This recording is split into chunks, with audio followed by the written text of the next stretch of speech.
Hello, hello, hello, hello. I think we're live. Hello, folks. Yeah. Apologies for being late.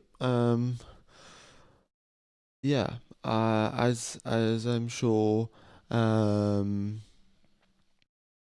as I'm sure you're aware. Well, maybe you've seen in the chat. Um, my alarm didn't go off, so I woke up at 6:58. And now it's 7:06, and within 8 minutes I'm live. So, um. Yeah, apologies about that. Wait, let me change the color of my.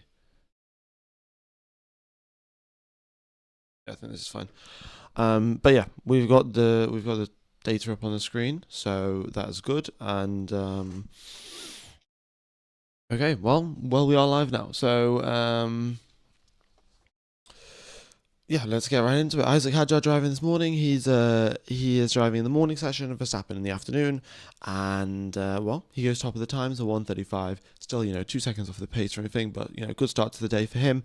Lindblad also driving. So is Ocon. So is Leclerc, and Hulkenberg and Antonelli also out on the track. Well, they've already done their lap. Sorry, they're back in the pits right now, but yeah. Uh, yeah. Good morning, folks. Good morning, guys. Do do apologize for being late. I woke up like, yeah. Anyway,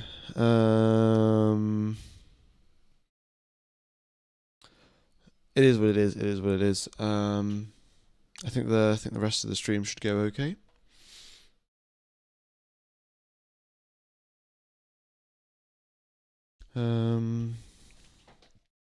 Is the movable rear wing on the Ferrari? I will have a look. Let me get up the footage first. Have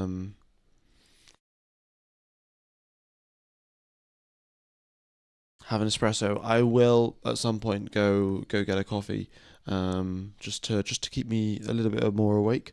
But yeah.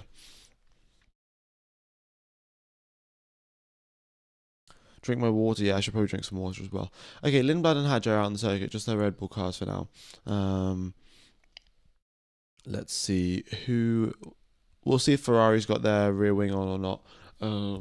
Right now it's a little sort of cloudy in Bahrain. Track temperature 33 degrees, air temperature 25 degrees.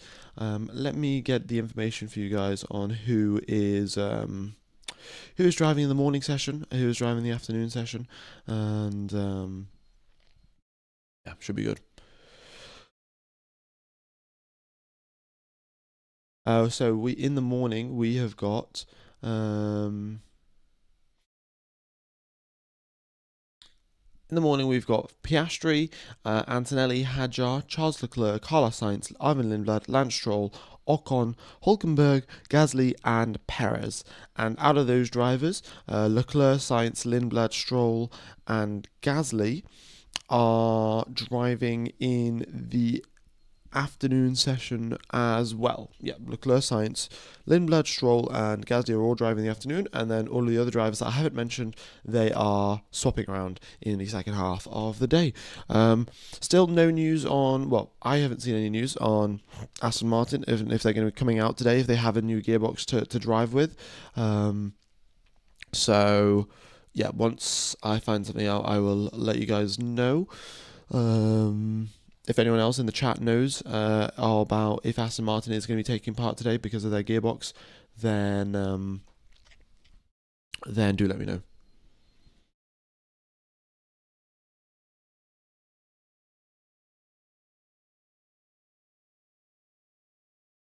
I just checked. Viewing on F1 streamers dropped to half the moment I went live. Speaks volumes. Oh really? Okay. Well, I guess that's pretty good, isn't it? Guess that people like watching my stream, which is nice. Okay. Brilliant, brilliant.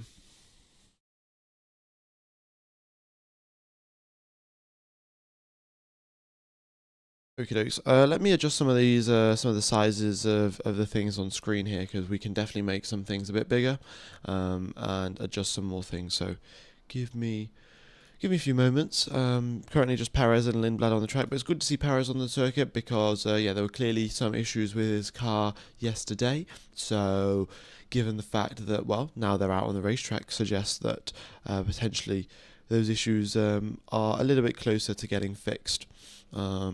Yeah, some pretty major reliability problems for the Cadillac team. Not a lot of running done yesterday. A lot of just sitting in the pit lane, getting things fixed and sorted. So the fact that Perez is out start of the day, nice and early, is a good sign. But we'll see how many laps he does. Does he just go right back into the pits? Most likely it'll be an install lap for sure. Yeah, I think it'll be an install lap, at least to start the day out with for Perez. Let's have a look. Yeah, onto the brakes and into the pits. Okie dokes. Let's go one size bigger on the zoom so you guys get more of the text. And let's adjust some more of these sizes.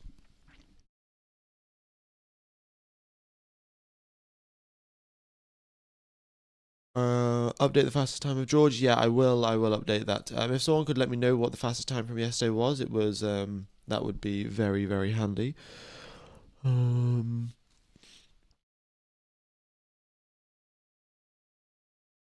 Okay. Yeah. Is Hadjar driving all day? No, Hadjar's just driving in the morning, guys. Just in the morning for Isaac Hadjar. Oscar Piastri out onto the circuit. So we will see who goes out and who does any quick runs and things like that a little bit later on.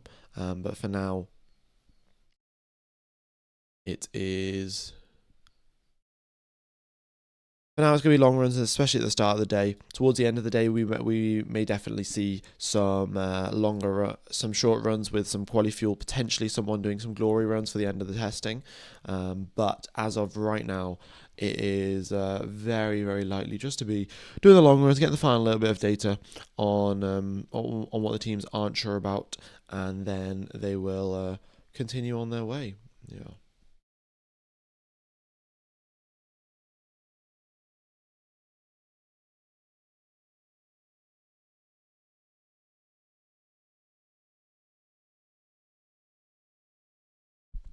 There you go. Big lock up from Perez at slow speed. Fair enough. I mean, to be fair, it's probably cold tyres as well. So, Perez isn't pushing all that hard, so the tyres aren't very warm, and then, locking up becomes quite easy.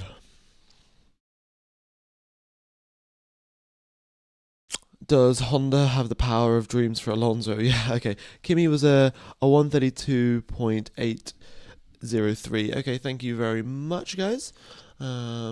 Also, what number is Kimi Antonelli? Because I normally put, the driver's initials, so it'll be KM, but then, is he... I don't know. Is it 11? Kimi Antonelli 11? I don't know. Day 2, week 2 is 12. Okay. Okay. Cool. Yeah, I mean, to be fair, the driver numbers, I guess, don't really matter so much. But, yeah, I probably should remember them. Okay, there we go. Are there any changes on the Ferrari? Well, I haven't been streaming when the Ferraris were out on the circuit. Charles Leclerc is just emerging from the pit lane right now, so we'll keep an eye out on him, see what rear wing they're using. Are they using the normal one, or are they using the one that flips around? They've got some Flovis paint on the front of Oscar Piastri's car, so that'll be looking as to what the Flow's doing on the front wing. Maybe they've brought a front wing upgrade, maybe there's some changes. It does look ever so slightly different, but I'm also, well, half asleep, and my memory on the McLaren rear wing isn't perfect. Charles Leclerc onto the track, though. What tyres is that for him? A fresh set of medium tyres, okay. Who is KM? Kimi. Oh, it's Kimi Antonelli. I don't know why I said M. Yeah, what's going on? You can very much tell that I'm half asleep, can't you?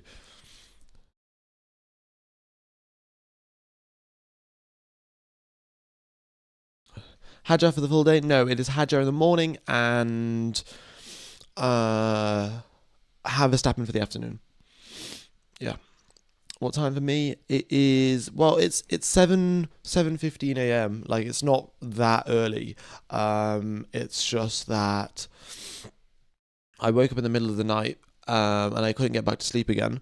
And at some point, I must have heard like one little noise from my alarm and instantly pressed the turn off button. And I had a backup alarm, but I must have either turned that off, or I must have just not heard it or something. So I don't know. But Oscar Piastri up into third position. So I mean, it's a good thing that I woke up at 6:58. But you know, it happens. And oh well, there we go. We are once again the biggest English live stream on YouTube. So even after waking up late, we're back. We're back to being the best, the biggest one again. Obviously, it's not English Formula One stream. It's not the biggest live stream on YouTube right now with 1,000 people watching. But nice. Good to be awake.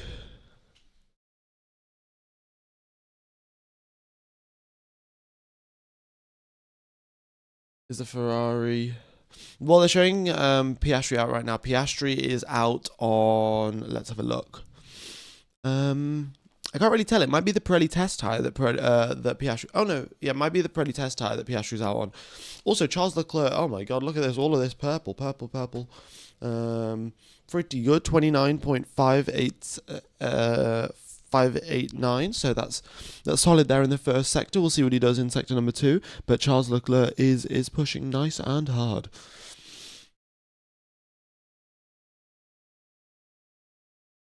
Okay, Carlos Sainz across the line, sets the lap time up onto the screen of 1:49. Oscar Piastri on a reasonably quick lap by the looks of it.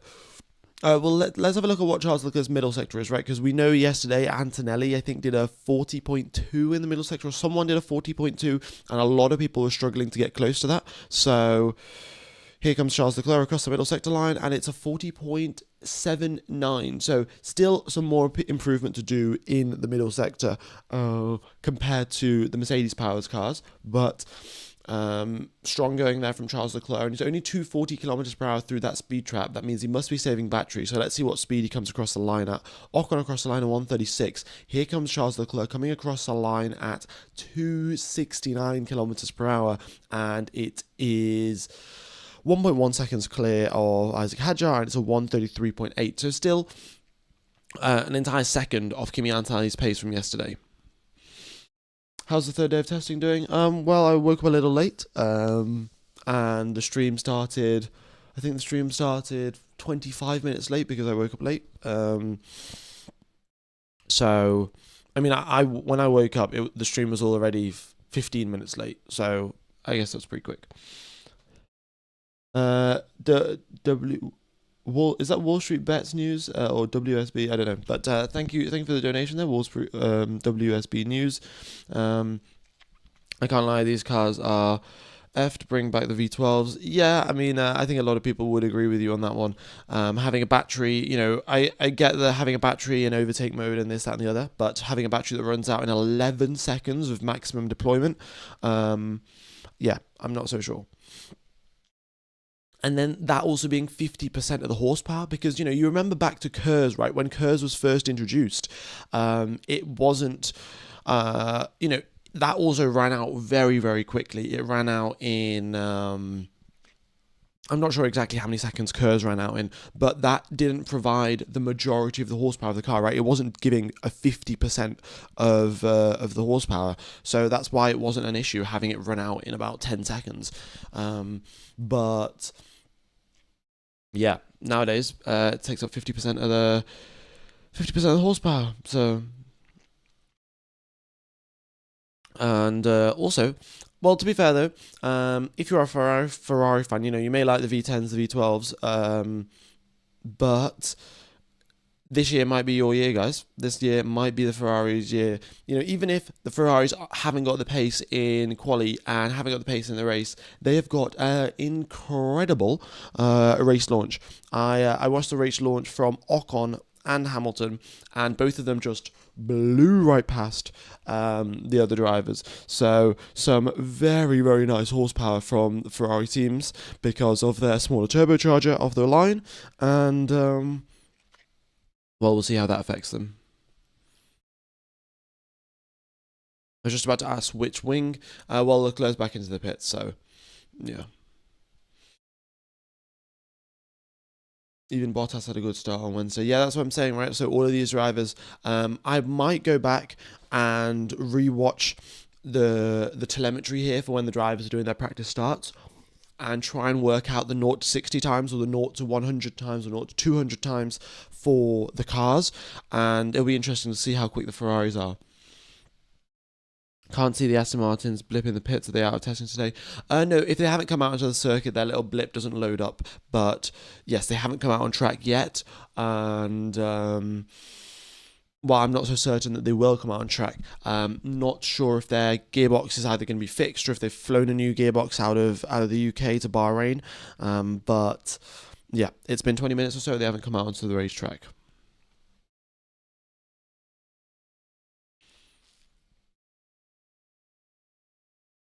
Okay. I believe the others may have been taking it safe. I hope that's not the case, though. Yeah, I know. I think that on the video that's been circulating of Lewis Hamilton's start, a lot of the other drivers were playing it a little bit safe. But the second the second test that they did, so in the afternoon session of yesterday, not the morning session, the second standing start that they did, which was right at the end of the day, a lot of the drivers were full throttle for at least the next 5 seconds after the straight, and we got to see what their sort of acceleration was like.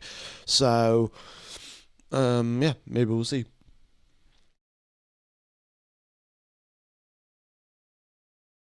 What's the disadvantage of having a smaller turbocharger? So you get less peak boost pressure. So boost pressure is essentially the higher boost pressure you've got, the more air can go into the engine, the more power you can generate. And for Ferrari's turbocharger, because it's smaller, it will spin up quickly and it will give you lots of speed off the line and you'll get less turbo lag. But when you are at peak RPM, and you're at the limit of what the turbo is allowed to do, you've probably got a little bit less boost than your rivals who may have a bigger turbocharger. So that means Ferrari may have a little bit less horsepower once the race gets going compared to everyone else, but that totally depends on the size of the turbocharger and also the ability of the teams to actually keep their turbocharger at peak speeds, because the advantage gets bigger and bigger for the other teams if the RPM of the turbo is super duper high. But what is the ability of the teams to actually be able to keep the turbo RPM that high?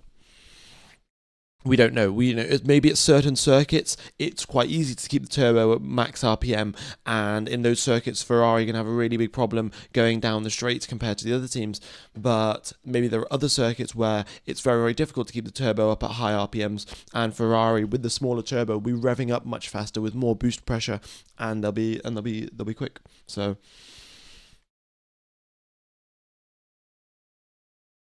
is the new Ferrari stuff groundbreaking, or is it a bit of a spectacle? I mean, look, it definitely makes sense to at least try it out. So I definitely like the idea, and it's pretty innovative. As to whether it's going to be used throughout, well, we'll find out in Melbourne, because I don't think they'll be driving with it today. I'm watching the onboard of Charles Leclerc, but I can only see forward. I can't see his rear wing. So let's see. He's coming through now towards on the exit at turn 10 and towards 11. He passes the straight mode marker. And what is his rear wing doing? No idea, because they're not showing it on the TV shot.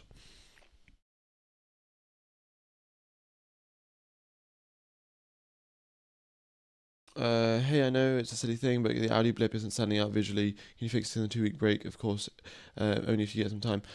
Yeah, it is a little bit difficult to find a color that will fit for Audi. I will try and mess with some of the slightly different colors, maybe a bit lighter of a grey for Audi, because we've already got a relatively light grey for Ocon. So maybe if I change both of them, it might be a bit better to have a little bit of a lighter grey for Audi, and then that might work. Will they do another race start today? Yes, they will. They'll do a race start at the end of the morning session and a race start at the end of the afternoon session. Does Red Bull look slow? No.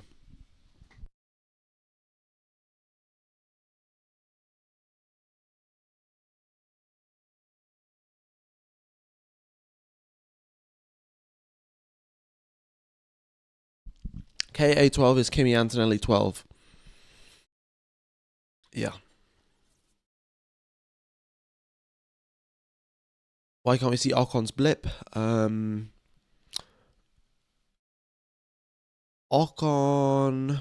Oh, I think his GPS might be broken actually. Give me. Yeah, I think Ocon's GPS is broken. Yeah. So sorry about that one. We'll see if that one can get fixed. But yeah, you can see there that he's got 0 kilometers per hour on his speed, 0 kilometers per hour on his pedals, neutral 0 RPM, but he's clearly not in the pit lane. And I think I saw him out on track. So I think Ocon's GPS is broken.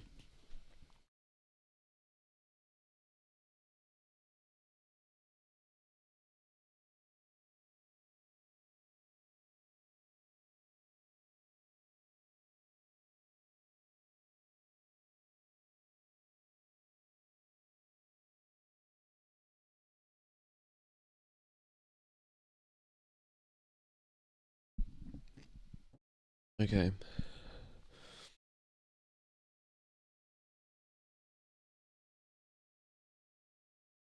I'm no Ferrari fan, but congratulations to Leclerc on pole. Yeah, I mean, it's a good lap, but nobody else is really doing any of these quick push laps. Charles Leclerc improves a little bit further, a 133.689, but it's still some more ways to go compared to where Antonelli was yesterday.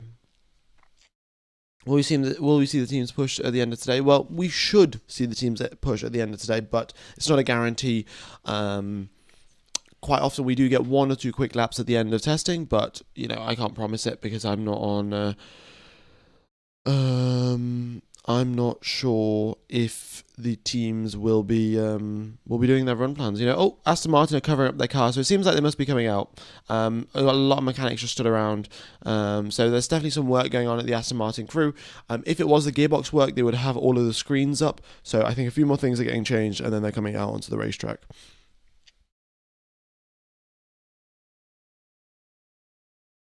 Okay.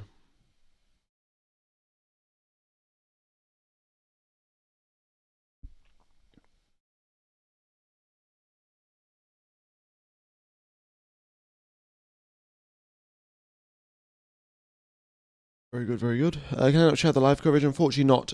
But what you can do is get access to the footage using Proton VPN. Probably should mention them.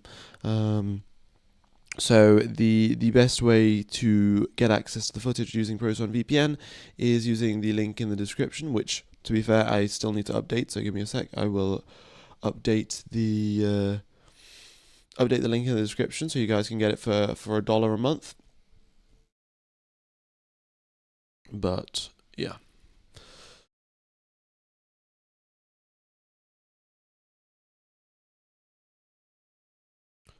Cars are, well, we got Gasly, Antonelli, and Hadjar out on the track.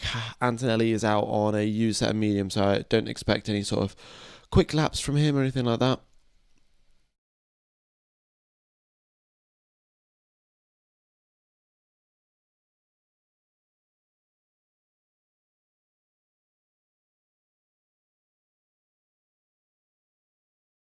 Okie dokes. And Isaac Hadjar behind him. Fresh set of mediums.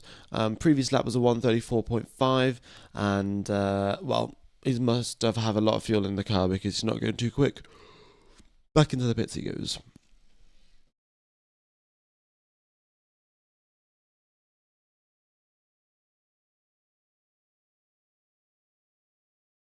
Okie dokes, very nice.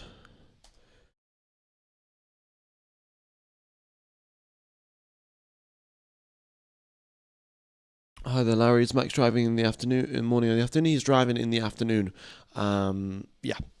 So maybe we could see some quick laps from Max right at the end of the day.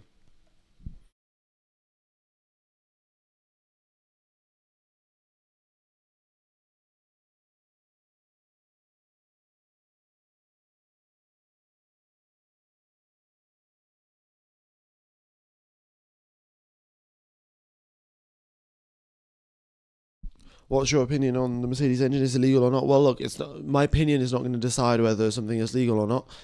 It's the test that the FIA carries out. Now, tests, if they pass the test, then they're illegal in terms of the FIA and they're legal in terms of me, right? That's sort of how it goes.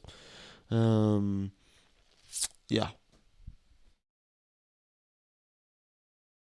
and they've passed the test at 95 degrees Celsius. Now the test in August is going to be at 135 degrees Celsius, and we'll see if they pass that. They'll probably have to make some tweaks to the car, though.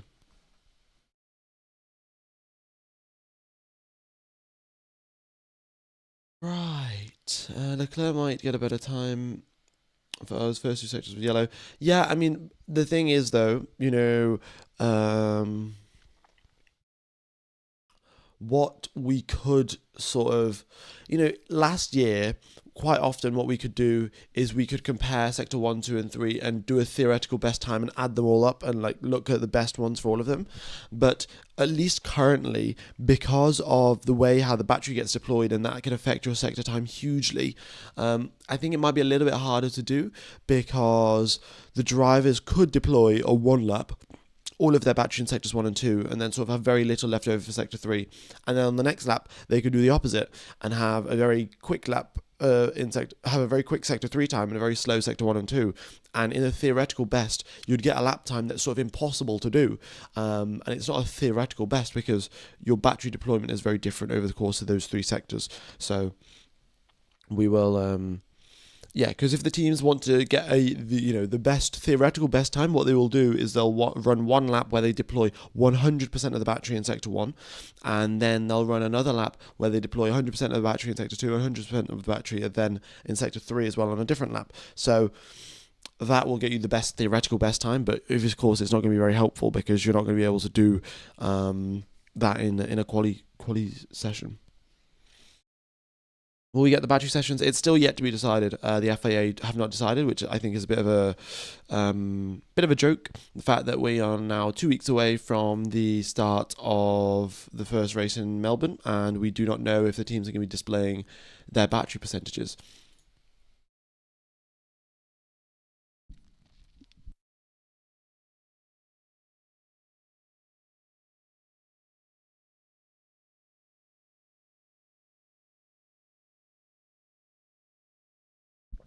Okay. It'd be fun to see the battery range. Yeah, it would be nice to see, to be fair.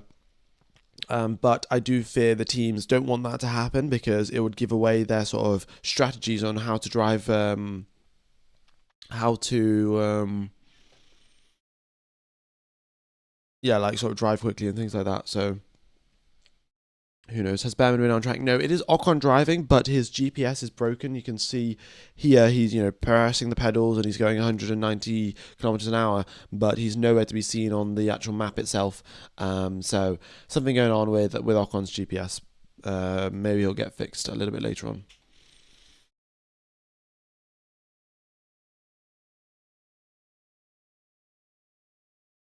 Okie dokes.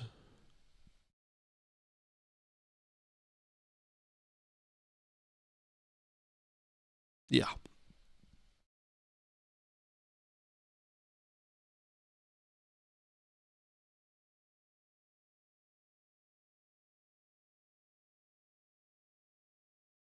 Well, that's not on track. Didn't they have the whole night to fix stuff? Well, they could have had the whole night to fix stuff, but if the gearbox didn't arrive from the UK within time, then they couldn't have fixed it overnight, right?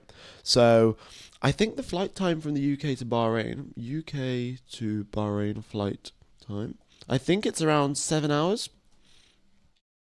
I can't remember though. Flight time. Let's have a look.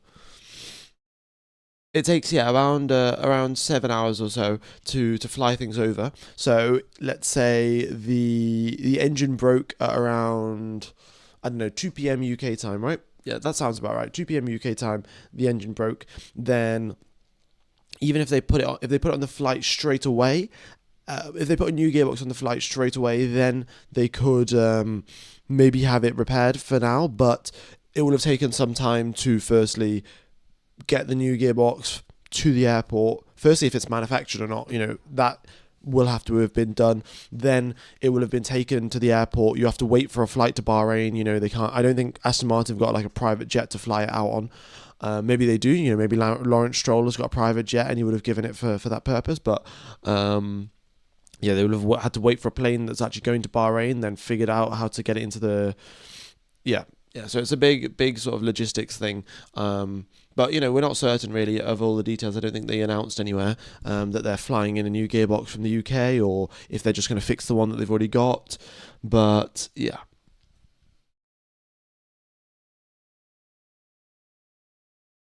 he's part owner of Bombardier. They have more than one jet. Oh, really? I did not know that that Lawrence Stroll is the part owner of Bombardier. Okay. Well, I'm guessing yeah, he's got a few more planes on hand then. If he's the part owner. But that still doesn't adjust the fact that they'll have to clear customs and things like that. So um, yeah, I don't know. Maybe you can speed up the process if you got a lot of money and things like that. But who knows? Do you know what happened to Science and Hulk already in the pits with the engine off? To be fair, what they've done 6 laps, 8 laps. To be fair, we're only half an hour in, right? So they could just be sitting around changing the setup, and they'll be coming out later on. So if an hour goes by and they've only done 6 laps, maybe a bit more concerning. But as of right now, it's not too much to worry about.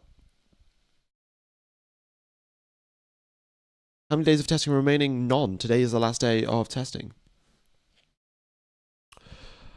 Second position there for Oscar Piastri is 6 tenths back from Charles Leclerc, and not too bad there on medium tyres. Stroll is not the part owner of Bombardier. Okay, well either way, he's got a lot of money. He's a billionaire, right? So I'm sure he'll have a private jet. So after today, the first F1 content is Melbourne. Indeed, it is. Indeed, it is.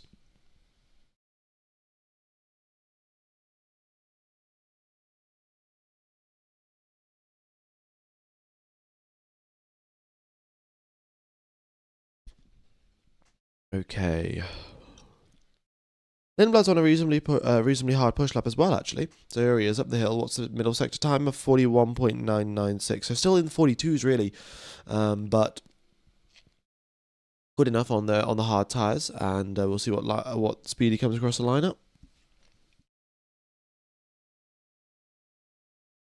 Has Leclerc got the new rear wing? I've not seen.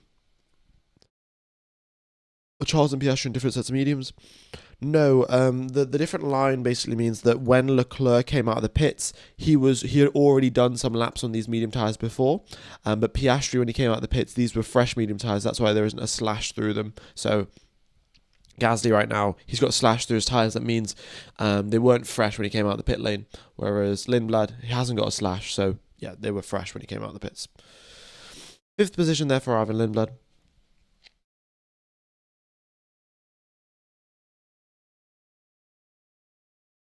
What about Checo? Well, they've done an install lap and that's it. So there could be issues for the car. They had issues yesterday. It's good that they got out early in the morning today, but that doesn't stop them from having further issues. So that could still be a thing.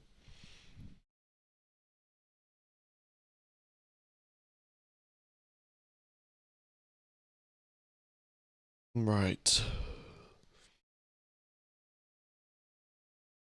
Yeah, so the only car that we are now waiting to come out onto the circuit is the Aston Martin. All of the other teams have come out at least once.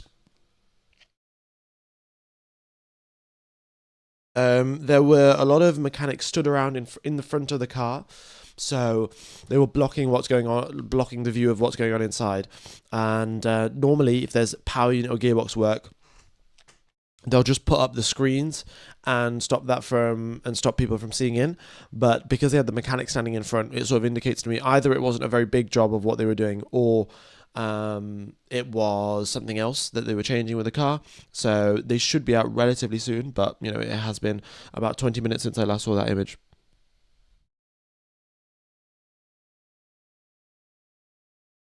Aston might get some hours of filming. Yeah, maybe they will, but it's not going to be all that relevant, really. Your mileage in a testing day is very, very short.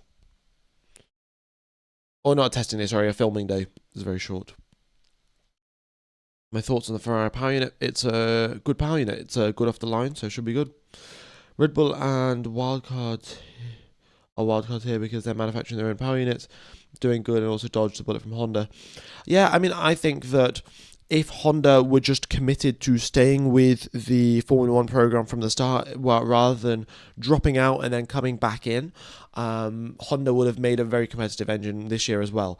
But because they dropped out, they lost a lot of their talent, and people went elsewhere, and then they joined back in again. They are not the same Honda engineers that are designing the Red Bull car, that were designing the Red Bull engine, last season or the season before that. So yeah, that is why I think partly to blame for Honda's issues. Sainz up to fifth position. Nice job. Okay. Any opinion on the butchered powertrain regs? I keep wondering why they didn't try for increased regen, larger battery capacity, etc., etc. Larger battery capacity would have made the car a lot heavier. Batteries are pretty heavy, so yeah, it sort of goes against what everyone was saying. Oh, we want smaller cars, we want lighter cars.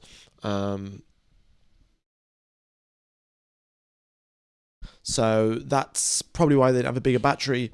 In terms of more regen, I think it will have just been a little bit impractical to get more than the amount of regen they've got. They've now got around 500 horsepower of battery regen when they turn on the MGUK to its max setting.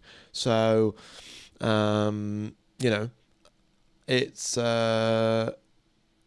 it's quite a bit of regen they've already got. So I don't know how feasible it is to make it even stronger.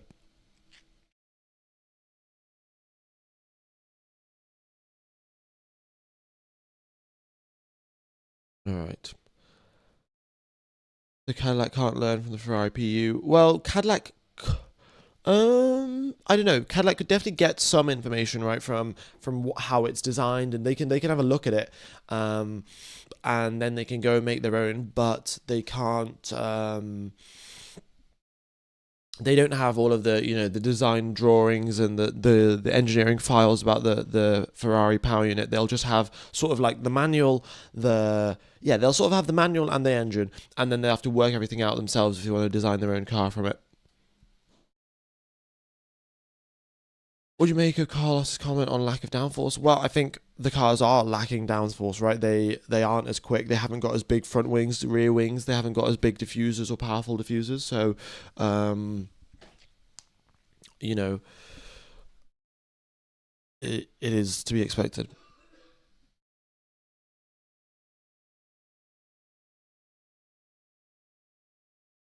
It looks like the gap between Leclerc and Piastri. Is it correct? It looks like it's way more than 663? No, I mean if you get your calculator out and do the subtraction between this lap time and this lap time, you will probably get 663. Yeah.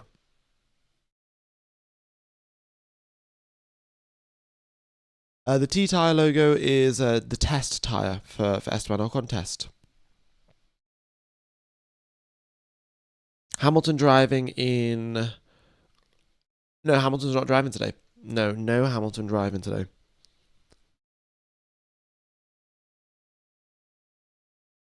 Charles Leclerc on top. It's Tifosi season. Mm-hmm.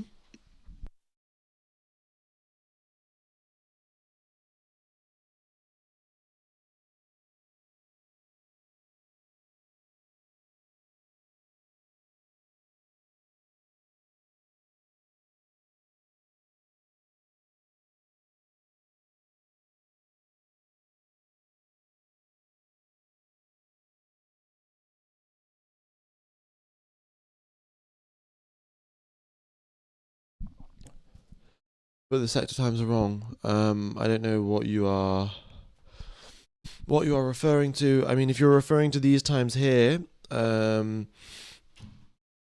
they, you know, Charles Leclerc didn't set all of these on the same lap. He set this final sector on his second lap. And he set this one and this one on his first lap. So you can't add them up because that his best time only has this sector, and then it goes slightly slower in sector 2 and slightly slower in sector 1.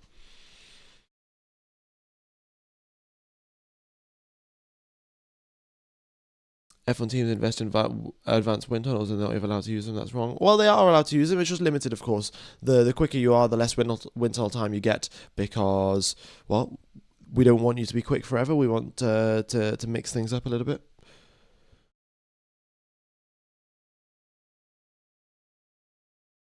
Am I feeling all right? Yeah, I'm feeling all right. Just I woke up a little late for the stream, so yeah. Is Oscar driving all day? No, he's not. Lando Norris driving in the afternoon. Nico Hülkenberg looks like he is making his way out onto the circuit. There you go. Good to see from him. Oh, sorry, he's already been out on the circuit for quite a while, actually. Don't know what I was talking about. But yes, car number 27 there. The Audi does look very good. The silver, to be fair, if they could make the silver even more reflective, it would be pretty dang awesome. But it still looks quite nice right now. You need the right angle, and then it looks pretty spectacular.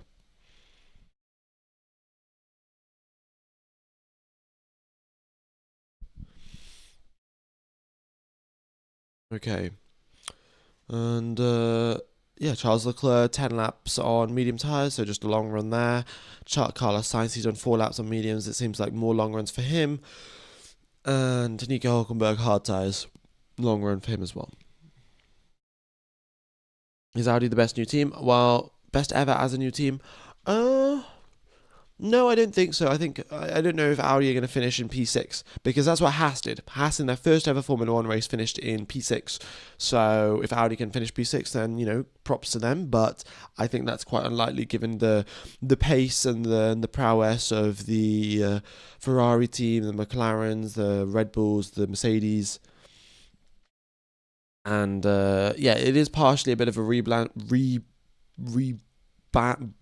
can't even say it. Rebranding. Yeah, they have obviously taken over the Sauber team a lot and then added their own engine manufacturing on. So it's a little bit different. I guess, okay, Braun GP, true.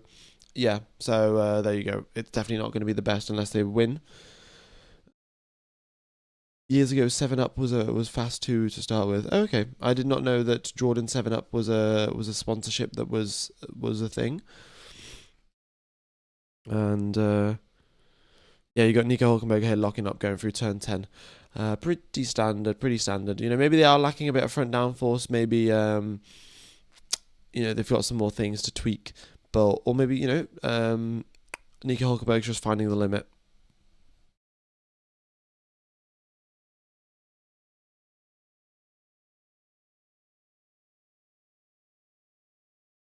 Being overweight at the start of the season is actually good. You can just gain free time by reducing the weight like Red Bull did in 2022. Well, yeah, but you could also just start the season at the weight limit and then you're quicker from the first race of the season. So, yeah, but being overweight does present an easy path to making the car quicker, right? So let's say Aston Martin, oh yeah, they're really slow, but they could...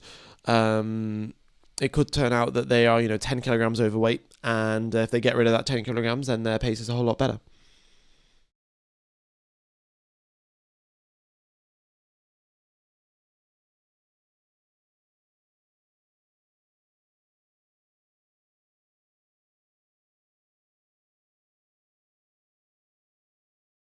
What's the protruding nose on the Audi? The protruding nose on the Audi, let's have a look. Oh, that is a airspeed sensor. So what that is doing is it's got this little thing that sticks up, and what it does is it works out how quickly the air is moving. So because of the wind, things change a little bit. And the speed that your car is going is not going to be the exact speed that the air is passing over it. So they have this sensor that will detect what the speed of the air is, so then the teams can get a more accurate information on how their downforce levels are. Yeah.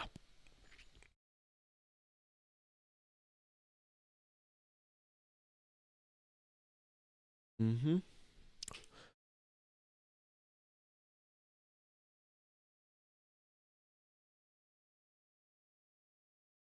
When's the race start? The race start is going to be at the end of the session, so in 3 hours' time or something.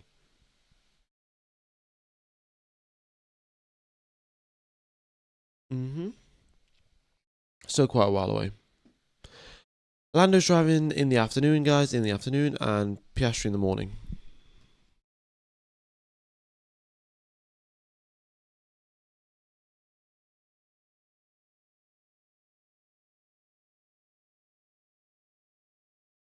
Do you think Haas will be top six this year with the success of the Ferrari engine? Well, look, Ocon was saying the race start was really, really good with the Ferrari yesterday. So potentially, with the midfield being so tight, in previous history, it is definitely possible that what will happen is, with the midfield being so tight, you know, you're not that quick in quali, but if you can gain 4 positions off the race start, it's going to be difficult for them to re-overtake you. So we'll sort of see how it goes.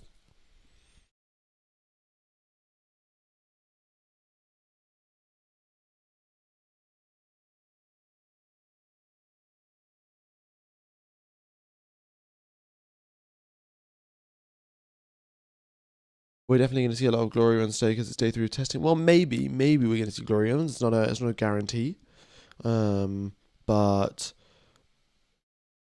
yeah, we'll find out soon enough.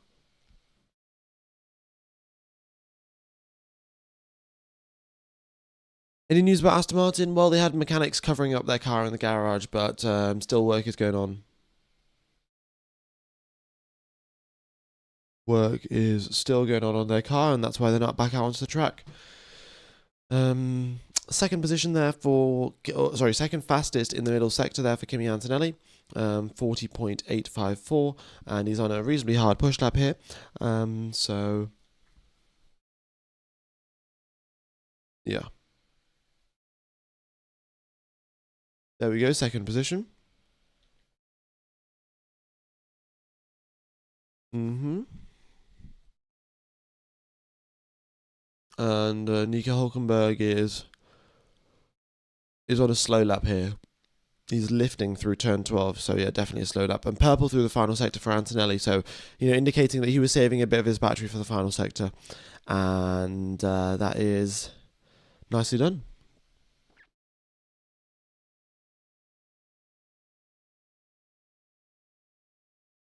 Is a 3 hour timer only for the morning? Yes, it is. There's a 3 hour timer for the morning, 1 hour lunch break, and then some more over the timer. Well, another 4 hour timer for the afternoon. Yeah. I haven't actually seen an image of the Ferrari rear wing today.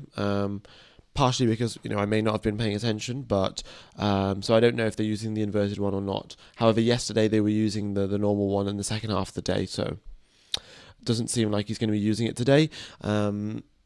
Maybe Ferrari figured out that it is better and it is quicker in a straight line, and they'll just use it in Australia, and they're not going to use it today to sort of keep it a little bit hidden to make the other teams think, oh, it wasn't a successful test. Okay, it's definitely the normal one. Fair enough.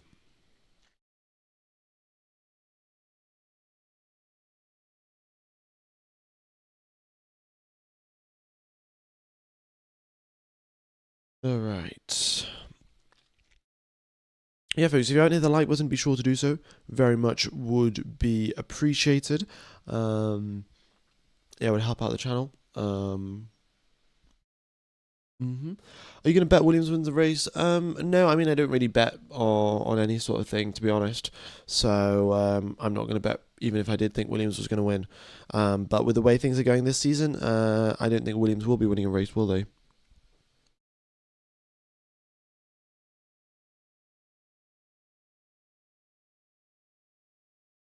But who knows? Maybe they will be doing it. It's kind of funny that Perez went 60 k's at the speed trap. Yeah, he was going 80 through the pit lane and then backed out as he came out the pit lane rather than accelerating further.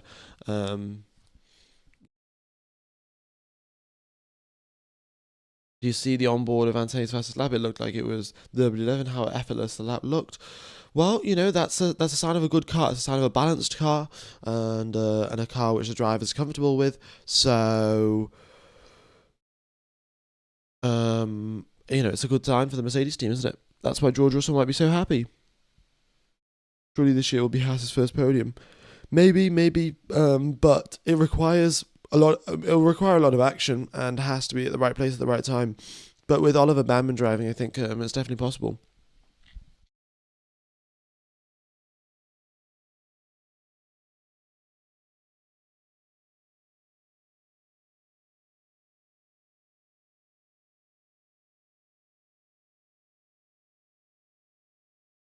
Either Aston Martin or Cadillac will be dead at the end of dead last this year.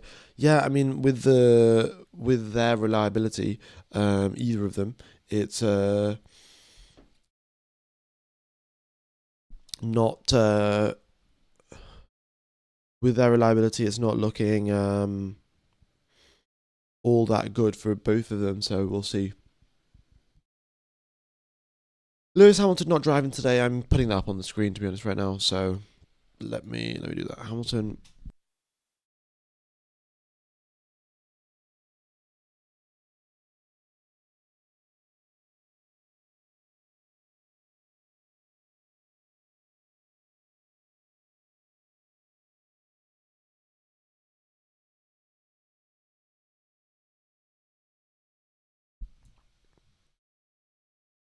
Right, okie dokes. Lewis Hamilton not driving today because he drove yesterday. And yeah, about 1 hour into the test session, we've got 20 laps done for Antonelli, 17 for Ocon. All right. Also, folks, I'm just going to quickly pop downstairs and fill up my water bottle. So I'll be back in just a second.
Okie dokes, folks, I'm back. Let me just turn on the webcam. Yeah, cool.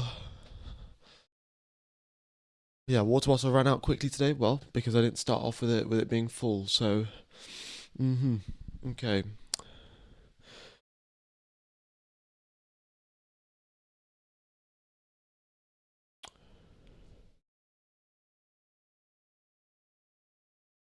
Hope you're all doing all right. Having a nice day so far, and Yeah, track temperatures going up to 40 degrees Celsius, so getting nice and toasty in the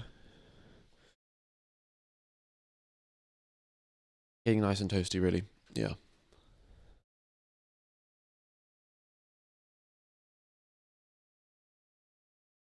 In Bahrain. Not surprising, though, not surprising. Got Pierre Gasly here coming out the final corner. Looking good for him. And, well, just going down the straight, starting a flying lap here on a set of medium tyres. So up to 329 kilometers per hour before clipping back down onto the brakes for Pierre Gasly. Pretty solid there for him. Goes a little deep through turn number 1, and then he makes his way up through 2 and 3 up the hill. Honda F1 Racing released a statement, did they? Okay. Let me get that up on my laptop. Honda Racing F1 statement. Where is it? Where did they release the statement? Twitter, Instagram.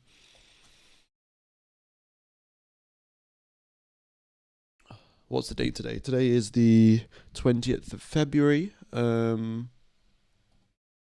Is the where have they released it? Regarding today's stints 4 minutes ago on Instagram. On Instagram, right. Right, my phone is out of charge, so that is very, very handy. So I can't actually check Instagram. Read the screen. Read which screen? Screen. Hulkenberg, Alonso is now onto the circuit. Oh, people are telling the Hamilton fans to read the screen. Yeah, read this.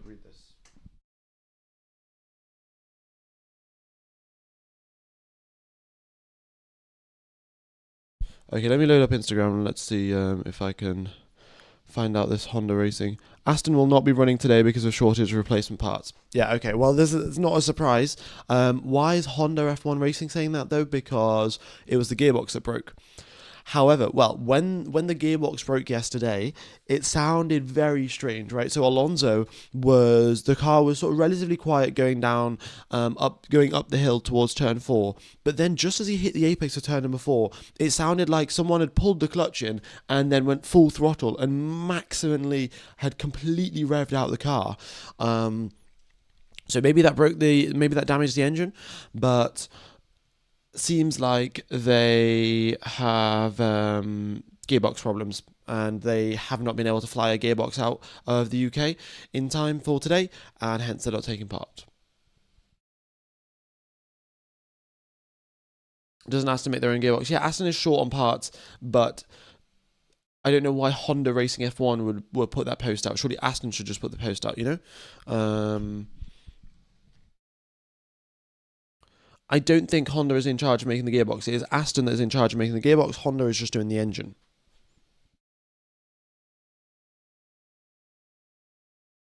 Yeah.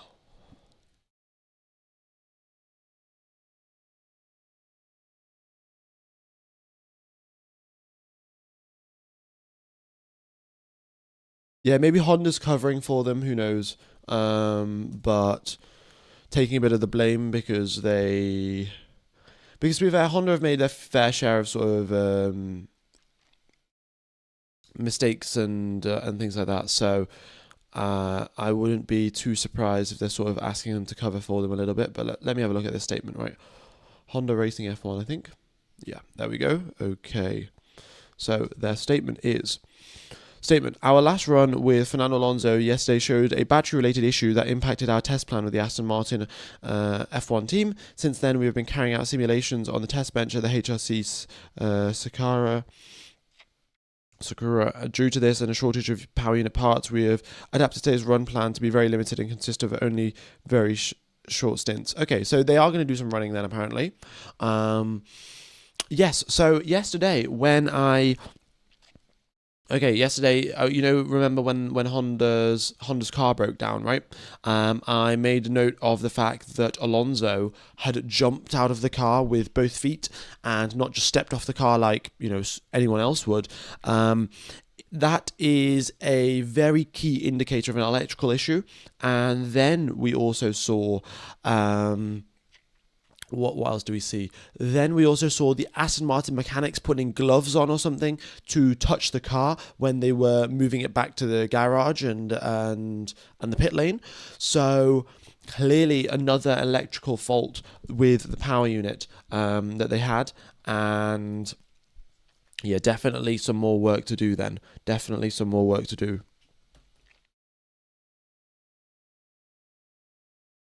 With the Honda power unit. So yeah, so that suggests that there was an electrical issue as well. So somehow, why does it say Ocon's out on intermediate tyres? He's not out on intermediate tyres, so don't worry, guys. But it says that he is. So it says they're going to do something about very short runs. So maybe they're just going to do runs using the internal combustion engine only, but still to use only the internal combustion engine, they're going to need, they're going to need a gearbox. So we'll see. We'll see what they do. Do you feel as if McLaren aren't being talked enough, like McLaren just being underhyped? Yeah, a little bit. I mean, everyone's sort of been talking about Mercedes, but McLaren have got the same power unit. They could definitely design a car that won last season, so why can't they do it again?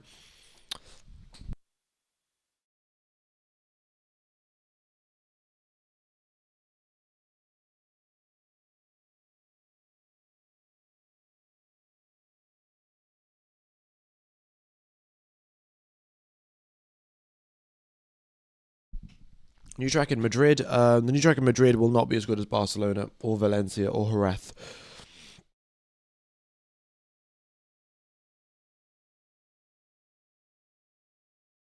Okay. Yeah, Ocon's out on Inters for sure. It's clearly for hydration. That's what the wet tire test that they were talking about. So they're going to bring water tankers to the track, and Ocon's already prepared for it, and he's out on intermediate tires. Max is driving in the afternoon.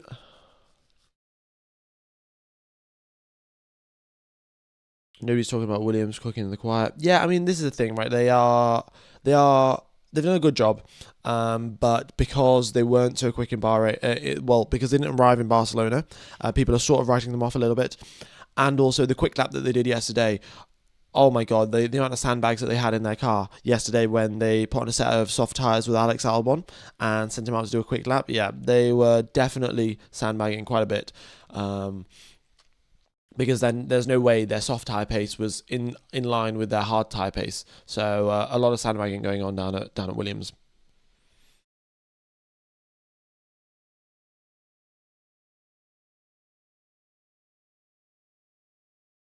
Tell people to hit the like button.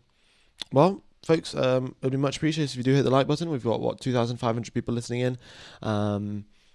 400 likes would be nice, but yeah, do hit it if you can. How's Cadillac doing? Well, more issues today, more reliability issues, because Sergio Perez did one install lap, came back into the pits, and we have not seen the man since. So it's been about an hour since Sergio Perez has done that install lap, an hour or maybe 50 minutes or so. But even then, something wrong with the car, and in the pits.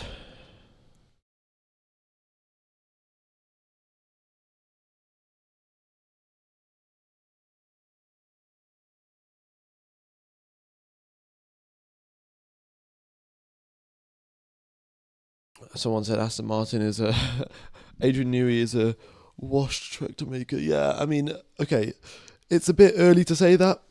They've had reliability issues.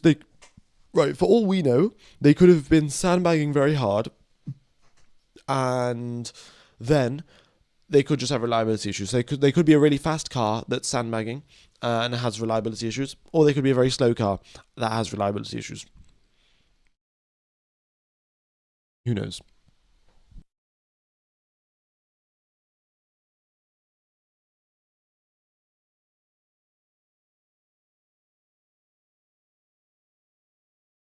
Aston is supposedly doing very, very short runs today because they haven't got a lot of spare parts, which indicates to me they've either not got an MGUK or a battery. Something's gone wrong with the power unit, and out the electrical components. Right, you've only really got an MGUK and a battery and the motors. So, well, the motor is the MGUK. So, yeah, the MGUK stands for motor generator unit kinet, and then dash kinetic. So that's the thing that could be wrong with the car. Yeah. How gamer is the Turkish Grand Prix coming back? Well, there were quite a few sources saying that it is coming back for 2027. So yeah, so potentially yes. It's still yet to be officially confirmed or anything like that, but few news sources indicating it.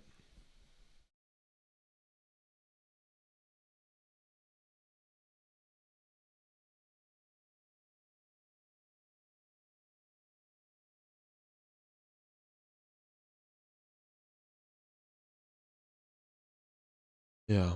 Aston on high jack stands, which means they're fixing a serious problem, according to Sky F1. Yeah, no, that's normally sort of how it goes. But their issues are, well, very very clear what they are. It's to do with the power unit and the gearbox, and they will, well, hopefully have them fixed for their sake in Australia.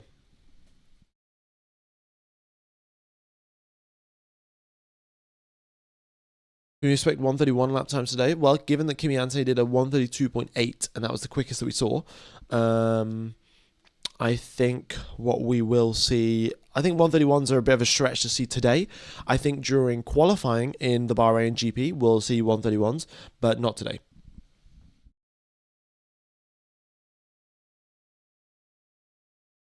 Love that you've got the message on the screen about Hamilton preventing the vocal strain. Indeed, indeed. No, I mean it's just good to have rather than the chat getting filled up with the same question every single time.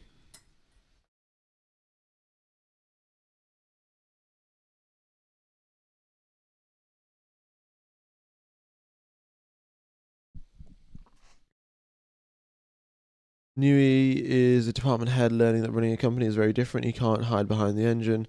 He's a chief. The buck stops with him. He never had the skills to run a shop. Yeah, no, that is something that I do sort of think has an element of truth to it. Adrian Newey is a fantastic car designer, fantastic aerodynamicist, fantastic potentially even suspension designer, chassis designer. But one of the things that I would say he's not fantastic at and has no sort of experience doing in the past is being a team principal. Leading a team of however many people now Aston Martin are. I think over at least 400 people work at the Aston Martin team. And Adrian Newey is a team principal and hence will be leading and managing all of these people.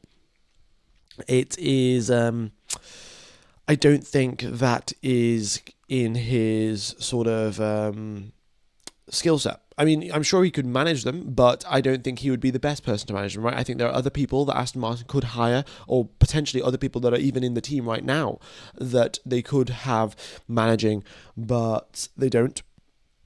And it compromises them. Having, I'm sure, as many of you will know, having a good manager, having good management overall, having them understand what's going on thoroughly in all different aspects of the of what work you do is pretty important, pretty relevant, and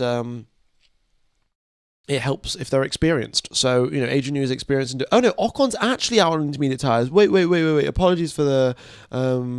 Yeah, I thought it was a glitch because the data was glitching out last week in testing with it saying that some drivers are on inters, but Ocon's actually out on inters and he's Toko drifting about.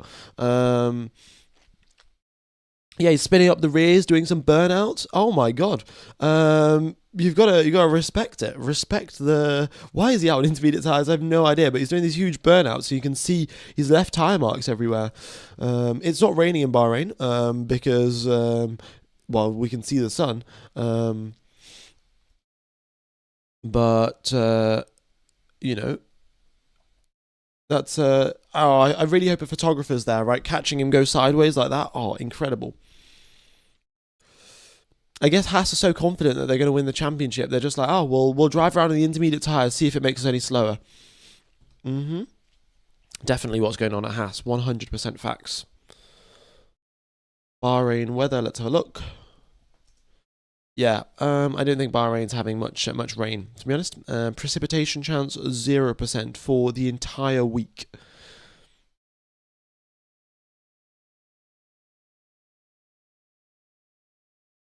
Sakir weather. Yeah, again, same thing. 0% chance of rain. Unsurprising.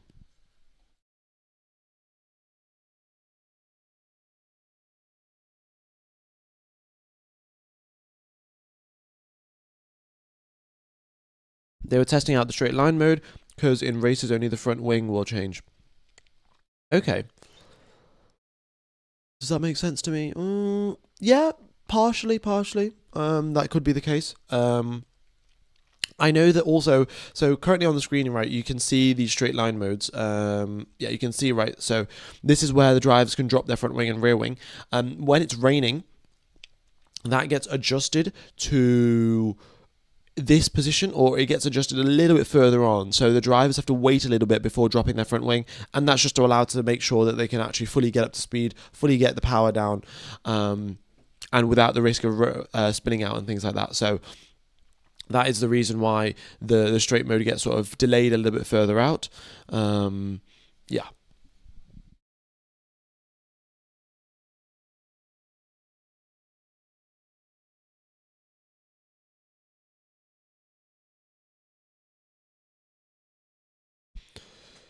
Okay. Have McLaren turned Oscar's car down yet? Well, he's done 16 laps, and he's in the 134, so he's definitely got the car turned down because he could very well be in the 133s. But the track temperature is pretty hot, right? It's 42 degrees Celsius, so it's not ideal to be pushing that hard, and that's why you're not going to see some super quick lap times from Piastri.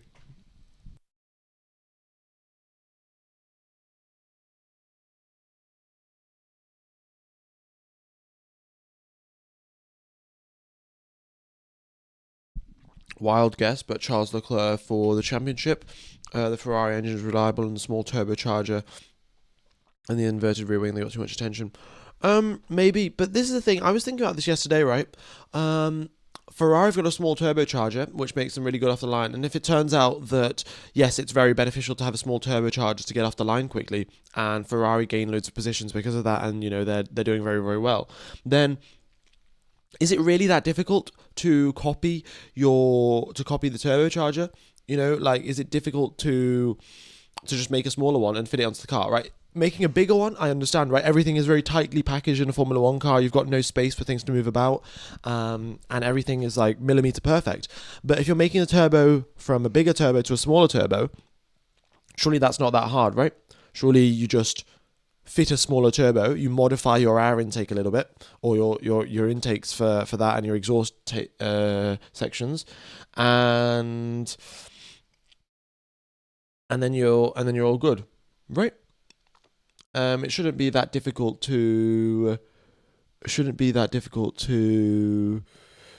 change if the teams realize that it is very, very beneficial. We could see that Mercedes bring some updates.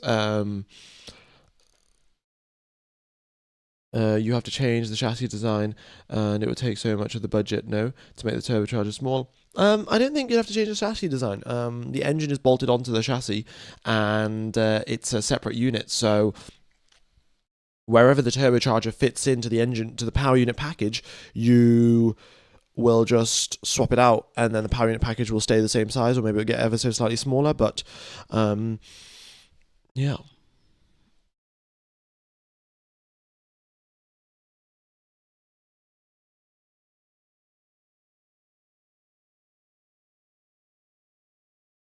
But the Ferrari,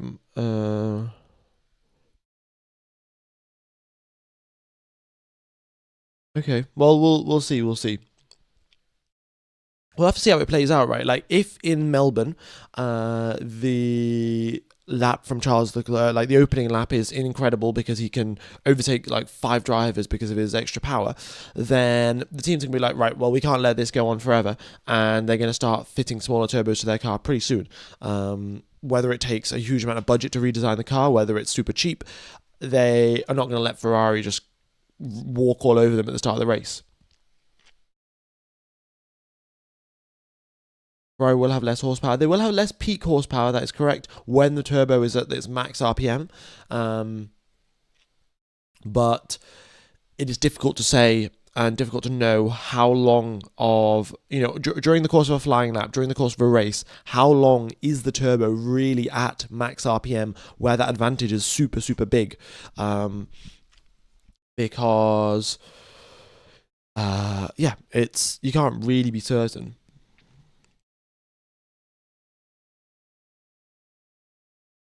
I think you need to put up one saying Max will drive in the afternoon. Yeah, I might also put that up as well. They're cooked in Monza if it's a smaller turbo. Potentially in Monza they're cooked. But not every racetrack is like Monza, right? So, but even on the opening lap of Monza, they'll be incredible. Imagine that off the line, they start in like P6 and then in towards turn number 1, just go past everyone. But the other thing I'm sort of worried about, not sort of worried about, but for the Ferrari team, like if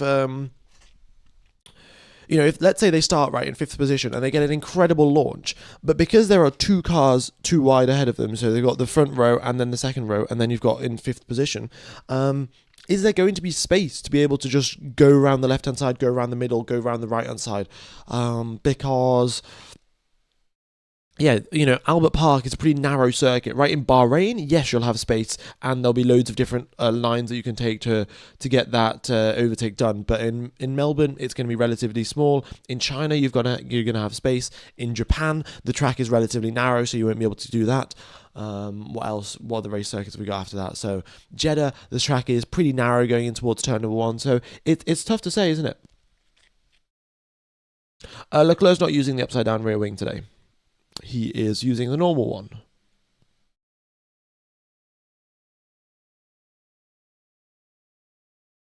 The new rear wing that they tested out yesterday was supposedly better. So instead of opening up flat, it sort of reversed itself and it was generating lift upwards, or it reversed itself like this and it generated lift upwards, and that allowed the car to go slightly quicker due to less rolling resistance, supposedly. Now, that was my theory, but Ferrari tested it out and they're no longer using that, so maybe it didn't work, maybe it did. Oh, a VSC restart, a safety car restart.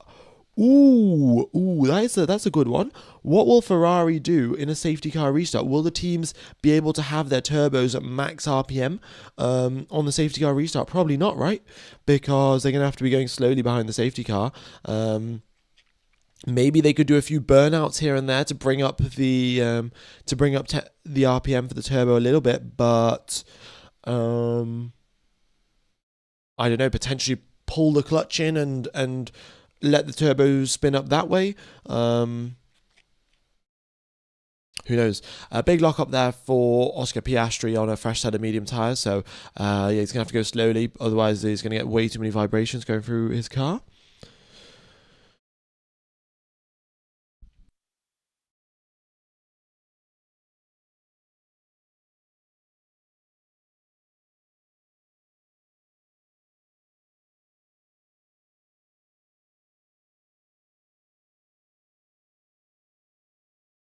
Cadillac still has issues today, yeah. Only 1 lap done for Sergio Perez today.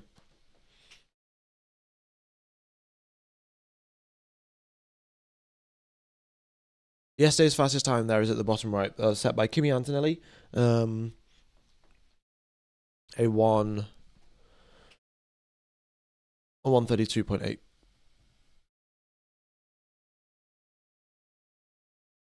Going the same idea, like a VSC Ferrari be faster than our, yeah, potentially. Maybe even coming out the pit lane, that's where you'll see their advantage, right? So anytime when you're going from a low speed mode, sort of a low speed mode to a fast speed mode, Ferrari will be there. They'll have more boost pressure.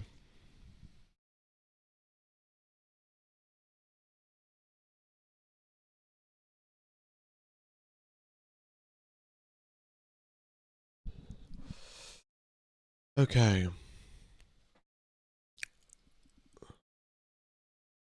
Would there be benefits to team designing and fitting a twin turbo instead? Well, you would get disqualified because a twin turbo is not allowed. It's only allowed to be a singular turbo. Yeah. Williams 6th in the World Drivers' Championship. Trust me. Let's see. They've done all right in testing, to be fair. So yeah, quick through the speed trap there for Oscar Piastri. Let's see what he can do now as he comes. He's on the C3 tyre, right? C3 for the mediums, and he's done one lap on this tyre before where he locked up on the opening down the main straight. But here he is, out of the final corner, across the line, and crosses the line at 270, and yeah, does not improve, goes about 7/10 slower. Aston don't have enough spare parts. Not enough spare parts to take part today. Anthony's tire was on the Anthony's lap was on the medium. That is correct.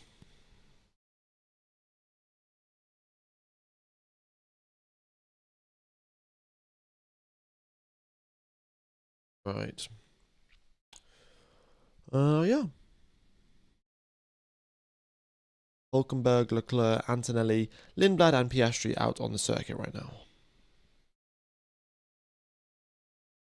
Big lock up again for Hulkenberg. I don't know why we could potentially be seeing Hulkenberg. What tyres is he on? He's on hard tyres. Okay. Hulkenberg is locking up more because he had already locked up. So with how these tyres work, if you lock up once, it makes it so much easier to then lock up again, which makes it easier to then lock up again. I think Hulkenberg is sort of struggling with that a little bit and is just consistently locking up with his tyres. So I think he's going to come into the pits and change off that set, and they're just not going to use it anymore because too many lockups for Hulk.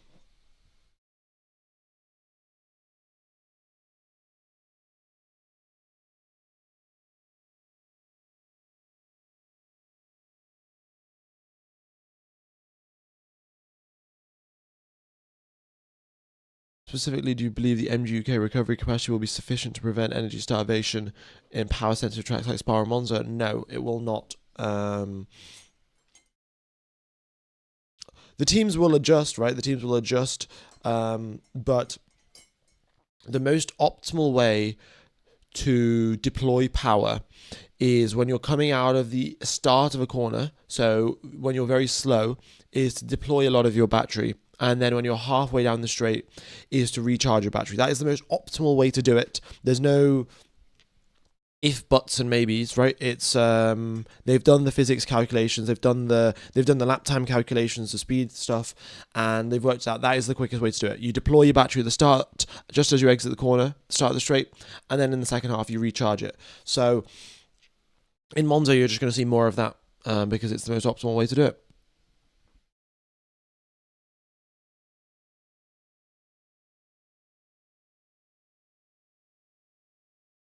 During the safety car, the leader can still choose to move slowly, but hold revs up with the clutch to bring up turbo spools.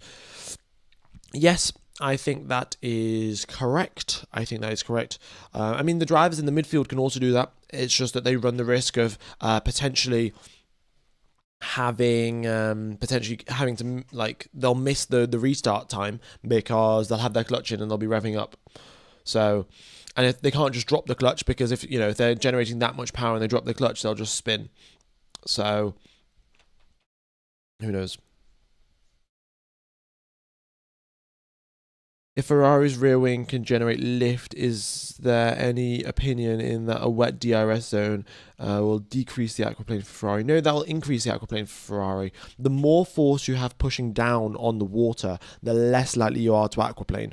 So that's why we often see drivers aquaplane while they're going into braking zones. So going down the straights, they have a lot of downforce pushing the cars down into the ground. But then as they get onto the brakes, the downforce goes away, and the same amount of water is now going to cause them to aquaplane. So having the lift on the rear wing will make it more likely the Ferrari will aquaplane. However, it's still someone in the chat was saying at least that during wet, when it is raining and when it's wet, only the front wing will be used as active aero and the rear wing will still stay as normal.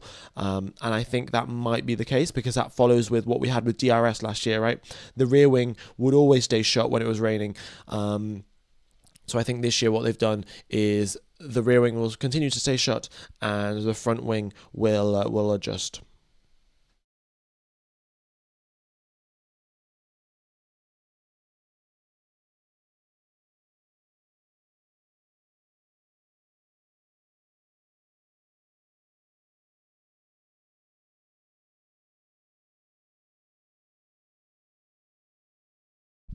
They can also be on the brakes at the same time as on the throttle, and that's spooling the turbo. Yeah, that's also spooling up the turbo. They would, however, need to do that for quite a while. To be fair, actually, yeah, that is what they do in normal safety car procedures as well.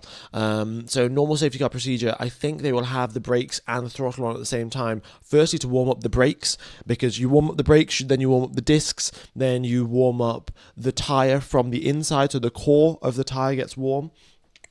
And yeah, so potentially we could see more of that where the drivers are rubbing the brakes while on the throttle to have the turbo help them build up.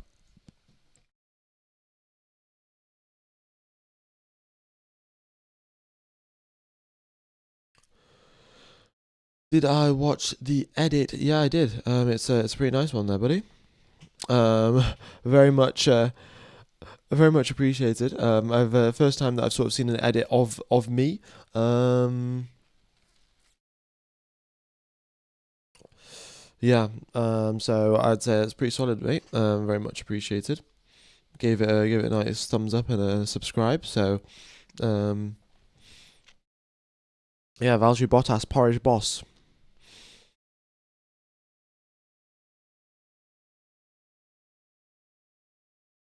Link to the edit. I think I might be able to put a link into the edit. Let's see. I don't know. YouTube should, it doesn't let you guys put a link into chat, but I think it will let me put a link in. So there you go. You can check out the Valtteri Bottas edit. And first time I've seen an edit made of me, so pretty cool.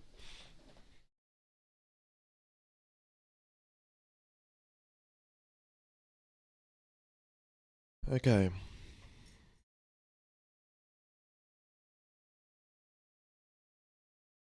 How much more lift and coast overall are we anticipating in race conditions? I think we're anticipating some more lift and coast, but I can't tell you for certain. Yeah, it's difficult to know, really. Difficult to know until we actually see a race happen because these teams aren't going to be revealing their entire race strategy plans, right? Because, well, yeah, the other teams will copy them and they'll catch up much earlier on. So,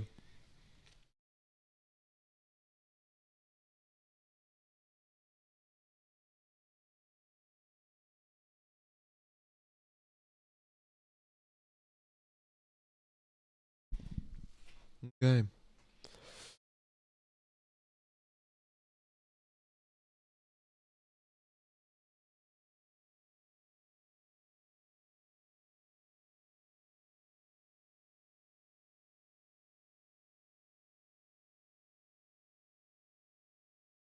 Okie dokes.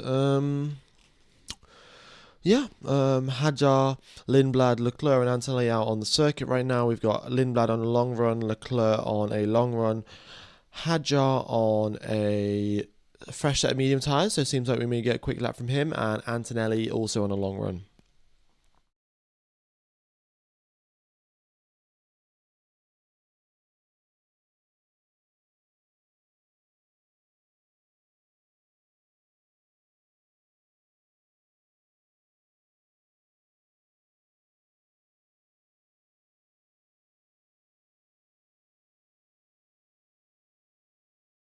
Okie dokes, okie dokes. Feel bad for Alonso, yeah. Feel bad, feel bad.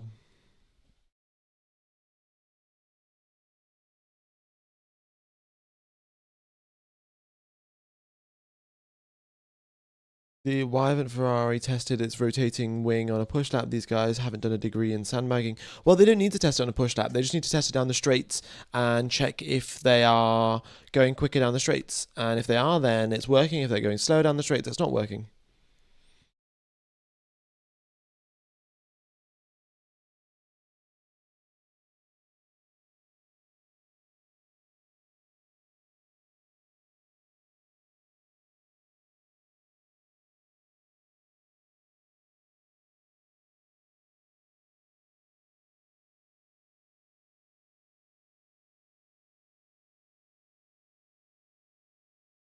Right.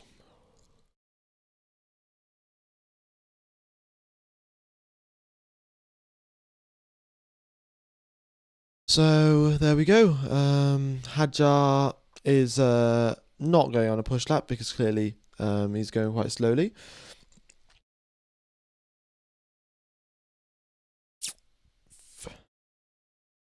Chintia, thanks for joining the channel membership. Much appreciated there, buddy. Thanks for helping out.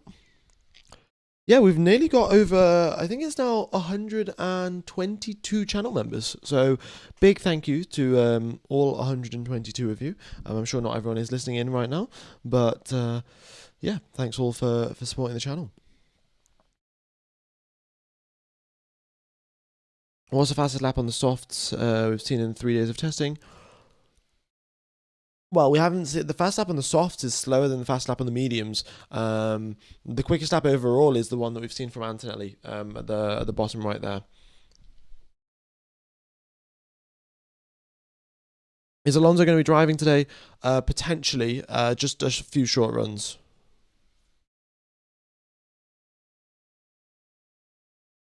New sub here, you know your stuff, mate. Well, much appreciated. I think I think that's sort of my my job, and I think I do it all right. So, yeah, good to hear. Good to hear.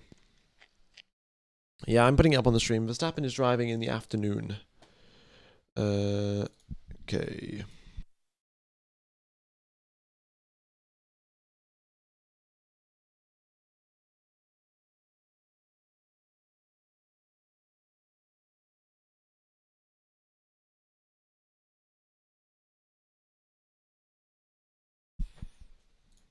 Okie dokes.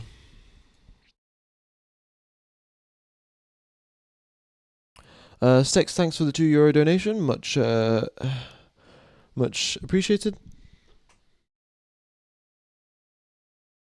Ocon using inters. Yeah, Ocon was driving around doing inters. I'm sure there'll be some photographer that will have taken some photos of him drifting about on intermediate tyres. But yeah, he was doing some burnouts, driving around on intermediate tyres, just for the lols. What is because? Yeah,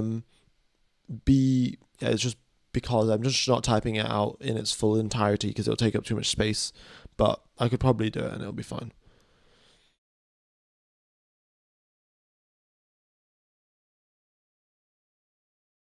Damn Ferrari still faster than a tuned down Merc. Damn Ferrari still slower than a tuned down Merc. Well, Charles Leclerc's top of the times right now, so but no, we'll see what they do in terms of their quick laps and slow laps, right? Ferrari historically they will sandbag the quick laps, but they will do reasonably quick race runs. So they don't sandbag so much in the race runs, but in their quick laps they do sandbag. So I guess we'll see.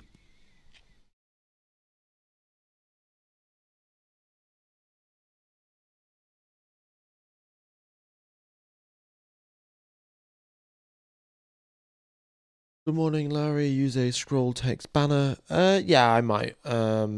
It's I just need to. I forgot how to set one of those up. Because of course I used to have one of those back down at the bottom of the screen. So, oh yeah, I've actually set it up for this, haven't I? So, should be okay to set up. Let's see. Was a new Ferrari wing was a strategy or just a mistake? Well, it was definitely they were trying something out. And if they have it in Australia, then it worked, and if they don't have it in Australia, then it was a mistake. Does everyone have DRS without being 1 second away in the new regs? That is correct. So you can drop your front wing, drop your rear wing whenever you want, as long as you're within those green dotted lines that you can see here on the map. And then in terms of the overtake button, that is like the DRS, where you have to be within 1 second or 1.2 seconds or half a second of the driver ahead. Yeah.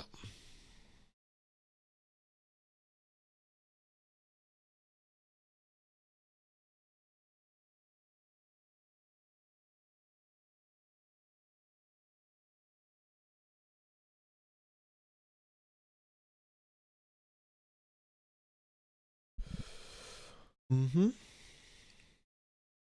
Okay.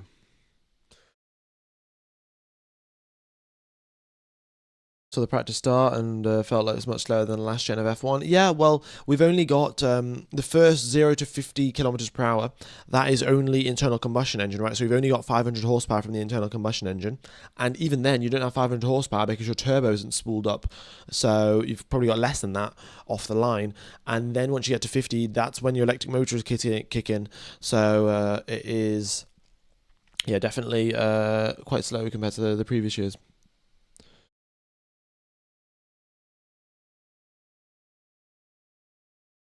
Stream doesn't show the bottom two drivers, only shows 20. Will you fix it for the proper session? Yes, I will. Yes, I will. All I have to do is zoom out. But right now, because there's only 11 cars or even 10 cars on the track right now, I've zoomed in.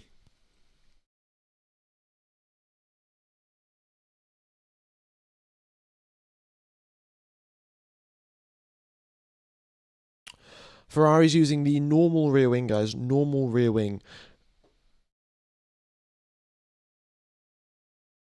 Yeah.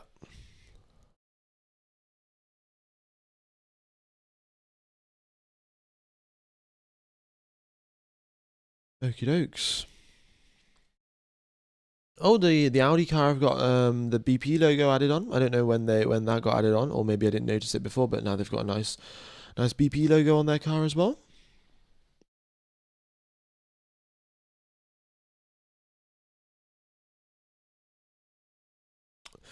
Do you think the FIA will make changes to the electric battery of the engine? I mean, people are saying the electric boost can only last for a short time.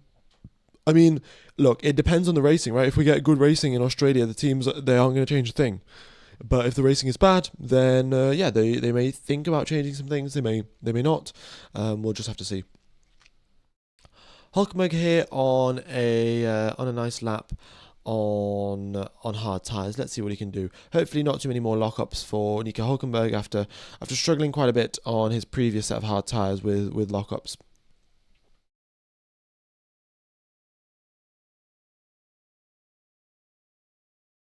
Yeah, it goes a little bit wide of the apex there, but not too bad for Hulk as he makes his way through sector number 2. Turn number 8, Antonelli should get out of the way, and he's stabbing a little bit at the steering wheel, but the car seems to be doing what he wants it to do.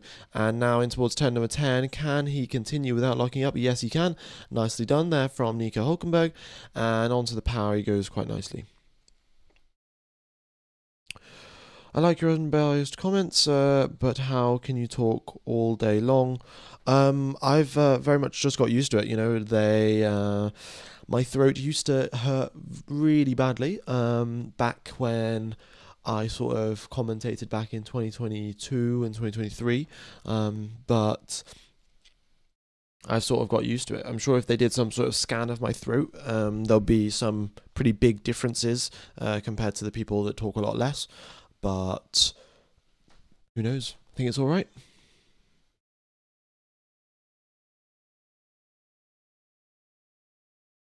And in terms of thinking about things to talk about, there's no way I'd be able to do this stream without chat, because yeah, I would run out of things to say pretty quickly. So chat is definitely providing me a lot of material to talk about. Is dirty air presenting difficulties like last year? Well, there's less dirty air, but drivers are still saying overtaking is quite difficult. So I guess we'll have to see really on that. Why is Ocon out on Inters? No, he was testing out the intermediate tyres and supposedly also testing out what the active error is like when you're on wet or when you're in wet conditions, and they could test that out by being out on intermediate tyres supposedly. I didn't double check that, but yeah, that's one of the reasons why he maybe was out on intermediate tyres. Perez out now. Okay, so second time Perez has come out on the circuit. It's now definitely been over an hour and a half since he was last out on the track. So he's back out. Let's see if he's just going to do another install lap and come back in. It is not a sprinkler day today. They didn't have sprinklers here in Bahrain, actually, so they will probably have to get water tankers onto the track. Yeah.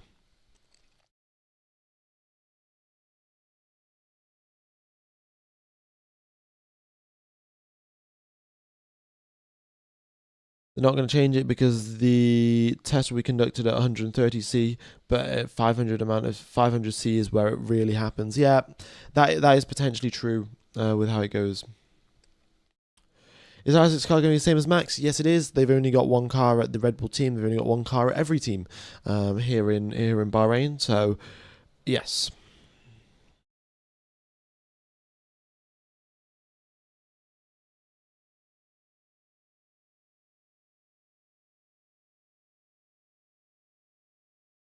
Any fancy tricks from Ferrari today? No, not today. Not today. Ferrari seem to be doing just doing some normal laps, really. Yeah. Is this the last preseason testing week? Indeed, it is. Okay, Sergio Perez, what's he going to do? Full on the power? Is he getting onto the brakes? He is continuing on for another lap. All right, good to see from Sergio Perez.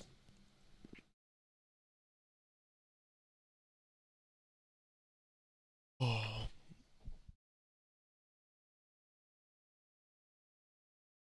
Ocon was on intermediate tyres because he was just testing it out, really. Wouldn't worry about it too much. When a team provided with second cars, well, the team will build their own second car and they'll take them out to Melbourne. So it's just easier to have one car around, one set of spare parts, not two different things, two different things to collect data from. And the teams have only got a limited amount of sensors as well. So splitting the moving sensors from one car to another car is a big headache. So it's easy for them to just keep all the sensors on the car, and yeah. A lot of other factors really at play as well.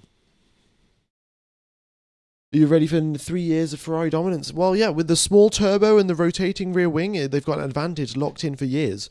So should be an easy World Drivers' Championship for Ferrari. Yeah.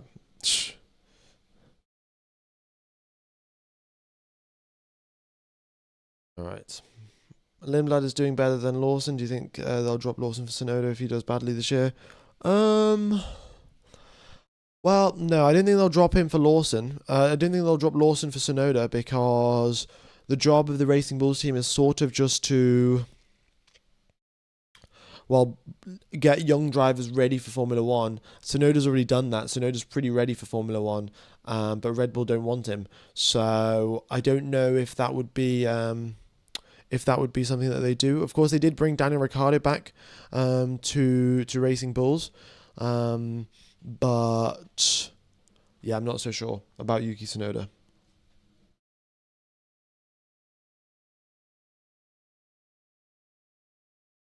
All right, Paris continuing on with some more laps then. Okay, so whatever issue that they had this morning seems to have been resolved, at least temporarily for now.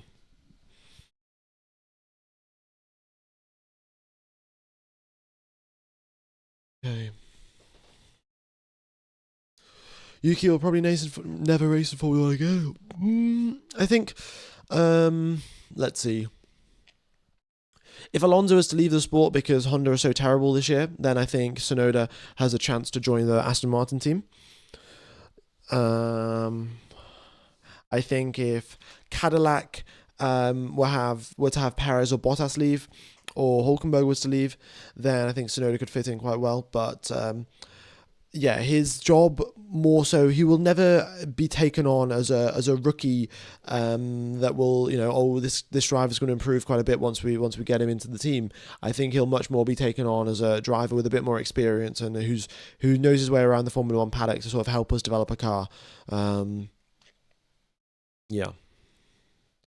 All right, Gasly quick down the straight. Let's see what he can do here through the middle sector. He isn't even full on the power, actually. 256. So I think Alpine might be running a little bit down on downforce because, yeah, he wasn't full throttle going through turn 12. And then onto the brakes for turn number 14. Let's see what Gasly can do.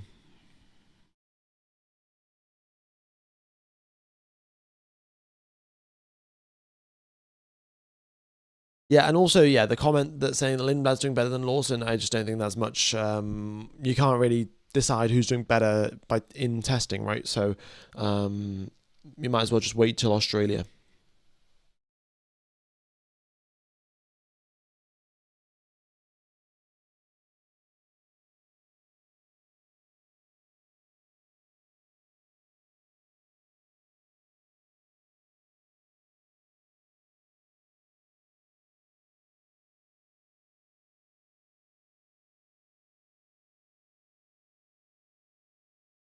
Cadillac 11 seconds from the top. Yeah, I mean, they are 11 seconds from the top, but again, Perez was having issues in the morning, so they're driving around slowly, and they're back in the pits now, so. Yeah.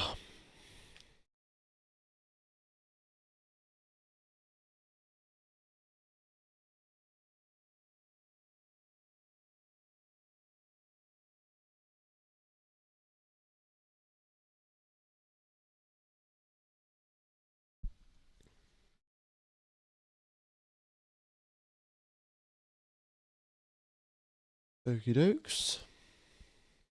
Hey, has William done any race pace or quality sims? I feel like they're slipping under the radar and no one knows the retro pace compared to the teams.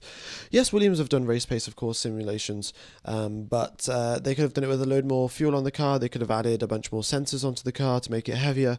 They could have done it in a lower engine mode, so we don't really know what the true pace is like, but they have been sandbagging quite a bit. They did do a soft tyre run yesterday, but also that was very, very slow. So either they're just very slow or they're sandbagging, but I think that they're sandbagging. So, yes.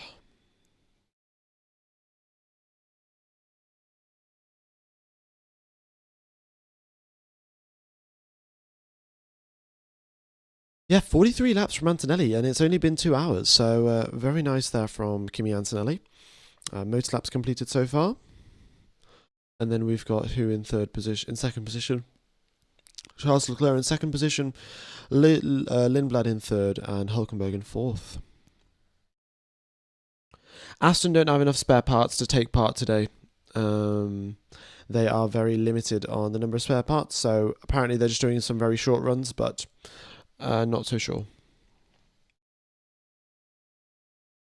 The 107% rule is that the driver, if you're qualifying right at the end, right at the back of the field, you cannot be more than 100. You cannot be more than 7% slower than the driver that is in first position. So this. Well, firstly, the stewards have to decide, if you take part or not. So it's not a clear and fast rule. But if you're more than 7% slower, then the stewards will consider you.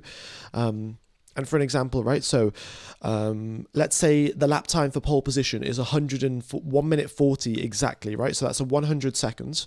So if your lap time in P20 is more than 1 minute 47, and it wasn't because your car was it wasn't because you had a mechanical issue or you spun on your lap or you were, I don't know, your brakes locked up or something like that.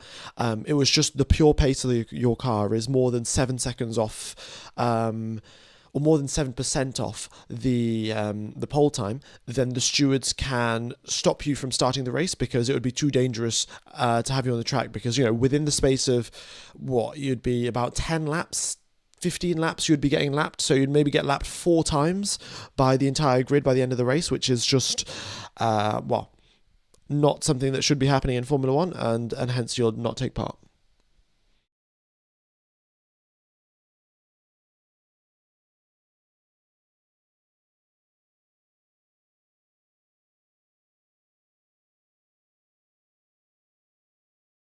Could the Racing Bulls be a competitive car? Will it be at the back of the grid? I mean, they could be. They could be a competitive car. They've been competitive in the past, but yeah, it depends on how strong Red Bull is. The more competitive Red Bull is, the stronger Racing Bulls will be. So let's just wait and see. Really, is Russell driving today? Yes, Russell's driving in the afternoon. Today is the last day. Yes. Daniel Tolkien, thanks for explaining. No worries, no worries. Has anyone been disqualified by the 107% rule? No. Also, that rule doesn't apply, if it's raining in Q1 and you're in P20 in Q1 because of the rain and then it's dry in Q3, that rule doesn't apply, right? The conditions have to be similar and all of that stuff.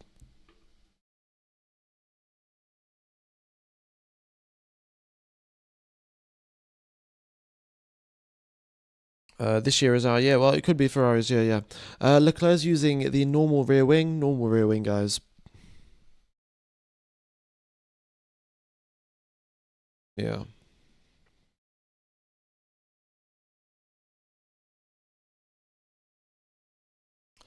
Here he is, and coming down the start-finish straight.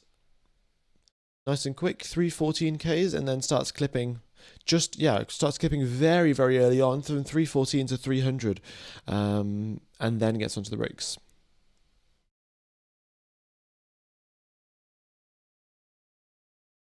Any update on Aston Martin? Yeah, not enough spare parts.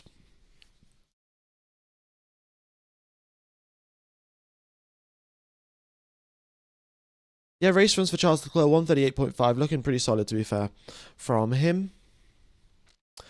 So, yeah, it might be Ferrari versus Mercedes. Who knows?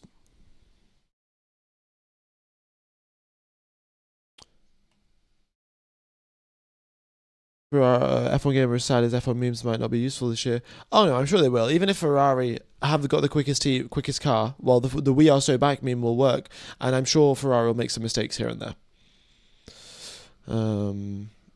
So,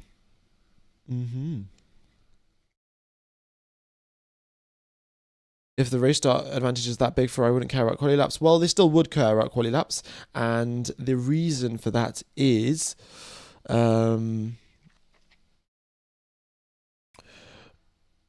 because some of the tracks aren't wide enough where you'd be able to make 3 overtakes on the opening lap, right? The advantage is most pronounced at the start of the race, like immediately off the line. And if the opening straight isn't wide enough, then you're not going to be able to pull off the overtakes, even if you are quicker. Just came from F1 TV, and the commentators were given a challenge to explain the new rules in the simplest way possible. So I'm wondering, how would you explain it? If already explained, ignore this. Explain the new rules in the simplest way possible. Well, you've got double DRS, so DRS for the front wing, for the rear wing, and your battery, and you've got your power, 50% of it coming from an internal combustion engine, 50% coming from hybrid, from an electric motor. Sorry. Yeah, that's probably the best way to sum it up. Those are the key things with the new regulations. Double DRS, front wing DRS, rear wing DRS, and then you've got your engine.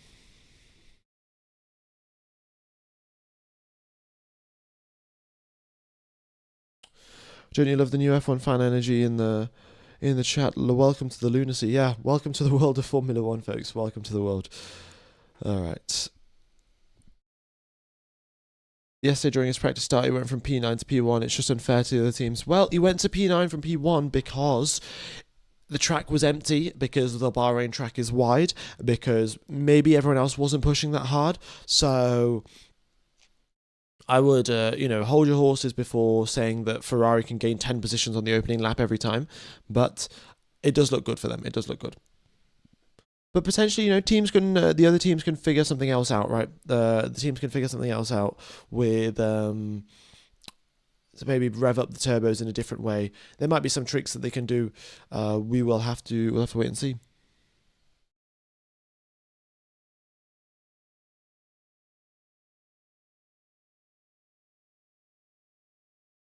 should put the "We Are So Back" meme. Yeah, I mean, to be fair, it does look like they are so back, aren't they? Currently, it's this meme. Yeah, this is still pretty good, isn't it? Huh? Um, but yes, the We Are So Back.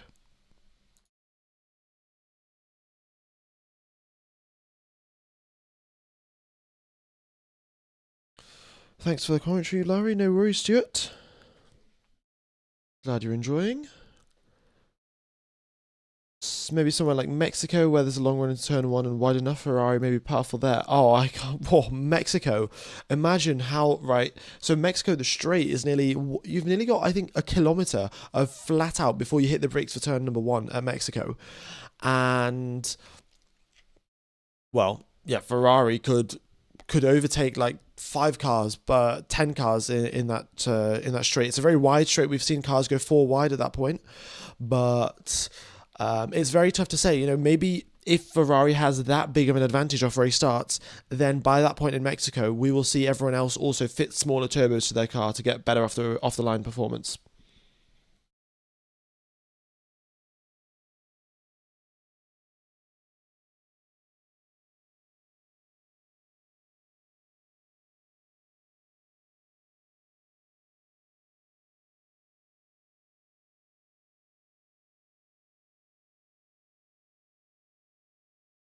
Okie dokes. Do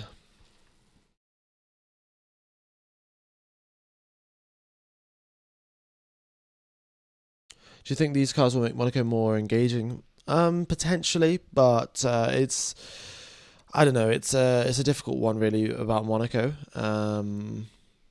because um, it's just so narrow that even if you have smaller cars, I don't know how much it will really help right now. Also, another thing that I'd like to point out, I do think that are running.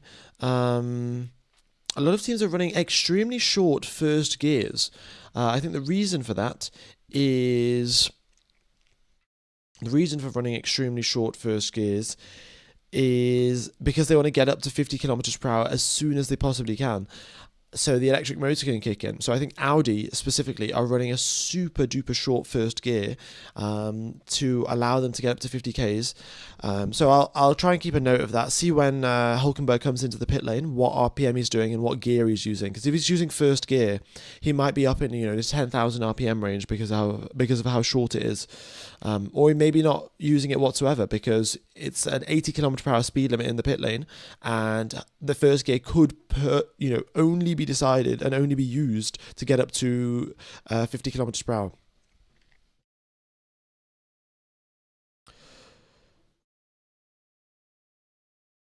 I think WEC or some other racing series mandate that the cars use electric motors while in the pit lane to spool up the turbos. They could do something similar in Formula One. It might be mixing things up. It could, but I think that then runs the risk of potentially having the electric motor start the race off means that you can probably sort of make a cheat traction control system. So that's the reason. That's the real reason why they have banned electric motors below 50 kilometers per hour, and it's because there are some ways you can make the electric motor act like traction control, even though you haven't got a traction control system fitted. So yes, that is why Formula One have done that. What do you mean by not enough spare parts? They broke their car yesterday. They haven't got enough spare parts to fix it, and that's why they're not out on the track. Ugh. But if Hulk breaks into turn one, then he'll need to use second gear. Yes, well maybe yes. Let's have a look. Turn 8 and turn 10 are some of the slowest corners right on the circuit. So Hulkenberg going into turn. Yeah, Hulkenberg uses second gear through turn number 8. Let's see what he does through turn number 10. That's even slower. And onto the brakes he goes. Second gear, second gear. Yeah, no first gear for Nico Hulkenberg. So we'll keep an eye out again into turn 1. But yeah, I think Audi have got a very short first gear, according to a few of the things that I've read. So that will mean that they can accelerate up to 50 k's really well, and that's the only thing the first gear is used for. And then for the rest of the race, they're going to be between second gear and above.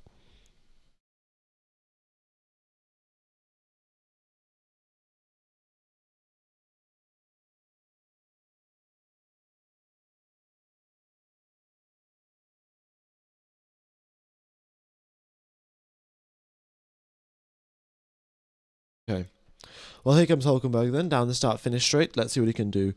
Speed's going up to 280 and then huge lift and coast. He's just lifting off a little bit on the power. Okay, I think he must be backing off. He's not taking this as a serious lap. So maybe he's going to go extra slow in turn one. But even if he goes going extra slow, he's still only doing it in second gear. So there you go, folks.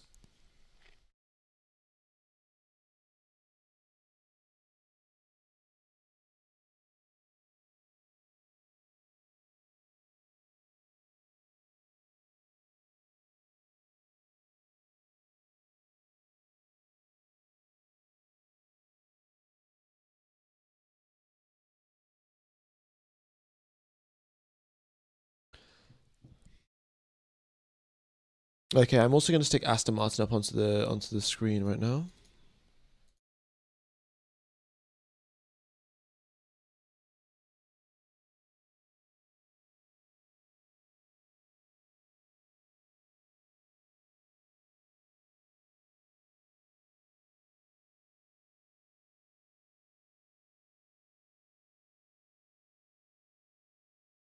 Okay.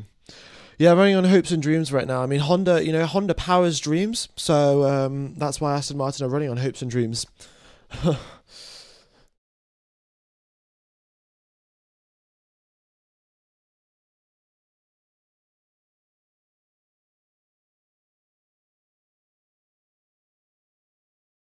Ring ding a ding ding ding. I love you. What's this? Some Seb Vettel quotes. Right.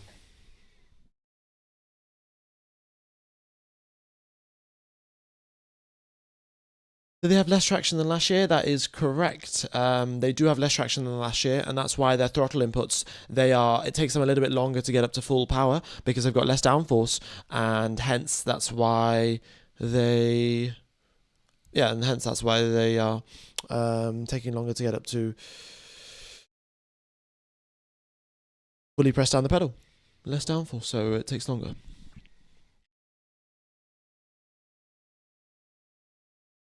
Joining F1 in 2026 seems like a much harder challenge than back in 2006. Much more complex cars, even if we have more money and devices to bring everything into one piece. Yeah, it is. It is quite complicated. Loads of so many different elements and things. But in 2026, you've got the extra knowledge. And Audi have got so much more expertise, so I think it's all right for them. And Cadillac as well, in the form of General Motors, they've got quite the bit of motorsport experience. All right, we've got Esteban Ocon here doing a race start. Let's see. Building up 12,000 revs. And how quickly is he going to be able to do a 0 to 60? I think I'm not going to get my stopwatch up in time, but look at that. Okay, he gets up to 80 Ks because it's the pit lane speed limit. But that was pretty quick. Someone will have to do sort of the analysis on that, but yeah. Once we get the telemetry coming through, that'd be pretty cool.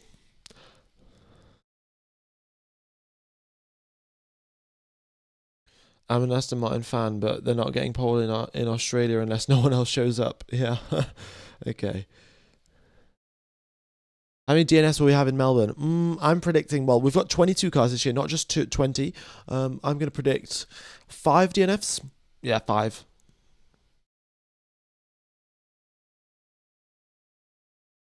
I did see the standing starts. Yes, I did. Definitely interesting for sure. We'll see. I mean, we don't know again how hard everyone else was pushing, what engine modes they were in, so it's difficult to know for sure.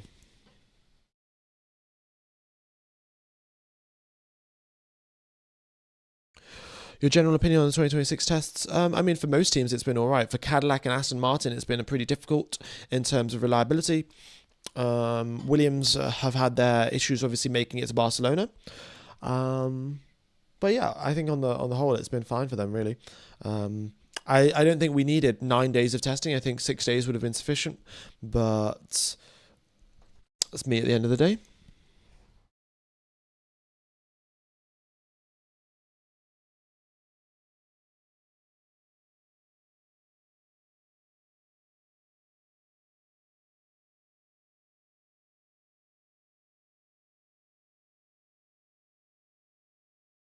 Are we going to see more battery fires? Well, no, we've had the batteries in the cars since 2014, right? We had the MGUK and the MGUH charging up batteries then, and we have a ever so slightly bigger battery right this year, but I don't think it's much of a difference. So it's confirmed the Aston Martin issue was from the Honda engine electrical side mainly.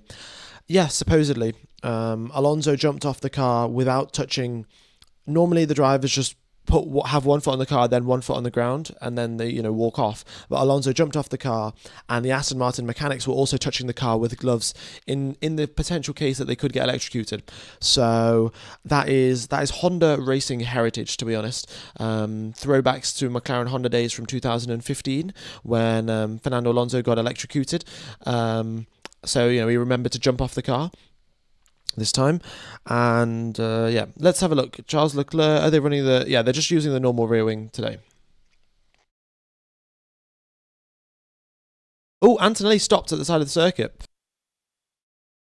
Kimi Antonelli stopped halfway down the straight. Yellow flag's out. That's going to be a red flag, ladies and gentlemen. Yep, Kimi Antonelli stopped at the side of the circuit.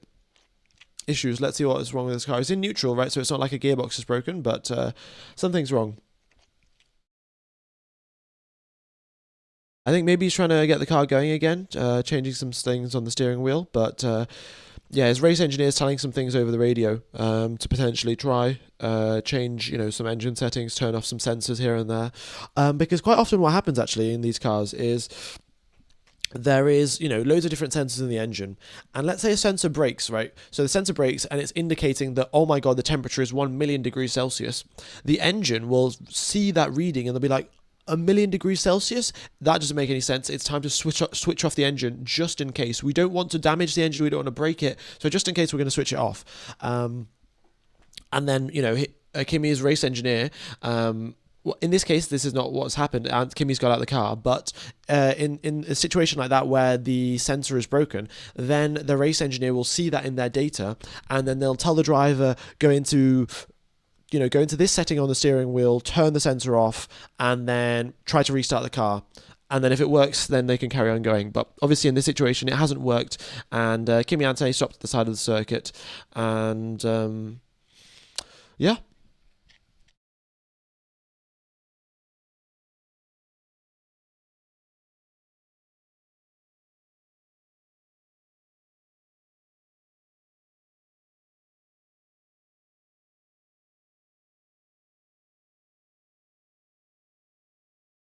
Could there be crashes related to active aero? Yes, there definitely could be crashes related to active aero.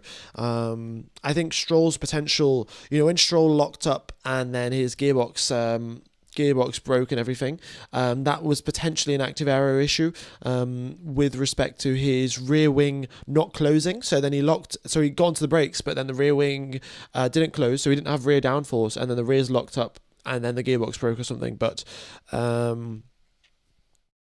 yeah, it's a red flag because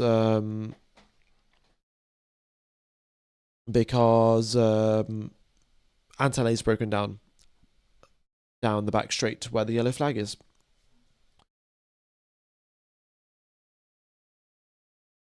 Yeah, Kelly Sway. The statement has come from Honda Racing F1, saying that they have run out of spare parts.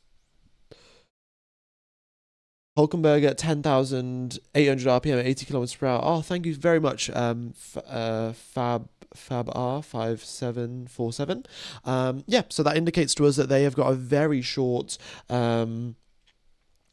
first gear, because the highest revs that we've seen out of anyone else in the first gear going down the pit lane is 9,800 from Ferrari, I think. So the Audis are nearly an entire 1,000 horsepower, 1,000 revs per minute more in the at 80 kilometers per hour. So it's suggesting that yes, they have got a very short first gear. Can you see the radio transcripts? No, unfortunately, folks, there's no radio transcripts for testing. We will get the radio transcripts back for the sessions and the races, but not for testing.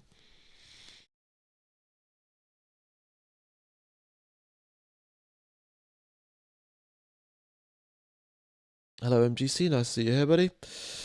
Yeah, yellow flag for Kimi Antonelli. Stopped at the side of the circuit, and red flag. Everyone's come back in, and yeah, his car's already in a safe area, so that's not an issue. He will. They'll have to get a lorry to take to. They'll have to get a lorry to take him to take the car, and maybe Kimi Antonelli will drive in the Aston Martin safety car. Oh no, not the Aston Martin, the Ford Mustang safety car. Oh, there we go. The Ford Mustang safety car's there. I do wonder. Alonso also drove in that yesterday. Surely Antonelli says, I'm a Formula One driver. Let me drive the Mustang, right? It'll be fun. I think the safety car driver should let Antonelli drive. Actually, is it a good idea to give Antonelli a 700 horsepower car, because he did crash one in San Marino, didn't he? So yeah, he did crash. Kimi Antonelli, for you guys that don't know, was gifted a car by Mercedes. Of course, he's a Mercedes driver, so fair enough. And then he was driving around and he crashed it, and he was going way, way too quickly as well.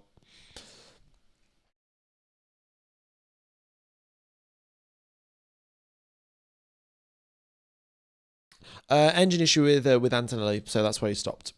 Sessions restarting in about 45 seconds, and yeah, the Ford Mustang car is now coming out by the looks of it, back out onto the circuit. They should. Oh no, they're going a different direction, back to the pit lane, but they should. What they should do is let Antonelli drive. That'd be pretty cool.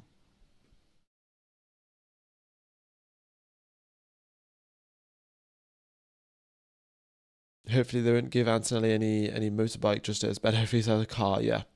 Where can I watch the cars for free? Well, not for free, but if you get Proton VPN, then you can watch the Formula One for $1 a month. So we have got nearly 100 people using Proton VPN, and more than 500 or so using other VPNs and things like that. All you've got to do is connect to an Italian VPN server, and then you go over to YouTube and search Sky Sports F1 Italy Live, and then you can see the cars. So that's the best way to do it. Okay, cars back onto the track. Gasly, Ocon, Lindblad, Perez. Is that Perez coming out onto the circuit? I think he's lining up and doing a practice start. Yeah, there you go. 12,000 RPM for Sergio Perez. Back down to 10,000. And let's see what he's going to do. He's coming out on the test tire as well, actually.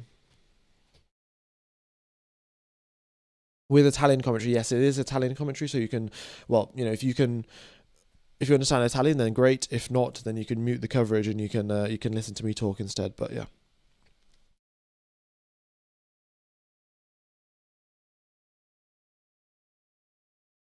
Oh, we're watching here. We're watching a replay here of Oscar Piastri following someone ahead of him, and the rear of the car getting very loosey goosey in the middle sector. He was following Charles Leclerc's Ferrari, and the rear of the car snapping about for Oscar Piastri.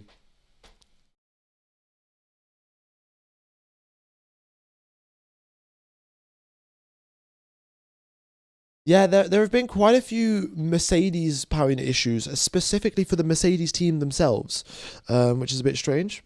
But yeah, McLaren, Williams haven't, and Alpine haven't had that many issues. They have had issues, don't get me wrong, but the Mercedes ones seem to be a lot more common.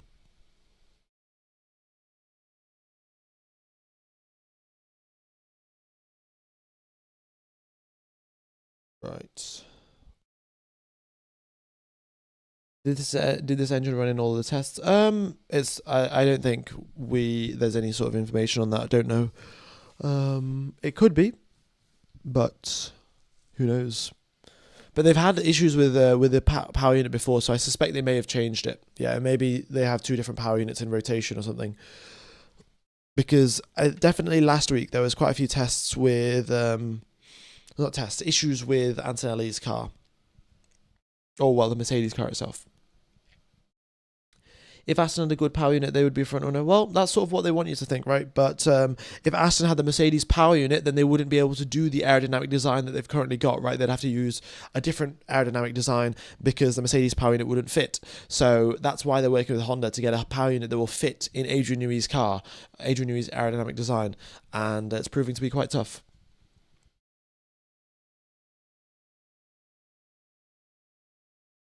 Kimi was doing 180 in a 70 zone, and that's how he crashed. Um, well, that's why normally in Italy you don't teenagers can't get a fast car. Their license does not allow it. You have to get a slow car if you're like 19 or 20. But yes, Kimi Antonelli circumvented the rules by going to San Marino to get his license, and then got gifted like a 700 horsepower car from Mercedes and crashed it. Proton VPN in Australia is $15.99 per month.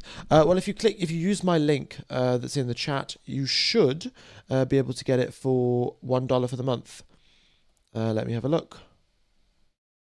Yes, yes. If you click the link that's in the chat or the one that's in the description. Oh wait, let me check the one in the description. I don't know if I updated that. But definitely the one in the chat, you should be able to. Yes, the one in the description as well. You'll get it for $1.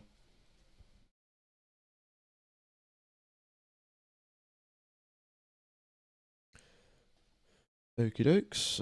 Thanks to everyone for tuning in. We've got 3,000 people tuned in.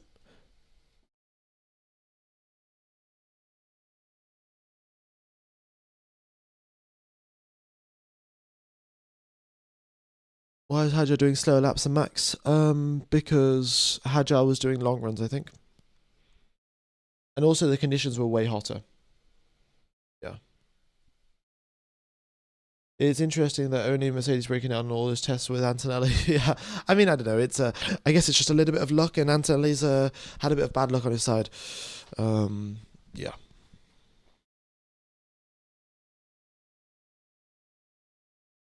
Does Proton VPN work in Africa? Yeah, it works. Works all around the world. If the link doesn't work for you on Wi-Fi, then I think trying it on mobile data might work.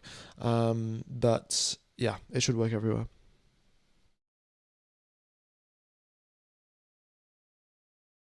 Right. Just joined and got my eye on. AMR has no spare parts. Lol. Yeah, it is. It's not great for them, is it?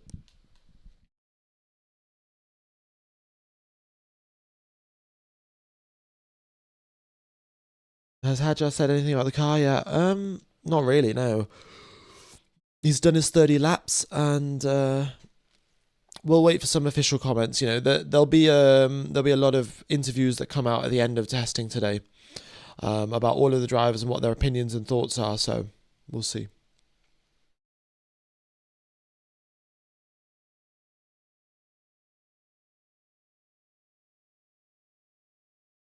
Oh, Gasly up into 6th position. Nice job. Yeah, medium tyres for him. I think that was a relatively good push lap there.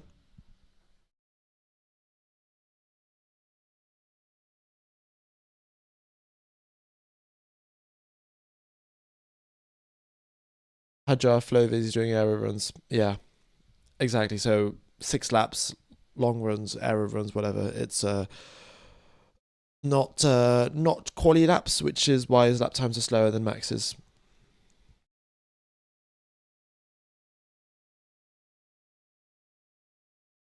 Mergo, why am I awake right now? Well, good to have you on the stream, buddy. Yeah, why? Well, I'm sure a lot of you people weren't here when I went live, but I went live quite late today because my alarm went off.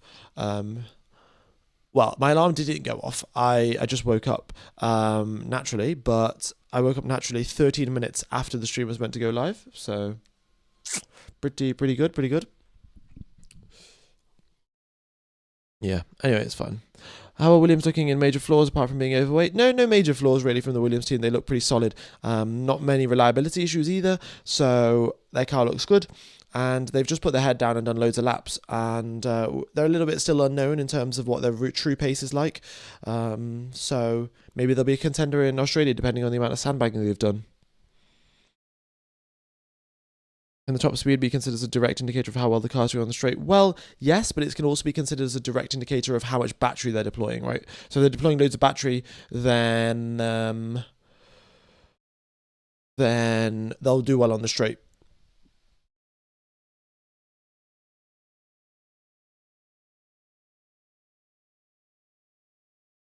Kimi Antonelli had his power unit fail halfway down the lap. Mm-hmm. Okay.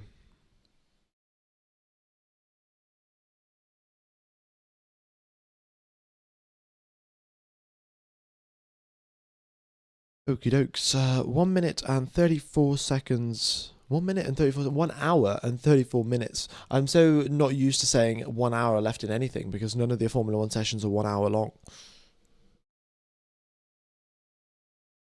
Could we see overtakes Monaco? Well, if maybe, I don't know. Can't really answer that question, can I? Why is Cadillac 8 seconds off? Because their car is really fragile by the looks of it, and they can't get many laps under the done. But I don't know why how suddenly they've become so unreliable. Because last week they were looking really really good. So what have they changed from last week to this week to become so much more unreliable? Pretty strange.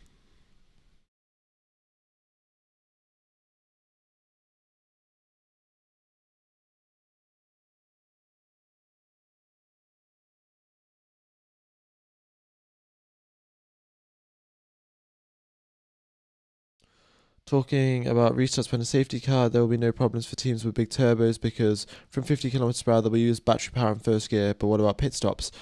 Um, well, pit stops. The thing is, the drivers won't be moving away. They won't be accelerating at rapid speeds anyway. They're going to get to 80 kilometers per hour. So I suspect the time difference for the cars to get from 0 to 80 is not going to be that big. Um, but turbo pressure boost pressure will still matter behind safety car restarts because let's say even if you do have 500 horsepower from the battery, you still need 500 from the engine if you want to be at max power. And if your turbo isn't at max RPM, you're not getting max power. So for that reason, you yeah, for that reason, it will still matter a little bit. I'm sure the effect will be smaller behind the safety car, but there'll still be some sort of effect.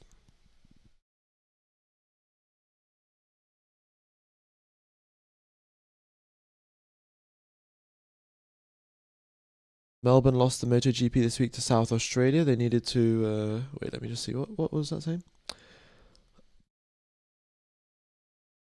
Melbourne lost the MotoGP to South Australia. They needed to make the F1 race epic first venue of the season. Maybe not the best race.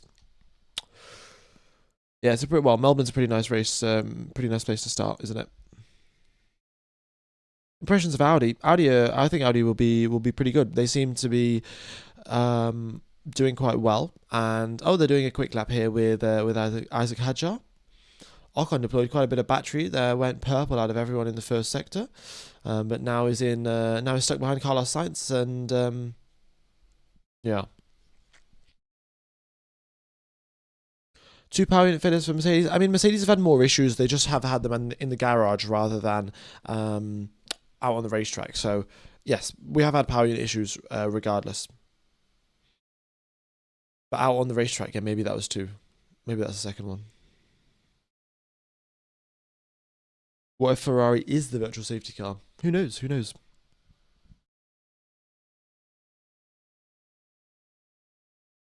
It could have been a toe, actually. Yes, that's a very strong potential, very high potential chance that it was a toe. Let's keep a look at Ocon's top speeds anyway. He's flat on the throttle. 300, 310, 311, 312, and not overtaking Sainz. I mean, they're showing us Hadjar's on board lap. I would quite like to see these four cars going down the straight at the same time, see what's going on there. Gasly Cup pulls into the pit lane, and Hadjar's lap doesn't seem to be anything astonishingly quick, so... Will Stroll drive today? Stroll was supposed to drive today, I think, but given that Aston Martin have got no spare parts, I don't think either of them are coming out on the track.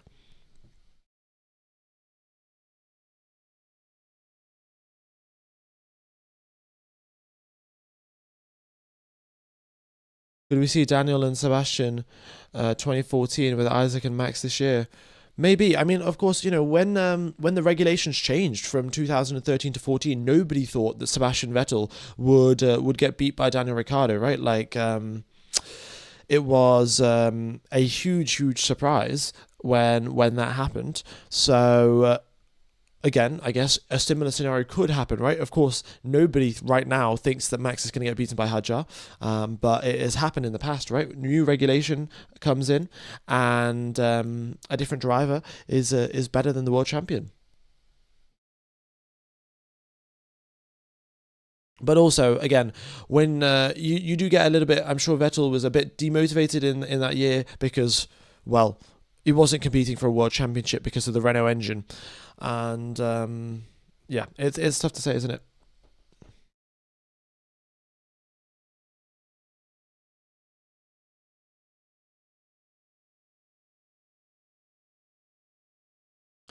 It won't happen. Max can make the third best car a race winning car. Well, that's the thing, but that's exactly what everyone thought about Sebastian Vettel in 2013. Um, the man had just won like 9 races in a row, right? So very similar to what Max had done. So yeah, that's why I still think that it's a possibility, even though that we think it's highly unlikely. It's happened in the past.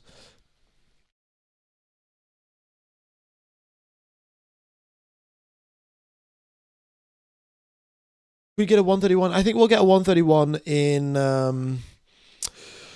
Bahrain quali, right? Like in the fourth race or the fifth race of the season. But not today, not today. But that's my guess.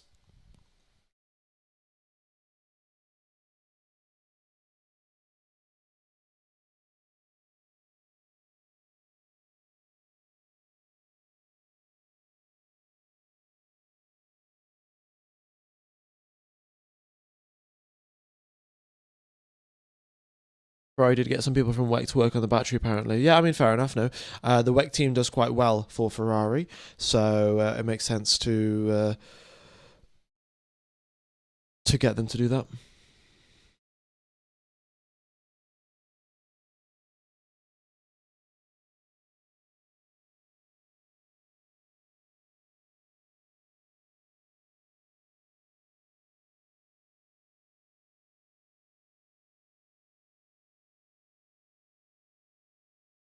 Okay.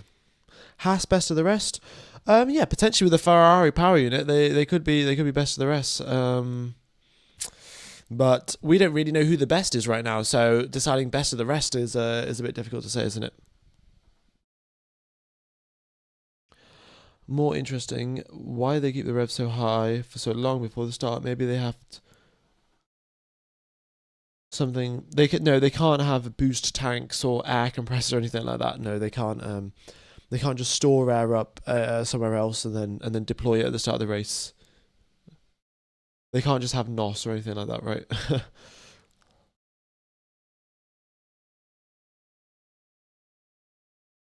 Ocon just touched 339 on the straight. Yeah, I mean, I think that's fair. That's it's been done before in the Mercedes power unit, so um, seems good. It seems the Alpine rear wing also works well in terms of reducing drag, um, because, well, Piastri is sorry, not Piastri. Gasly's been able to go that quickly. They've got a different rear wing design to the others.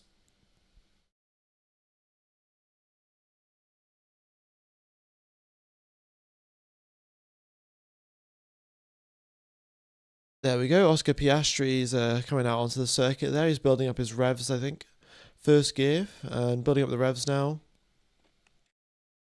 You can see he's got the brake on and then a little bit of throttle. Brake, a little bit of throttle, spooling up the turbo and then drops the brakes and continues away. Are they going to retire the DRS train? Well, I think Sainz and Perez are continuing on with it. Perez is out doing some more laps and he is firmly within the DRS 321, but he still starts clipping and starts slowing down as well. Even though he's in the DRS, he will still clip and still lose speed.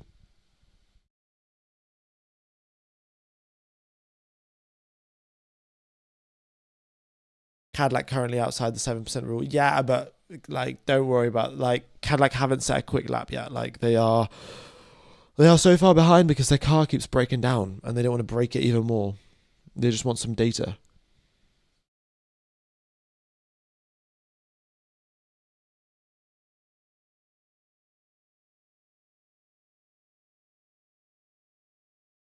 Do you think Ferrari only used that rear wing for a little lap to get the info and use it in Melbourne maybe, or maybe it didn't work? Well, that's the thing. So you don't know. So Ferrari did use it. They got the data that they needed. Now maybe it works and they don't want to show it off to everyone else, or maybe it doesn't work and we're never going to see it again. When did I start following F1?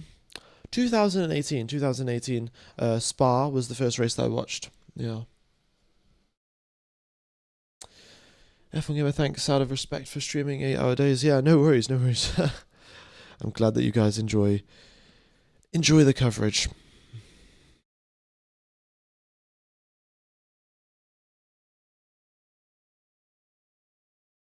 Right, just trolling with that rear wing, it worked, got everyone talking. Yeah, maybe they just wanted everyone to start talking about something else and not focus on some other trick that Ferrari's got.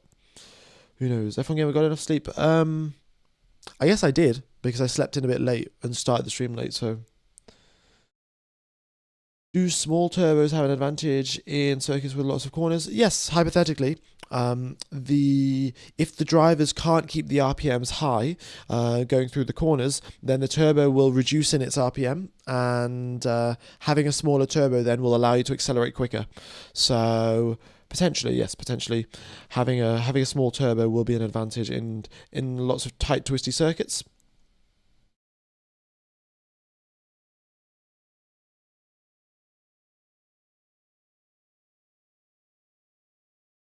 Can they reach a top speed of 400 kilometers per hour in Mexico? No, that will not be the case, because the battery stops deploying after 355 kilometers per hour.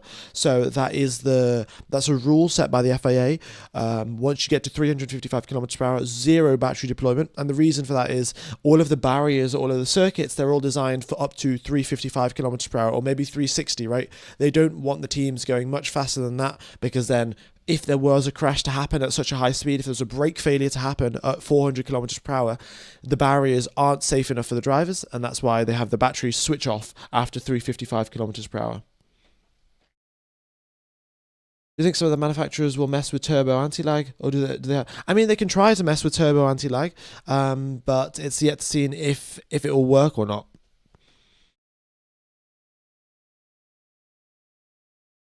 Ferrari's using the old wing, guys. Old wing.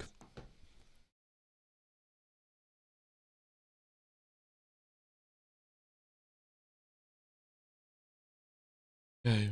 New Monza Vegas Mexico lap record, maybe, but the thing is they'll run out of battery, right? As I said earlier, 11 seconds of deploying your battery at full power and you run out of charge. So yeah, it's not like they can go flat out in Monza for 100% deployment the entire time. They have to recharge it up at some point, and they have to do a little bit of lifting and coasting, even on a quali lap, which I think is frankly ridiculous. There should be no lifting and coasting ever on a quali lap under any circumstance. Especially if it's to charge up a battery, right? If it's lifting and coasting because it's quicker to go through a corner via lifting and coasting, sure. But lifting and coasting to charge a battery during a quali lap, I mean, it's just a bit ridiculous.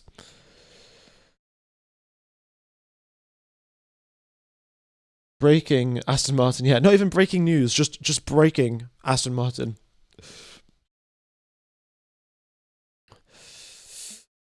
Yo, my physics exam went well. I cooked like 2020 Lewis Hamilton. Well, congrats, man.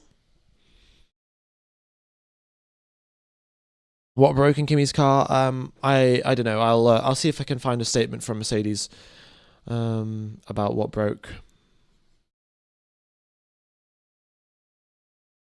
Hmm.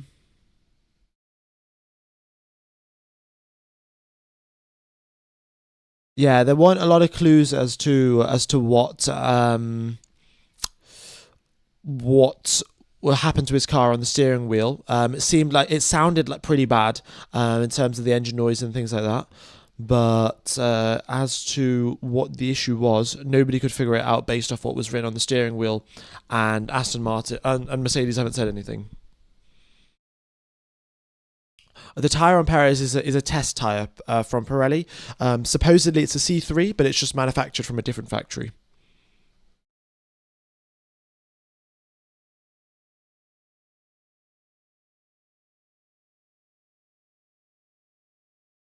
Okay.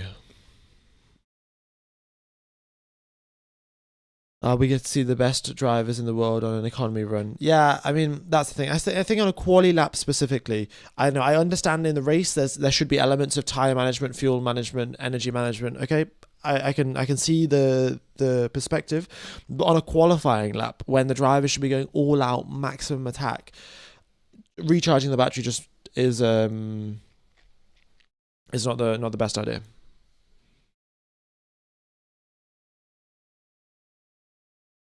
How is your sponsorship talks with F1 TV Pro?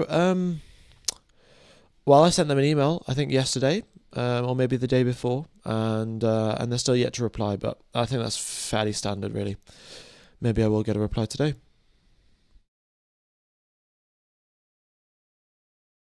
Cadillac in deep trouble. Well, Perez is still lapping around, right? So he's done some more laps. I wouldn't worry too much about his pace, right? Look, he's going 280 k's down that straight. We've seen drivers hit 300 there, so 20 kilometers per hour slower down the straight. Now coming out onto this straight, he is going 260 to 299. So he crosses the line at 300, deploys a loads of battery at the start, and now is clipping away back down to 299, and then he gets onto the brakes, right? So they're clearly just not pushing all that hard in terms of engine mode and battery.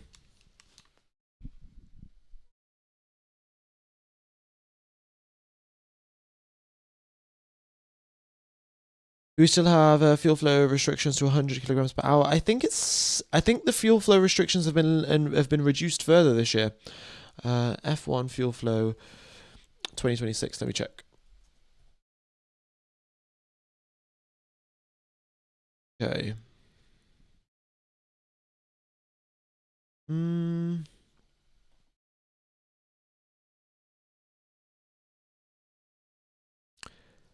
It's estimated to be around 70 kilograms per hour now. Yeah, 70 kilograms or so.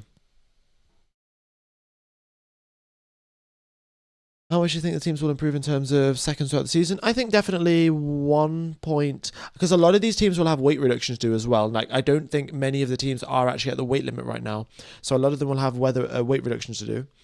So I'm gonna guess, I don't know, 1.5 seconds maybe. Yeah, 1.5 seconds.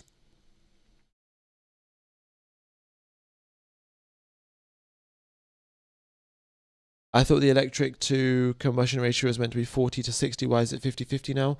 Well, if you do the calculation, let me check. It is 350 divided by 750. It is more, if you want to do it more accurately, it's 46% electric and 54% battery. Not battery, 54% combustion. So yeah, it's just easy to say 50-50, easy to explain. But yeah. The Poor Opinion, thanks for becoming a channel member. Much appreciated there, mate. And also much appreciated for your offer a few days ago about coming to the Australian Grand Prix. Glad that you're listening into the coverage for all of this time of me yapping away.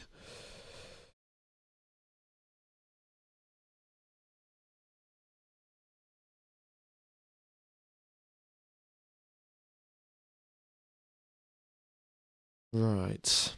Track temperature about 45 degrees Celsius, nice and hot, really. So you're not really going to get many quick laps out of the drivers right now because it's just way, way too hot.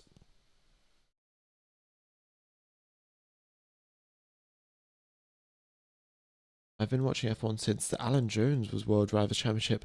Yeah, Alan Jones, the last Australian World Drivers' Champion. I think that was, 1980? Yeah, 1980. So, well, we were potentially going to have Oscar Piastri become the next Australian champion last year, but didn't work out.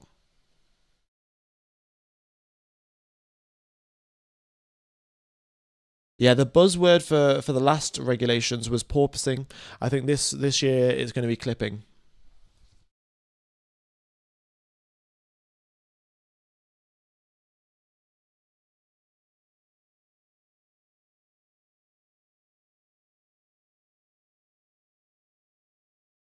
Your opinion on this regulation? Me personally, I think it's an unnecessary nerf instead of bringing any real benefit. Well, I think in other aspects of the active aero and making the cars smaller and lighter is fine. The engine, however, I personally think could do with some work. Clipping is essentially right. Let's follow on with Oscar Piastri. Right, this is the phenomenon of clipping. So he's going down the main straight, and his speed is going up to 250, 280, 300 there. Right, he hits 299, and now he's still full throttle. Right, you can see here, still full throttle, but his speed is going down, and that is essentially what clipping is. Where you are full throttle, you're going down the straight, but because your battery is running out of charge, you can't deploy as much electricity, you can't deploy as much power from the electric motor, and then your speed slows down. So that is essentially clipping.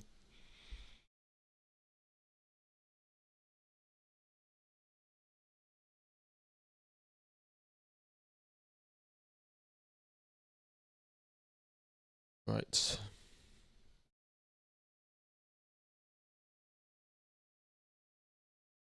Yeah, we'll get the 22 we'll get the 22 cars up onto the screen for the Australia session and also for the afternoon. It's just there's no need right now because well there's only 10 cars out on the track because Alonso is well Aston Martin have got no spare parts to take part today. We saw how fast they develop it from 23 to 25. I lots of times upgrades. Yeah, we'll see lots of times of upgrades. I think Honda also, a lot of people are concerned about what Honda are doing right now, but we've seen in the past in in certain years they have gone 50 horsepower increases in a year with upgrade packages and things like that. So they'll be all right. I think Aston Martin will just have to be prepared to take some engine penalties. I think the next thing to add onto the screen is Ferrari is using the old rear wing because that has been asked about 100 times today.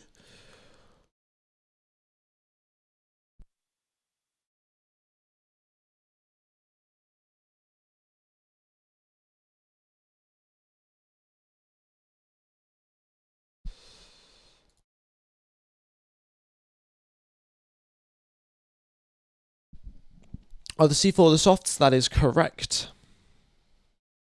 Antonelli had a engine issue, and that's why he's been sat in the pit lane for quite a while, and I don't think he'll be going out, or maybe he will, but it depends on how quickly they can repair the car and what the issue was.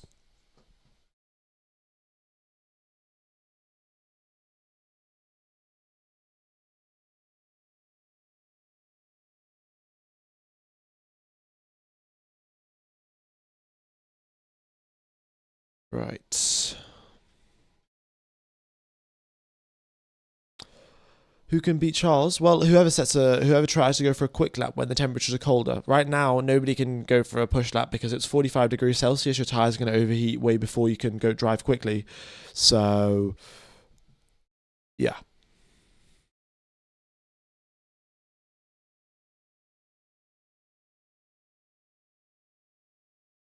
Apparently, the Ferrari upside down wing doesn't induce noticeable lift.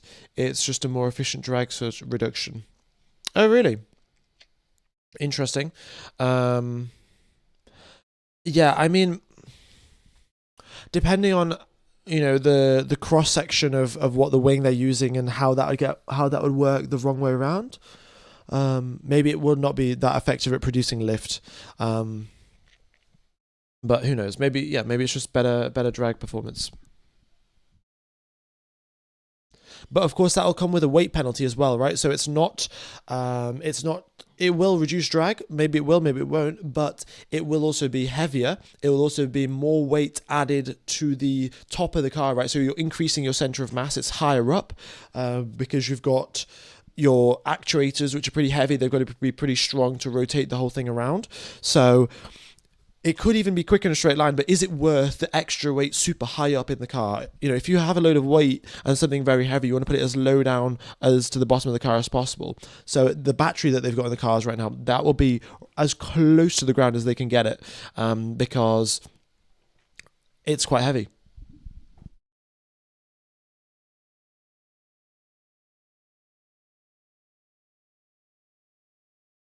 Do you think McLaren continues their fast development between 23 and 25? I mean, they could, but for I think McLaren was still struggling a little bit towards the end of 25 to bring consistent upgrades. So I mean, maybe they'll be doing really well this season. But I think Williams also could have a similar thing. Williams were rapidly improving, right? Yeah, sure they weren't right at the top, but they went from the back to scoring podiums last year. So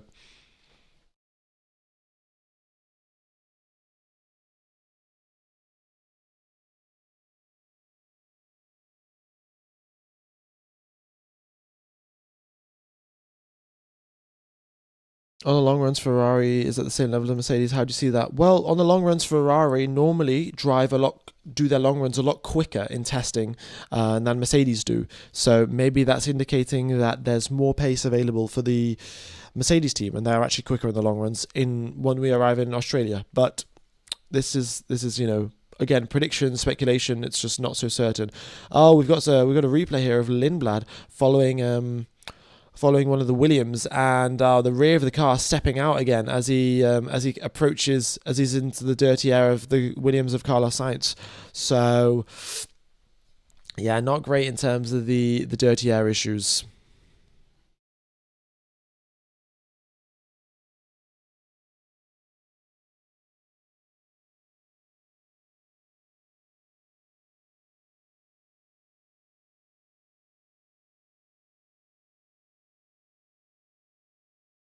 Is Leclerc going into eighth gear because Hamilton wasn't? Well, look, this is a race run, so it depends on their strategy, right? So Leclerc's going 272 through that corner. It looks like everything's frozen actually. Yeah, all of the telemetry and stuff is frozen. So whenever that fixes itself, we'll find out what gears the drivers are using. But for now, you can just see it's all frozen. Is Hajar okay? Yeah, I mean Hajar's fine. Maybe there's a problem with his car, but he is totally fine. He's done 35 laps. I think that's okay for the morning session. Ideally, done a few more, but it's not totally required. They've had a lot of running.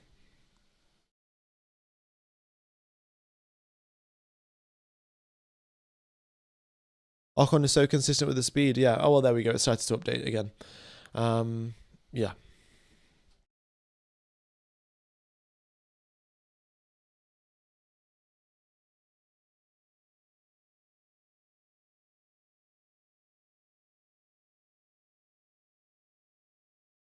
The exhaust wing was effectively the same thing, creating a high pressure on the underside of the wing to generate lift, analysed by Kyle's Engineers ex Mercedes F1.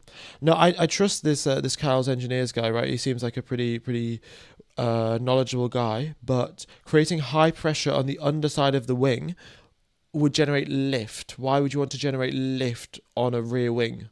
You'd want downforce. And the exhaust wing would only work. Yeah, I thought about that. I wasn't 100% sure why that would be the case. So potentially, there's something else that Ferrari have figured out, but yeah, not 100% sure on that one.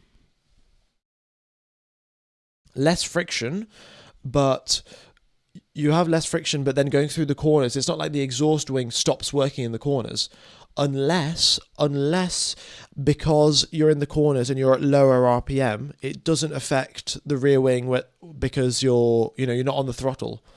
That is one potential thing that I could see, right? So you lift off the throttle and you don't have as much air coming out the exhaust, and because you have less air coming through the exhaust, the lift effect isn't generated. But then when you're on the power and you're at high RPM, you have more air going out the exhaust, and then that will create the lift effect to give you more top speed.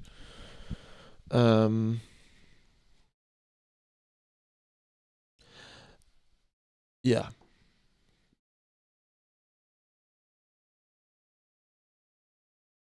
The exhaust wing was made to redirect exhaust air from the air coming out of the diffuser. Maybe it's that. Yeah, see, there's lots of different. Maybe it's a multifunction thing. Maybe it's doing two things at one time. The exhaust wing and the exhaust wing and the reversing wing are two separate things on the Ferrari car. They've got a wing on the exit of the exhaust that redirects the air upwards, and they've also got their flipping wing that flips around. So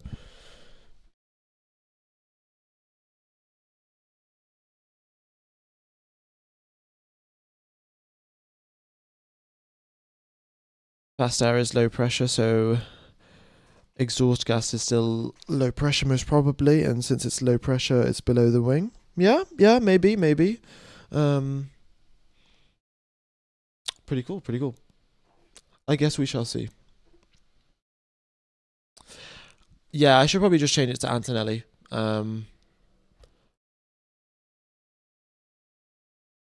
It does make a. I mean, typically we just use sort of the three-letter ones rather than the.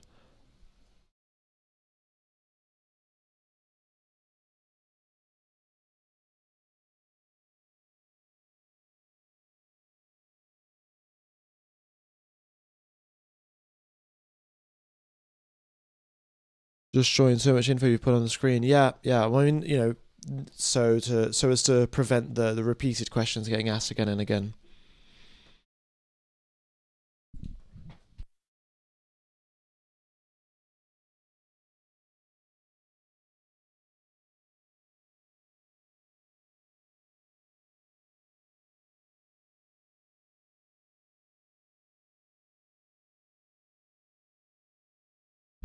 Do I really think Williams are sandbagging?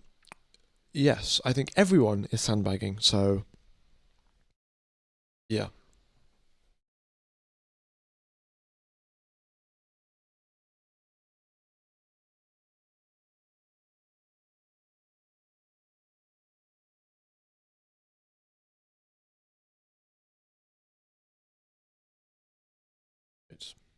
Everyone except Ferrari. Oh yeah, sure.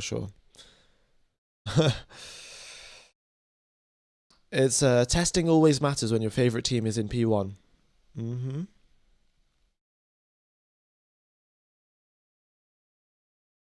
All right.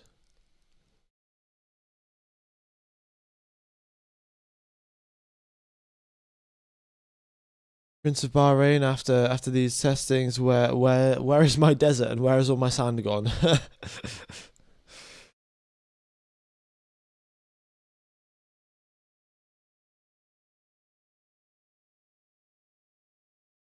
Yeah. All right. Perez out on the circuit. Some more solid laps getting done with him. So up to 30 now for him. Most laps done so far today by Charles Leclerc. 65 laps completed. That's more than a race distance. Good job from him. Arvin Lindblad, 57 laps done. That's once he comes across the line, that'll be a race distance for him as well. He's in second most laps completed. And then we'll have I think. Yeah, we've got quite a few drivers actually tied there on 50. We've got Piastri and Ocon on 50, and Hulkenberg on 49, Sainz on 48. Ferrari's long run pace in these very hot conditions is impressive. Yeah, it is 45 degrees Celsius, and they're holding 136s is pretty mega. But it could be low fuel. Isaac is going in and out of the pits. Is there an issue? Maybe there is. Maybe there isn't. Yeah, I can't tell you for certain. Sometimes the teams do this, and they're just testing out one or two different things. But yeah, maybe they're just doing some flow viz stuff because they were doing that a little bit earlier on, I think.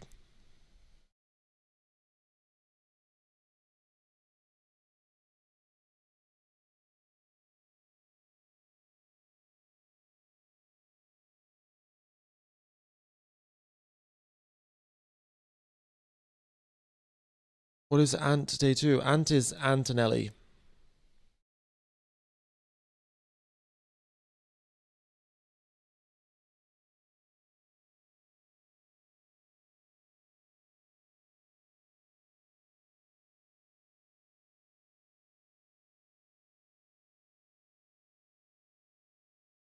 All right. Yep. So just 1 hour left now of the morning test session, and then we'll have, of course, the practice starts right at the end of it, which will be interesting to see.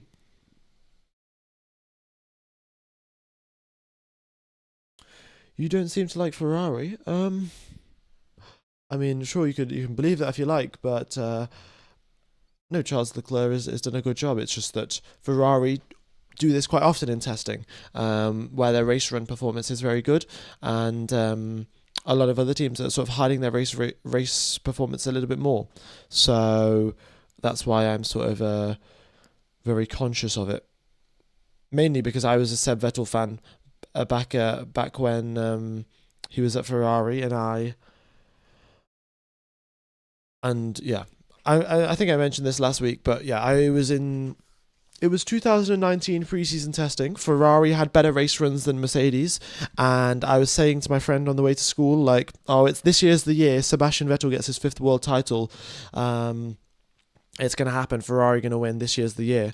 And well, we know how that year turned out for Ferrari. So, yeah.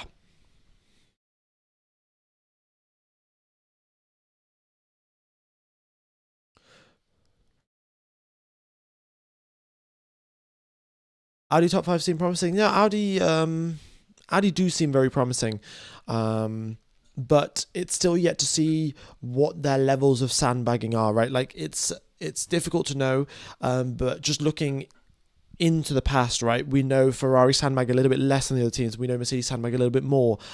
Audi with the Sauber, maybe if they changed up how they do it, we're not sure. So we will see how Audi perform. But their engine looks very strong, looks very reliable, very minimal issues, and they've got this interesting side pod thing that works reasonably well as well. Yesterday they were in fifth position a few times with Nico Hülkenberg and Bortoletto. So yeah, maybe they'll be there.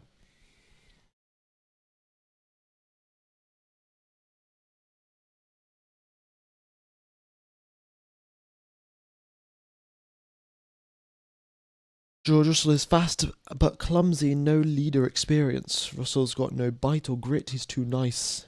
Interesting. Yeah, I mean Russell.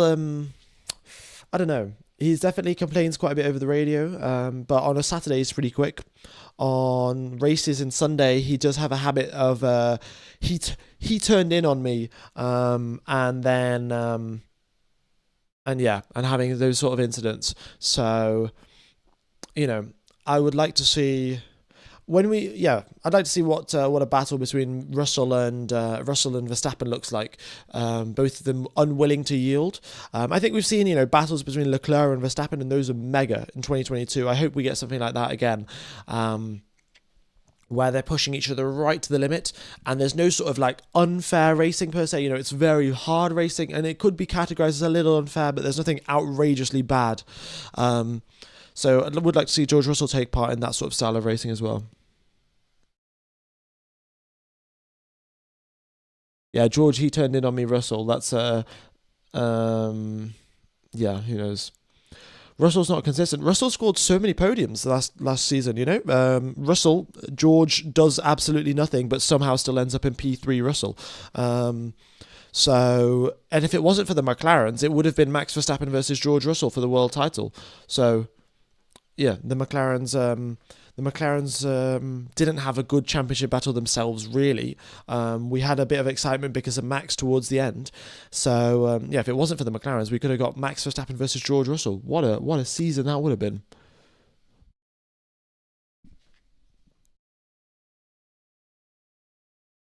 Nico is using the test tyre. So it's a Pirelli tyre that's being made in a new factory, supposedly, compared to the same factory that they've used for quite a while. Yeah. I think Leclerc would come out on top in a straight fight with Russell.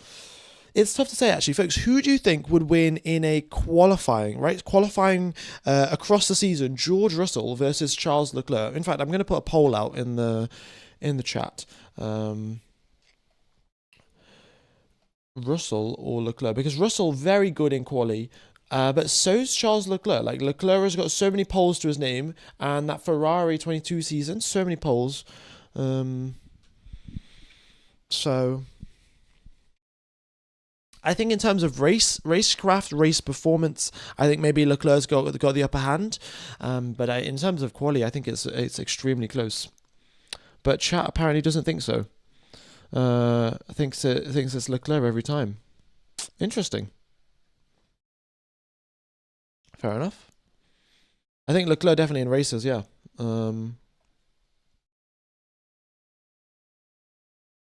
the teams get 24 tyres to use this week in testing, 24 sets. So I'll pop up on the screen what tyres they've picked.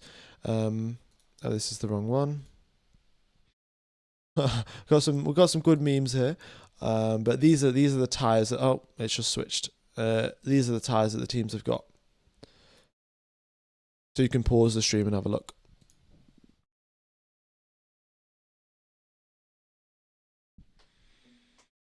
Okay. There we go.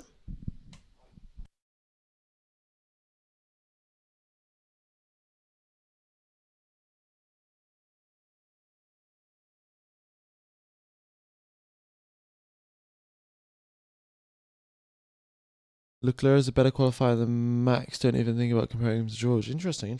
Well, we're never really going to find out the answers to this, and that's sort of how it goes in Formula One, isn't it? It's unlikely that we're going to get these drivers as teammates. So who knows? But I don't know how many of you guys watched George Russell's 2019 season in that Williams. So I know that we've got a lot of new fans in the chat, but yeah, those qualifyings in the Williams were something else.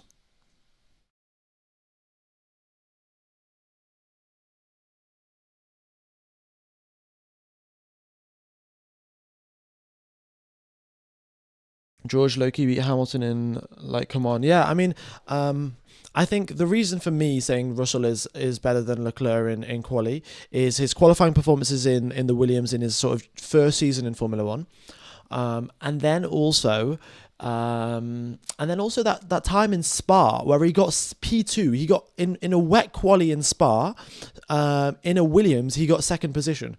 So and then also beating Lewis Hamilton. So. But Charles Leclerc, of course, is also a quick driver. Like, don't get me wrong there. But that's why I think it's very close. But I think Russell would have the edge in quali, and Leclerc would have the edge in the race. But who knows?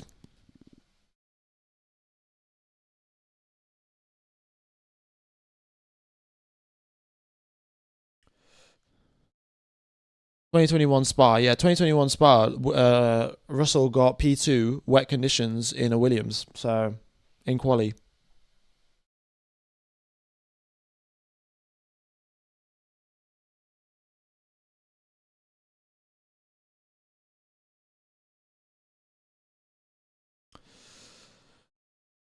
Russell's definitely top 5 driver. I think Charles is top 2. Maybe. Who knows? But what a battle we would have. Leclerc versus Russell. If it is Ferrari versus Mercedes, which is sort of, what we are seeing here in terms of their pace and things like that. Boy, oh boy, I would love that season.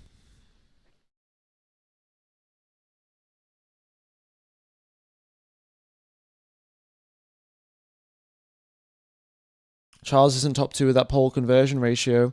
Well, yeah, I don't know how many Ferrari fans or Leclerc fans or just people are aware of this in general, but Charles Leclerc, out of his last 16 pole positions, he has only converted only one of those into a race win. Now, you can put that down to potentially the Ferrari not being good on race strategy. When he did get the poles in 2022, it was because the Ferrari was incredible in quali and really bad on its tyres in the race.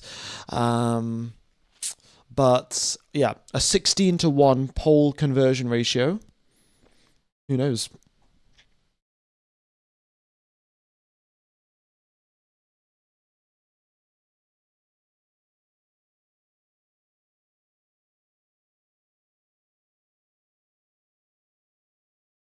Russell and Anthony are good drivers, but not better than Leclerc and Hamilton. One is a 7 times world champion, keeps on delivering podiums, and the other, Leclerc and Hamilton, better than Russell and Anthony. Yeah, okay. Yeah. I think that's fair enough. I don't know.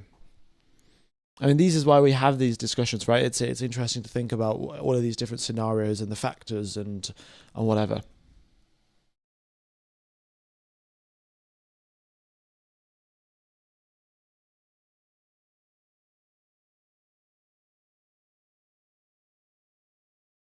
Okay. Yeah, 50 minutes remain then.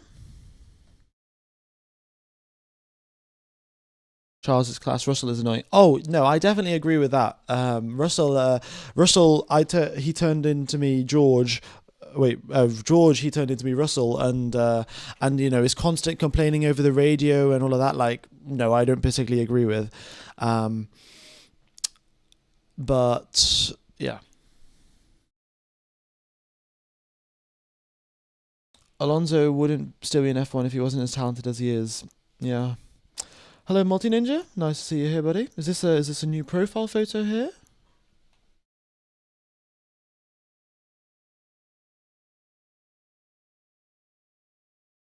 Oh yeah, it does look like a new profile photo. Pretty cool.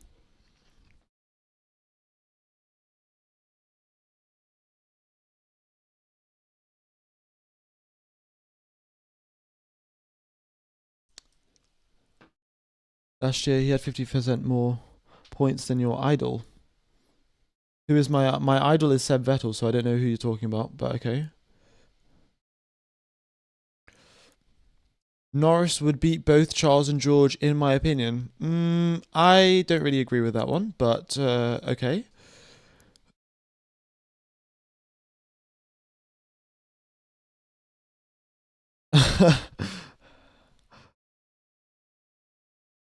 All right. Anyway, let's see what's going on the racetrack. Right, we've got Hulkenberg out on a question mark tire, pretty standard for testing. Ocon just pulls into the pit lane. Sergio Perez doing a long run on hards.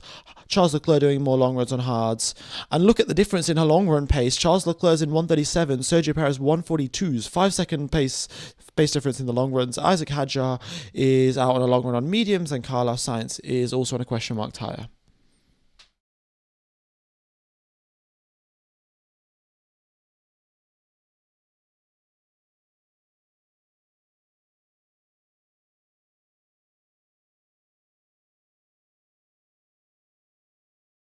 With car pace, Russell can be ahead, but with driving class and talent, it's just Leclerc and Hamilton. Okay, okay.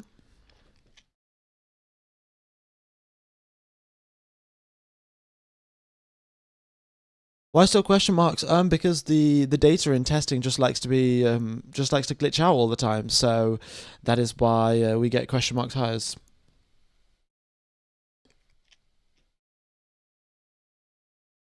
What do you think about Prime Alonso versus Prime Russell slash Leclerc? I mean, now you're comparing across generations of cars and things like that. But Prime Alonso, he took down Michael Schumacher, right? So is it really a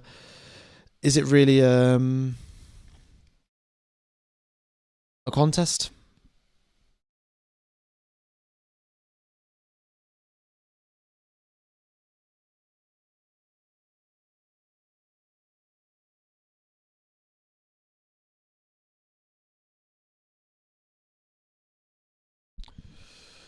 Right. Alonso's still in his prime. Maybe, maybe. They're all good drivers in F1. Yeah, to be fair, like if even the GT3 drivers, right? You put a GT3 driver who races their entire life in GT3, they would still get absolutely torn apart by a Formula One driver. So, yeah. Any news on Mercedes issues? No, not really. They it doesn't seem like they're going to be coming back out though. From what I could see, I saw there was an image of or like a shot of all of the quite a few Mercedes mechanics and stuff just walking out of the garage. So, um, yeah.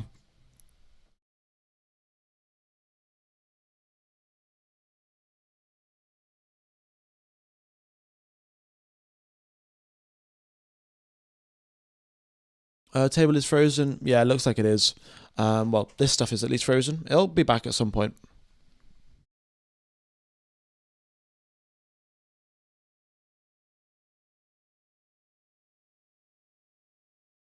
Alonso's really inconsistent in quali, but easily top three in racecraft in F1 history. Well, is he inconsistent in quali? He's outqualified Lance Stroll 40 times in a row. In 2018, he outqualified Stoffel Van Dorn every single race. Now, of course, you're not comparing him against the best possible drivers in those scenarios, but I think he's still fairly consistent.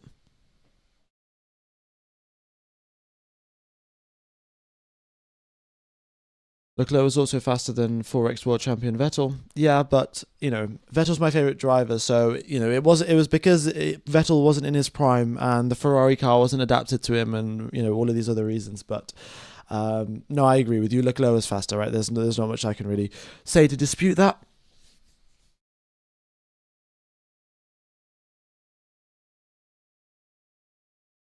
It's not frozen. Ocon's just driving around at 100% throttle because he's the GOAT, clearly. All right, Ocon up to 306 and then clipping back down.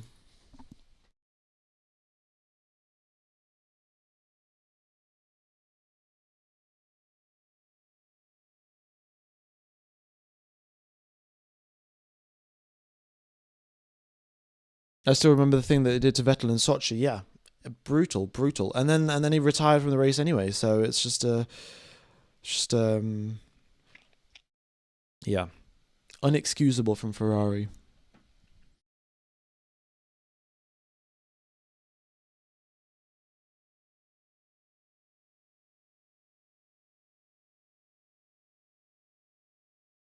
Okay. Yeah, a few more cars out on the track. Perez getting his lap count up to 41, so very nice job there. Hadjar out into the circuit as well, doing some more laps. Good to see. And yeah. Yeah, keep it civil, guys. And also, the other thing is, there's definitely a few people in chat, or definitely sometimes people will just rage bait for no reason, right? So there's no need to take the bait. It's not the end of the world.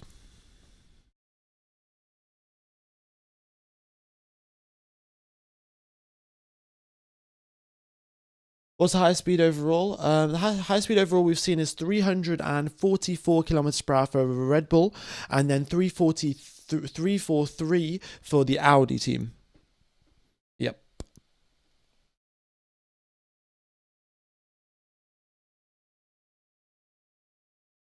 Is Williams doing pace restrained runs? I mean, yeah, they're doing lap times in the 141, so for all we know, they've packed on an extra 10 kilograms of sensors on the car. They've just added some extra ballast here or there to make the car heavier. Who knows?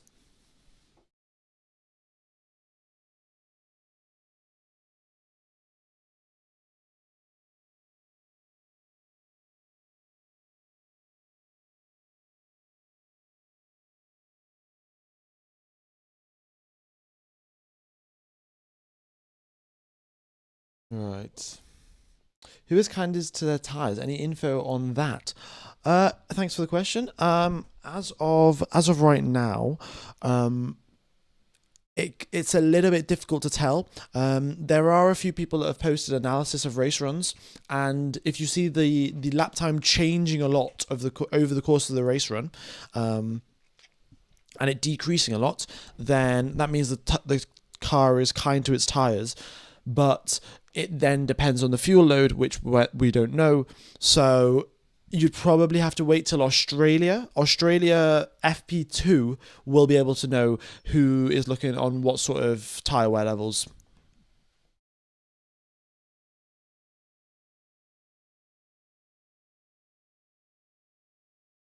Yeah.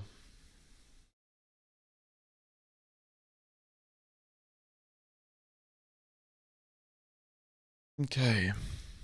Will high speed turns like turn 12 become less fun to drive and watch due to the energy, endless driving, and superless clipping?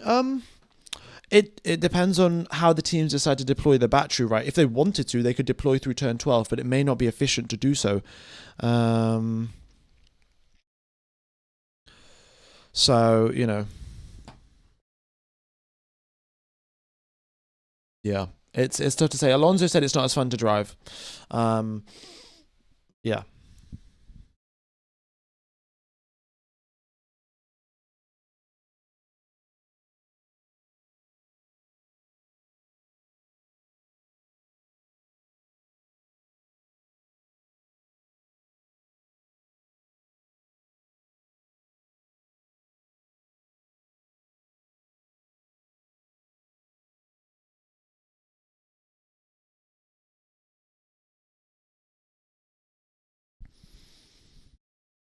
Right.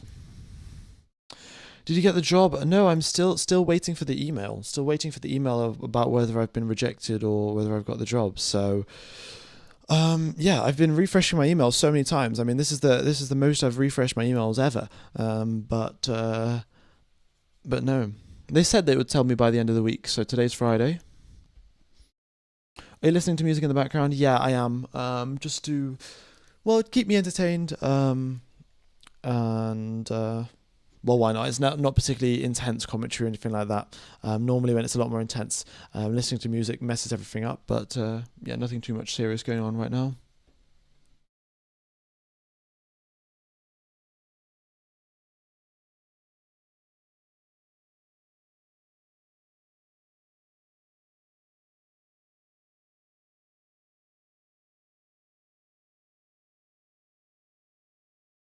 Right. Mm. Piastri into the pits. What else? Still no tire information. I don't know why it's still so broken, but yeah. Carlos Sainz on mediums, reasonably consistent. 141s from him. Let's see what he does as he comes across the line. What am I listening to? I'm listening to the F1. What was I saying? F1 symphonic version, like by the Imperial Orchestra. It's a banger.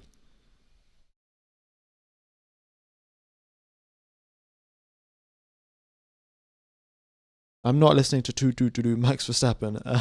I think I'd rather not. Don't get me wrong, it's a nice theme song, but I'm not listening to that while I'm yeah. What are your thoughts about postponing the decision of the engine saga up until August 1st? I think it's fine, really. I think if Mercedes do need to redesign their engine for it, then that gives them sufficient time, and yeah, it gives them time to prepare, gives everyone time to get used to it and whatever. So I think it's a good decision. Hmm. When will we have the race start simulation? We'll have the race start simulation when there are 7 minutes left on the clock. So probably, in 30 minutes' time. Is there any problem with Cadillac? They had problems at the start in the first hour or so, first hour and a half. They had issues, but since then they've managed to come out into the circuit and do some really good laps. So Perez has now come into the pits, put on a fresh set of hard tyres. And I think he's going for a second race run. Oh, they got Stroll in the car. Okay, so it seems like they are going to do some limited runs here. Stroll's going to be driving. He's sat in the car, and they're going to about to take the tyre covers off. So, okay. I guess we'll see. We'll see if I should probably. Well, they haven't got no spare parts. They've only got a few spare parts, so I'll get rid of this, and we'll see when he comes out onto the circuit. Well, okay, I'll get rid of it once he comes out onto the track. He should be coming up rather soon, though.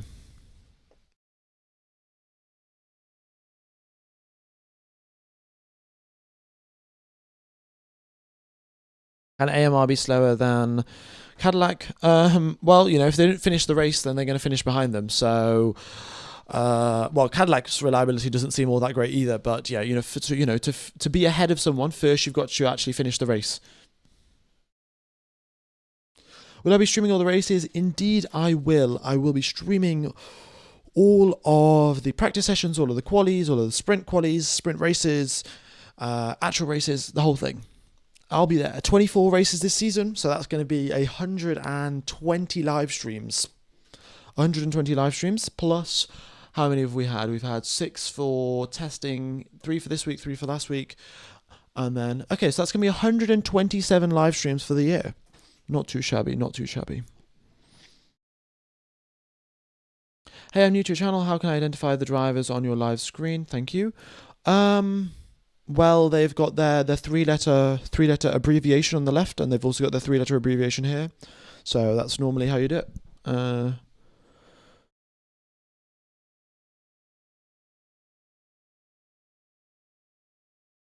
Are you going to stream every single session? Indeed, I am. Will you straighten your mirror behind you before the season starts? No, I keep it slanted because otherwise it's too likely to then fall down like this. So I just leave it like this, so it doesn't fall straight down. Yeah.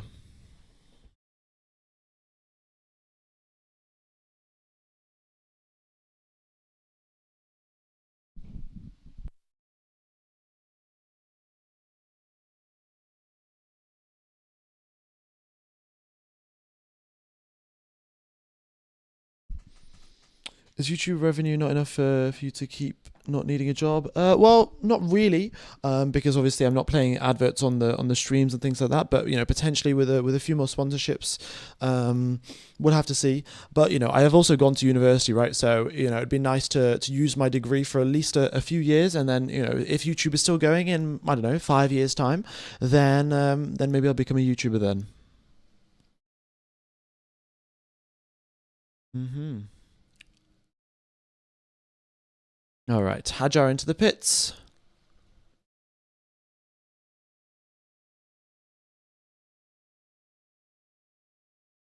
What's wrong with Williams? They had the whole of 2025 and yet they're still struggling with the car. Well, maybe they're just sandbagging, right? We don't know. They could just have lots of extra weight on the car, and that's why they're doing 1 minute 42s instead of 1 minute 36s.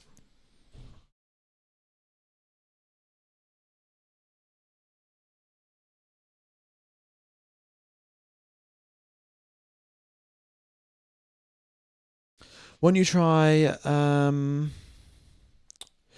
when you try joining an F1 team as an engineer, well, I've already had this discussion, but essentially, if I was to join a Formula One team, I would have to sign an NDA, and I would have to not have any sort of major public social media channels, and well, this YouTube channel would count as a major public social media channel, especially given that it's about Formula One. The teams wouldn't be particularly happy with me doing that. So yeah, it's either be an F1 engineer or it's continue the YouTube channel. And given that I quite enjoy the YouTube channel, I think I'll continue on.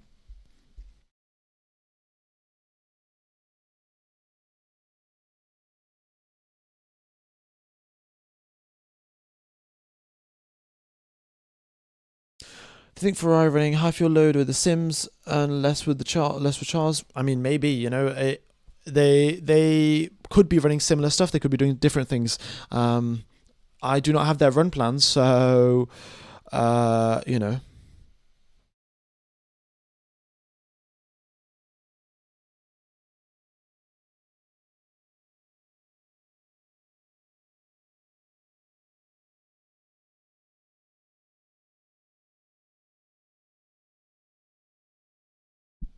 Okay. Do you think it's time by Melbourne Williams will lose the extra weight? Yeah, Williams will lose the extra weight. A lot of other teams will lose extra weight by Melbourne, because they will have done testing. They will have now they will, disassemble the cars, look at which parts have got potential cracks in them, which ones are a little bit too thin and need to be reinforced. And then they'll realize also, oh, this part, maybe it's a bit too thick. We can take away some of the extra weight here, take away some extra material and reduce the weight of the cars. So, yes, it should be okay, and a lot of the teams will be able to shave off, a few grams here or there, and you do that on like 100 different parts, and there you go, you lost a kilogram. So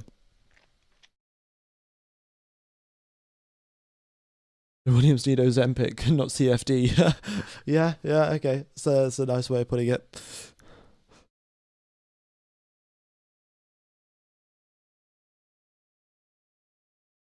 All right.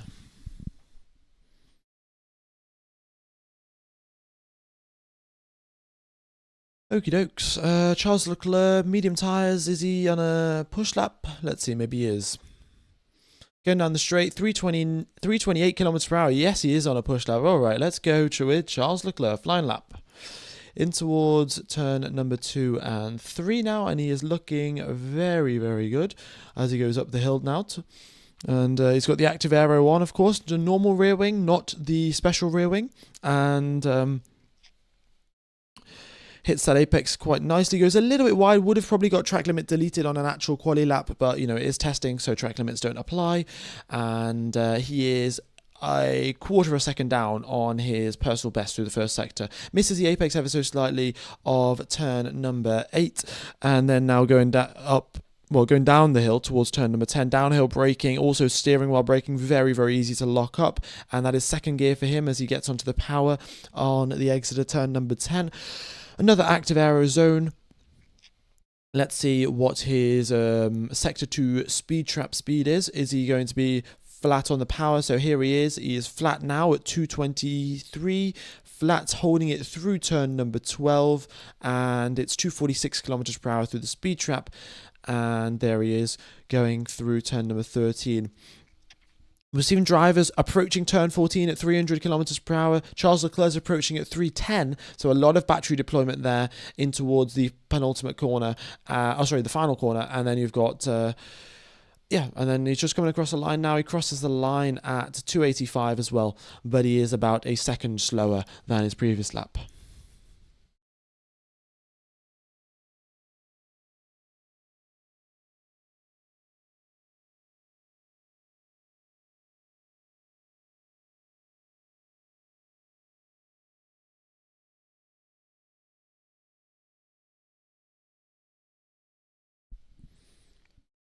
Turn 4 probably messed up the lap. He went a little wide, but I don't think that really messed up the lap. He was slower in all 3 of the sectors, right? So it's sort of to be expected. He was only, a few milliseconds slower in the final sector, but sector 2 is still down quite a bit.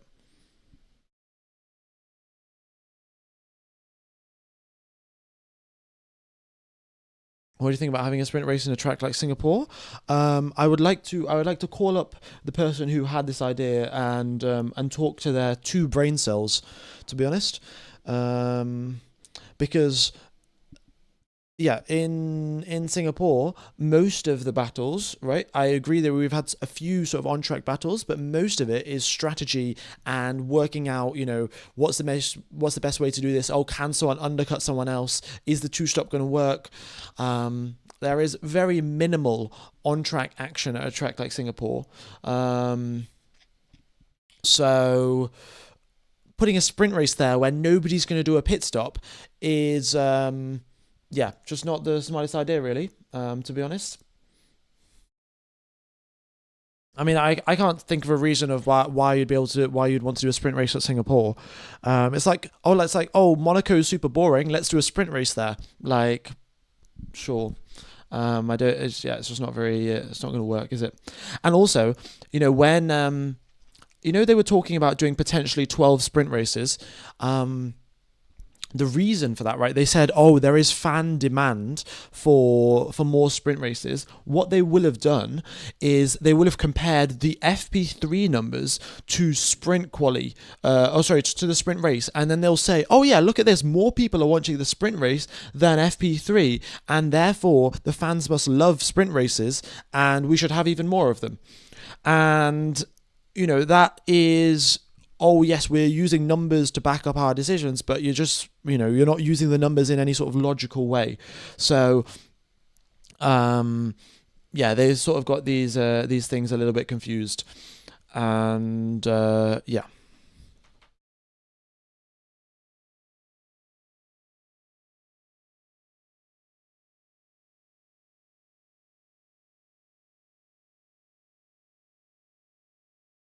I'm okay with a sprint in Singapore if it's done in karts. Yeah, yes. Send them out in go-karts. Send them out in Lego cars. A red mini sector as the driver has stopped there. So Antonelli actually had an engine issue halfway down sector 2. So that's why there's a little red mini sector there. And he hasn't come out on the track since.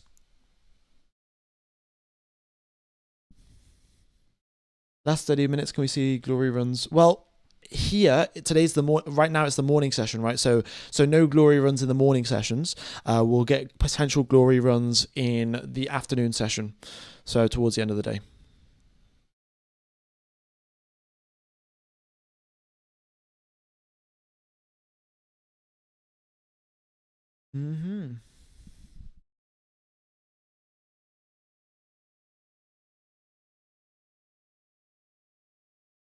Yeah.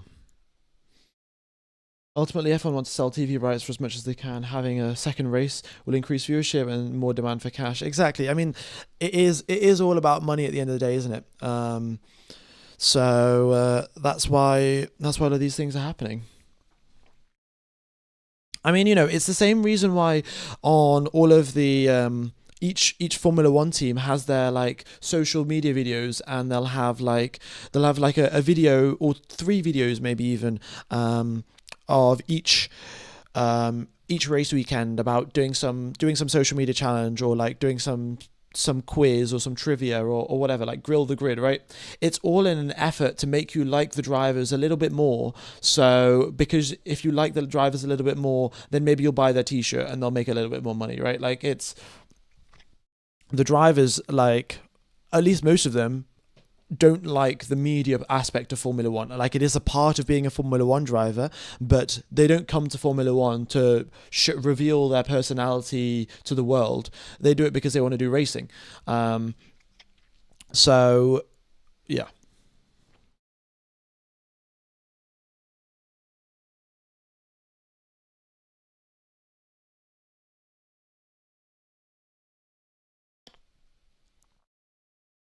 Arvin Lindblad coming out of the final corner there on 69 laps completed. Here he is coming across the line for 70 laps under his belt. I think sprint races would be better if it was put at boring tracks like Austria. Oh, well, I don't know if Austria's a boring track, but it is still a good track to have sprint races at. Circuits where you have a wide racetrack, long straights to be able to slipstream and overtake, big braking zones. That's where sprint races will work well. That's why it works well in Brazil. That's why it works well in Kota. That's why it works well also in Monza. F1 media was better before Bernie Ecclestone left. Well, that's you can say that, but then Formula One has grown so much more since Liberty Media took it on. Bernie Formula One was on a severe decline. What in the Bernie Ecclestone era, and since Liberty Media has taken it on, it's one of the fastest growing sports in the world. So, there are upsides and downsides. We've got more people watching the sport, more interest, more money, more sponsors, more teams. But yeah, it's everything has its upsides, everything has its downsides. Is the Belgian GP good for sprints? Yeah, it is.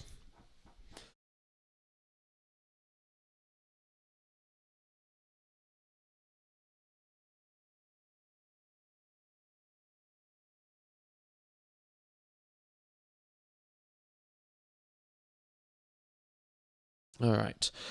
22 minutes remain on the clock. Piastri is on question mark tyres, so is Ocon. Sergio Perez on hards doing a long run. Isaac Hadjar on mediums doing a long run as well. Yeah, I'm here because of Drive to Survive. That's what I'm saying, right? Like, a lot of people are here because of Drive to Survive. A lot of people started watching Formula One during COVID because that was the only real sport that was going on then, right? A lot of football and other major sports around the world weren't happening, but Formula One was still going on in 2020, and a lot of people decided to watch it.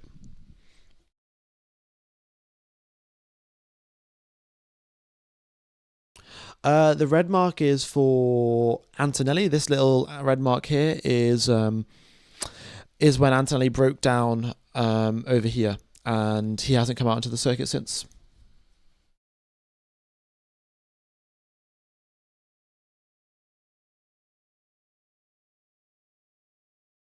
you expect a team to finish on single-digit points? Ooh, that's an interesting one. No. I think with the amount of DNFs that we will get because of reliability, and then potential, of course, wet racing and things like that. I also do think wet racing with electric motors and the amount of torque that they've got and power is going to be very interesting. So I think that we'll get a few DNFs here and there, and each team will score at least 1 point.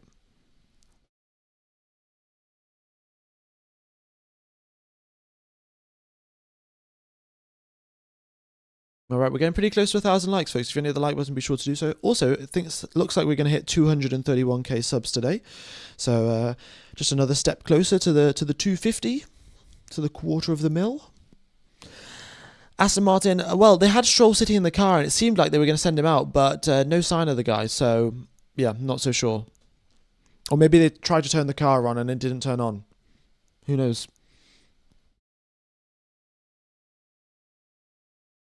Anthony likely when return to the track. Russell will be back. Yeah, it seems like Russell is going to drive for the afternoon only if they can fix the car, right? We don't know for certain.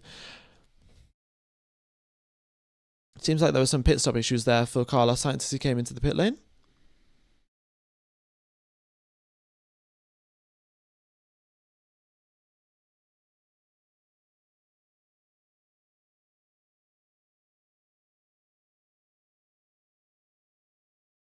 Where's your silver play button, F1 Gamer? My silver play button is downstairs. I haven't put it up anywhere on the walls or anything like that.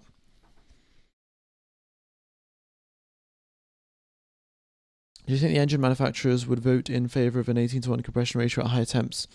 Well, no, none of the other engine manufacturers would because they haven't designed their engine to do that. So it just gives Mercedes more of an advantage, which why would they vote for?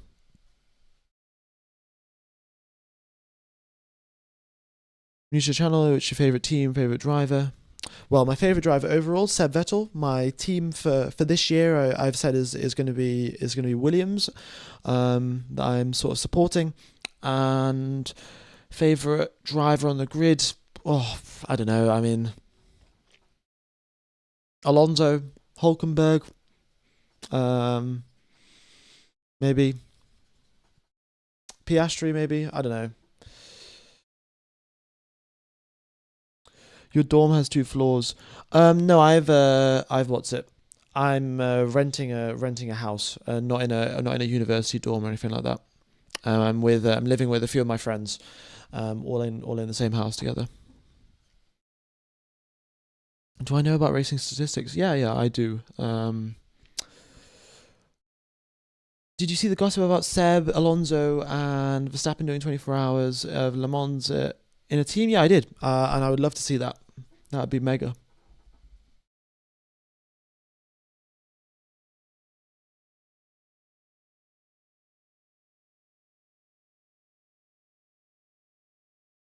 What car do you have? I don't have a car. I passed my driving license like 2 weeks ago.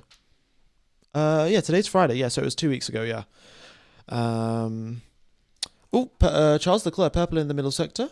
Pretty good. Across the line and doesn't improve. But yeah, no, I passed my driving license only 2 weeks ago. So no, I haven't got a car.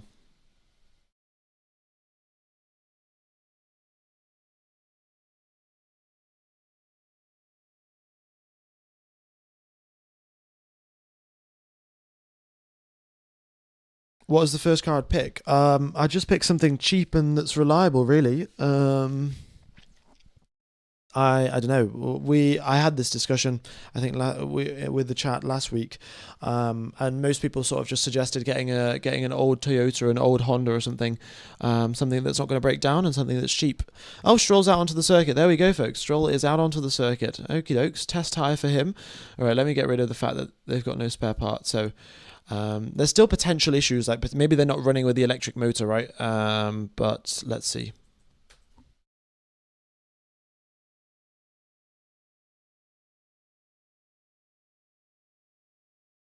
There we go. Seventh gear, 277 kilometers per hour. We'll see what his speed is down the straights. It's because if he goes over, I think if he goes over 310 or so, it'll be pretty obvious that he's using the electric motor.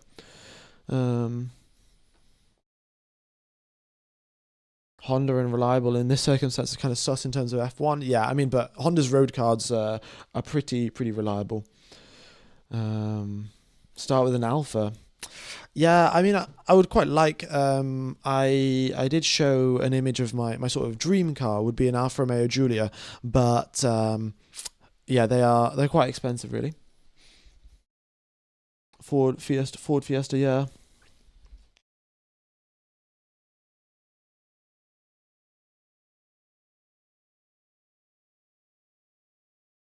Okay. Alfa Romeo Giulia, you know ball. Yeah, I do know ball. I do know ball. Got the elite ball knowledge. Um, What happened to Kimi? He had an issue with his car, engine issue, halfway down the straight, so he hasn't come out since. Hey, F1 Gamer, I have a question. If one driver would need to win in Monaco to save your life, who would you pick from the current grid? I mean, I don't know. Either it'd be I would probably put Verstappen around Monaco. Maybe maybe actually I didn't really want to put Charles in there. Charles, he had his really good race in Monaco, but yeah, I don't know. His luck around Monaco for the other times hasn't been so great. Yeah.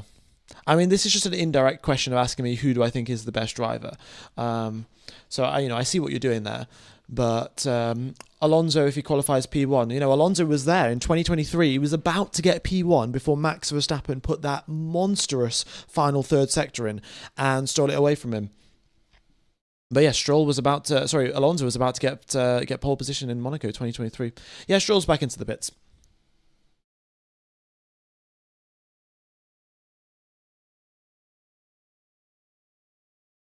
Best sector 3 of all time. Yeah, that was something else. And the other thing was he went purple. He was quite a bit down on Alonso as he came across the second sector line. And in the final sector, that is the shortest sector of the Monaco track. There's only like three corners in it. But somehow in those 3 corners, he managed to pull out an insane gap.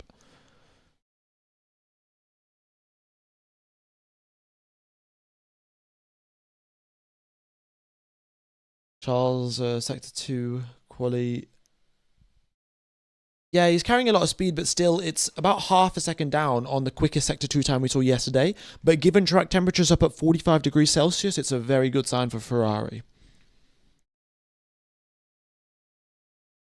Best sector 3 all time is Hamilton, Singapore 2018. Yeah, I mean, no, Hamilton had a very good lap that year in Singapore. It was pretty mega. I will show you guys a photo of the Alfa Romeo Giulia that I said that I would is my sort of dream car.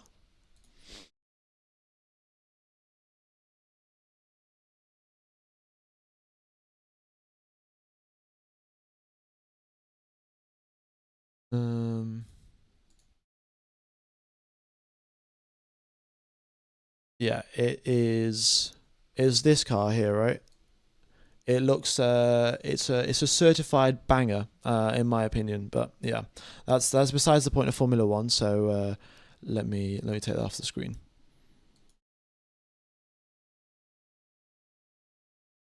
Stephen Foxwell, thanks for joining the channel membership. Much appreciated.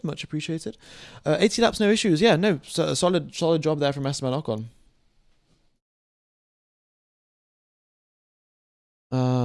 So most laps completed with Ferrari power units today. 80 laps from Charles, 80 laps from Ocon as well, and 59 from Sergio Perez.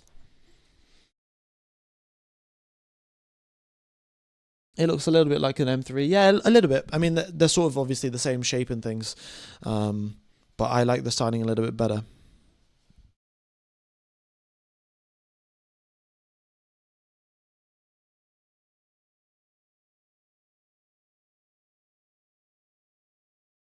Alfa Romeo good for rich spaghetti connoisseurs. Interesting. I don't. Yeah.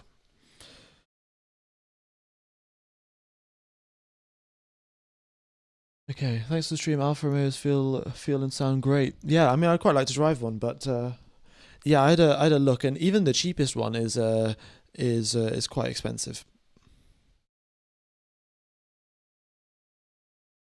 Let's have a look on the second-hand car market. I've got the app on my phone, even though I haven't really got the money to buy a car right now. Yeah, the cheapest one is £9,000. So that's about what, $15,000. It's not ideal really for a first car, is it? Will there be a race start test? Yes, there will. So in about, I don't know, 3 or 4 minutes time, we will get a red flag being called out, and once the red flag gets called out, we'll get the cars doing a practice start.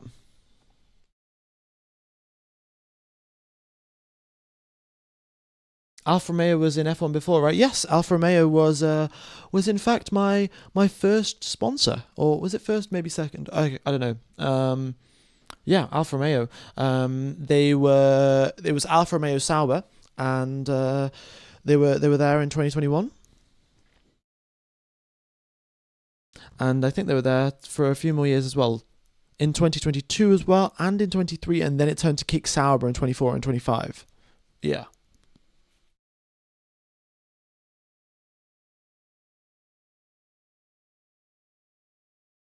Hmm. Yeah, so it was a quite a nice team. Not that quick, but Kimi Räikkönen had a nice time with them.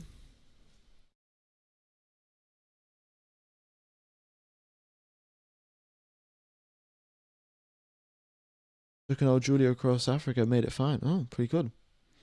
Think about the insurance cost before buying a car. The UK is horrific for first-time drivers. Yeah, it is. It is pretty bad. Um, so I will also be doing that. Oh, Strolls are back out onto the circuit. Alfa Romeo sponsorship of the channel. No, they sponsored the 2021 Abu Dhabi Grand Prix with me because I had a giveaway going for some Kimi Räikkönen merch. Yeah, that's what they sponsored. Some Kimi Räikkönen merch giveaway. Do I even have it here? I think I do. Yeah, I think I've got the Alfa Romeo hoodie that they sent me. Yeah, that's the only piece of F1 merch that I've got. Surprisingly enough. Yeah, the livery is pretty good. Does Anthony have an engine problem? Yes, he does. And it doesn't look like he's coming out today. Russell may even have some of his running in the afternoon compromised because, yeah, I'm not sure. It's just not looking so. Oh, Stroll went wide. Okay, let's have a look. What top speeds is Stroll hitting, actually? Well, he's going to come into the pits, I think, again, immediately. But let's see. Is Stroll drunk or what? And yeah, there he goes into the pit lane.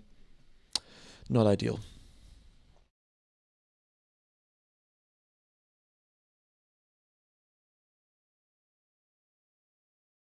Is the Melbourne GP car all brand new or just the power unit? It'll be it's supposedly all brand new. A lot of different things are changing for Melbourne. Yeah. Where do I get these stats from? Multiviewer. Yeah. Also, the other thing I'd like to mention, folks, if you guys do want to watch the Formula One coverage, want to watch the practice starts that are about to happen right now with the red flag, the way to do it is using Proton VPN. So it only costs $1. You get it using the link in the description or the link in the chat. And once you've done that, it is you connect to an Italian VPN server. You go into YouTube and search F1 Live, and it pops up. So yeah, that's the best way to watch the Formula One coverage. If you guys are interested, you'll also be able to watch the Australian Grand Prix and the Chinese Grand Prix as well, for all included in that $1. So very nice. How many DNFs do you think there'll be in Australia? I think, what did I say? 5? Did I say 5? Yeah. It's not only the engine, it seems that Newey's just built a tractor. Who knows? Who knows? My favourite childhood racing memory. I don't really have a childhood racing memory, to be honest. I don't know. The Cars movie? Why are Red Bull suddenly so slow through the speed traps? Because they've realised that it's more efficient to clip your battery a little bit earlier on, and then recharge it while you're going through the speed trap. And secondly, Hadjar is not doing all that many quick laps. Yeah.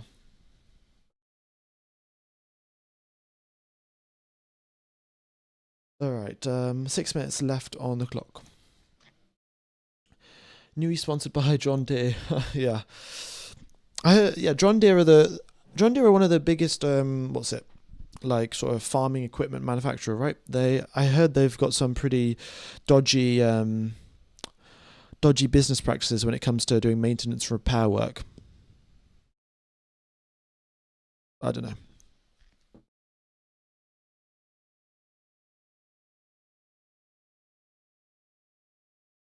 I know you can get some GPS from the ITV Italian VP Azerbaijan VPN, and you can get the Azerbaijan Grand Prix for free. Yeah, so it depends. It depends. But if you connect to an Austrian VPN server, you'll be able to watch all of the races for free and all of the qualifyings and all of the practice sessions. So, yeah. Agriculture manufacturers with patented maintenance repair software, so farmers can't fix it for themselves. More than half their revenue comes from repairs. Yeah, I mean that's how. I mean that's what dealerships do as well, right? The dealerships for cars. They get so much money from repairs. It's almost like they're incentivized to make cars that aren't reliable.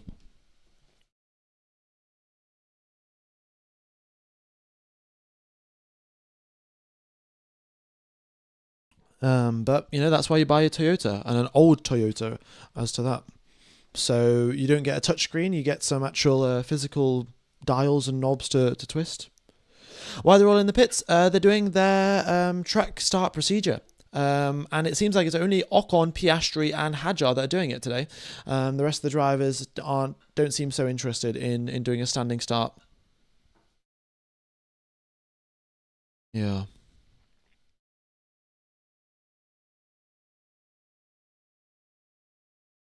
Everyone gave me doing an incredible job over all these testing days, giving up your free time. I guess you'll learn, but regardless, much appreciated. Well, thank you very much. Thank you very much. Hope you guys are enjoying it as well.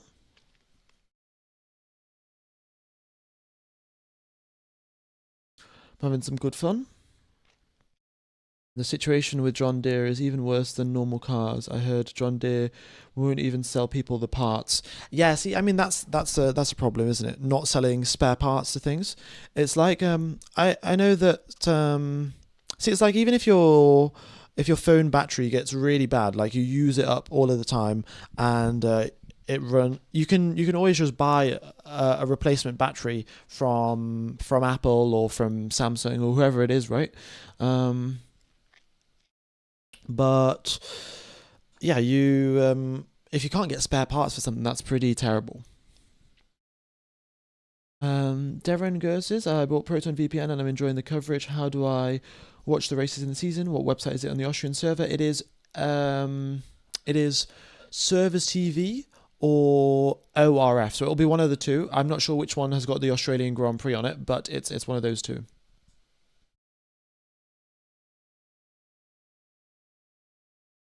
Apple glues down their batteries so you can't replace them. But I'm sure you can take them to a repair shop though. It does. I think you can still take them to a repair shop and they'll replace them. It's just that Apple won't be very happy about it. But yeah, I don't know. I know Google. I used to have a Google Pixel, and you can get spare batteries for that, and a repair shop will fix it. Anyway, we're doing a practice start right now. Okay, so we got three cars on the grid. Gasly's in the pit lane, and Hadjar's there. First gear, brakes on to make sure he doesn't creep forward, and clutches in.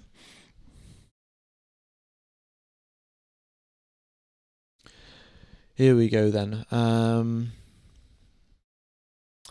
Are they going to start revving the engines at any point? This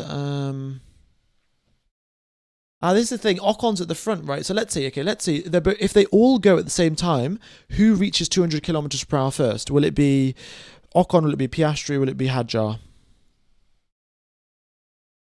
Do you have any merch on sale? Well, there is some merch right now. Oh well, look, Ocon goes first, so there's no point doing a 0 to 200 thing.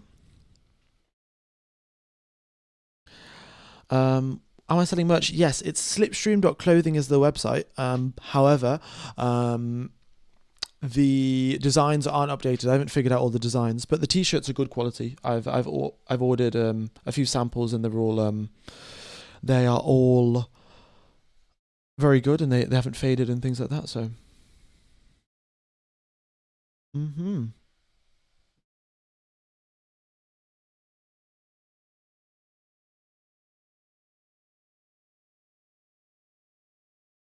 Okay. It looks like we're doing another standing start, and then that'll be the end of the morning session.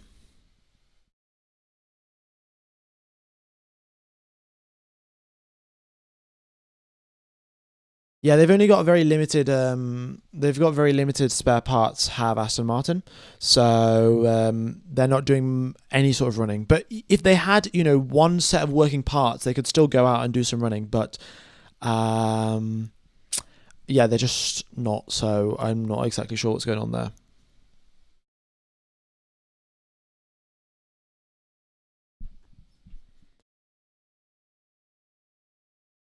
Buy a Toyota Land Cruiser. Everything is manual, including windows. The only thing is the V8 starts at 40 to 50, 80,000 pounds. Yeah, that's the bit of an issue there, isn't it?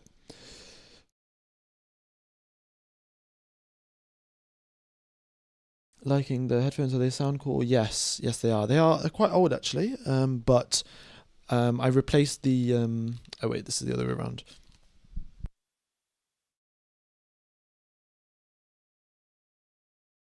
I replaced the padding thing here because they all got like worn out. So replacement parts pretty handy. Um, and yeah, they last forever. So pretty good. All right, practice starts now. Second practice start. Let's see who does what. And are we going to get some better launches? Are they all going to launch at the same time so we can do a 0 to 200 acceleration test? Let's have a look. So, lights are flashing. And then we have got... and here we go. We're zooming out now.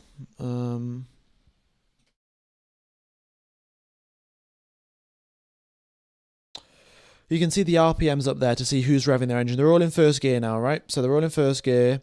Clutch is in. And now we're going to get the lights turn on any moment now. Any moment we're going to go to one light. And then, yeah, there we go.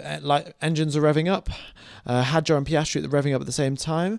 And different throttle levels as well. Here we go. Lights out and away we go. Who accelerates first? Ocon.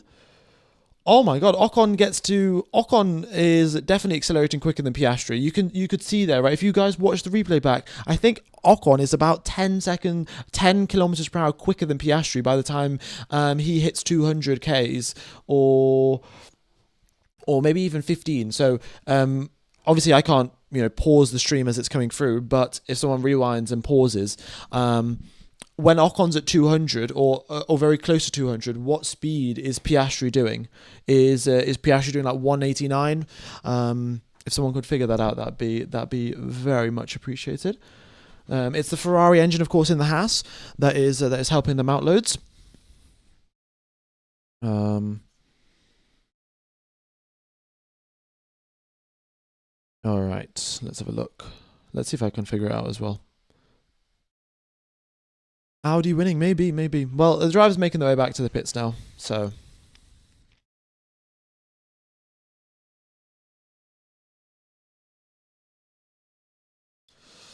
Okay. All right, let's watch the replay then.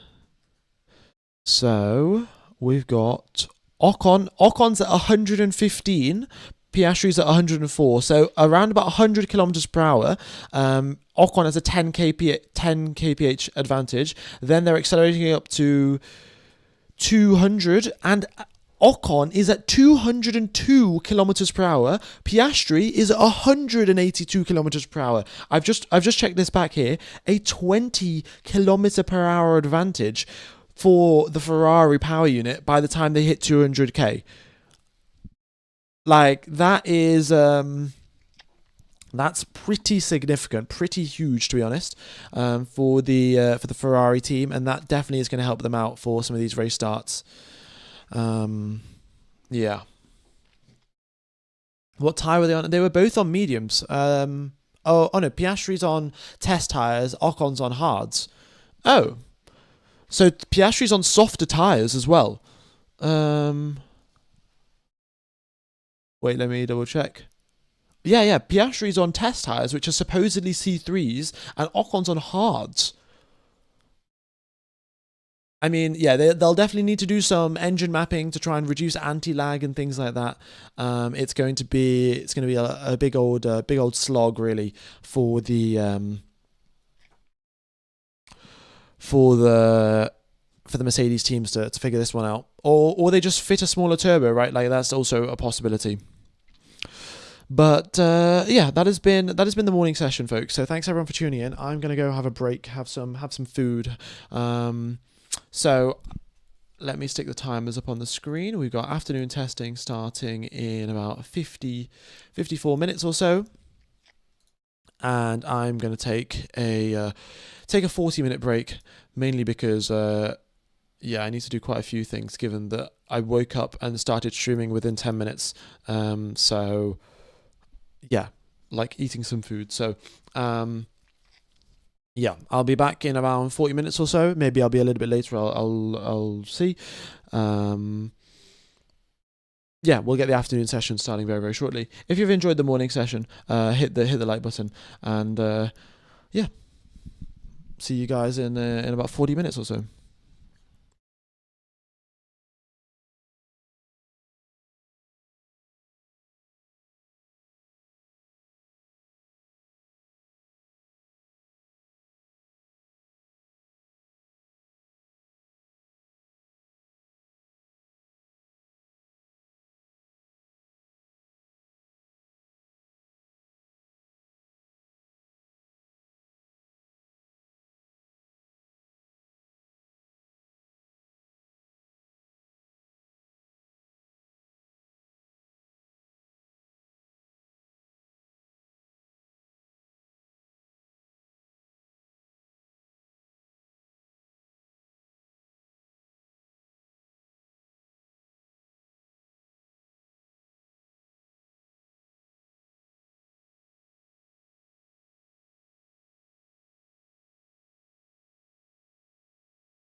Hello, folks. Welcome back to.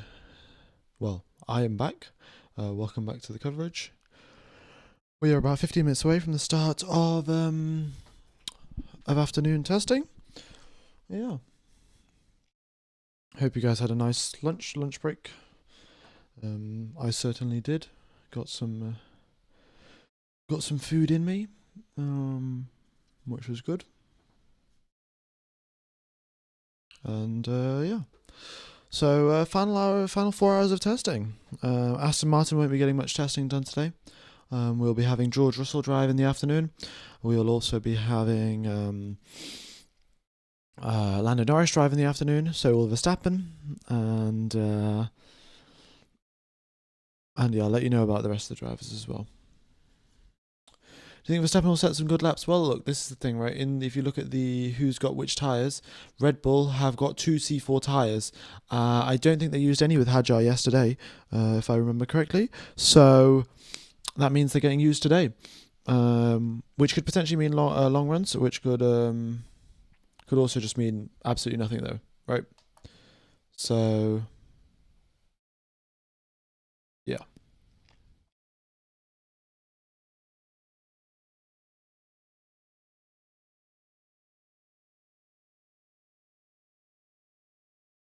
Yeah, potentially glorious, potentially, but again, it's all up in the air, and the teams can do what they want to do, and they may have just brought these tyres in case they want to do glory runs. They don't have to do them. They don't have to use them. It's not a requirement or anything like that. So.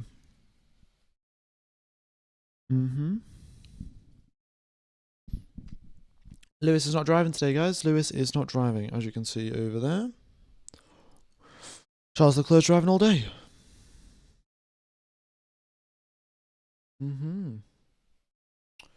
It says Verstappen is on 100% throttle. Little strange. It's a little bit cut off here because of the screen, but I'll get that adjusted shortly.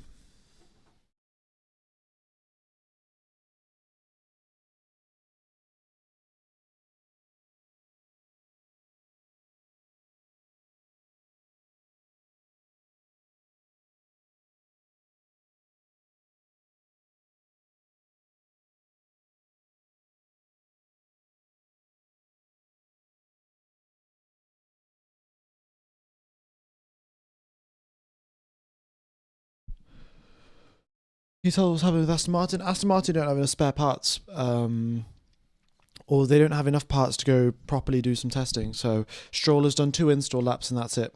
Yeah, nothing major, to be honest.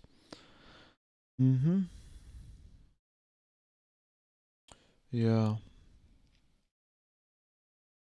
Why is Ferrari using the old wing? Maybe the old wing's better. Maybe they just want to hide the new one that they designed and save it for Australia.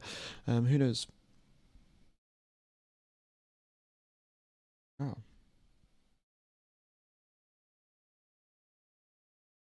I can't do a poll on who wins because a poll would require me to put options down, and I can only put 4, and there's definitely more than 4 contenders. Any talk about new tyres in the news? New tyres. No, I mean, I think the tyres have been relatively similar to last year in terms of degradation and grip, right? The Pirelli knew what was coming with the regulations, the downforce levels, the thinner tyres, the slimmer ones.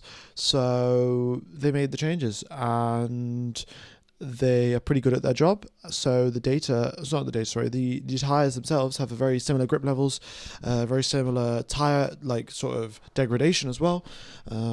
So not too dissimilar to what they've already had.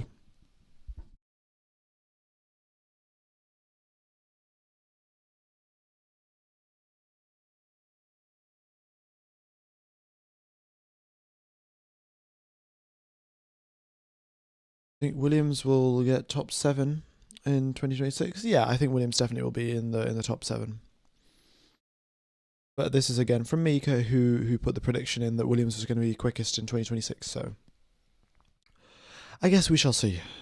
Yeah, that's probably my most commonly repeated phrase. Just I guess we'll see. And that is sort of the motto for testing. Really, you're never really going to get the most accurate information. Any ideas on when the Mercedes could be fixed for the afternoon session? I shall check for you.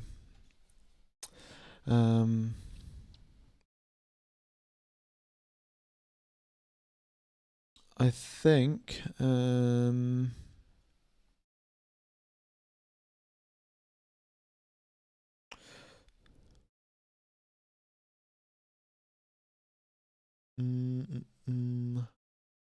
no, nothing has been said. Okay.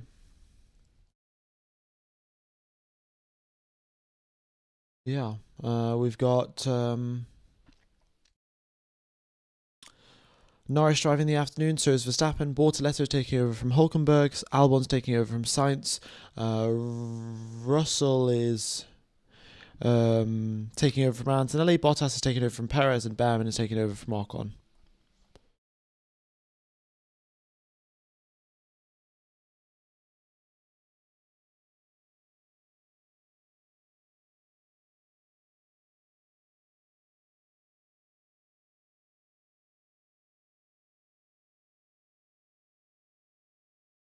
Okie dokes.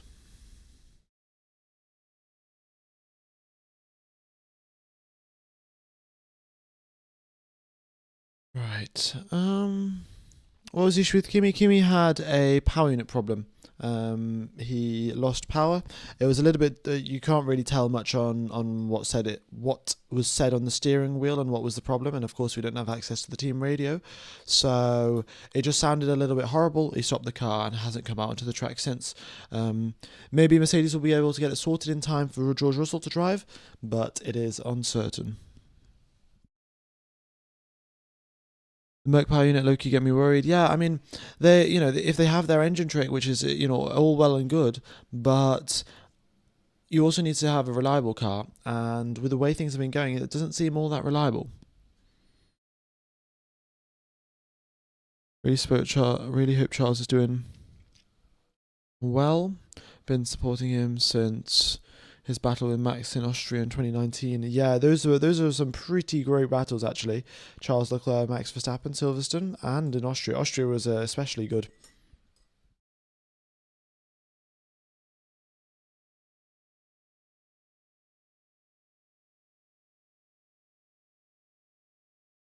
My 100k trophy. Well, it's not a trophy; it's an award or whatever, but it's in a different room. So, yeah.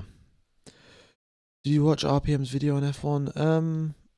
No, I didn't know that he had made a new video. The TE tire is the test tire. It's supposedly the C3, but just made in a different factory.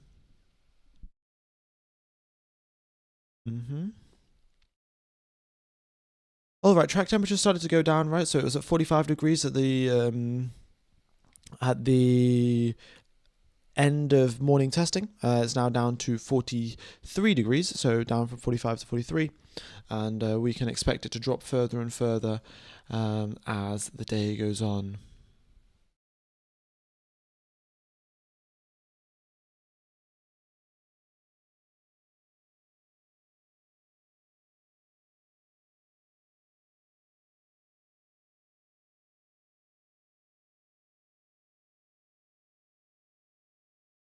2026 more papaya rules? No. If they aren't competing for race wins or podiums or anything, if they aren't competing for race wins or the championship, papaya rules will not be a major thing, to be honest. Yeah. I don't think it'll be too severe or anything like that. Can you go through the teams and predict which teammate will score more points? Sure. I think Leclerc's going to score more than Hamilton. I think Antonelli's going to score more than Russell will score more than Antonelli. I think Piastri Norris, that's going to be close. I'm going to go for Piastri this time. Piastri will score more. Behrman will score more than Ocon. Verstappen will score more than Hadjar. Gasly scores more than Colapinto. I think Lawson will score more than Lindblad. Sainz more than Albon. Hulkenberg more than Bortoletto. And Perez and Bottas. That's a tough one. I'm going to go with Perez. I'm going to go with. I think Perez scores more, but that's a bit tough to say. And Alonso scores more than Stroll.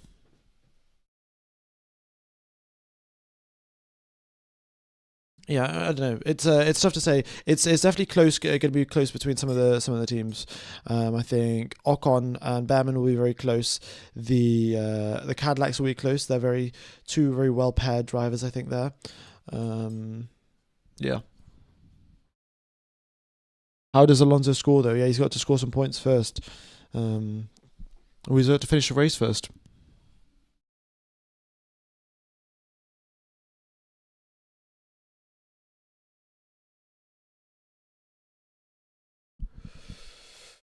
Do I know what GCSEs are? Yeah, I am in the UK.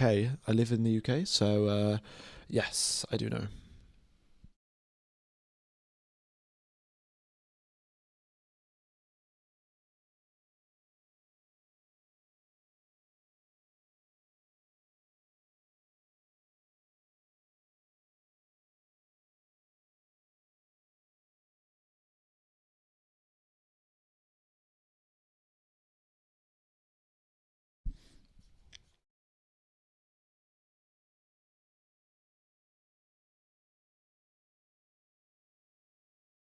Will the teams copy Ferrari's innovative rear wing flap? Well, if Ferrari use it in Melbourne, then it means that it's it's good and it's useful and it's quick.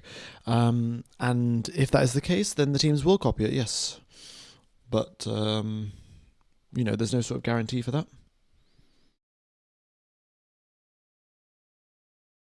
2 weeks to the opening weekend, exactly.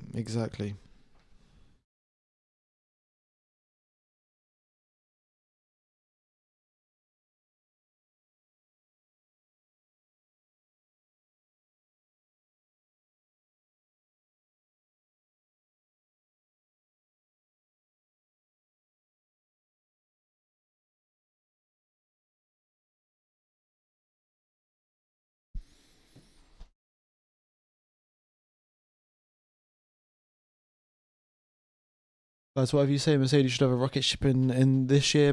Ferrari number 2. Well, let's see. Mercedes have had quite a few reliability problems. Antonelli broke down earlier today. But testing starts in 2 minutes. You can see a few drivers have started revving their engines, idling their engines. So Sainz there and Lawson with their car started. I don't know why it says Sainz. It will switch over to Albon, I presume, because I think Albon is driving in the afternoon.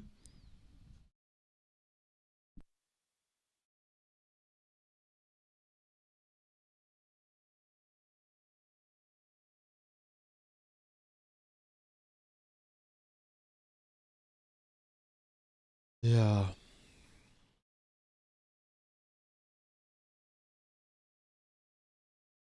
Can you tell us all of your predictions for 2026 and your hot takes? Well, I'm sticking by my predictions that I made in 2025, right? The ones that Williams are going to be fastest and Aston are going to be second. And my hot takes, I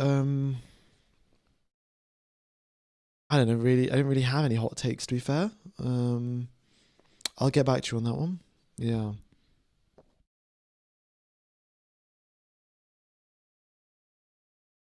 Do you think Alpine will improve? I guess, yeah. I think Williams and Aston Martin being first and second is my hot take in of itself, isn't it?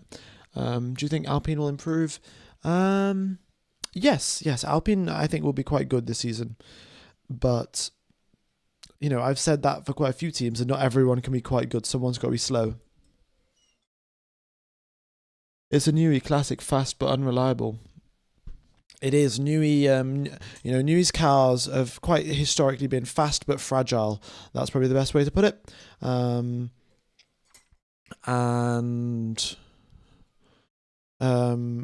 it turns out the Aston Martin is slow and unreliable.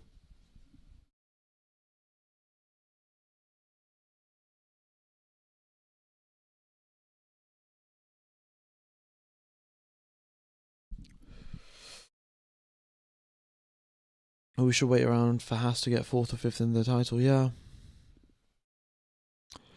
I don't know if they'll get 4th or 5th in the title, but They will be. I think they'll be good. But again, I just said Alpine will be good. If Al Haas are good, Alpine are good, all of the top four teams are good, Audi are good, then who's going to be bad? You know. Using headphones today, yeah, yeah. I mean, to be fair, I was using headphones in the afternoon session yesterday as well. But yeah, Haas top five for sure. Yeah.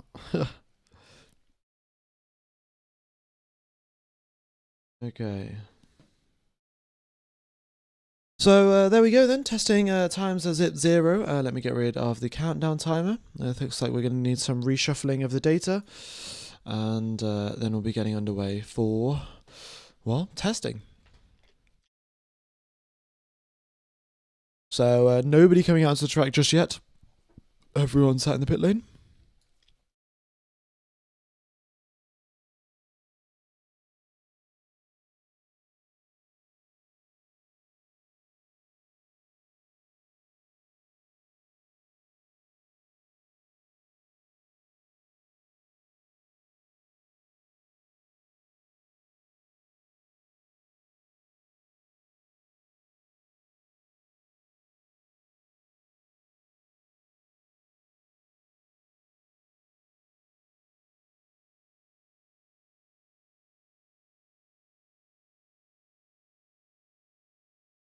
Very fully ignored my take, lol. What's your opinion on my take? Drivers with 4 or more championships are the goats of Formula 1 with the exception of Senna and Alonso. Well, yeah, I mean, they've won 4 titles, so it's not really it's not really it's a pretty standard take, isn't it? Like, if they've won 4 titles or more, they are up there with potentially the best of all time. Pretty standard to sort of talk about that. Okay.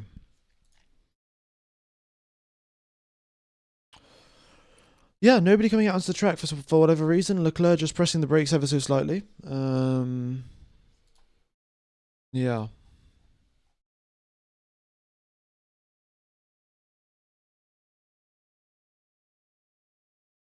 Okie dokes.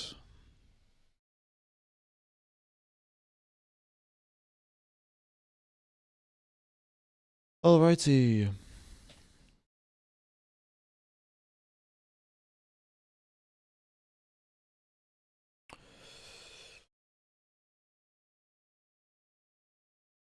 My leaderboard for 2026, Merc, 1, Ferrari, Red Bull, McLaren, Haas, Cadillac, Aston Martin, Alpine, Williams, Racing Bulls, Audi. Interesting. Well, sure. Title to your idea and opinion.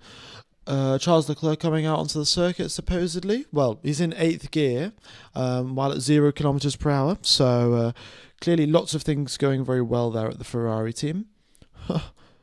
Yeah, I don't know exactly what he's doing there. 7th gear and 3,500 RPM. But we'll see.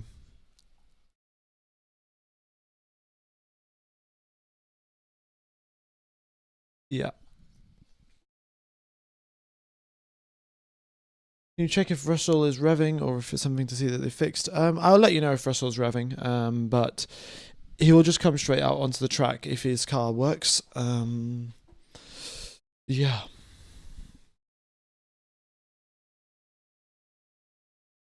Yes, the afternoon session has begun, but no cars out on the track just yet. So it's going to be a bit quiet.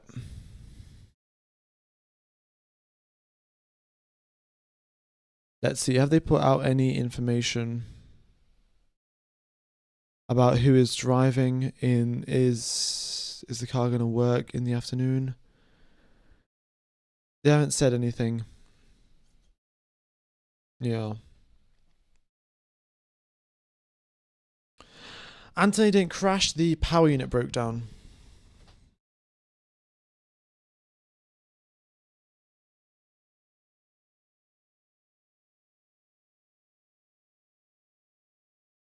Increase the size of the track. Well, we're going to get more drivers coming up onto the screen, and that's why I can't make the track bigger. Okay, I could adjust it a little bit, but it's not going to get a lot bigger.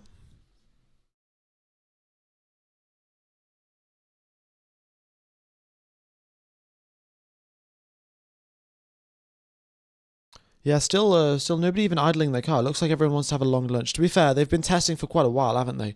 As in not just today, but like over quite a few days now in Bahrain. So I would sort of understand their unwillingness to come out. It gets pretty exhausting after a while.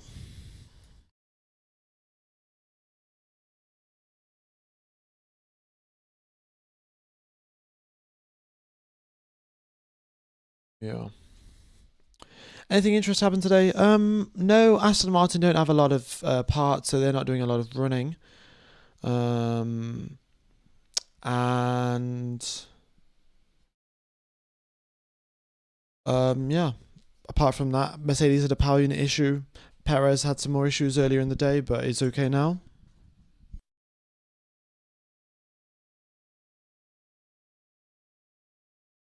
Track temperature falling very fast, down to 40.5 degrees. Yeah, I mean, I guess this is sort of how it works, isn't it? If the sun goes away or sun starts lowering itself down in the sky, then you are going to have lower temperatures.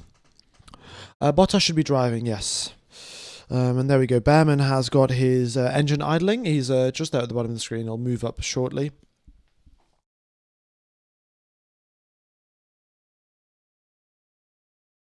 Yeah, they're about to send Behrman out. There we go.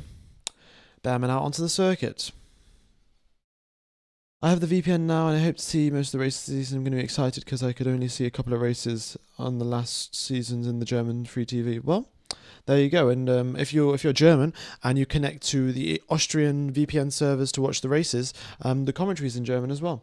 So, well, there you go. It's your native language. Behrman going up the hill now, and there we go. Stroll also coming out, doing maybe some more laps here. How is the air temp? 27 degrees when the weather is 21. I'm sure the weather is also 27. Maybe on average for the day, the temperature is slightly different. Let me check. Circuit temp. It says that the temperature right now in Sukia, which is where the Bahrain track is 24 degrees Celsius. So a little bit hotter than the Google prediction.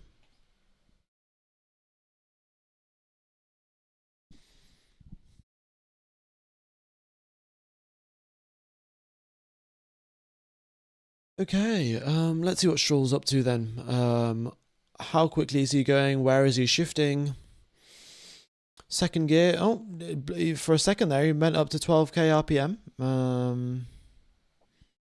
Let's see what he does now. Through the acceleration zone, it's first gear here, and then short shift, 11.5, 11.5, and shifting 11 again. Okay. So, well, the gearbox seems to be working, obviously, given that he's shifting. I'm using multi-viewer to look at the live data. Multi-viewer, yeah.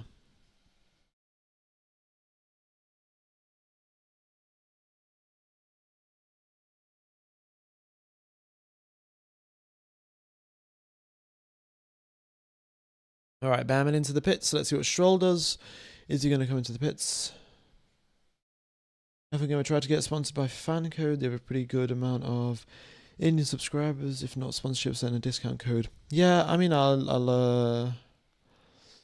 will have a look. But F1 TV wants to sponsor me for the first 3 races, and Proton VPN wants to sponsor me for the rest of them. So we'll see. Give us a funny fact. I have got quite a few fun facts saved here in my notes app actually about Formula One, and I haven't read them in quite a while. So let's see. Okay, which driver has done the most pit stops and gone on to win the race? So most number of pit stops for a single driver in a single race, and they've also gone on to win. Do you know which driver it is, and do you know which race and how many pit stops? A lot of people saying Button here. A lot of people saying one Vettel, one Hamilton. Button Canada 2011. A lot of people thinking Button Canada 2011. Some people saying Michael Schumacher. With 4. As far as I know, I think it is tied. It is tied with Jenson Button, or it might be 6 stops. Okay. I will double check my facts here before I announce the correct answer.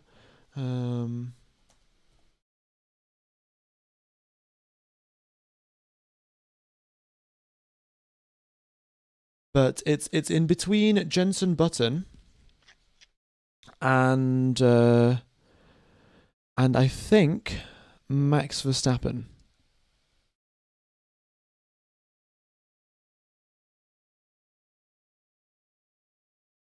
Let me check. Yes, it is. It's in fact Max Verstappen. It is Max Verstappen in 2023 Dutch Grand Prix. He completed 6 stops and still won the race. Jenson Button did 5 stops in Canada 2011 and won the race, but in 2023, the Dutch Grand Prix, it was a lot of constantly changing conditions, wet to inters, inters to dries, dries back to inters, and Max Verstappen did 6 pit stops and still won the race. It was a very, very chaotic Grand Prix.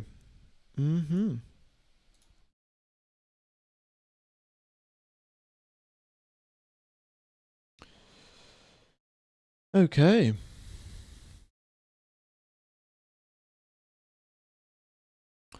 Let's see, what other facts have I got here?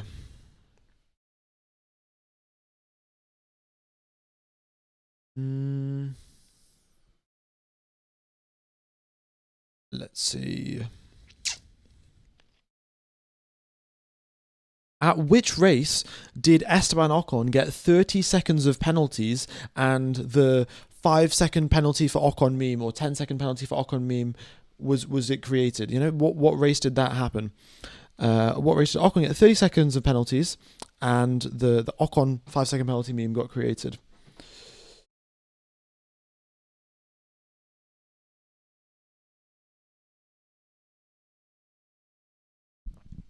Yeah, we got a few people typing the right answer here in the chat. And the correct answer is 2023 Austria. Yeah. He got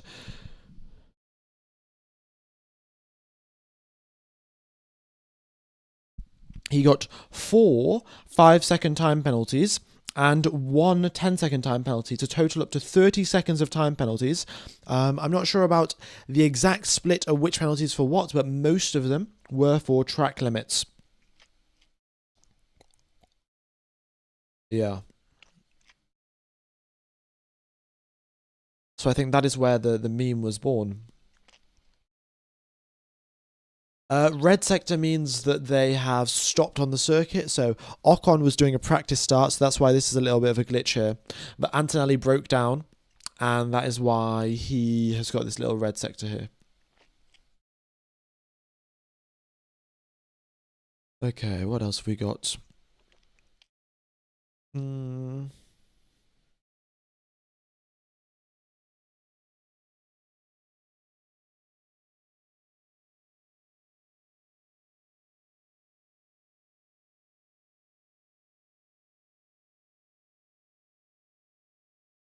Let's see. What else have we got? Okay, what is the Michael Schumacher outqualified his teammate every single time for multiple seasons from which year to which year? So there was a series of years where Michael Schumacher, every single race, Schumacher outqualified his teammate. Which years were they were consecutive years? So for which year did it start? Which year did it finish?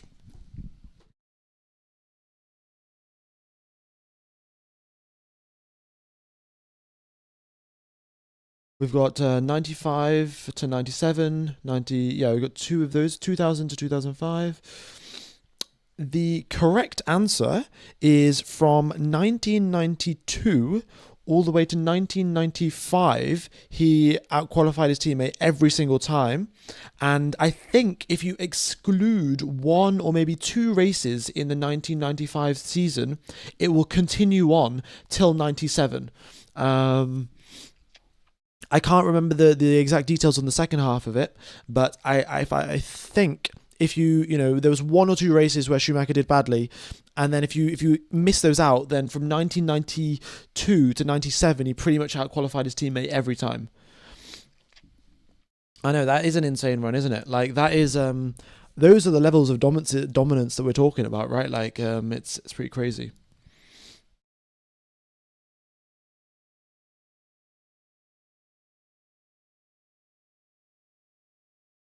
I've always been confused about this. You get a lap time deleted in quali sessions, but does that mean you get a lap time deleted in the race? You do get a lap time deleted. So, for example, if you were going for a fastest lap attempt on the race, now, of course, it doesn't really matter because there's no longer a point for a fastest lap, but let's imagine you were going for the fastest lap and you exceed track limits, your lap time will not count and it will be deleted. Now, your lap doesn't get deleted, like you'll still be on the same number of laps, but that lap will not count towards, the fastest lap contest or something.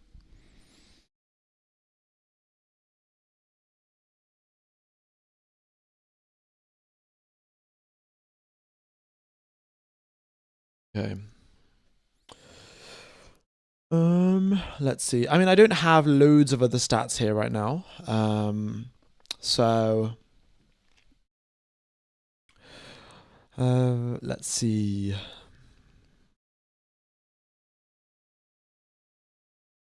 I just can't think of. There aren't so many relevant ones here that I've got here. Which Formula One driver won 3 seasons in a row and also won all three, like won the Drivers' Championship 3 seasons in a row and also won it with three different teams?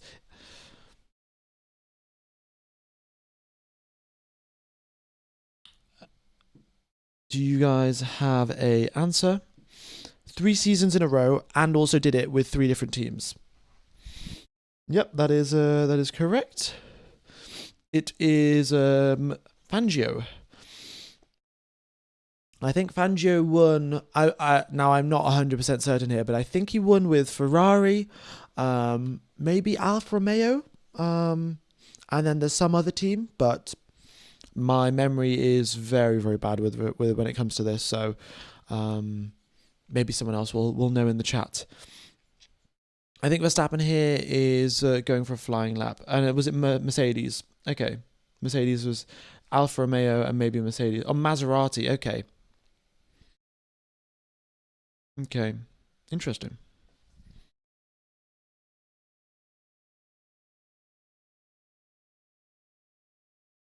Right. F1 Brazil, 1983. No one finished in second position. Oh, really? Interesting. It's pretty interesting. Whereas Hamilton, I mean, come on, let's read the text that's on the screen, guys. Verstappen in the first sector of 31.3, so clearly not pushing all that hard. Who won 19 races in the season? Oh, well, that's Max, isn't it?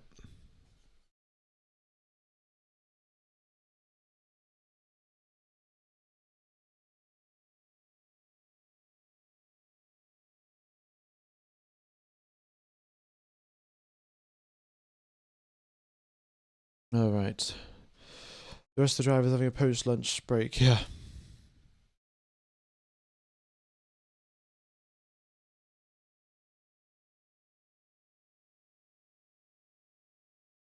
Mm. Which driver was sleeping yesterday? It was Liam Lawson that was sleeping yesterday. Yes, he was sat in the car and sleeping. Yeah. All right. Yeah, so this is it, folks. The final day of testing.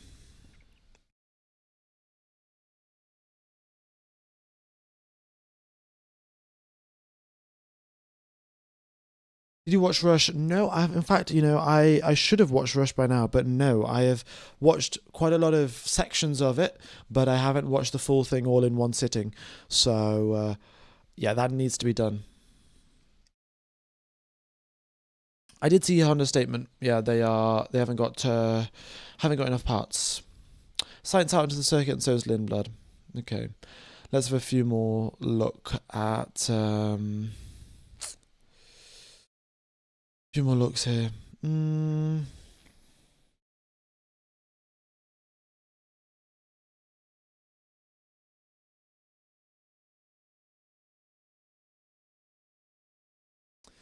How is Haas performing until now?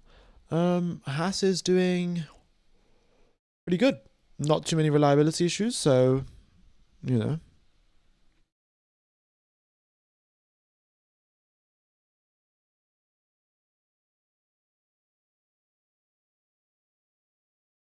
All right, which driver had the most consecutive retirements? 18 retirements in a row. Which driver was that retired 18 times in a row? I mean, this guy is definitely the definition of Plan C for chaos.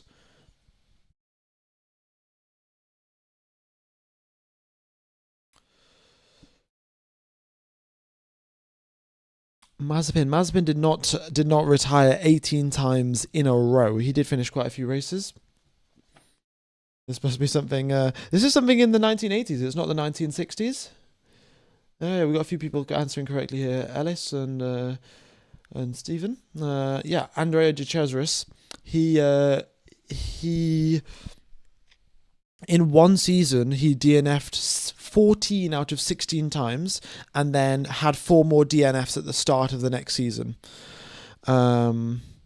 He also holds the record for DNFing the most at a single racetrack. He has 12 DNFs at Imola. 12. Most drivers haven't even raced at Imola 12 times, and this guy has DNF'd at Imola 12 times.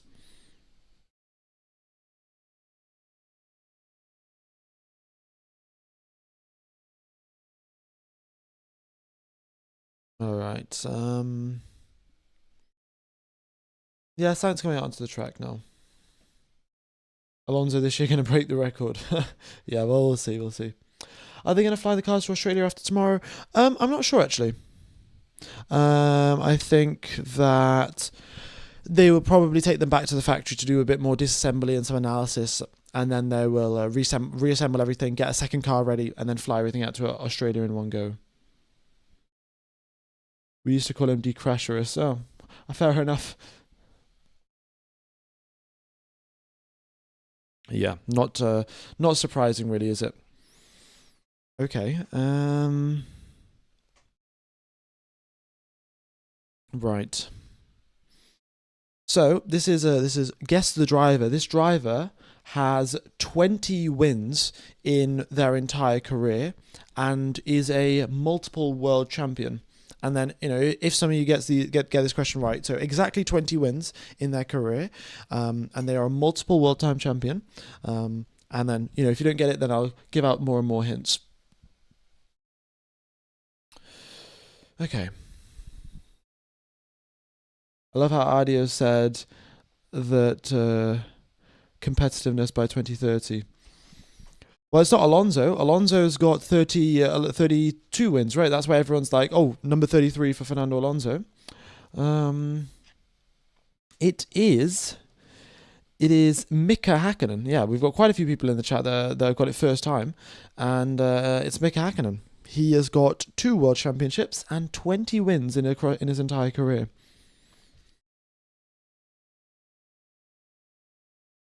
They're going to do the wet weather test a little bit later on at some point now, between now and Australia, but it's not certain. Okay. Also, another fact, guys. Okay, so how many? So Fernando Alonso's got one of these one of the longest, one of the longest Formula One careers in history, right? How many times, if you add the all of the kilometers that Alonso has driven throughout all of the races that he has taken part in Formula One, how many times around the Earth, around the equator of the Earth, would he be able to drive? So that is the. So he debuted in 2001, right? And now he's still taking part. How many times would he be able to drive around the circumference of the Earth with all of his races? This is not including testing. This is not including practice or qualies. Just races. The answer is 2.5 times. 2.5 times. Oh, Stephen, you got the answer again correct. That's pretty good at trivia then. Yeah. Yeah, Alonso, 2.5 times he has driven around the circumference of the Earth, around the equator, in his Formula One career, only in the races.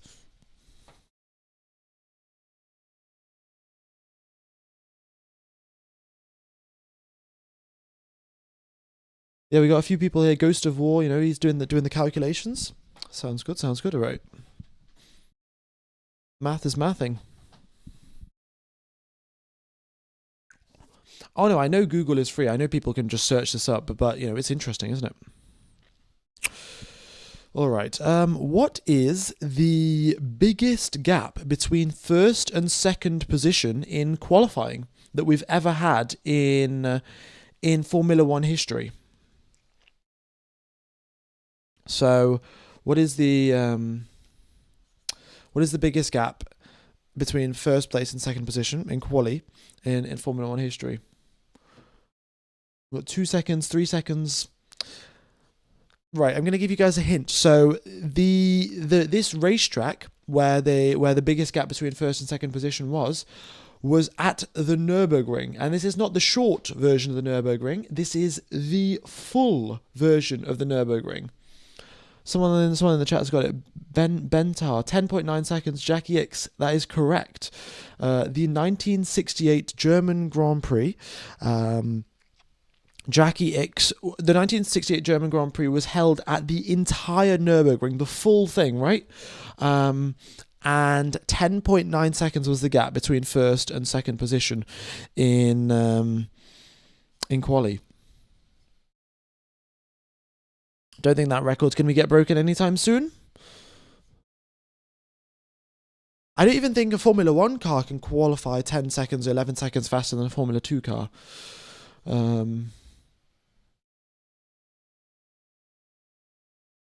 Yeah. Okay. Pretty good. Ollie Behrman across the line, and that is 11th position for him. Verstappen's doing a long run on mediums. Sainz is doing a long run on mediums. Stroll is out on mediums. Is he going to do an install lap or is he going to do a quick lap? Are we going to get a quick lap from Lance Stroll here on a car that barely works?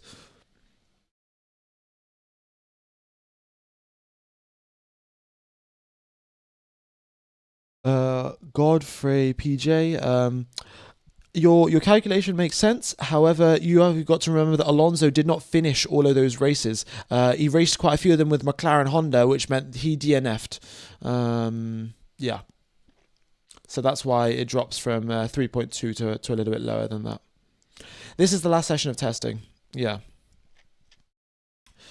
Oh, Stroll's doing a reasonably quick lap here, is he? Let's see.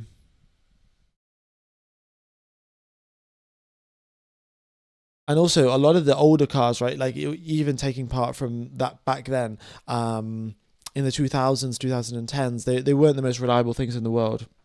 So.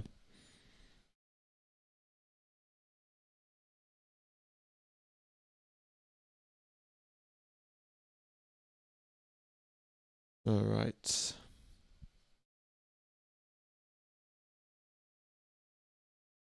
Yeah. Someone asked, how is my back not destroyed? It's mainly because I've been doing quite a few stretches to make sure that my back doesn't get destroyed. But yeah, I've been sat here for a while. But that being said, a lot of people go to work and I sat at a desk, and I sat there for 8 hours or so. So who knows? Ocon has a red mini sector because he was doing a practice start, and the data system thought he was stopped on the circuit, but he was just practicing to do a launch.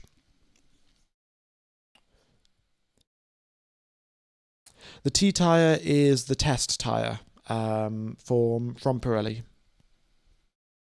Stroll's only done 6 laps because Aston doesn't have enough spare parts to drive around very quickly or do anything in that sort of regard.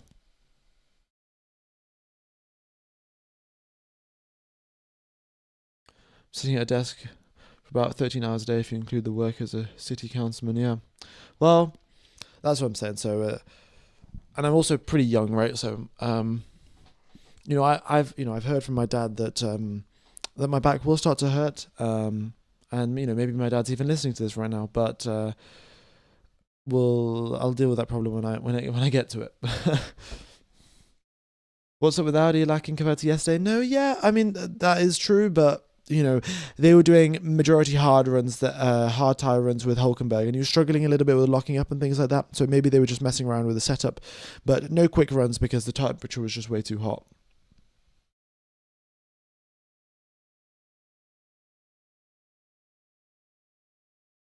Yeah, there we go. Russell out. So the Mercedes car is fixed, clearly. So there we go. Good to see. Good to see.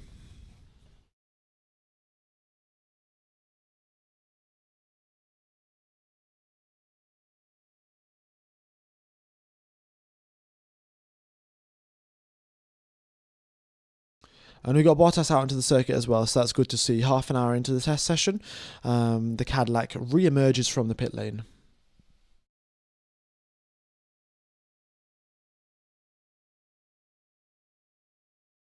I heard the Sector 2 speed trap for the F1 cars is almost the same as the F2 cars from last year.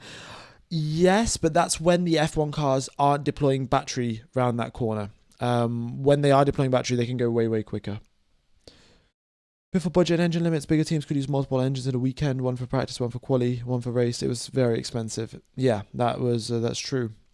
That's why they've got a limit of how many engines they can use throughout the season. Only 4 engines for the entire season, I think. So that's six engines for the season.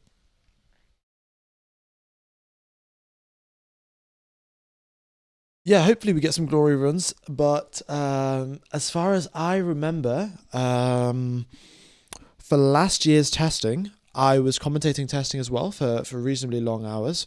And I was sort of hyping it up a little bit, like, we're going to get glory runs, and it was all a little bit anticlimactic, and nothing really happened. So, I'm not going to hype it up this time. If it happens, it happens. If not, then we'll find out in Australia quali anyway.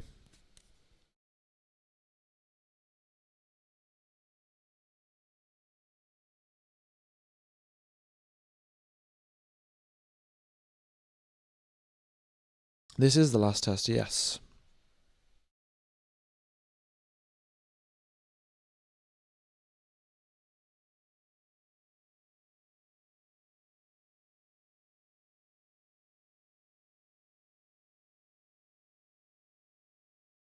When did the race start sim?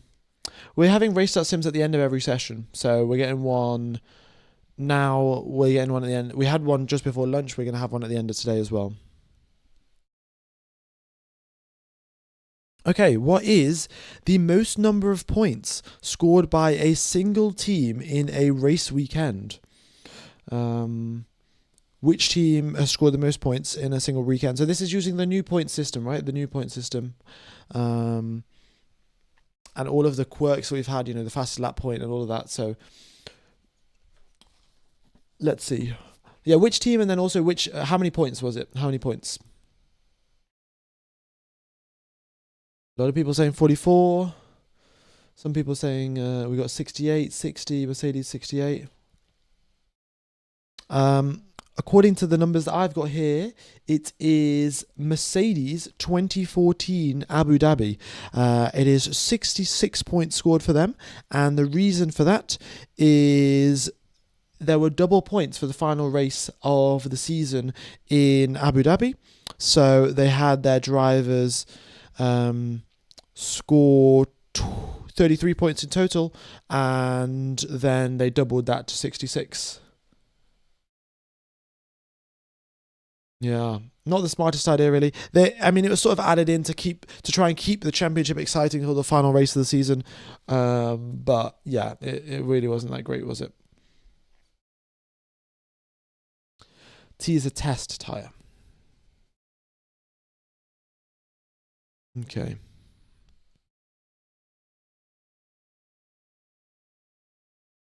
Is that when Nico won? I don't know if Nico won in 2014. I'm not sure who won the Abu Dhabi Grand Prix in 2014. Yeah.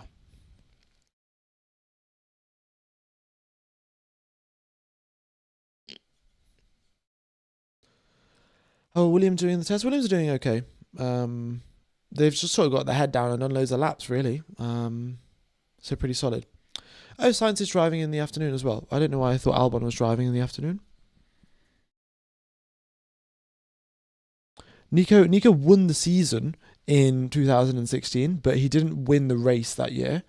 Um, and Rosberg, I think, won Abu Dhabi in 2014, but yeah, a few people are saying that Rosberg won in the race, but then Lewis won the season, so I don't know. So, well, it was now nearly 10, 12 years ago now, isn't it? Memory's starting to fade.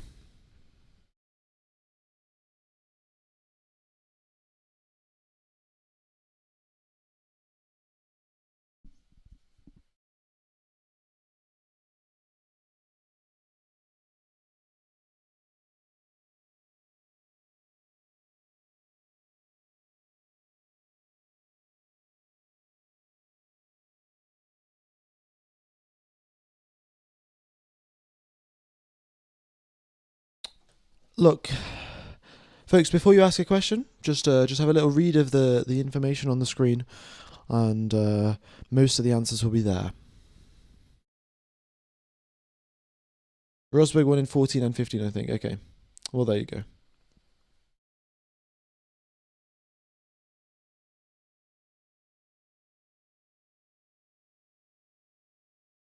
How on earth is Antonelli doing better than Russell? Mainly because Russell's done 4 laps and he is not doing a long run, not doing a short run, sorry. And Antonelli did do a short run.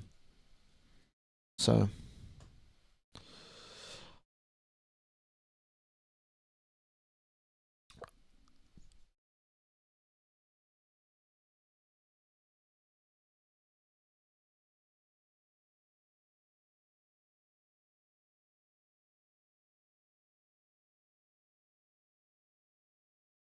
yeah, Olivia Brown, you tell them. Reading is fundamental.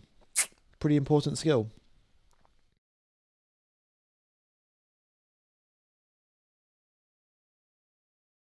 World Constructors Championship Copium. I don't know about that.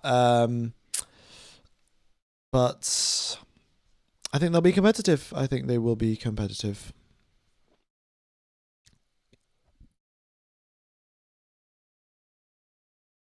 Yeah.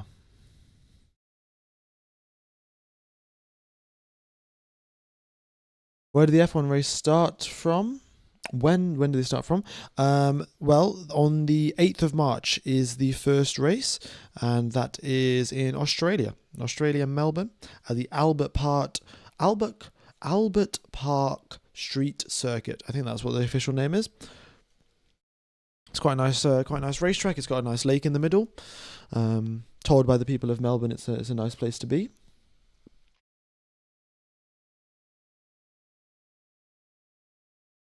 Mm-hmm.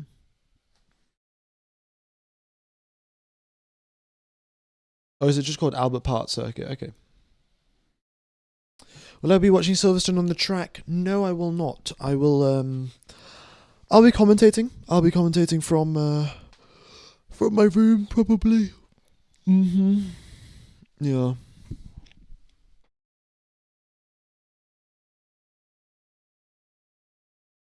107% rule. It's when if you're more than 7% slower than the car in pole position, then there is a chance the stewards could not let you take part in the race because they deem you to be too slow and unsafe.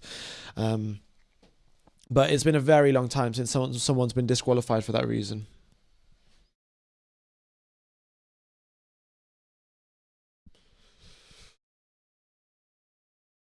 Ghost of War 141. I've got another hard trivia question. Which year were the most regulation changes to counter innovations and similar?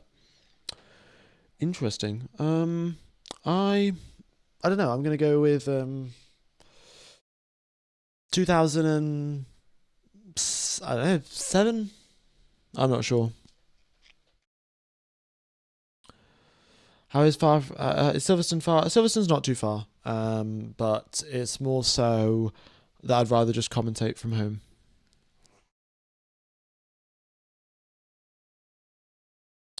1994, actually. I think because of Senna's incident. Yeah, fairs. Yeah. I mean, look, a lot of the regulations that we've got in Formula One, right? They are written with the, it's a bit of a serious subject, but they're written with the blood of the people that have suffered from injuries and deaths and in motorsport, right? So, yeah, it makes sense, total sense that the regulations get changed after that. And that's why it's very important, when there is a red flag, and let's say, who was it? I think Ollie Behrman sped under red flags in Monaco while he was coming back to the pits or something, and he got handed a 10-place grid penalty. And, it seems a little harsh, but, we've had so many thousands of pages of safety regulations written, reason being because of all of the injuries that have happened in the past. So it's very important to sort of follow those rules and to make sure the penalties get handed out, even though they don't matter. Or even though, there was no one on the track over there, so it was safe. Has the Merc fuel been certified? I don't think so. Not yet, at least, but there's more than enough time. There's 2 weeks. Petronas can cook something up in 2 weeks. It'll be okay. It's Petronas and Aramco that have got to get their fuel certified. So that's the Mercedes power unit and that's the Aston Martin for Aramco.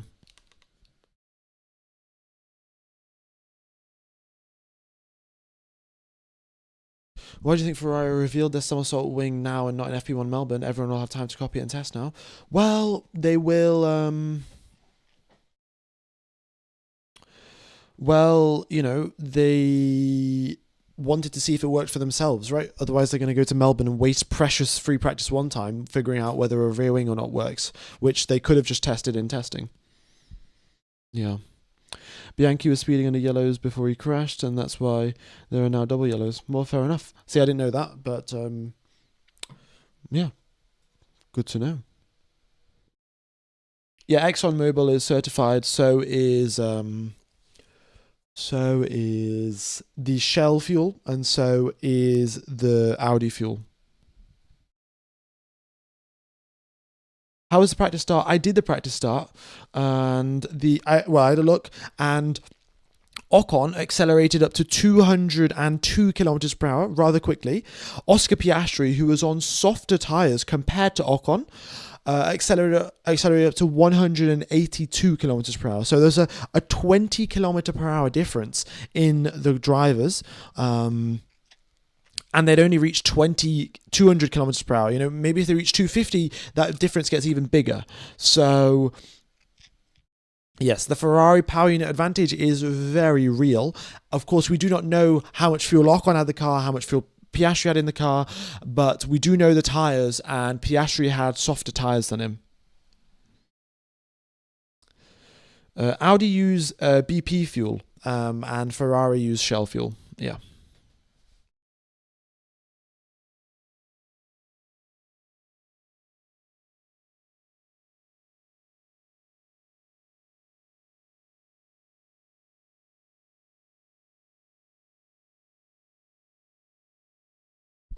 I think Norris will just come out later, really. They're just waiting for the track to cool down. 38 degrees is still... It's cooling down, obviously, from the 45 that it was earlier, but the teams have done so much running, like, they're not too fussed about, wasting an extra 45 minutes or anything like that. Leclerc hasn't come out either, no. So, a lot of teams and a lot of drivers just waiting around. Man, if that turbo of the Ferrari is small, they getting smoked in Monza. Potentially getting smoked in Monza, but that relies on the fact that everyone else is able to keep their turbos at max RPM. The more RPM the turbos have got, the bigger horsepower advantage the other teams will have. So the higher it goes, but if the teams for whatever reason can't keep the turbo RPMs very high, because of I can't even think of a reason right now, but if they can't keep the turbo RPMs high, because they have to conserve fuel or they have to save on the battery or something like that, then the Ferrari will spin up quicker and then they'll get their horsepower quicker. You expect the A spec B spec strategy of Ferrari. Will they reveal it at the Australian Grand Prix B spec under development? A lot of so A spec B spec, it's sort of just like teams will have a certain car that they're going to test with, and then they may have a secondary sort of car underway designing if things because they think it's better to sort of basically, right, a Formula One car is constantly getting improved, and to go testing at some point you're going to have to say, right, we're going to stop at this exact point, we're going to manufacture everything on the car at this point, and this is our A-spec car, and then meanwhile back at the factory the engineers are going to continue developing the car and it can get to another spec, and then the B-spec car is the upgrade package that they'll bring, or this is what they'll bring to Australia. So they have to at some point say, stop, we're going to design this car, because everything changes so often and so frequently. You've got to pick a certain point that this is what's getting designed.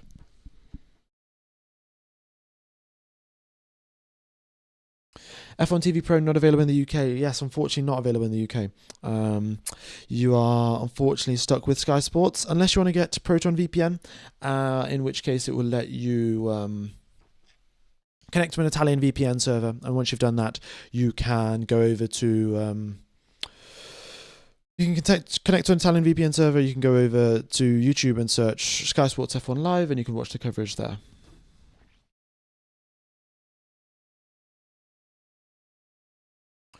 Yes, but the turbo inlet diameter is just one aspect of the thing. Yeah, there's quite a few different things that will make a turbo reliable. Even the bearings, right? These turbos, the max RPM is 150,000, 150k RPM is the max, right? We're seeing the cars rev to 11k, 12k RPM. The turbos are at 150k RPM. So the bearings that you've got there have to be silky smooth, no friction whatsoever. Are they streaming in Italian? Yes, the coverage is in Italian. So a lot of people have just got that up and then are muting me and muting the Italian coverage and listening to me instead.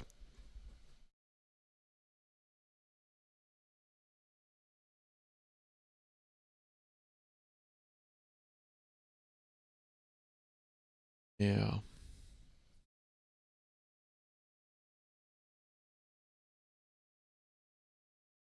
Would you prefer the cars being slow and produce good races or fast and bad racing? Well, I'd prefer a balance somewhere in the middle, right? I would obviously love to have good racing, and that's a pretty big snap of the rear there for Charles Leclerc as he goes through turn 4.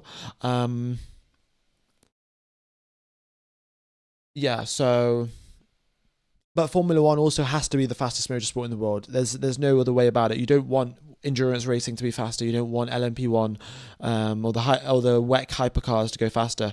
Formula One has to be the fastest. So, yeah.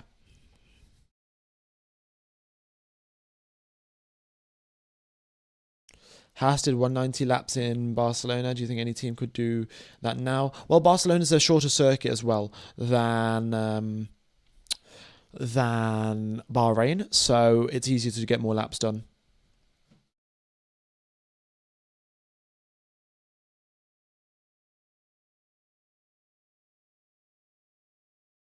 As reported by Giuliano Duchess, the component will no longer be mounted because the correlation test concluded yesterday. The solution is very interesting and difficult to replicate.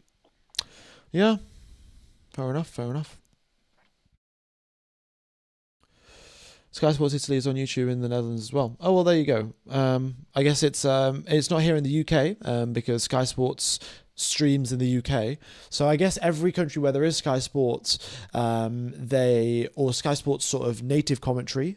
So I think there's Sky Sports Germany. So in the UK and in Germany, you won't be able to access it. But yeah, or maybe they've made it public for everyone, just for the final test. Who knows? The Bahrain test probably matters a little bit more. 2014, the Caterham was slower around Spa than the Junior F2. The engine part of the Caterham was rubbish as well. Yeah. Stroll stuck in gear. Interesting. Yeah, it's first gear there for Stroll, and 0 revs, and he's in the pit lane. Maybe that's a technical glitch with our data, but it could also very well be a glitch with the Aston Martin car. Thanks for pointing that out, Alex.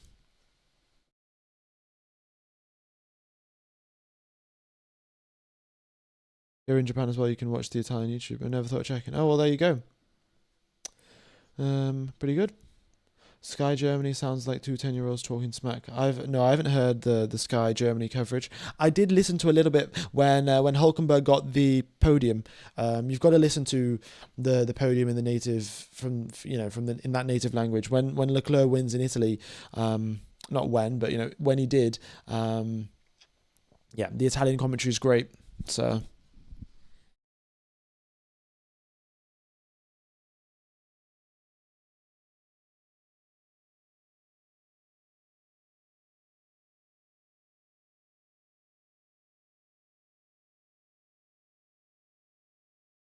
Okay. How's Hadjar doing? Can he handle the car? Yeah, he's doing all right. He hasn't had any sort of major issues in terms of drivability or anything like that right now. But it seems like how it goes with the Red Bull team is that the car starts off however it is, and then Max Verstappen will start pushing for the team to make it really, really pointy, really, really sharp, which makes it harder for the other drivers to drive. So at the start of the season, I think Hadjar will be close, and then it's his job to stay close throughout the rest of the season as the car gets pointier and pointier and more like how Max Verstappen likes it. Because at the end of the day, I still feel Red Bull are going to prefer Max Verstappen, and if there's any sort of chance of winning races, then they'll prefer Max Verstappen 100% even more than that to try and win races. Yeah, Verstappen's out onto the track now.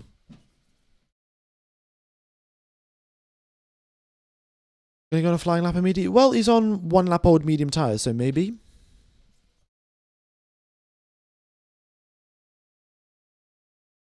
Changing power unit manufacturer mid-season would be next to impossible. Yeah, it would require major, major changes to accommodate that. And I don't think it's going to happen.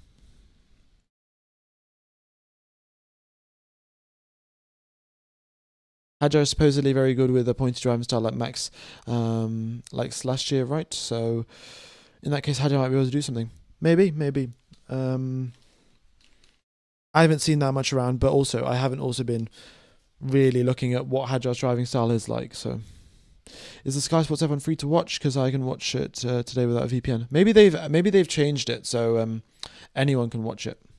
Or it just depends on potentially which country you're in. Because there were definitely less people watching it yesterday. So maybe Sky Sports Italy have just messed up. Who knows? When they set up their broadcast on YouTube.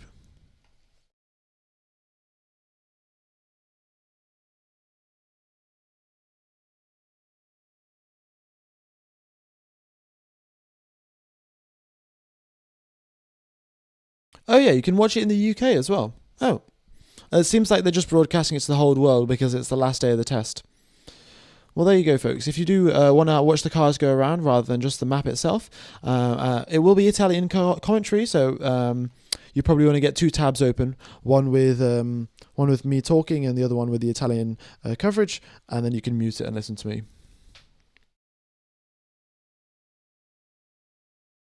The red mini sectors means that the drivers stopped on the circuit at that point. So Antonelli stopped because he had a power unit issue. Ocon stopped because he was doing a practice start.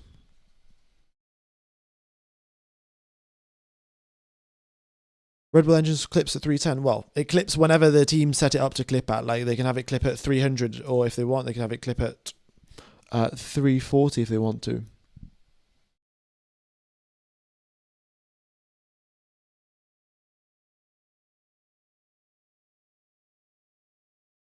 Yeah. Okay, brilliant.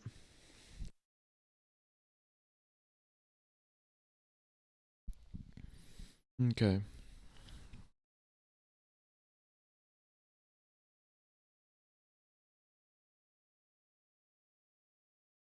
Yeah, 3 hours remain, folks. 3 hours remain. Potential for some glory runs. Norris yet to come out. Same for Bortoletto. Same for um,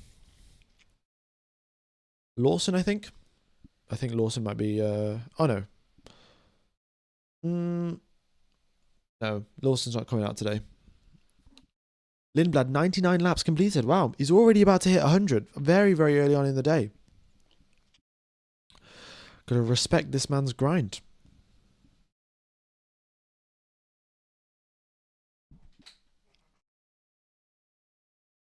Yeah, Max is not going to be setting super quick lap times. Look, if he's doing 139s, then he's 6 seconds off the pace, and he's doing race runs like track temperatures at 37 degrees. You don't want him to put on soft tires now. He's only got 2 sets of soft tires. He's not going to waste them.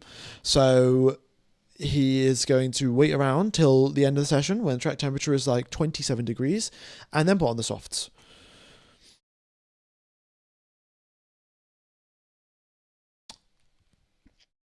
Ferrari's using their old wing, as it says there on the bottom left.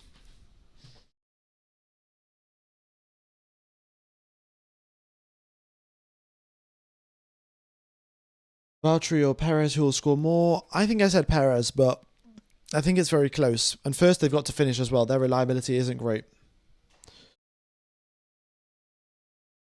Has Ferrari come out yet? Yeah, I think Leclerc did a few laps. Yeah,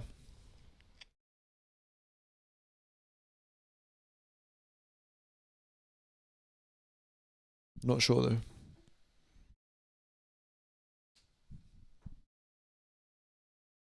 Okay.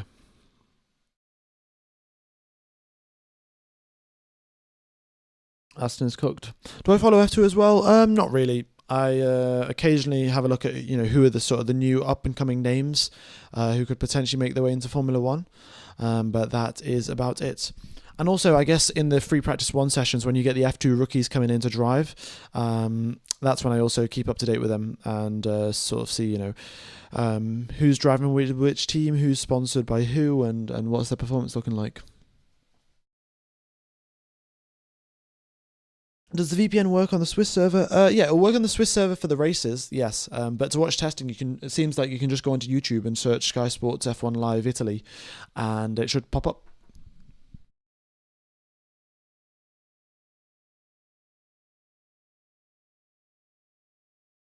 Who is driving for McLaren, Lando or Oscar? It is Lando that is supposed to be driving in the afternoon, and he is not been out on track yet.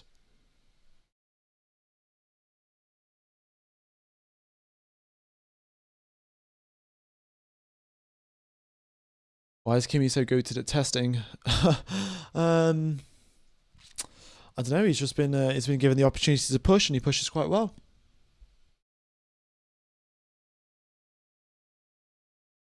There we go. 101 laps done for Arvin Lindblad. Very nice.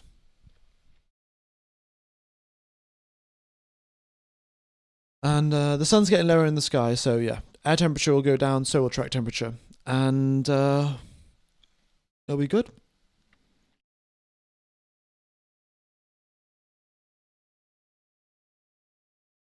Is Aston coming out? They may do some laps here or there, but nothing serious. Not a lot of running. Yeah.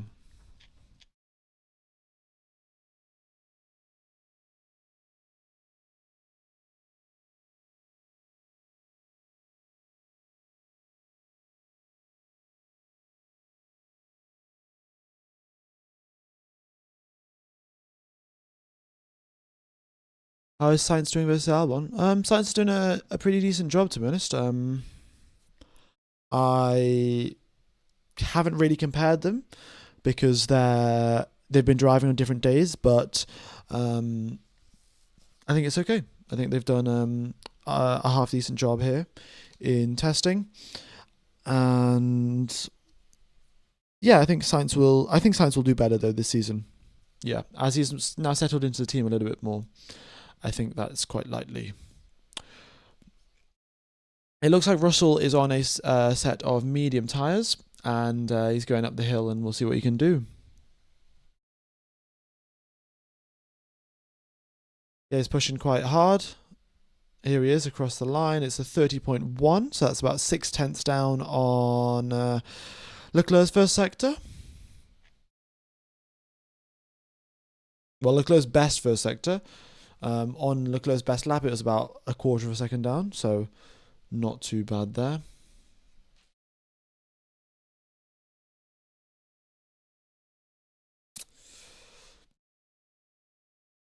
And yeah, accelerating very quickly out of some of these corners as well. Pretty good job there from Russell. Let's see, is he going to hold it flat through there, through turn 12? Yes, he is. 239. So he holds 239 there.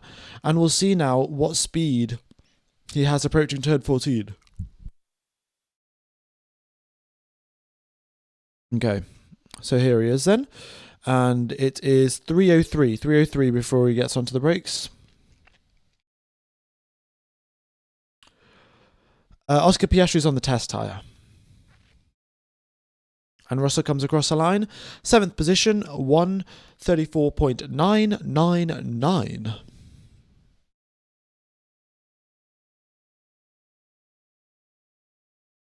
Cadillac are just being cautious. Or Cadillac, they want to give all of the other teams a false sense of security, and then they're going to stick it on pole position in Australia. Our advert's on. Oh, let me.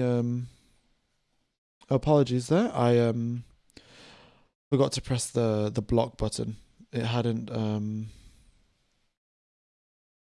Yeah, I forgot to set it up. Yeah, okay, there we go. It should block. Just got my first ever advert. Yeah, I apologise for that. I got an advert for a comfy chair.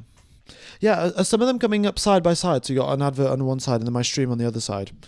Because YouTube sent me an email saying that they are testing out those sort of adverts. Well, anyway.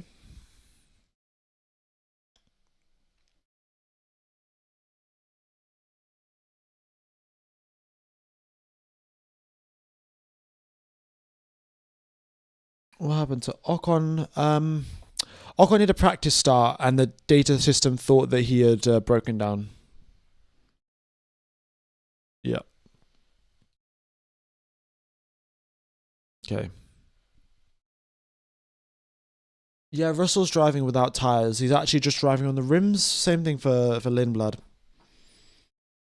Who needs tyres when you've got the power of steel or aluminium? It's probably aluminium, to be fair, for the wheel rims. You can run ads. It's not like we're gonna miss some big moment. Yeah, I mean it's all right really. I'm not too fussed. I'm hopefully getting sponsored by F1 TV anyway, so hopefully it doesn't matter.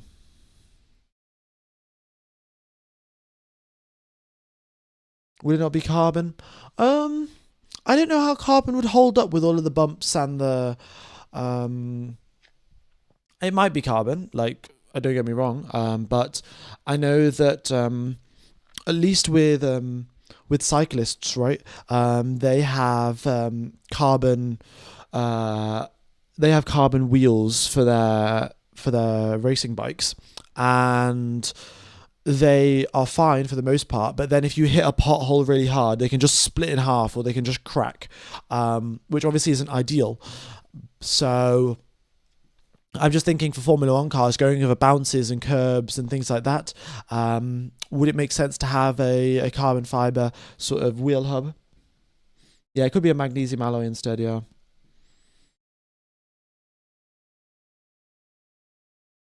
What's with turn 1 and turn 10? I mean, you just sort of get lots of... it's the slowest corners on the circuit, so you get lots of locking up. Is there any way to use F1 TV in the UK? No, F1 TV to actually watch the cars go around, it's not available. Sky Sports have bought all the rights, so F1 TV can't actually broadcast anything in the UK. So it's not great, really.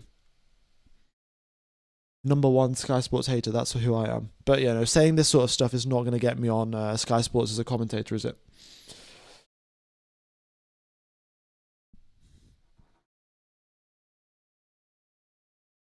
Okay.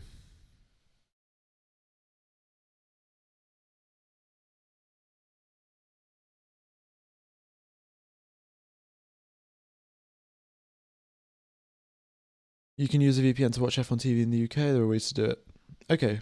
Well, I guess yeah, you could probably VPN to a different country, and as long as you can pay in euros or in dollars, you might be able to watch it. No glory run from Max. Well, guys, you're going to do a glory run when track temperature is low, and that is going to happen at the end of the session. So you've got to wait around 2 hours 55 minutes.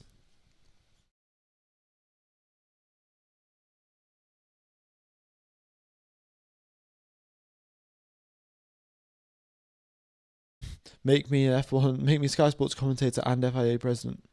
Cheers, cheers. Yeah, the Sky Sports coverage is live, but they're just showing a bunch of adverts now about some, I don't know, some kids' TV show or something. So, yeah, Sky Sports, what can I tell you guys? I don't put adverts on my streams. The lion does not concern himself with adverts. Okay. Anyway, currently on the track, we have got Verstappen, Leclerc, Lindblad, Behrman, Russell, and Sainz. Verstappen is on a long run. Charles Leclerc is out on a quick lap. He goes purple in the middle sector, actually. We've got Arvin Lindblad on a long run. We've got Behrman on a long run. Russell on a long run. And Sainz also on a long run. So Charles Leclerc across the line. Personal best overall. And quickest out of everyone goes a few milliseconds faster. A 133.629 for Charles Leclerc. Very nice. Very nice indeed, but still about 4/10 slower down the middle sector. But as the temperatures fall, I'm sure he'll get quicker.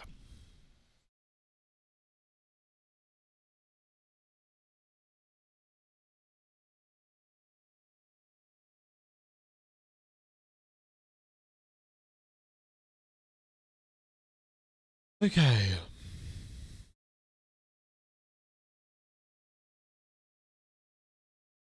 What happened to Stroll?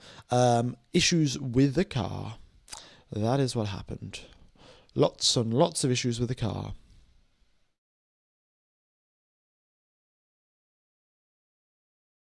Yep.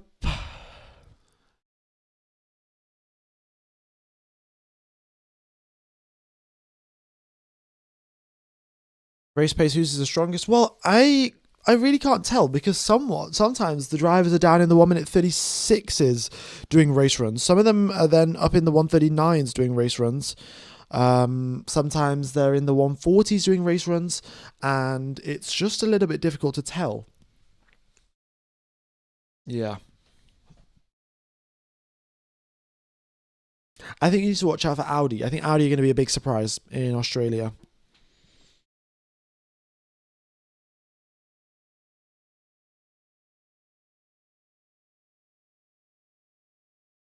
What happened to McLaren? Why aren't they testing? I don't know, because waiting around, really. Waiting around for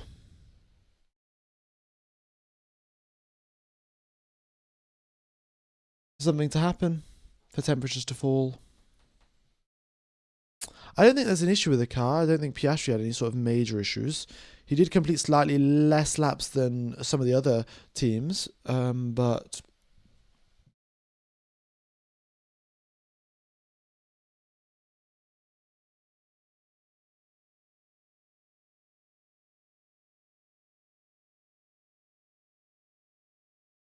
right.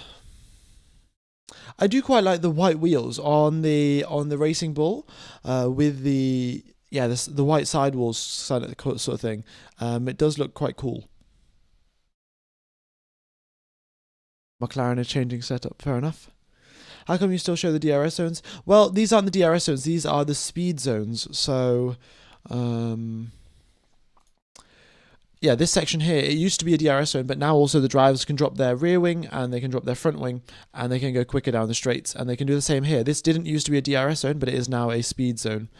Yeah, big lock up for Max. It's a bit interesting that he locked up on the outside wheel, really. Normally the drivers lock up on the inside wheel, but Max locked up on the outside. The VCAL kind of looks like a rally car. Yeah, yeah, I sort of see it.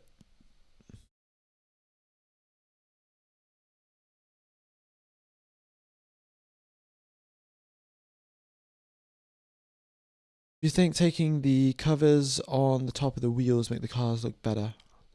Uh, yeah. I mean, I didn't really notice them too much. I think, but yeah, getting rid of them, it makes them look kind of sort of nice and clean, which is cool.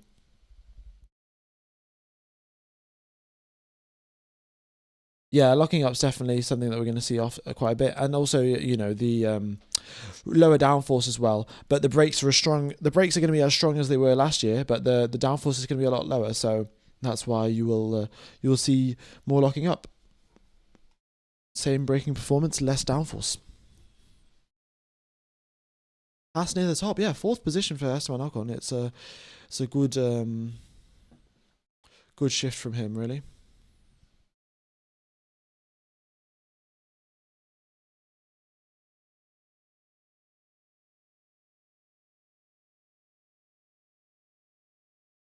Loving the Alonso meme where it says it's quicker to walk. Yeah, we've got a few more Alonso memes here actually. It's this one, isn't it? Oh no. Oh yeah, there's this one obviously. No, well, let me find the. Where is it? Oh yeah, this one. Incredible, incredible. That's essentially what's going on with Aston Martin.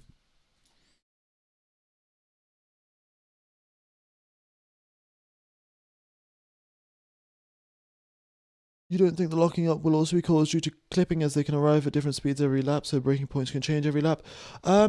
Yes, but during the race, for the majority of it, they will have very similar clipping procedures, right? So in the first stint, they will most likely clip at the exact same position unless they're going for an overtake, because it's unlikely the teams are going to be filling around with engine modes. It doesn't really make that much sense, I think. So yeah.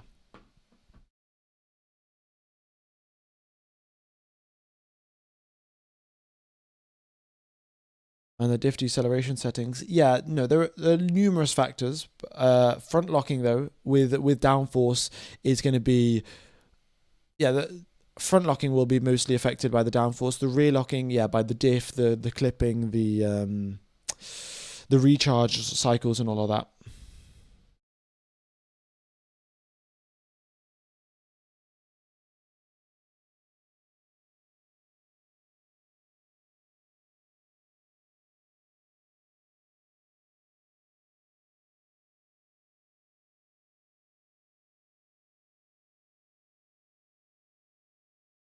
From what I see, Merck, McLaren, and Red Bull are the ones that do more race runs more than the other teams. I mean,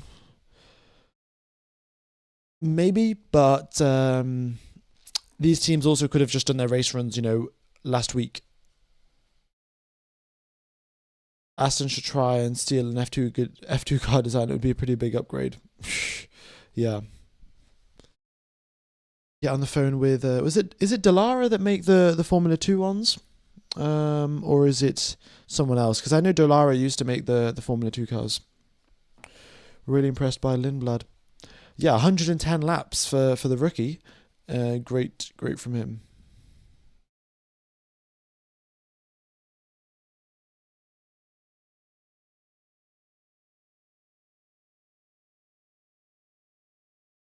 Antonelli will become the youngest champion. Let's see. Let's see. Who is the youngest champion? Is it Seb Vettel? Is Seb Vettel still the youngest champion? Did he even have that record? He had quite a few youngest things record. Um, okay. Vettel, fair enough, fair enough. Yeah, no, a lot of the youngest records that Vettel did initially have then got broken by Max.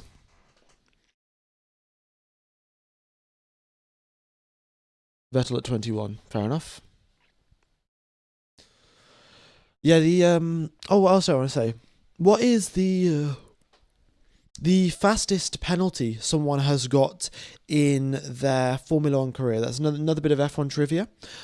Fastest penalty a driver has got in their F1 career.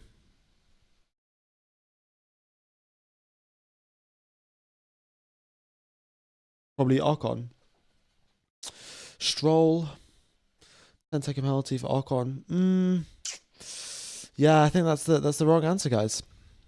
Fastest. When I say fastest penalty, that means from the start of their career. So their career started in the first race in Australia, and then how long did it take for them to get their first penalty? Yeah, the answer we've got four people saying it correctly actually. Mihal Dirty Tay, Lulu, Ruffled, and Krital. It is Seb Vettel. He got a penalty 6 seconds into his career. He was I think a BMW Sauber test driver, and was testing maybe in Canada, 2007. I don't know, my memory is not so good for this stuff. But he came out of the pits, and within 6 seconds, he had exceeded the pit lane speed limit and had forgot to press the pit lane speed limit button. So speeding in the pit lane within 6 seconds of his career. And got a penalty.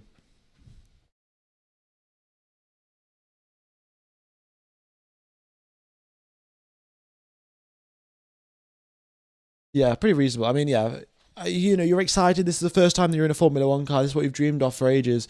And you get into the pit, you get out into the pit lane, and you forget to press the pit lane speed limit.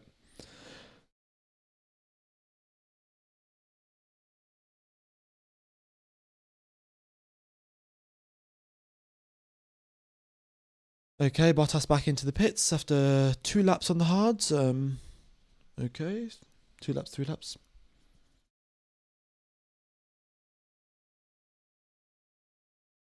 After 20 years of your career, you finally get to drive a newly designed car, but your biggest nightmare comes back to haunt you. Yeah. Wake up, Max. Yeah, a lot of people want Max to come out. And I'm like, guys, the Red Bull probably didn't have that many fresh sets of tyres left. We've been testing for 3 days now, 6 test sessions, and the team's only had 24 sets of tyres.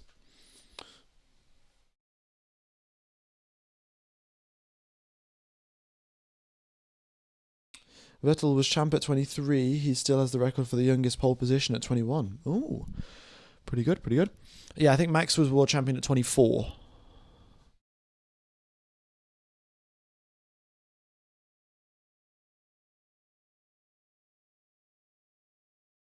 Mm-hmm.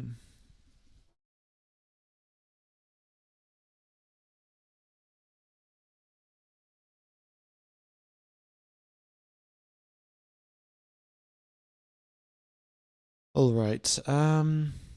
What's Gasly doing out on the circuit now? Hard tyre long run. Russell is doing a medium tyre long run. Behrman is doing a hard tyre long run, and Bottas, I think, also is doing some long runs. Brilliant. Very, very exciting indeed. Did the Aston Martin blow up again? No, to prevent themselves from blowing up, they just didn't go out onto the racetrack very often. You can't break down if you don't start the engine. I know. They're playing 4D chess, aren't they?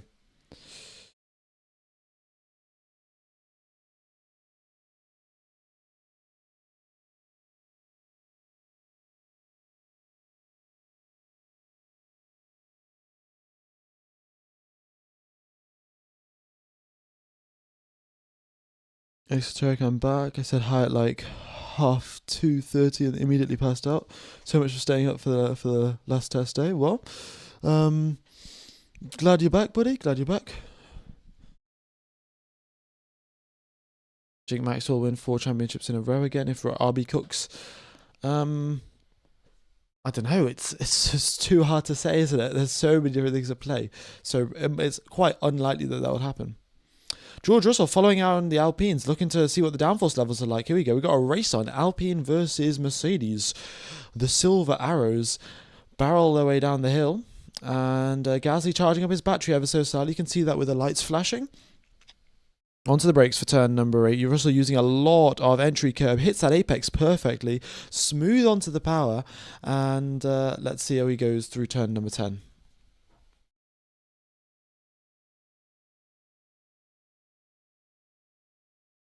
Activate straight mode, and yeah, he's a little bit further back than he would like to be.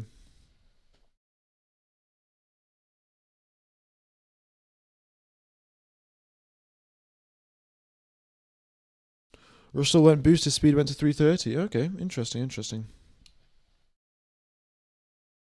Any drama? Any more testing? Just more testing, really. I think Ferrari's wing is approved to be okay. I think, yeah.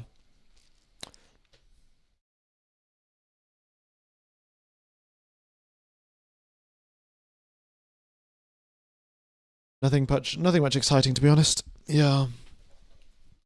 God, I really need to stretch a little bit. Whoa. Okay. Pit stop practice here for the Mercedes crew. Nice quick stop, and they're back out. And they stop just then, and then he's going to come back into the pits. But yeah, nice job.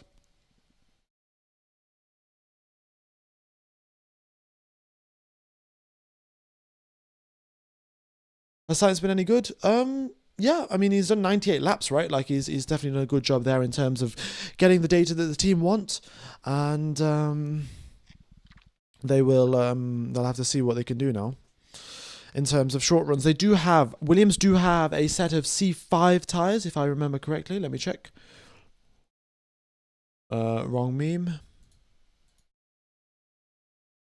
Williams, yeah, they do have. You can see that at the right hand side. Williams have got 2 sets of C5 tyres, and yeah, they did get the fastest time in testing last year, so maybe we'll see that again. No VPN needed for the Italian YouTube stream. Yeah, the Sky Italy have decided to broadcast it out to the world right now, so it's all available for free on Sky Italy.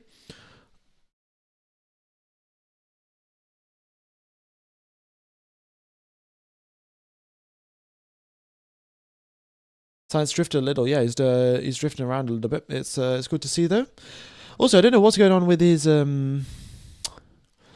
his steering wheel lights. They're flashing really weird. I don't know if that's an LED thing and the camera can't pick up the LEDs and it gets this sort of flickering thing, or if it's actually that's what's happening on the Williams' steering wheel. But yeah, he goes wide at turn 10.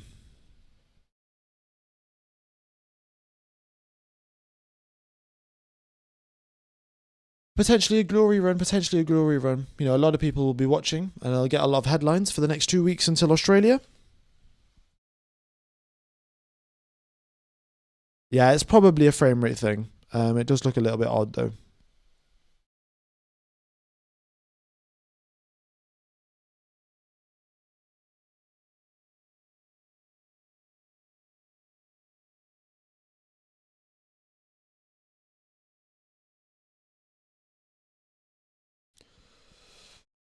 Why is Lando not driving? Because he hasn't come out onto the racetrack yet. I don't know. McLaren are just waiting around for something. They've probably gathered enough data. The engineers don't want any more data because it's going to be too much to analyze and too much to sort through. So they're just waiting around.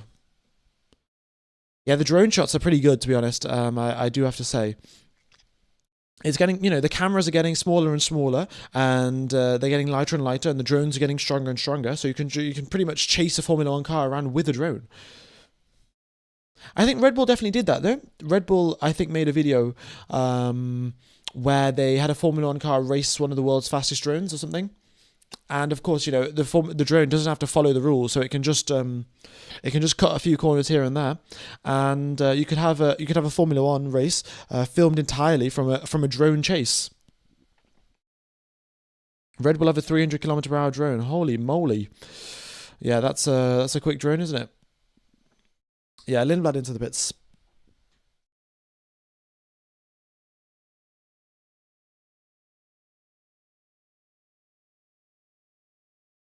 About the rear wing for Ferraris, I mean, it's a nice innovative design, but we'll see if they use it in Australia or not. It does 0 to 250 km/h, something in like 1.5 seconds. Well, I guess these drones, if they firstly don't have to deal with any sort of rolling resistance because they're not touching the ground, and secondly they're all electric motors, so you can just go maximum torque immediately, and yeah, I guess 0 to 250 kilometers per hour in that sense is pretty crazy. But they can't do that upwards, right? They have to go horizontal.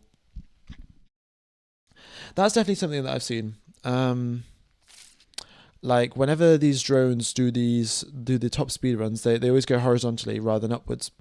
I guess obviously you don't have to fight gravity if you go horizontally.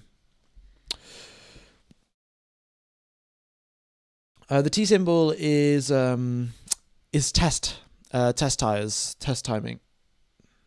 Leclerc sector one's 2 tenths down. Yeah, I mean, this is what I'm saying. It's all right to start out the lap like that, and as long as he can deploy the battery for the rest of it and have enough charge left over, then he could still improve. It's a 7 lap old to the medium tires. Not too shabby. Yes, F1 tires use forged magnesium alloy wheels. Oh, fair enough. Well, there you go. Thanks for the info there. TVSD.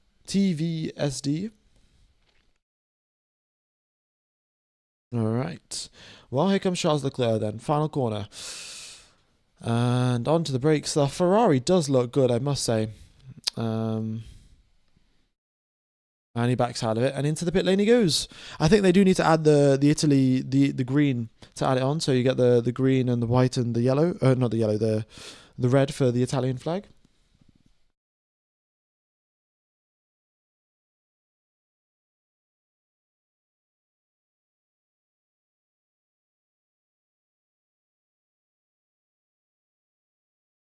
Okie dokes. Yeah.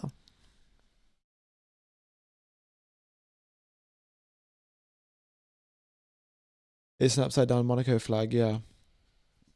Wait, isn't the upside down Monaco flag just the Poland flag? Or am I Poland flag and then Monaco flag? Yeah, I think it is, right? Yeah. Poland and Monaco just have the flag the other way around. So Ferrari secretly supporting Poland. I wonder if you can figure out how to get our drone engines in the FIA hands. We basically make the F1 engines of the drone world. Oh, is that what you sort of work on, Exeter? That's pretty dang awesome, actually.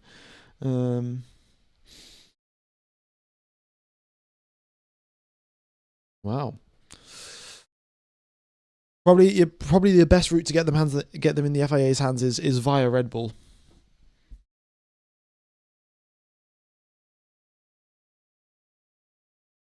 Poland mentioned. Yeah, I mean, whenever I mention a country and then there's someone who's watching from that country, where everyone, they're always like, "Oh, I'm also from that country" or whatever. So it's good to see. Good to see.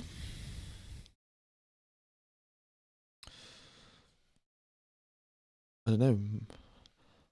Is there out of to be fair, we've only got 3,000 people, so I'm sure there's quite a few countries missing actually. But we definitely don't have anyone from Antarctica. I don't know. Will there be anyone from Norway watching? I'm not so sure. There's no Norwegian drivers, of course.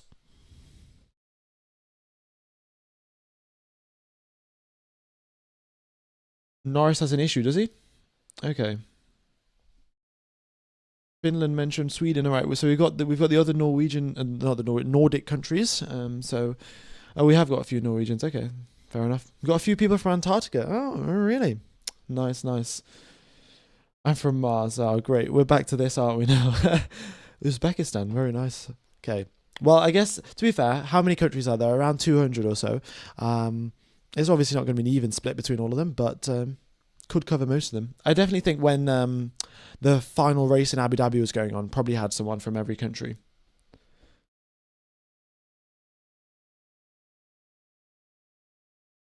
Okay.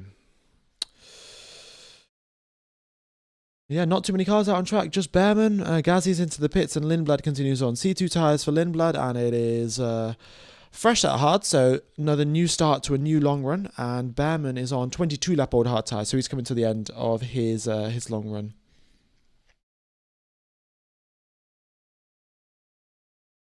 Brilliant.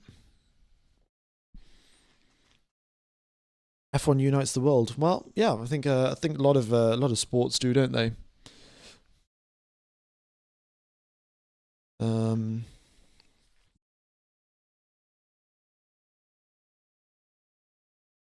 Drone Formula One race series. I'm sure there are drone racing events, right? And there are those. There's the other things that I've seen. People have like these VR headsets that they can wear, and then it's like that they're controlling a drone. I don't know what it's called. It's like VR drone racing or something.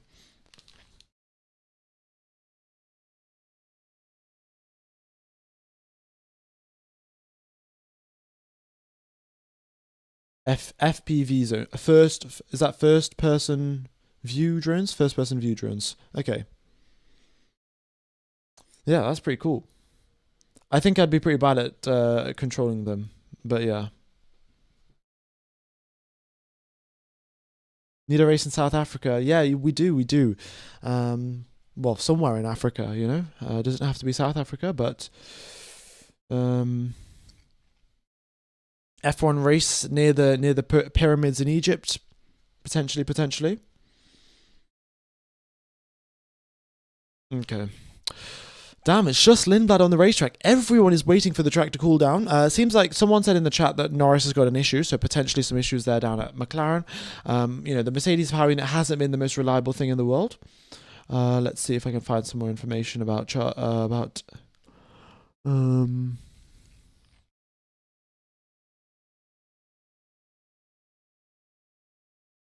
yeah. Yeah, no, I haven't found anything about Aston. Oh no, the screens are up in front of the McLaren garage. That means the floor is off the car, so he's not going there anywhere for a while. And that was 1.5 hours ago. So 1.5 hours ago, so when the session began, there was screens covering the McLaren garage. Probably that means the floor is off, and if the floor is off, it's going to take a while to fix.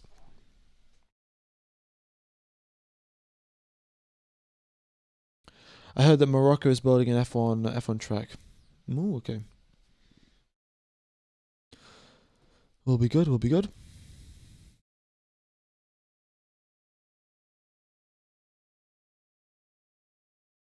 Yeah, Sepang has got to be the first track that well, we've got Istanbul already coming back. We've got Portugal. Sepang's just got to be there. It's such a wide racetrack. It's going to be fantastic for racing. It's got the sharp corners as well and the big braking zones.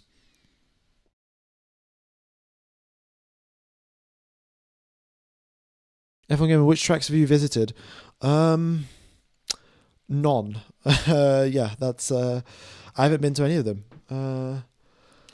No, what's probably the closest? I've probably driven past Silverstone at some point. Yeah. I did visit the Netherlands. But I didn't go to Zandvoort. So yeah, the racetrack in India is also pretty wide as well. It's good. What happened to Audi? Where is Gabby? Must be the issues. Must be the issues. We are checking.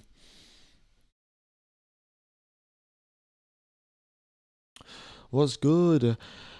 I haven't been in the chat, but watching every day. Oh well, good to hear. Kiers. Hope you're doing well. And no, fair enough. I mean, you don't have to be in the chat, especially on 9-hour streams.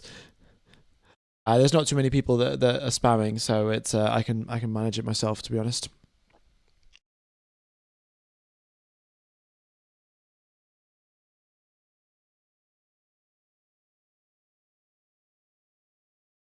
Yeah.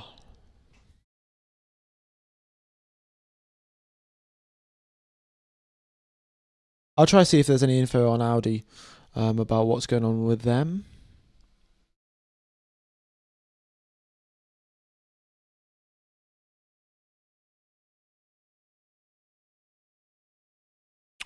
Oh, Carlos Sainz is trying out a new helmet. So he's trying out a different brand of helmet. I didn't actually know the drivers. Yeah, I don't know. Is it always the same manufacturer that manufactures the helmets for the drivers? Is there a few different ones? Interesting.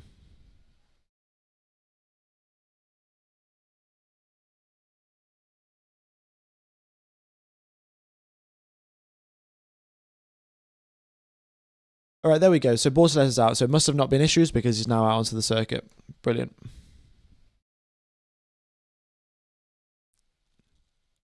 It was always Bell, was it? Okay. Because I know I know that in MotoGP, there are a few different helmet manufacturers. There's an issue with the McLaren car, that's why they're not out. Actually, this morning, Max had a one-on-one meeting with the F1 CEO about the regulations and the comment he said. Oh, really? Stefano Dominicali. Yeah, the guy, he used to be an engineer at F1. He used to be wait, did I just say an engineer at F1? He used to be an engineer at Ferrari. And what's it? I think he's now turned into a very sort of a businessman-like person rather than doing the passion of the sport that I think a lot of the Ferrari engineers have, right? The love for Formula One, the fact that they know everything that's going on from start to finish. I think that has very much changed into a we need to print as much money as possible. Well, not print, but you know what I mean.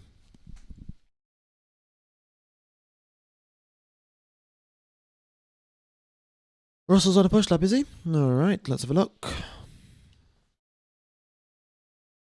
41.27 in the middle sector, so still about a second slow, or half a second down, and he's into the pits. Oh no. Yeah, he is. Into the pits.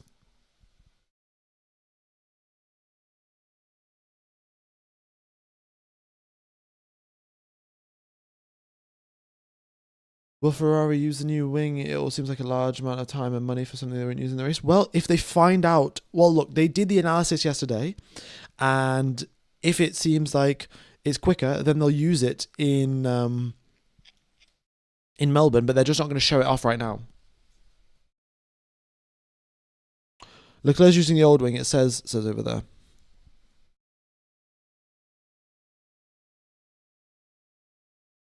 Gabriel Borsato green in the first sector. Yeah, but this is also his first lap, so that's why he's going to be green.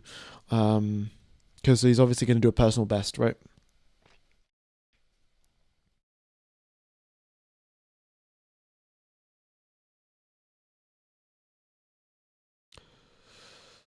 I too love seeing Ocon in a leadership role at Haas. Yeah, I mean the guy's very experienced in Formula One, right? Like he's been around for quite a while, so he knows his way around a Formula One car on the grid, and it's a prime time that he takes on a leadership sort of role.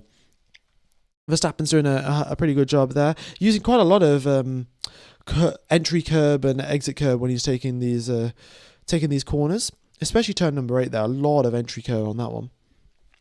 But, lapping away quite happily. Up through turn 12. Behrman across the line, 12th position for him. And Verstappen is on a fresh set of medium tyres. He's about 3/4 of a second down on Charles Leclerc's time. He's now got the final sector remaining. And here we go then. Here comes Max Verstappen, and across the line, P3. P3 for Max. And he's about 7/10 off. They'll use it in China. I guess China has more high-speed curves. Yeah, it could potentially work in China. Who knows? It will just be time to wait. 311 through the speed trap. Yeah, I mean, they have their battery deployment percentages to work out, so.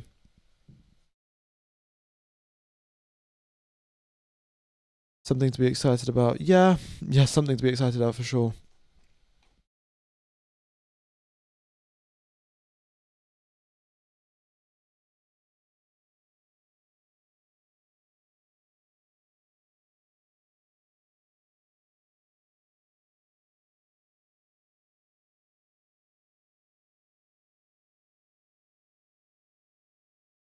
All right. Yeah, I know he went wide during his lap, but it's testing, so there's no track limits, right? So it doesn't matter. But, they genuinely could cut every single corner and could put a lap time on the board, and it would count. Also, I think that's what There were definitely some teams that did it last year because DRS in testing you can use wherever you want. You don't have to use it in the DRS zones. There were a few teams that were just using DRS absolutely everywhere last year during testing to set a quick lap time on the leaderboard. Yeah. And this year, again with testing, the active arrow can be used whenever the teams want to. They've got the sections there saying straight mode is here and the other one is there, but they can activate it slightly before. They could close it slightly after if they want to. It is the opposite of sandbagging, but I think someone did it for a glory run. I remember at some point seeing, I don't know, maybe it was Sonoda, who had DRS open going down between turn 13 and 14 when there wasn't a DRS zone there last year.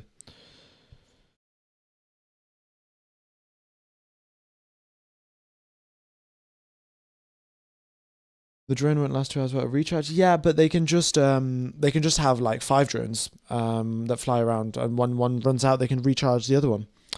Formula One have got some pretty good battery tech, given that that's what half the cars are right now.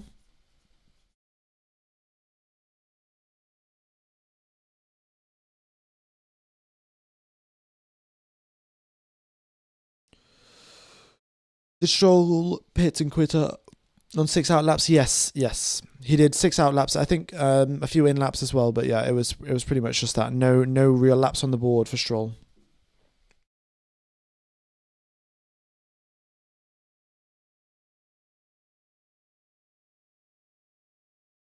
Okay, track temperature down to 32 degrees Celsius. Air temperature at 28 degrees Celsius.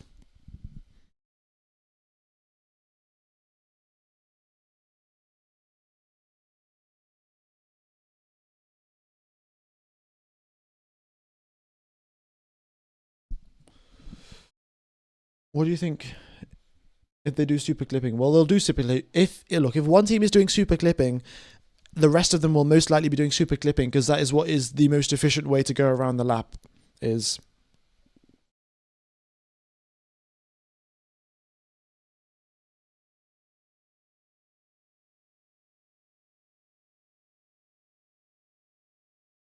okay.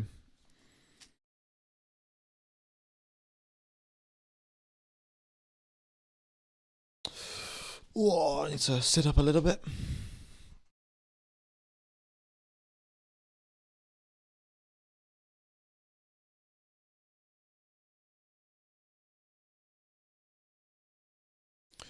Do you think there's any drivers that will finish the season with no points? No,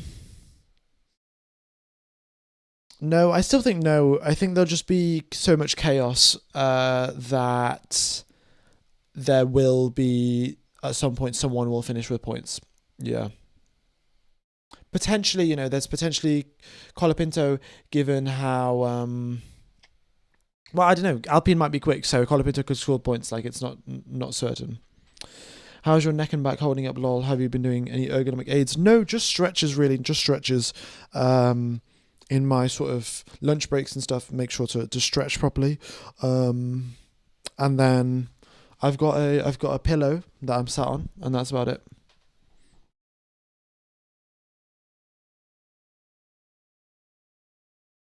Okay.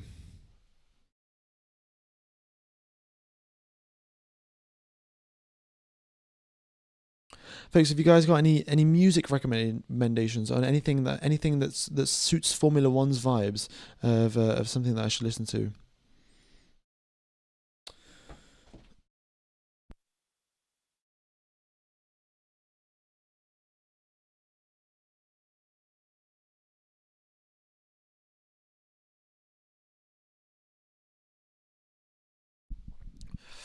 Right now, I'm listening to the Chain. The old F1 theme song, by Fleetwood Mac. What about it? Max's theme song? I don't want to listen to do for the remaining 2 hours and 16 minutes. Alrighty. Still more problems down at McLaren, and yeah, but things continuing on really.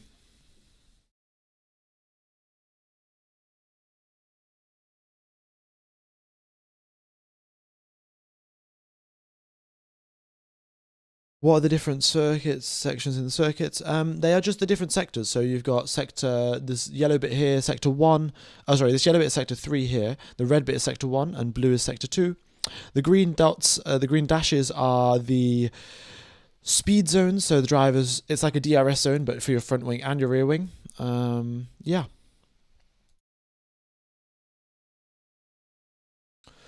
Got some good recommendations here, folks. I will be adding this to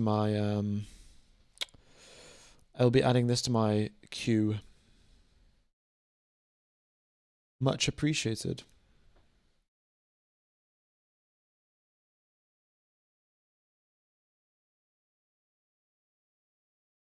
All right.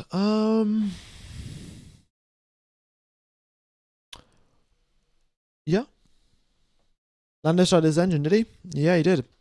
So it seems like he might be coming out rather soon. Red mini sector means that they stopped on the circuit. So Antonelli had a power unit issue there, so that's why he stopped. That's why there's a red dot there, and then he got transported back on a lorry.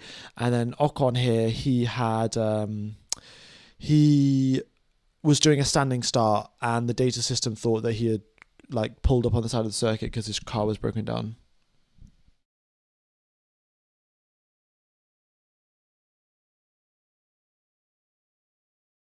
Okay, there's got a lot of recommendations coming in. It's gonna take a while for me to type all of these through into my.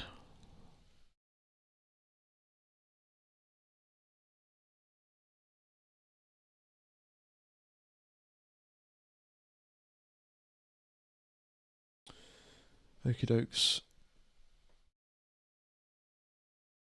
McLaren not taking part in the sector, right? They are. Lando Norris has started his car. You can see there up in the RPMs.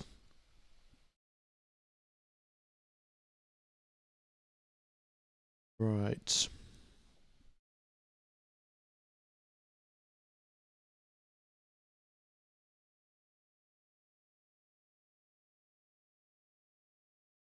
Use Spotify or Apple Music. I use YouTube Music. Given that I'm a YouTuber, I feel like it is appropriate. But no, it's better for me, isn't it? Message from Aston Martin. We have completed our program for today. Oh, really? Well, thank you very much, True North. True North Scale Motorsports. Much appreciated for the info, and also for letting me know the source as well. Yeah, they're probably done for the day, to be honest. Unsurprising.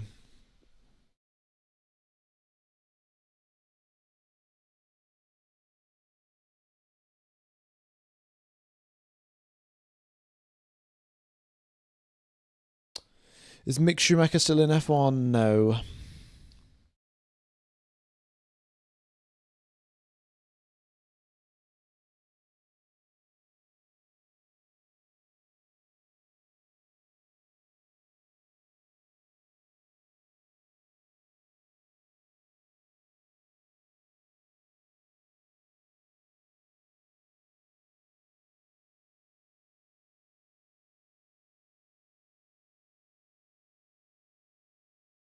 Is he in IndyCar now? I did not know that. Did not know Mick Schumacher was in IndyCar. It looks like Aston Martin has just taken the car apart, so they're getting it ready to disassemble it, send it back to the factory, and if you let the mechanics, if you let Fernando Alonso out of sight and all the mechanics go away, Alonso might even just set the car on fire because I think he might be a little bit frustrated with how things are going. He wouldn't set the car on fire, obviously, but. Yeah, Grosjean's an IndyCar. Yeah, no, I'm sure Grosjean's having a good time. I left the stream and in the middle.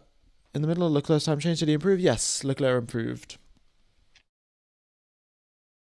They're going to convert it to a tractor. Yeah, Aston Martin X John Deere collab.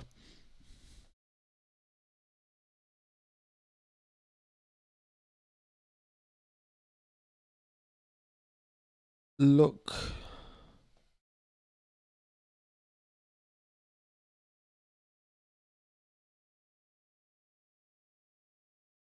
Whereas Lamborghini, yeah, Lamborghini originally made tractors, right? And then they switched to making supercars. That was what they did. And they still make some tractors now, don't they? Or do they not? Wait, I'm going to search this up. Lamborghini tractors. How much is a Lamborghini tractor more expensive than a Lamborghini car?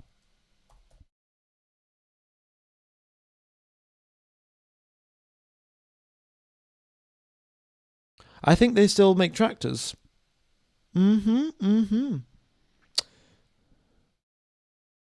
they've got a product range from 2023. I suspect they still probably make tractors. Cool.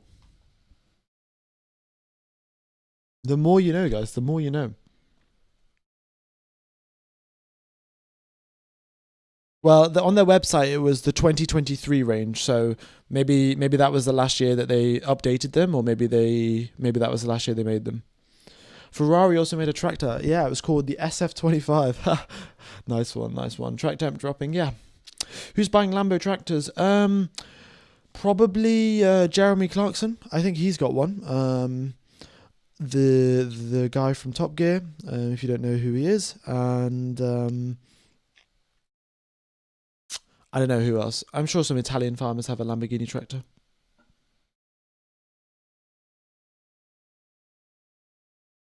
Aston Martin making a tractor with the help of their sponsor JCB. Yeah, JCB.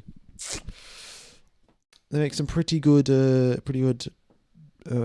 tractors and diggers and all of the, I don't know what, the heavy industrial machinery sort of things.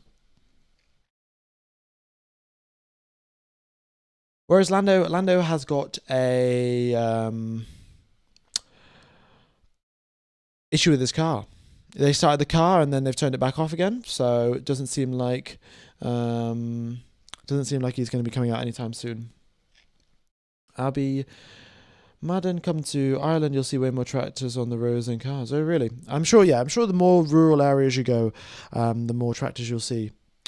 Yeah. Are there any Irish drivers? Oh, yeah, I think Alex Dunn. I think he's a McLaren junior driver, or he was definitely driving for McLaren in FP1 sessions last year. He is I think he's from Ireland, and he is potentially going to find his way into Formula One.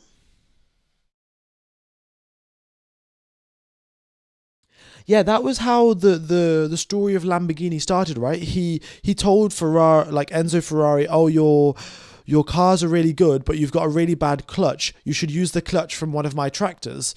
And Enzo Ferrari was like, no, I'm not going to listen to you. You're stupid. And then Lamborghini was born. Or maybe that's just the story that they tell. Oh, is he in the Alpine Academy now? Okay. All right, fair enough. So he's moved from McLaren to Alpine. Either way, exciting prospects for Irish fans. Yeah, I think a lot of these stories, they sort of make them up to make it sound a little better. It's like how they say, oh, Isaac Newton was sat under a tree and then then an apple fell on his head and he discovered gravity. Like, that surely definitely didn't happen. Like, he was surely working away on some formulas and thought about it. Yeah.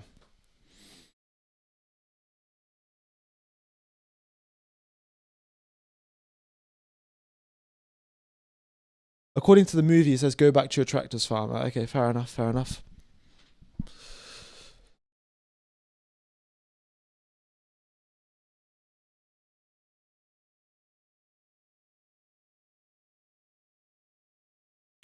F1 Gamer, did you know that Mahindra is the most sold tractor worldwide? Oh, really? Didn't know that. And then Lambo led to Pagani, and then Pagani led to Koenigsegg, and yeah, that's I think that's just how it goes, isn't it?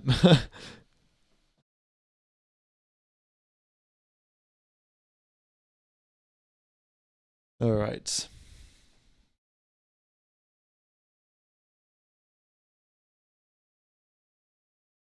Headed to work now. Have a great day. Wish me luck interviewing new IPC techs. Oh, fun. Best of luck. And Koenigsegg resulted in Rimac. Just how it goes.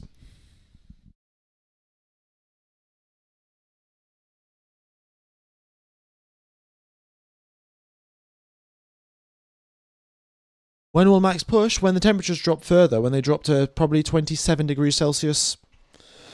Maybe even lower than that, right? Look, they'll do all their quick runs, if they are going to do any quick runs whatsoever, in the final hour, right? So you've got to wait till then. Do you play F125? Why is your channel name F1 Gamer? I do play F125. I do have it downloaded on my laptop, but I don't have a steering wheel here, right? So it's either play on a keyboard or a controller, or don't play at all. And why is my channel name F1 Gamer? Because I picked it when I was 16, and now the channel's got too big for me to change my name, so it's gonna stay F1 Gamer forever. Mm-hmm.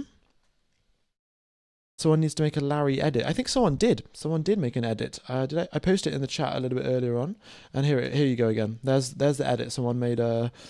Well, it wasn't exactly about me, but it's got me in it. So it's the first edit that I've seen of with me included. So pretty cool.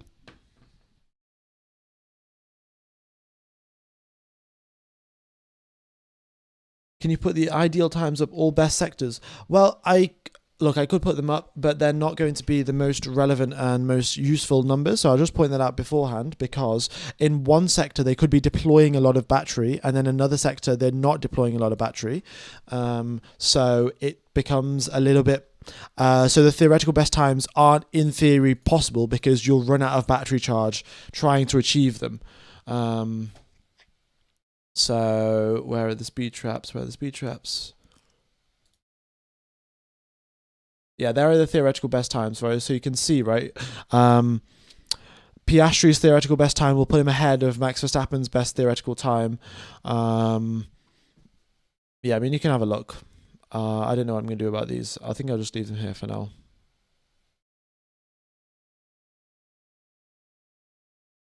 Yeah.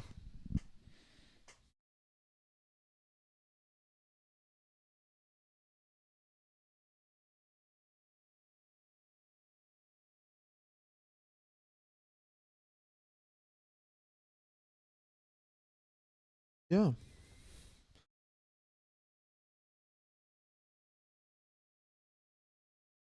Okie dokes.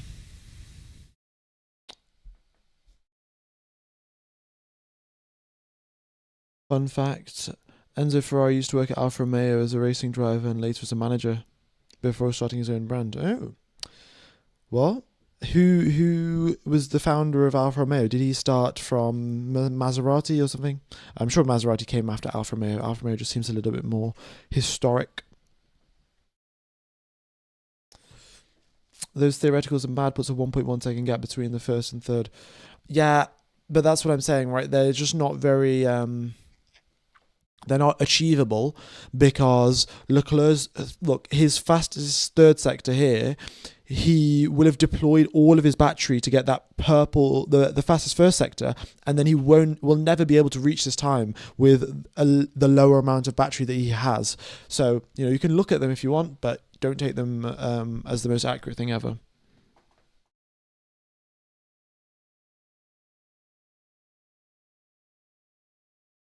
Do you think any teams are hiding pace? Yeah, all of them. Because I can guarantee you that when we arrive at Bahrain for qualifying in the season, I must have been I think it's maybe the 5th race of the season, maybe 4th race, I'm not sure. All of their lap times will be way, way better than they are right now. Alfa Romeo is 116 years old. Oh, really? Damn.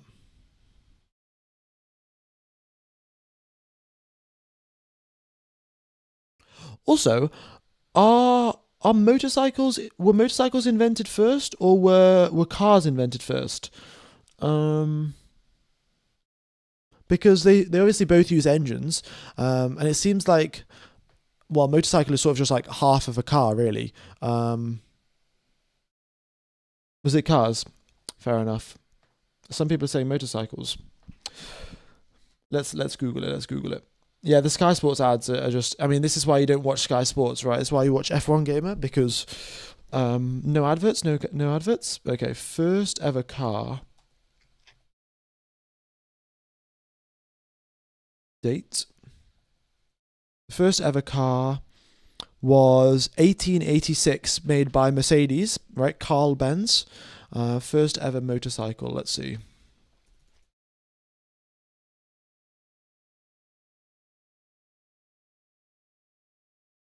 Was 1885. So 1 year prior, 1 year before the first car was made, apparently the first motorcycle was made. Also in Germany as well. So yeah, Germany both invented the car and the motorcycle.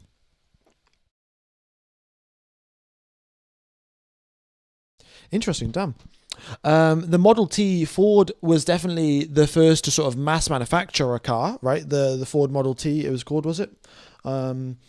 But no, I don't think they were the first to invent it. Yeah, Ford then revolutionized the manufacturing process.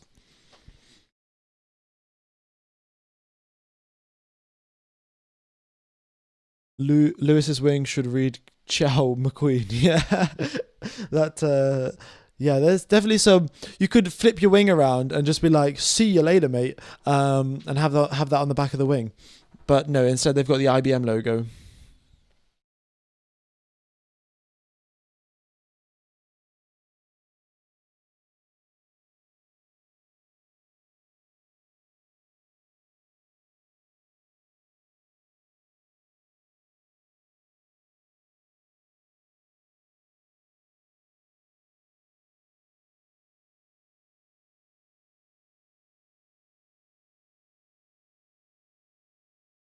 Fair enough. Who makes the best cars in your opinion? Well, my dream car is an Alfa Romeo, but a car that I'll probably buy first is more likely a Toyota or a Honda. So because they're reliable.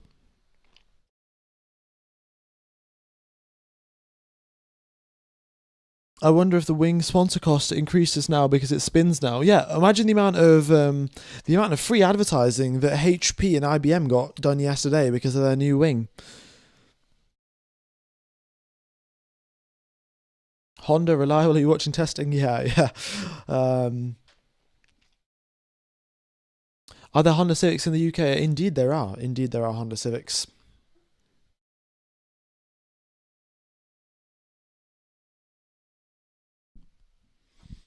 Okay. Just two cars out on track: Bortoletto and Charles Leclerc. What are the chances of Ferrari making that wing just for marketing purposes? Probably not, unless they got paid a lot of money for that. But I highly doubt it.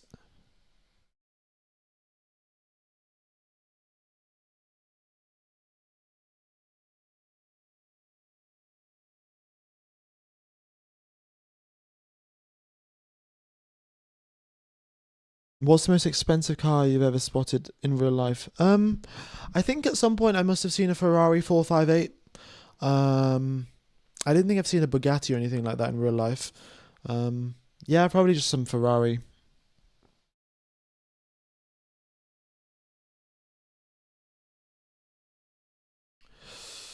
All right, looks like Lando Norris is coming out onto the circuit after a very long time. There we go. Out onto the track goes Lando.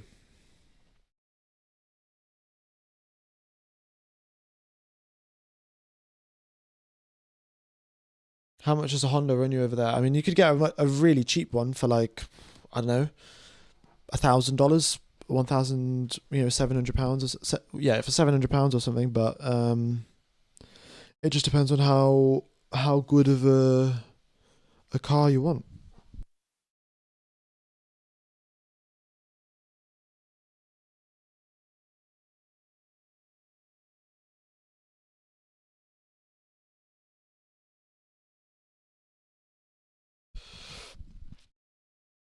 Leclerc extended the advantage.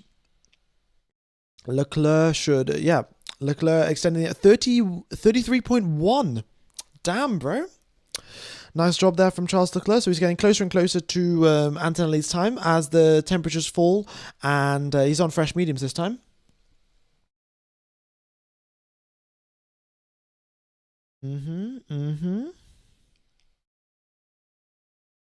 Yeah, you probably shouldn't buy a car for that cheap, but I'll buy something so the insurance isn't expensive mainly. Um, but yeah, firstly, I've got to get a job, and they've got to email me back to tell me if I've got the job, and they still haven't emailed me back. Oh, all right.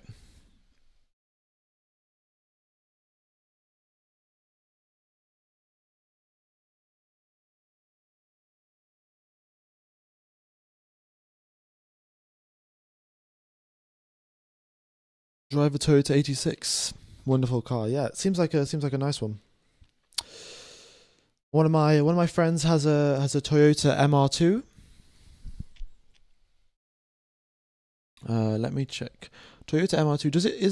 Does it have pop-up headlights? I can't remember. I would quite like a car with pop-up headlights.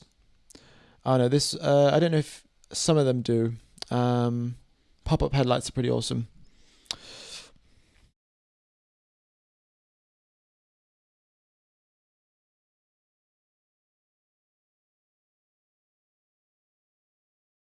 Yeah. All right, Norris is doing some laps here. You set of medium tires though, so he's doing a long run to start off the day. Larry, just buy a Ferrari. Oh, why didn't I think of that? Yeah, let me just call up Ferrari and put an order in.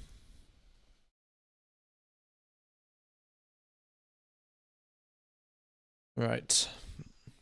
But yeah, in terms of what's going on track, I mean, we can see here some drivers are pushing, some drivers aren't. Charles Leclerc's currently doing a practice start here with that clearly very goated Ferrari engine off the line.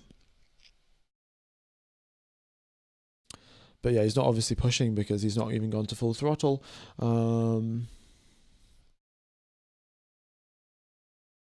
Will Mercedes keep the engine trick? They'll keep it at least till August unless they can figure out an even better way to keep it. And then, potentially they could have it after August as well.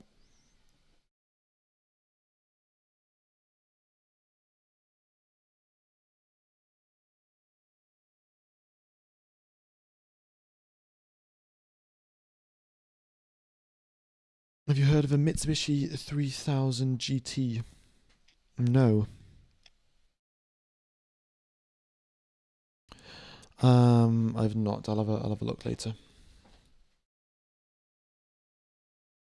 Okay. Any idea why Norris has only just left the pits? He had some issue with this car earlier in the day, and he's just gone straight back into the pits, and they're pushing him back in. Maybe putting jack stands up. Who knows? But yeah, they had some issue with the car, and that's why he's sat in the pit lane for most of the day. Oh god, good. The sunset, incredible again, as I was talking about yesterday.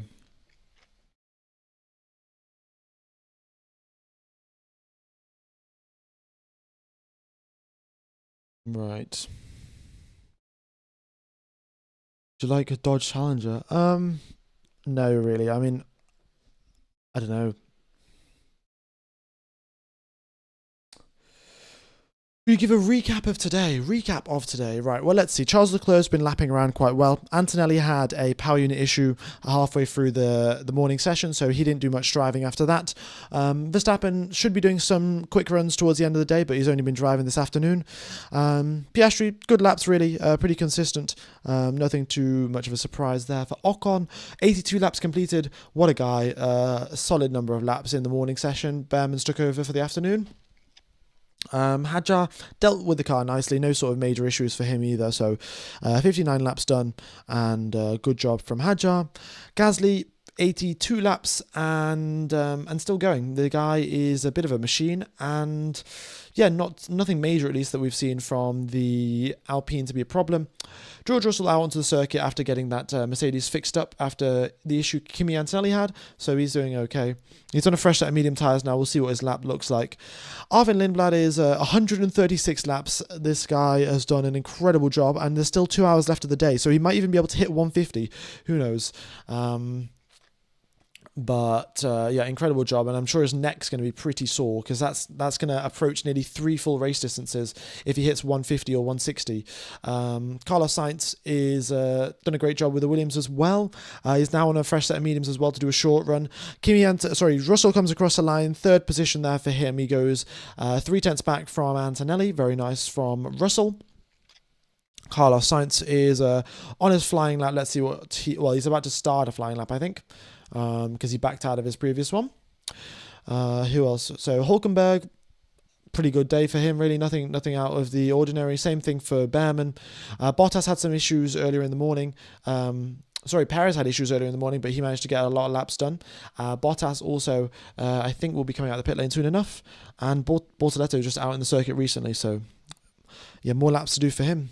Stroll have had issues, and that's fair enough. Aston Martin don't have enough spare parts, so not a lot of driving done for him. And the rest of the drivers will come out onto aren't coming out onto the track today. Norris already has.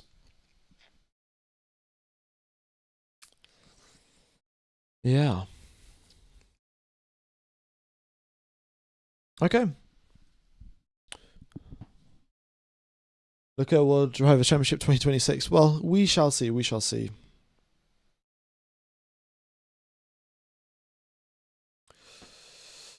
Nice lap by Leclerc. Yeah, no, he's doing a good job, and let's see. Actually, does Ferrari have Ferrari? Do they have C5s? They don't, but they do have C4s. Ferrari has some C4s, and as far as I know, they haven't used many of them, which means that Charles Leclerc might be using them today. All right. Love the note, haha. Yeah, no, a lot of just to prevent the question being asked about 100 times in the chat today. Yeah, that's a big snap there for Charles Leclerc as he got onto the curb on the exit of turn number 11. Carlos Sainz 259 Ks through the second sector speed trap. Very, very pacey, and here he comes across the line. What's it going to be? And he is nearly a second slower. Where did he lose all that pace? Final sector. Yeah.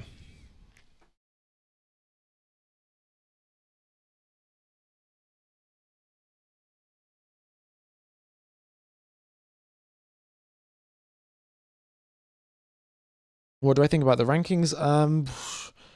Can't give you an accurate answer there, Ivan. I think the top 4 teams seem to be relatively strong. So I think just the usual suspects, really. Audi might be a bit of a surprise, I think. Yeah. Why do I watch F1 without spending money? Well, you can go over to YouTube and you can search Sky Sports F1 Italy. You don't need a VPN or anything. Just for the afternoon session, Sky Sports Italy broadcasting it to everyone in the world for free. And the commentary is in Italian, though, so just mute it, listen to me yap instead. But you can watch the cars go around on the circuit.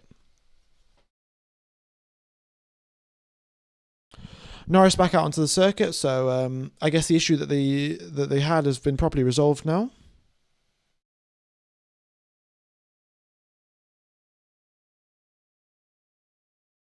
Why is Max out on track? Because he's waiting for the track to cool down. He doesn't have anything on the run plan for right now. Who knows? To be honest, I feel like they should increase the battery capacity to around 2 or 3 laps and limit the 1-lap deployment, or do something like Formula E. Yeah, I mean, making the battery last 2 or 3 laps. Right now, it lasts. How many? 11 seconds, right? From full deployment, making it last 2 or 3 laps. That is going from 11 seconds to potentially 200 seconds. So that's a 20x increase. A 20 times larger battery is going to be so much heavier, and they're not going to have the space to fit it in anywhere. So, yeah. Oh, this sunset is looking incredible. Maybe 1 full lap. Yeah, even then, 10 times bigger. That's 10 times the weight, right? Like, the batteries aren't going to get lighter or anything. And everyone was saying, we want lighter cars, we want smaller cars, and all this, that, and the other. So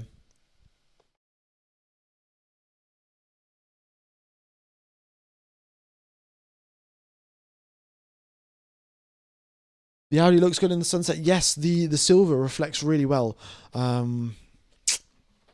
What a great car livery. Aston Martin are done for the day. They've got the done for the day. Which driver is that? Was that Michael Schumacher? No, not Michael. No, sorry, Mick Schumacher. That was like this, done for the day, or was that Hamilton? I don't know. Either way, they are done for the day, and no more driving.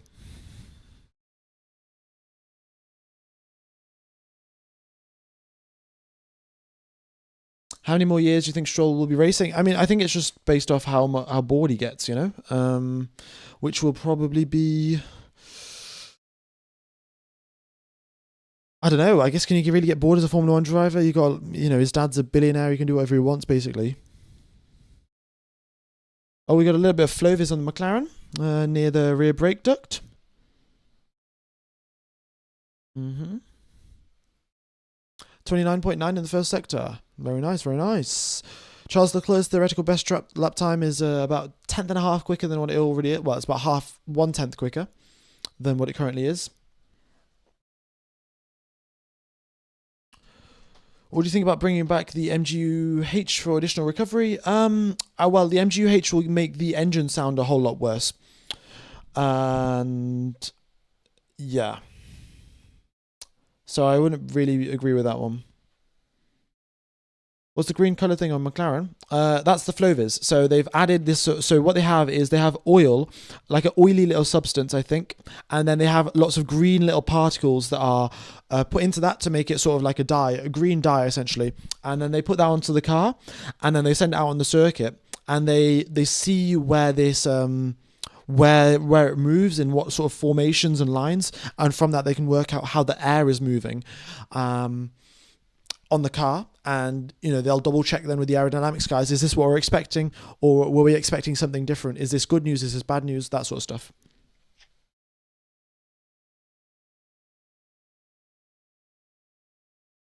It's mostly powder, not a liquid. I think maybe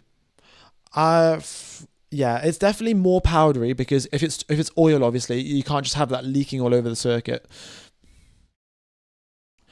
I read somewhere that Red Bull is using a bargeboard surface to act as a fake door inlet while ensuring the inside surface allows clean air to go under the floor. What does that mean? Well, I'm not exactly an aerodynamicist, but they're trying to use some sort of trick to go faster. But, I can also go onto Twitter and type, oh, Red Bull have actually secretly got a nuclear reactor in their car, and that's why they're going quickly. Like, it doesn't mean it's true, right? So, got to wait for someone else to confirm it. Max Purple in sector 1. And he goes a few tenths clear, a few milliseconds clear of Charles Leclerc.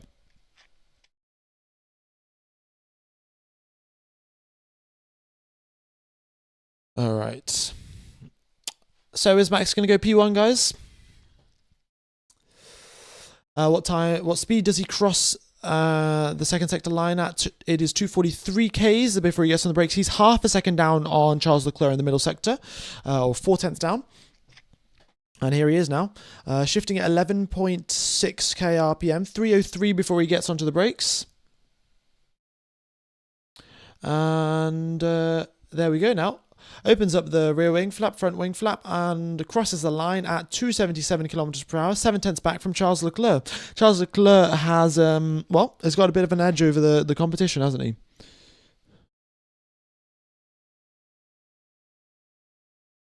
Like Sam Collins says, give me a wind tunnel and a CFD program, and I'll tell you exactly what it's doing. Exactly. So that's the thing. Like, give me a CFD program, give me a supercomputer, give me a wind tunnel, and about a week, and I'll work out what's going on. But reading a bit of text without even looking at an image is there's no way to know what's going on, right?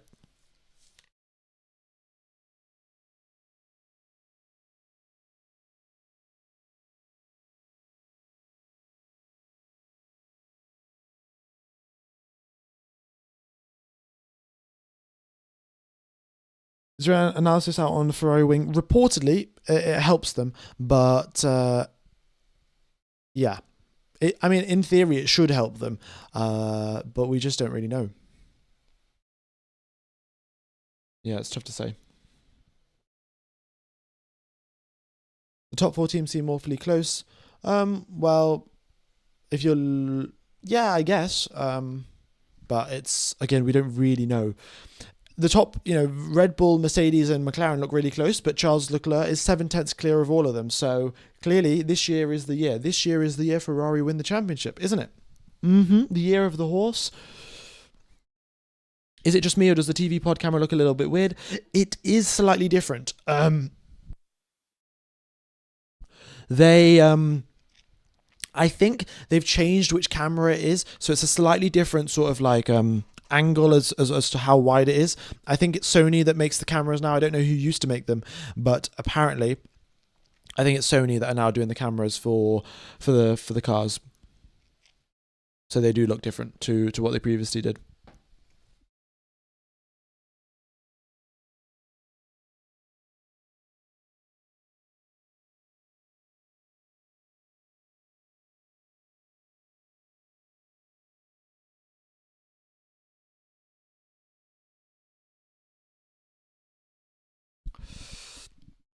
Yeah, Max is out on. Well, is he going for? He's not. He's going for a double cool lap, I think. Yeah, double cool lap for Max.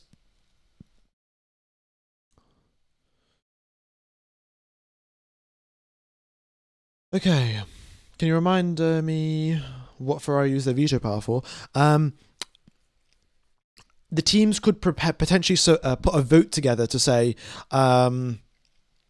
oh, can we change the start procedure to make it so it's 10 seconds to let the lights go out so we can all rev up our turbos? And Ferrari could veto that if they wanted to, and they will obviously because they've got their advantage of the small turbo.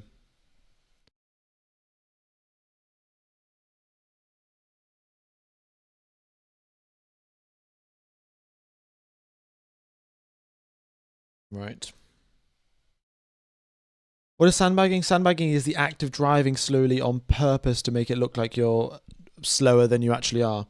And reportedly, people just used to add, oh, the McLaren is scraping all over the ground. Guys, come on. Do you not learn your lesson from Las Vegas that you can't run the car that close to the ground? Yeah, and it's called sandbagging because apparently, back in the day, they just used to literally add bags of sand to the car to make him heavier.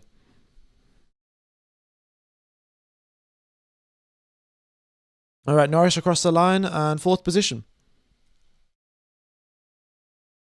What is the theoretical lap? Theoretical lap is if you add together the perfect sectors for each of the drivers. So Charles Leclerc, right, you can see here, his first sector, his second sector and third sector, they all came from different laps. So if you put all of those together, then his theoretical best time is slightly different.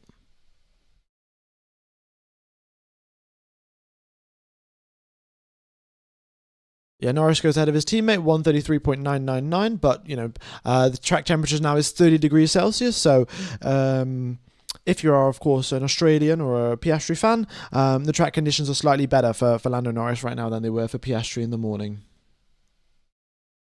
These photographers are going crazy with the angles. Yeah, honestly, sunsets are incredible, to be fair.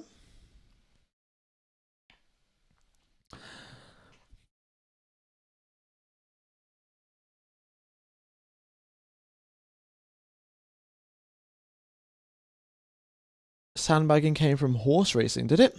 Oh, really? Oh, that's quite interesting. Thanks, Bevlad100 for that.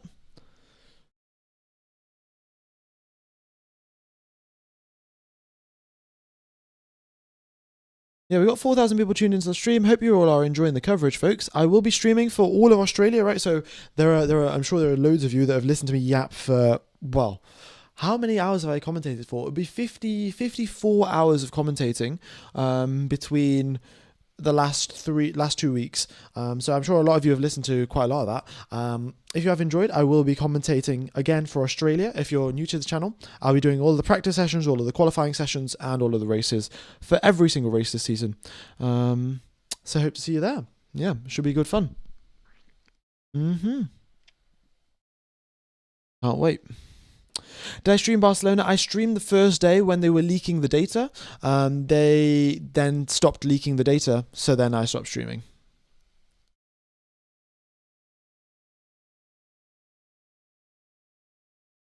Okay.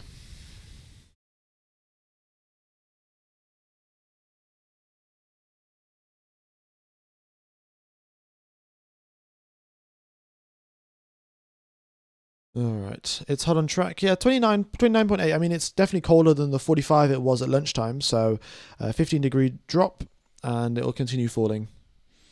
As the sun gets lower and lower, we get even more of these incredible sunset shots, and then the nighttime is upon us. Best livery of 2026. Initially when I saw the Audi, I was like, it's okay, but it does look partially a little bit sort of like a stock livery that you get in the F1 game, like some basic livery before the new upgrade to something better. But I've got to say, in the light, especially in the sunset, it looks pretty good. However, the Haas also looks very nice. So it's got to be between those two. F1 Gamer, were you able to find a solution to the people that were stealing your content? Yeah, I was able to find a solution to that. So So no worries.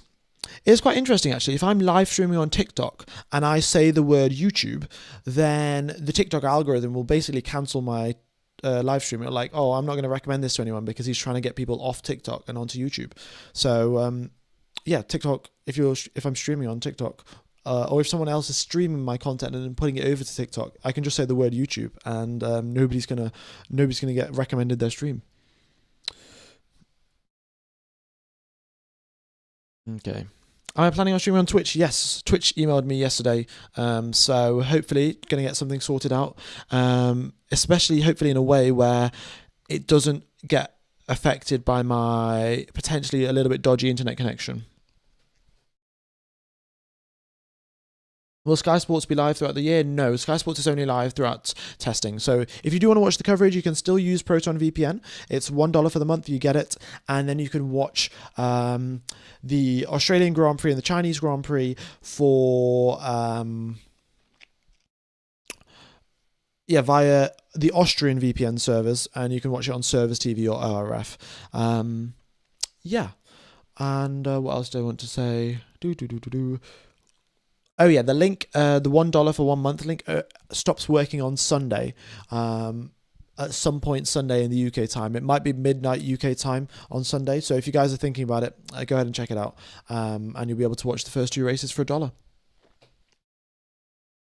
Will you keep the F1 Gamer tag on Twitch? Yeah, I probably will. Yeah, Austria streams the entire season, so it's pretty good. All right. Should Apex GP bring Sonny Hayes back? Ooh, potentially. The Formula 1 sequel, Formula 2, is reportedly coming out. And Formula 3, I think also. If the Formula 2 film does well, then the Formula 3 movie will also come out. Mm-hmm.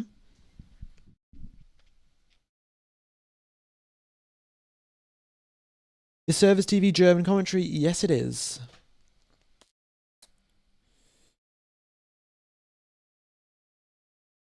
It will just be the stats. It will just be the stats, folks. I can't show you the footage. I will get copyrighted.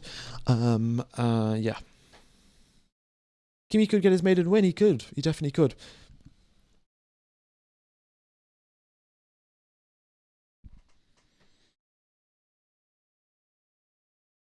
What do I do apart from streaming? I go to university. I do mechanical engineering. Mm-hmm.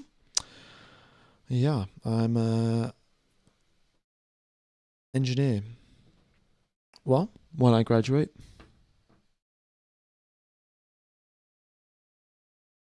The F1 sequel should be the F1 Academy and Sonny Hayes has got a wig on. Yeah, I don't know. Well, then will you? No, I'll stream on both YouTube and Twitch. We'll be doing both. All right.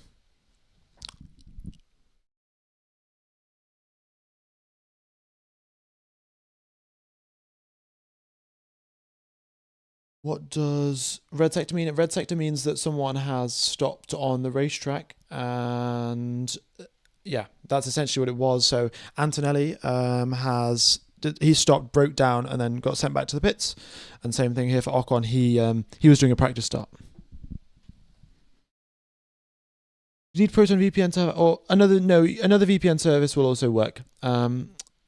Can I still watch the Australian Grand Prix? The free version of Proton VPN won't let you connect to the Austrian servers, so no, you'll have to pay the $1 for the month.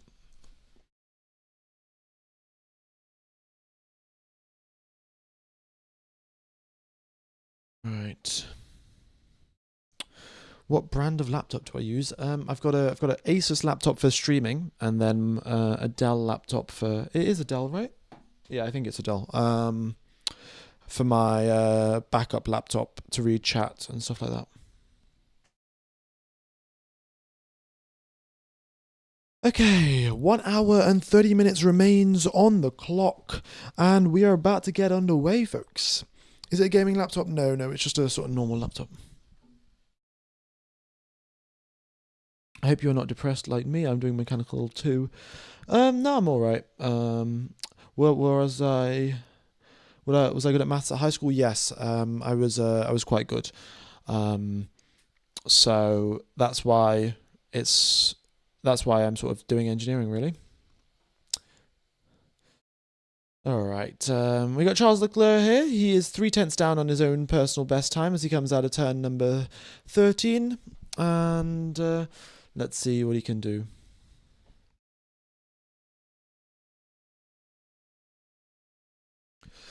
Also, I was thinking about this before, but I can't remember now. What's the planet in Star Wars where they've got two suns and they've got like a double sunset?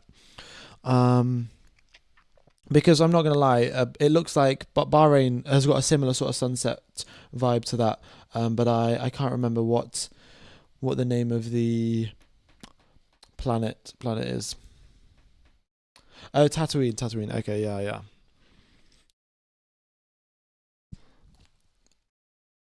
Mhm. All right. Just Bortoletto and Leclerc out on the track, and Leclerc is not on a push lap, and Bortoletto is on a push lap. Well, he's doing a long run, so. Is there testing tomorrow? No, tomorrow is a Saturday. Theo time is theoretical best time. So theoretical, if you put together your best sector 1, 2, and 3 on one lap, then how quickly will you be able to go? And that's what it is. That was actually shot in Tunisia. Okay. Pretty cool. Today is the last day of testing. The next time you will see the cars, it will be Australia FP1, and they'll be hitting the Albert Park circuit in and it's gonna be great.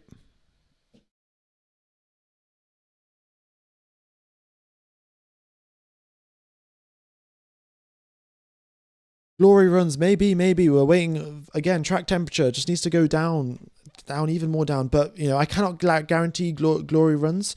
There are soft tires available for the drivers and the teams. Right, I'll show you again. You can see there, Williams have got 2 sets of C5s, so have Aston Martin, but they're obviously not using them. Alpine have got 2 sets of C5s, Cadillac have got 1 set, and quite a lot of teams, apart from Mercedes, have got C4s as well. So we're not going to be seeing anything blisteringly quick from the Mercedes probably, but everyone else has the potential to set some quick times. Bottas is getting a bit bored there. There are some issues with getting the car working properly. Seems a bit frustrated. But, what can you really do? Cadillac have been suffering from issues all day today, all day yesterday.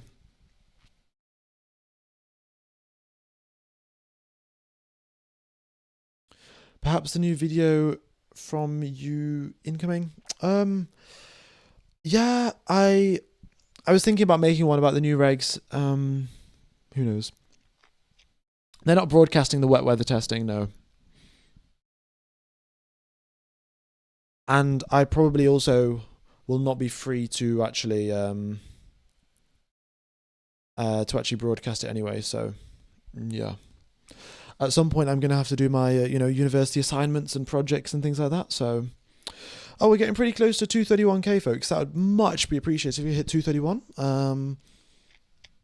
Yeah, after quite a long time commentating, would be mega.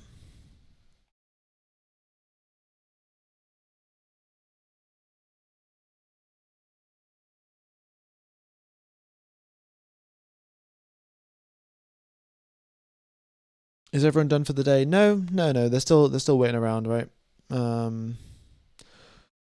We just need to see the soft tires. The soft tires. That's what needs to happen.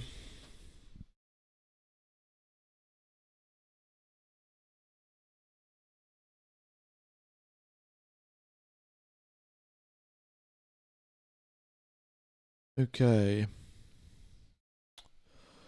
Arvin Lindblad. He's 136 laps. This man has done a mega job.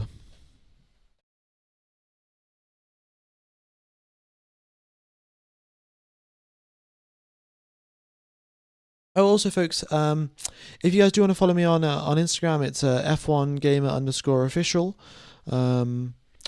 Hopefully we're gonna get 1,000 followers on Instagram. That's pretty cool. If that were to happen. But yeah, I'm probably gonna post some reels on there as well soon.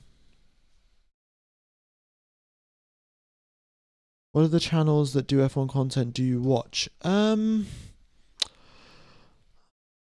Sometimes watch the highlights. Sometimes watch Rick's F1 addiction videos. Sometimes RPM, Rocket Powered Mohawk. But to be honest, I don't really watch so much YouTube, and at least about Formula One. At some point, I sort of, I guess I'm a Formula One YouTuber myself. I don't need to watch all of the content about it as well. So Lando's only done 10 laps because he had an engine issue with, he had an issue with his car for the first 2 hours of today's test session.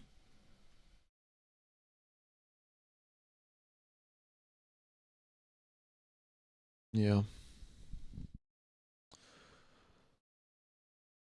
Do you know Formula One Insights on YouTube post good telemetry data? Yeah, I mean, I'll have a look. I think I must have watched a few of their videos, but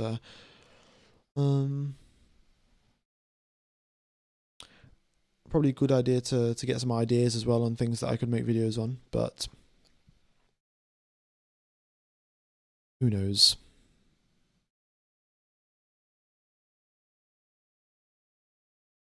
Are these cars basically the same that we're going to see at Albert Park? No, quite a few teams are saying that they're going to bring completely different cars to Albert Park. Aston Martin specifically. Oh, Max Verstappen, purple sector 1. Okay, fresh set of mediums. Here we go. I mean, if Sky Sports Italia could show us the racetrack rather than the Winter Olympics, that'd be great. But of course, I think the Winter Olympics are being held in Italy, so unsurprisingly, really, they're going to show us some of that. Have you guys been watching any of the Winter Olympics? Any sports that you think are pretty cool? All right, Max in the middle sector, 40.9, not bad there. Third fastest in the middle sector, but still about half a second down on Charles Leclerc's middle sector, right? And here he comes now towards the final corner. What's the speed? 305, then starts onto brakes. And here he comes then. Onto the power. What speed is he going to come across the line at? It is going to be 279. He improves, he gets closer to Leclerc, but not close enough.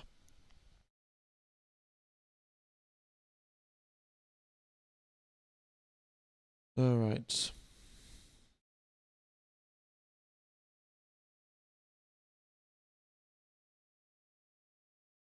Lando Norris, what's he up to? He is also on a push lap. He is 2/10 slower in the first sector. Here he is coming through sector number 2. Is he going to go fully flat on the power? Yeah, he is. Okay. 40 point, he's 3/10 up actually on Verstappen in the middle sector. So I don't know what the McLaren's doing, but McLaren's clearly focused a little bit more in the middle sector. And let's see what he can do in the final sector. So Max Verstappen crossed the line at 281 or something, and Norris comes across the line at 279, but goes quicker than Max by about 2/10. Pretty good there. So the middle sector is where it really counted, and that's where Norris had the ability to get ahead.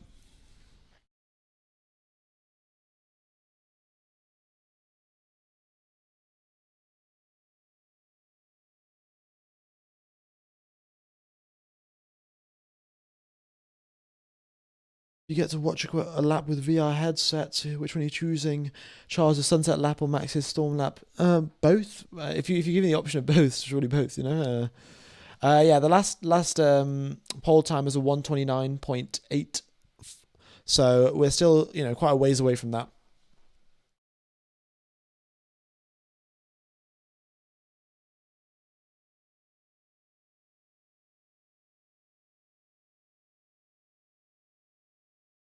Okay, Max.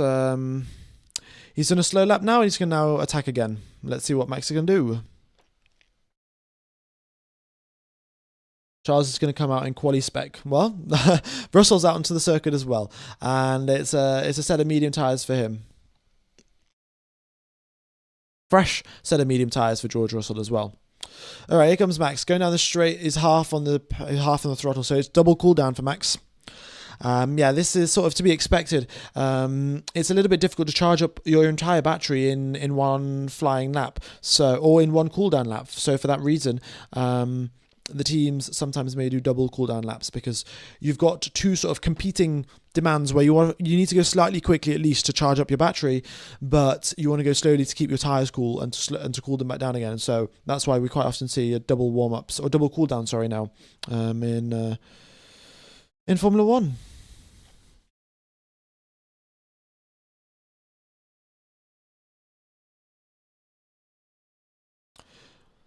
they'll use. This is not the actual ride height they'll use in the race in Bahrain, right? This still looks too high. No, the ride height this year is just higher. The teams aren't running the Dakars as low to the ground as they were last year, because they don't need to. So yes, the ride heights are going to be the same as what they're going to see for the most of the season, because the teams are gathering data in testing for the rest of the season. So it makes sense that they're going to run ride heights that they're going to use for the rest of the season.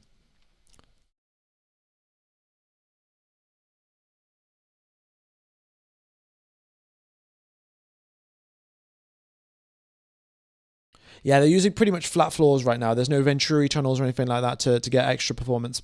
All right, here comes George Russell. Half throttle, half throttle, half throttle, full onto the power as he comes across the pit lane entry. And it's 300, 310, 317, and then starts clipping back down for George Russell onto the brakes for turn number 1. Let's see what he can do. Then we've got Charles Leclerc. That's a fresh set of soft tyres for him. And Max Verstappen also is going on a flying lap. All right, boys, let's go. We'll get some, well, hopefully some reasonably quick laps in. George Russell, and he comes across the first sector line. What is it going to be in sector number 1? It is a 29.9 for the British driver. Here comes Charles Leclerc. The Ferrari power unit is looking pretty good, especially with that small turbo that spins up nice and quickly. And Charles Leclerc goes wide, backs out of his lap after making a mistake on the entry of turn number 4, I think. All right, George Russell, what can he do? He's now making his way down the back straight in towards turn 11. Max Verstappen, is he pushing as well? I think Verstappen has also backed out. Maybe. But Russell's still continuing on, so... Yeah, Verstappen's backed out. Russell, however, 40.8 in the middle sector. That's just ever so slightly slower than Antonelli, who is third fastest in sector number 2. And here he is then, coming out the final corner. What's it going to be?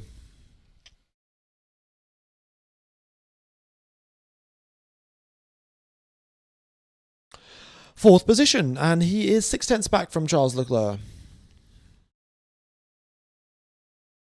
Aston Martin have become Laston Martin.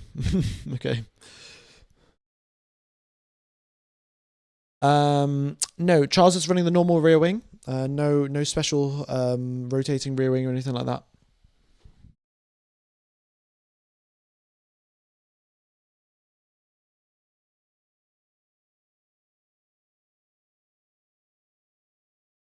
Yeah, it's the "We Are So Back" meme. Oh well, this is also pretty accurate, but we're back, folks, with Ferrari.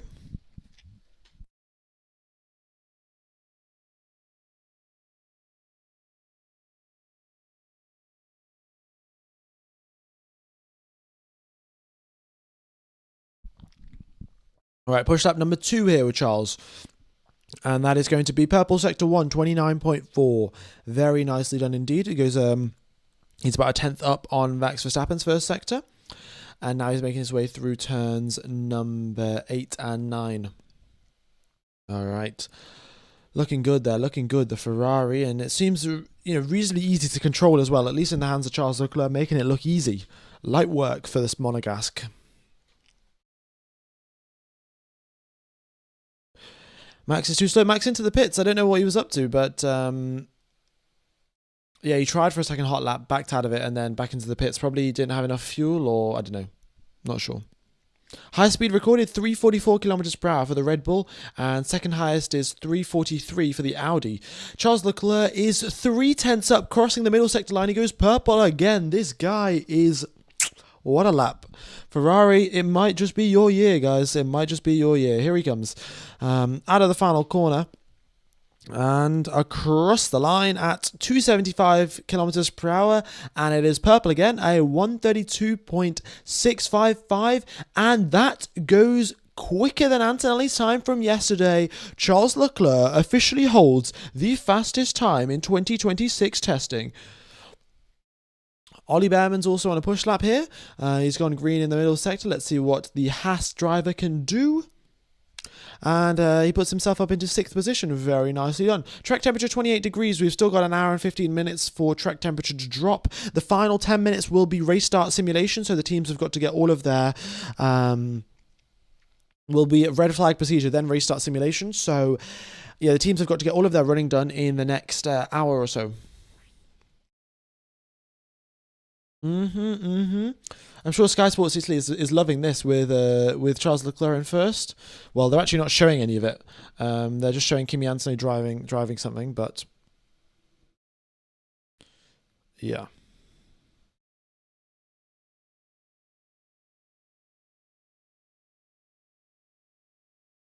F1 Gamer, how's quali going to work? They're going to eliminate 6 drivers in Q1, eliminate 6 drivers in Q2, and then Q3 will still be a top 10 shootout.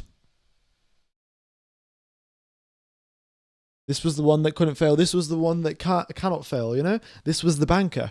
And here we go. Advantage locked in for years, guys. The rotating rear wing, small turbocharger, easy victory. Leclerc 26, Leclerc 27, Leclerc 28.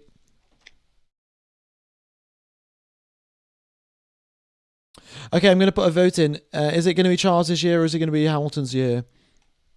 Or who's going to score more points? You can put it that way. I have a feeling it's going to be a little bit one-sided, but let's see.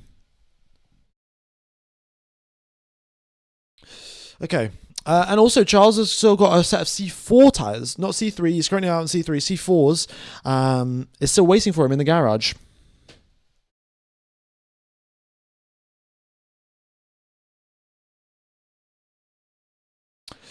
%70 Charles Leclerc, 30% Lewis Hamilton. Remember, Hamilton always wins the championship in the second year of joining a new team. Okay. Who knows? What's going on there with Gasly? Gasly just driving a little slowly through Sector 2. All right.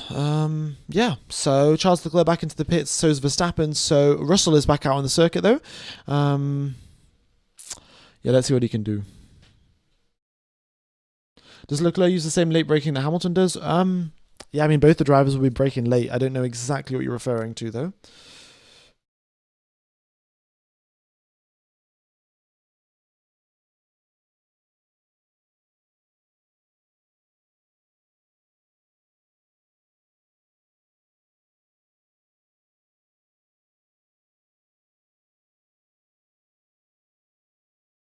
Norris hot lap. Here we go, folks. Hot lap for Norris. 29.47. Oh, so that's what? Only a few milliseconds down on Leclerc in the first sector. 19 milliseconds back. All right. It is game on. We might as well be in Q3 right now. Here comes Norris down towards turn number 10. What's his minimum speed going to be? It's pretty... Well, okay, I missed it just then, but seems like he got some relatively good acceleration out of the corner for sure. Okay. Up through turn number 11. And what's his speed? 250, oh my goodness me, 256. So still more battery deployment through Sector 2. And that is now 45 milliseconds back from Charles Leclerc. The question is, though, does he have enough battery to deploy down the straight? He's only reaching 296 before he gets onto the brakes. That wasn't as quick as Leclerc, I thought. And let's see what speed he comes across the line at. Maybe he's got a bit more power at this section. It looks like he does. He crosses the line at a thunderous 281. And he's 2/10 back. He loses 1.5 tenths in the final sector because Charles Leclerc managed to basically... Charles Leclerc and Lando Norris had very similar middle sector times, but Leclerc used a lot less battery to actually achieve that. So, yeah. Pretty nice.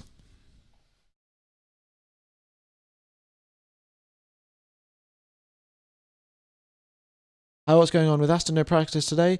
Yeah, Aston Martin don't have enough spare parts, so I don't know, their car wasn't working properly, and they've just been in the pits all day.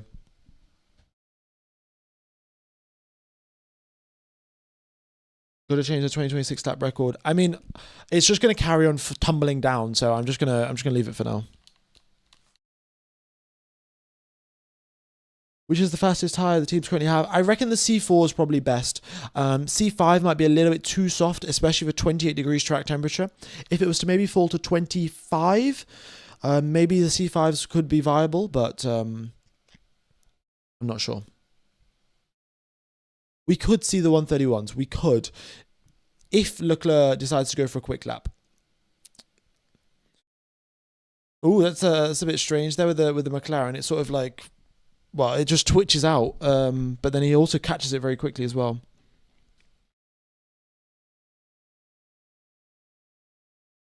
And a lot of scraping against the ground as well for the McLaren. I don't know if they were intending on running the car that low, but it seems to be bouncing around a bit as well. Yeah, the front of the floor all scraping. Seems a bit dodgy at best. I guess we'll see. Do you know what capacity the F1 car's batteries are? Yes. So from 0% charge back to a 100% charge, it is 1.12 kilowatts is the minimum that you can have. Is the maximum that you can have. But the teams could fit a 2 kilowatt battery and only use 1.12 of it. But that's the limit, 1.12 kilowatt hours. Is it porpoising? I wouldn't describe it as porpoising. It's just sort of it's just way too close to the ground. I think they just need to increase the ride height a little bit.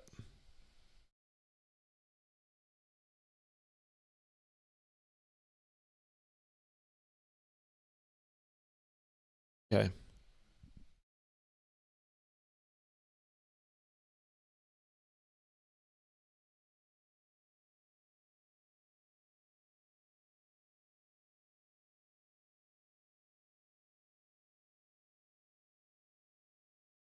Bahrain 323 speed trap. Yeah, I mean it's the quickest we've seen. The quickest speed we've seen is 344. Why did the optimal racing line change? Because with the cars having less downforce, you can't carry as much speed through the corners. So it's a little bit more optimal to brake a little bit more and sort of make the corner as sharp as possible. Well, not as sharp as possible, but make it a little bit more sharper and a little bit less rounded. If you've got infinite downforce, you pick the most curved line possible. But when you when you have a limited amount of downforce, you sort of sharpen that up a little bit. So that's why the racing line changes depending on your downforce level of the car.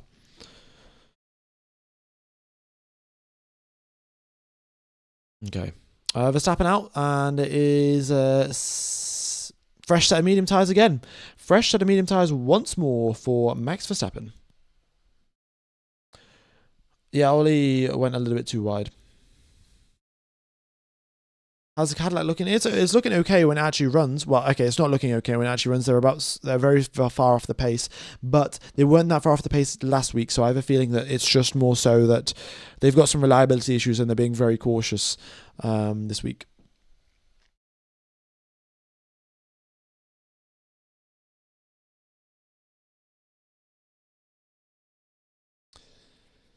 Yeah, got to learn the limit somehow. I mean, that is true, isn't it? However, turn number 10, the drivers have been messing up that corner quite frequently. I've been going for 170 today, is he? Well, I don't know. This guy has done a lot of laps. He's just pulled into the pits.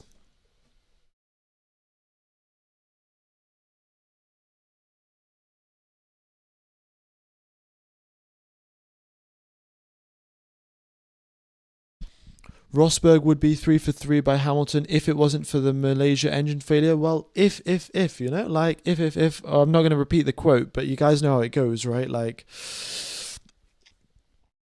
if Norris didn't do this, if Verstappen didn't do that, right? No point talking about it anymore.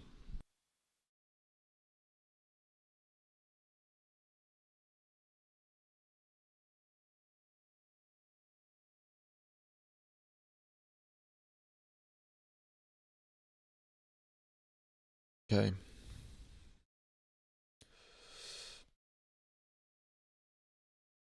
What are they doing to the Ferrari front wing? They're adding tape to it. Oh, you got to respect that. They're adding speed tape to the Ferrari wing. Ferrari are cooking. So their front wing looks a little bit worse for wear. So they're adding some tape. Big brain strategy. Duct tape fixes everything. Look, that's the solution for as an engineer. If something isn't moving when it's meant to move, you add WD-40. If something is moving and it's not meant to move, you add duct tape. Job done. You can hand me my degree right now. Okay, is Max on a push lap? 29.5 in the first sector. Yeah, reasonably good push lap. He's only a few milliseconds down on his personal best.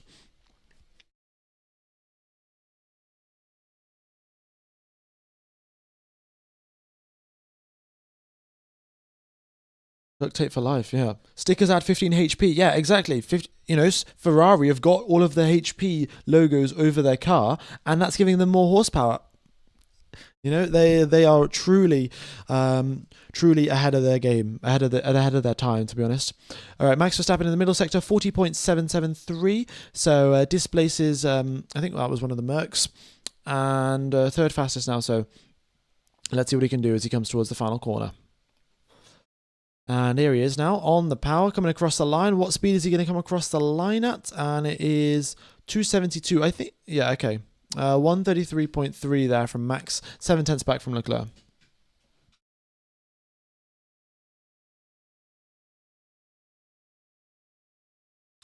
Why is no one on softs? They are waiting for the end of the hour to bring the softs out.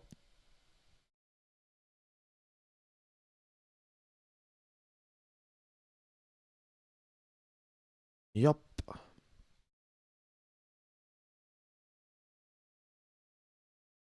Late braking won't work in this era. No, late braking will work. In fact, it will work more than it did in previous eras.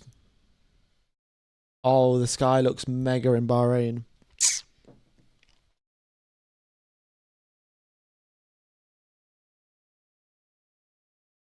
Duct tape doesn't stick well to passivated parts at high temperature. Trust me, we tried. Yeah, I'm sure the actual glue element of duct tape, like the sticky bit, doesn't work at different temperature ranges. There's an optimal working temperature range.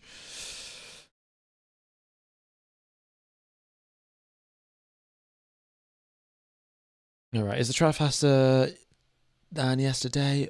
Yeah, there'll be slightly more rubbering in, and the temperatures are around about the same. So yeah, I guess it'll be faster now.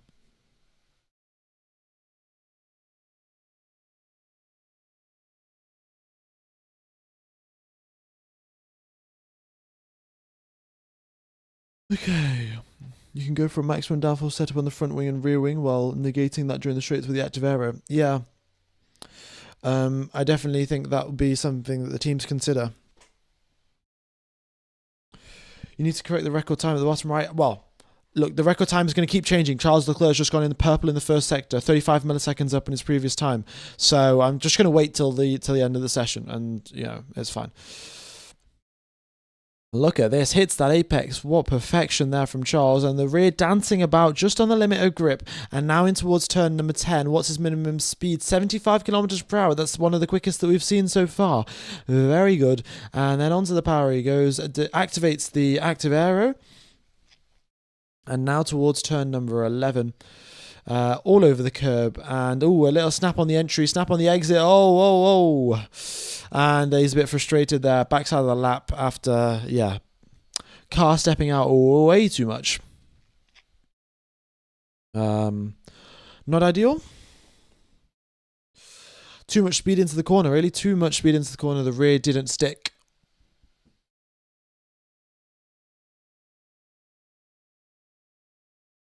Yeah. All right, Verstappen's out. Let's see what he can do on his second run. Well, he's on another cooldown lap. Why did Williams paint their front wing red yesterday? They wanted to see what the air is doing specifically on the front wing, so they added a little bit of sort of dye, powdered dye, onto the front wing, and then sent them out on the circuit. And if the air is moving off to the left-hand side, then it's pretty obvious that all the dye moves off to the left. So that's why they did it, to work out what the air is doing. Hot engine, cold, high altitude, powdered duct tape. Yeah, it rained grey dust all over the shop. Fair enough. All right. Bortoletto just continuing on with the hard laps. He's not phased by the fact that everyone else is doing quick runs. Bortoletto's continuing on, cooking. Is Ferrari super fast? Is everyone else sandbagging? Well, everyone is sandbagging. We just do not know till what extent everyone is sandbagging.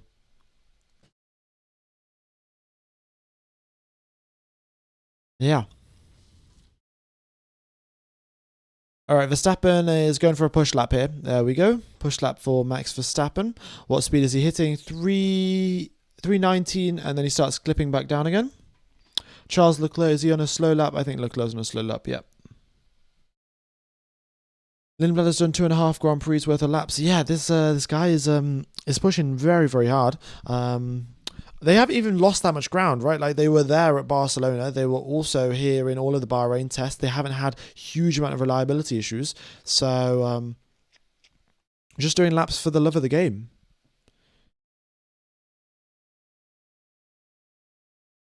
I mean, it's always better to have data, but Leclerc is driving on the edge, yeah.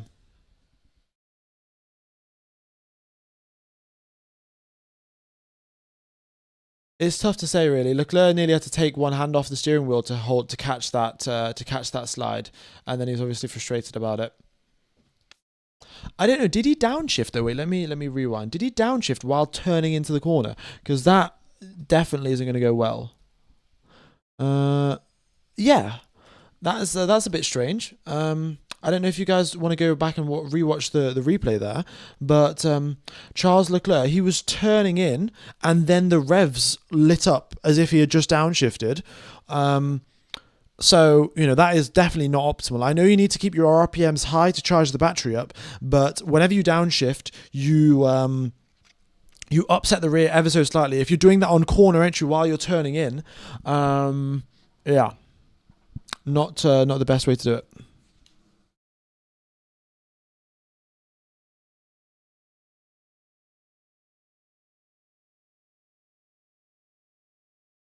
Yeah, Sky Sports. I mean, they're just showing us adverts at this point. Like you could show us the cars driving around the circuit instead.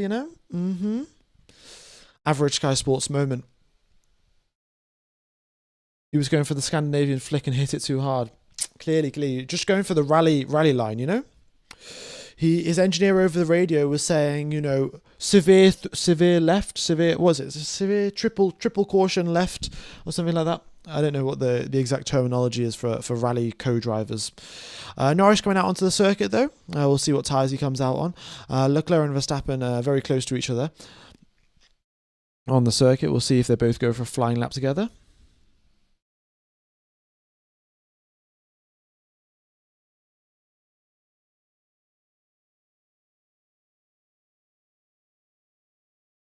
Okay. Are the conditions better than yesterday? Not really. Yeah. All right, Russell, what's he doing? 13 laps on mediums, right? So it's long run for him. Norris yet to make it out onto the circuit, just building the revs, and there he is now onto the track. We'll see what tyres he's got.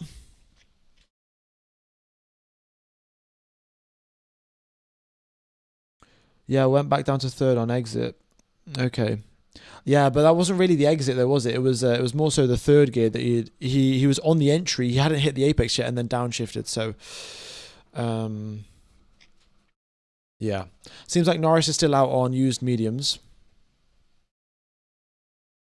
Verstappen pit. Leclerc is doing a push lap. Yeah, push lap from Leclerc. Let's see what he can do.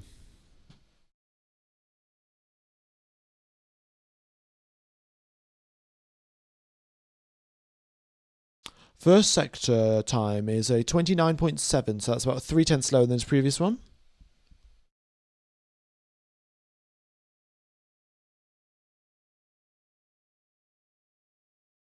Okay.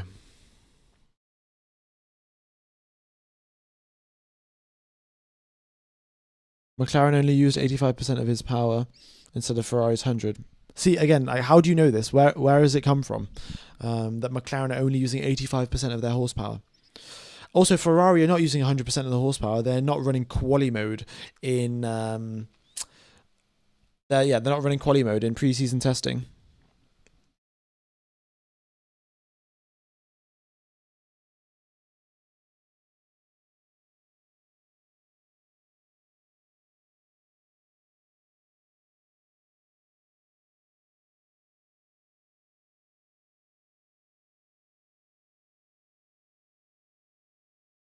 Sources, trust me, bro. Yeah, yeah, it seems about right. Okay.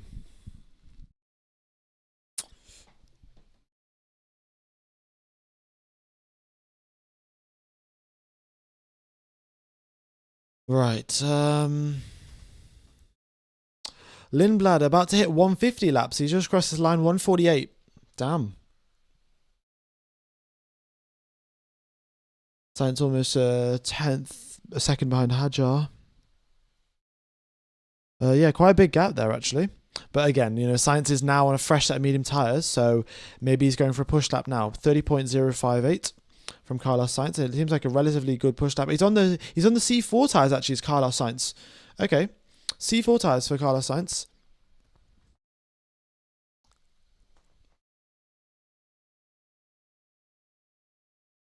Here we go then. What's it going to be for Carlos Sainz? Opens the DRS flap. Here he is across the line. He's crossing the line at 269 kilometers per hour. It's not going to be a quick lap whatsoever. 134.9 for Carlos Sainz. Have not seen so many adverts on Sky Italia all week. Well, Sky Italia know that now everyone's going to be watching because it's the last hour of pre-season testing. So that's why they're playing all the adverts now. The blue bars mean the drivers are coming into or out of the pits.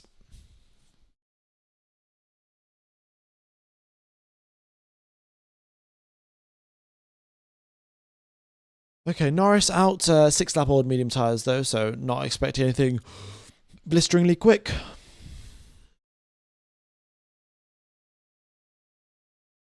Why can't I watch Sky Sports F1 Italy on YouTube with no VPN? Because they are broadcasting it for free. The last test session of the season, or last test session of this week, I guess also the season, they're just broadcasting it out for free. This is the first one that they've done that. So they're getting like 8 times the amount of people watching than they normally were. Yeah.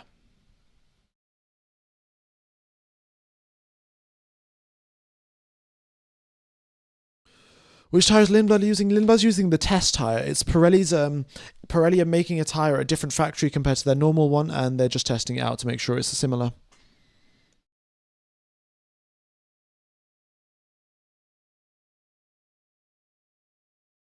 Yeah, getting some purple mini sectors there as well from Lindblad. It's pretty solid.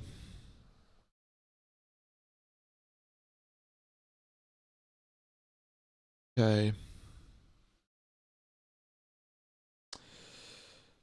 Can Honda catch up with the other engine manufacturers before the end of the season? Well, look, I'd like to tell you guys, Honda, they left McLaren Honda in 2017. In 2018, they joined Toro Rosso, and they were really down on horsepower.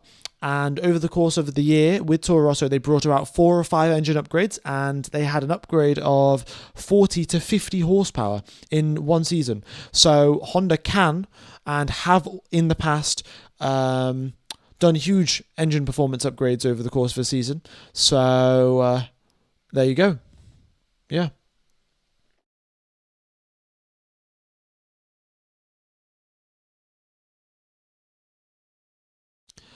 Charles's fast lap is using the normal wing. So maybe with the rotating front, maybe with the rotating rear wing, they'll be able to go even quicker. Who knows? Aston have packed their bags early. Yeah, they were just disassembling the car just earlier on. They're not coming out into the circuit now.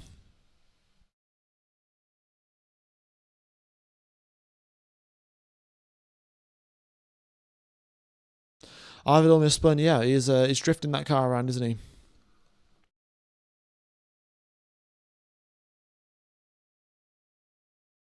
Okay.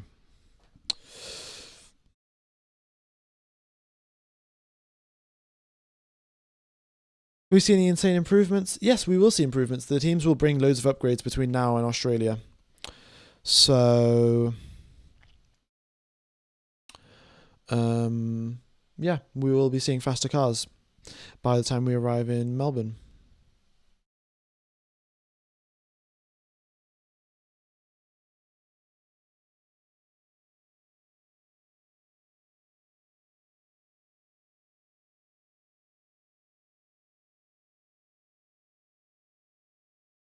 It's my first rule change. I love the chaos and conspiracy theories.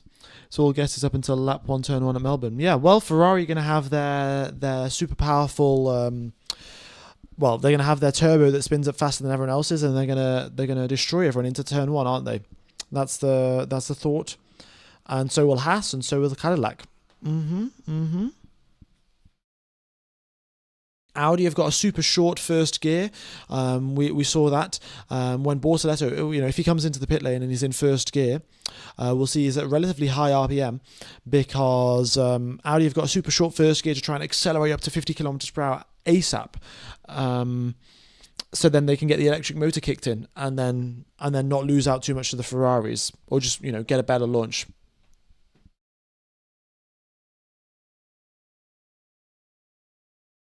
Merc playing mind games? Yeah, Merc always do this. Merc don't have a set of C4 tyres or C5s. They just have the C3s, right? So they're not even going to be setting such quick times.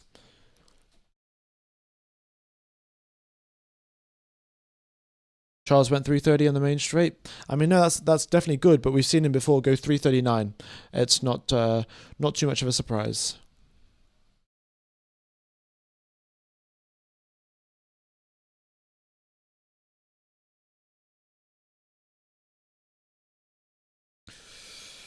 Okay.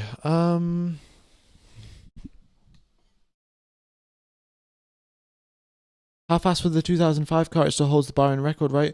I'm not sure. It might be the fastest race record because in 2005 they had refueling and the cars were then lighter, but I'm not 100% sure. I knew that the 2005 record was held for quite a while, but I don't know by who or why. The first race is on the 8th of March. I'm going to be streaming there in Melbourne. Well, I'm not going to be in Melbourne, but I'm going to be streaming for it. So, yeah.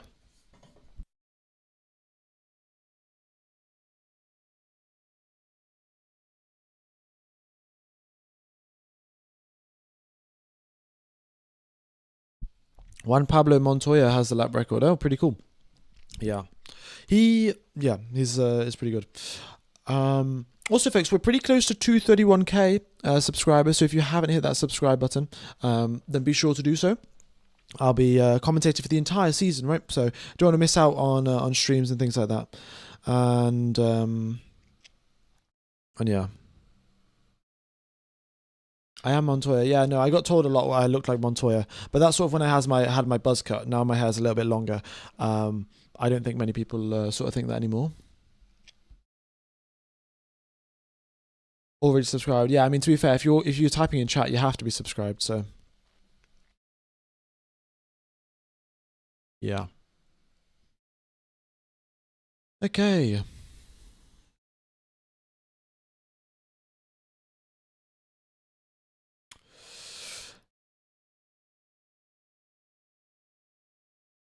You can watch the footage on Sky Sport F1 because Sky Italia is broadcasting it for free around the world today. Just for the final, afternoon session.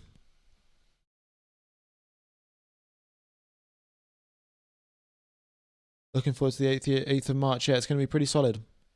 Pretty solid. Arvin Lindblad, 149. Here he is coming across the line. Lap number 150 is completed for Arvin Lindblad.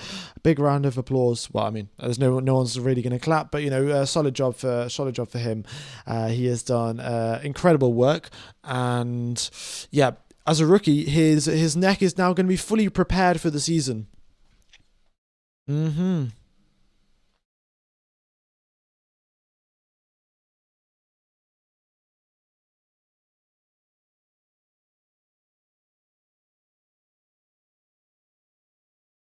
Okay, I am just gonna go fill up my water bottle, folks. But then I'm gonna be back for the rest. Oh, science is out on soft tires. Okay, I'm not going to fill up my water bottle. I guess I'm gonna stay here. Yeah, I think I'll stay dehydrated for a little bit. Got to see what science is gonna cook. Yeah, these are C5 tires. Here. C5 tires for Carlos Sainz.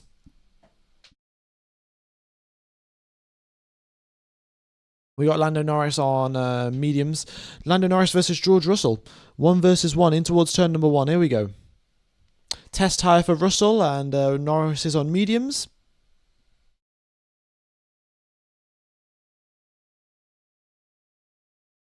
When did Charles set that time? About, I don't know, 15 minutes ago, 20 minutes ago.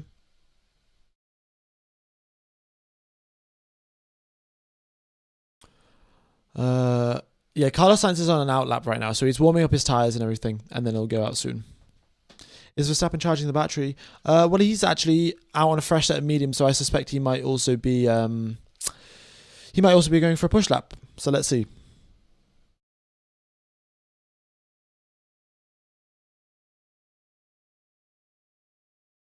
Will Leclerc go back out? Yes, he will. Yeah, Sainz is on C4s. Yeah, the data is showing C3s and C4s. It just shows as mediums, and the softs are the C5. I'm pretty sure. I don't know. I'll double check. Which tire Sainz is on then.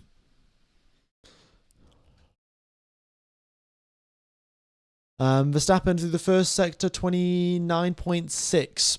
Okay, still about a tenth down from his previous best. Broadcast shows C4, does it? Okay. Well, on the previous time the broadcast showed C4, it said mediums on our data. So, okay. Sainz on C4s then. Maybe we'll save the softs for a little bit later. The C5s for a little bit later.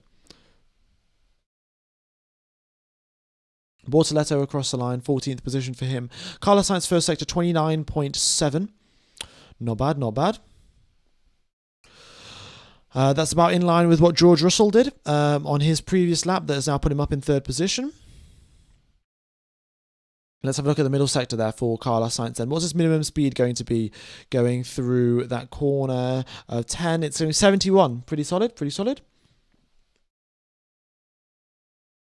You know your stuff. I've learned so much learning your videos. Appreciate it. Okay, Lindblad's on C4s as well, is he? Yeah, see, that's what I'm saying. Lindblad's on. Oh no, Carlos Sainz is C5. That's what it says on the broadcast. Yeah, some of you guys may have just been trolling a little bit. Anyway, so yeah, he is now out on C5s. He's a little bit slower than Russell in sector number 2, and we'll see what he can do in the final sector. But 250 k's through the second sector speed trap, and a little bit of a twitch on the rear, and here he is now coming across the line. Carlos Sainz, and 9th position for him, a 134.3. That's still nearly 2 seconds slower, 1.5 seconds slower than the quickest time from Leclerc. But there's definitely more pace left in the Williams, especially in sector 2. And if your car is heavy, you're going to be bad in the corners. And lo and behold, where is Williams bad? In sector 2. And when I say heavy, I mean heavy as in they've added extra weight on purpose rather than them being overweight. They were reportedly to be overweight, but the most recent rumor that I've heard about Williams is that they're only 400 grams heavier than the Mercedes car. Yeah.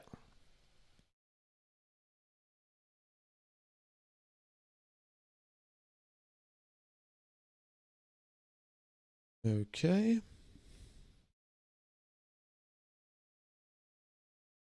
All right, Charles Leclerc medium, C4 tyres for Charles Leclerc. In towards turn 1 he goes. What can he do?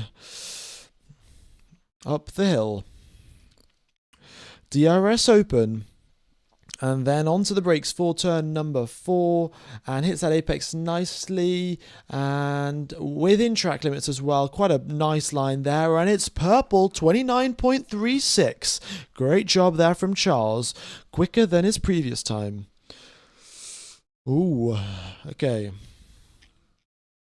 It's not well. I call it DRS. It's actually active aero, but DRS is so much easier to say than straight mode. So I'm still going to call it DRS. I hope you guys understand. All right.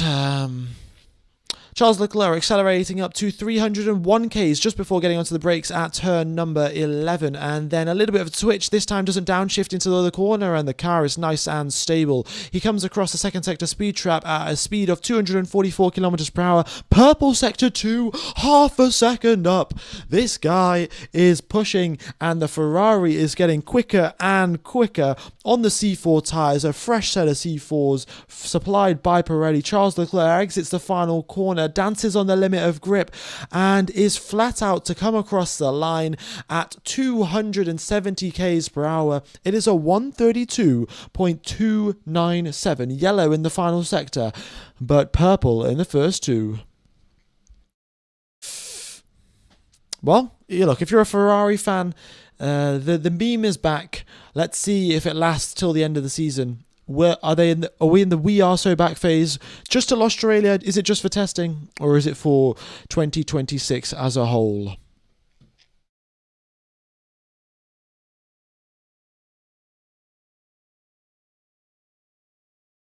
All right. Yeah, I'm going to go fill up my water bottle now before someone else comes out on soft tires. I'll be back in about literally 1 minute. Bye-bye. Wait.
Okie dokes, we're back. Yeah, Charles Leclerc's in the pits. And, yeah. Did Bro despawn? Yeah, I did, actually. Despawned.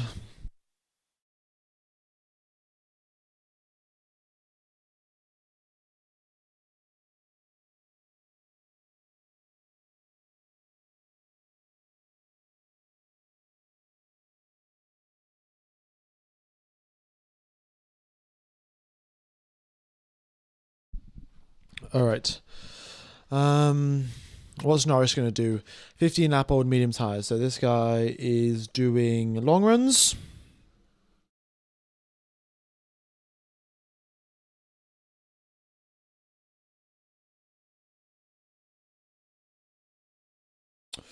Hello, Drew. What's up, bro? Things are going good. I am doing lots of F1 streaming.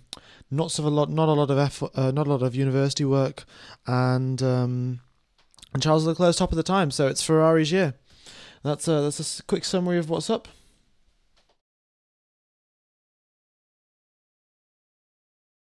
All right. Who am I rooting for? Williams. I think Williams is the teams that I've been saying, but I'm really not too bothered. All right.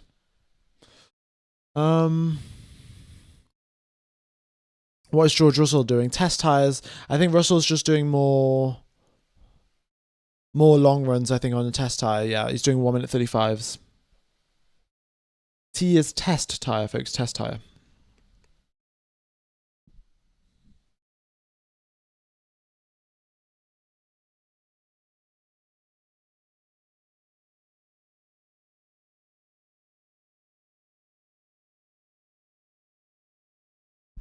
Okay.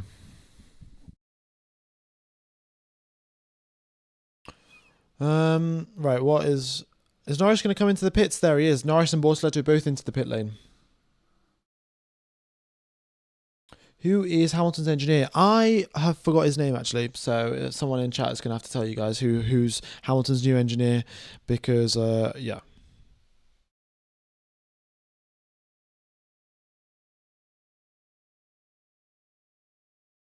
I mean, look, Ferrari's top of the lap times, but and you know the rule in Formula One is the stopwatch never lies. So yeah, the stopwatch never lies though, unless you've got sandbags in your car.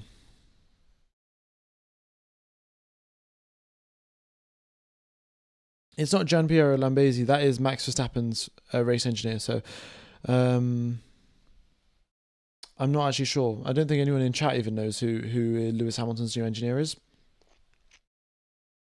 I heard F1 Gamers is Charles's new engineer. I think I'd be quite a good race engineer. I don't know. I think I know decent strategy. And then I'll be able to remember all the engine modes and this, that, and the other. So I think that why not?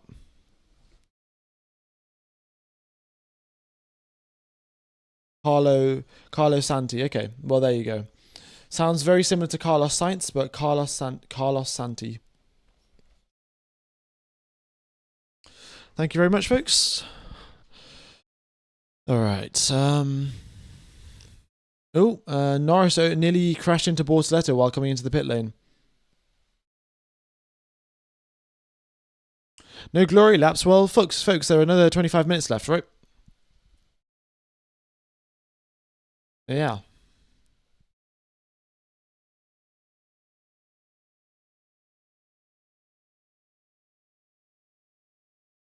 Okay.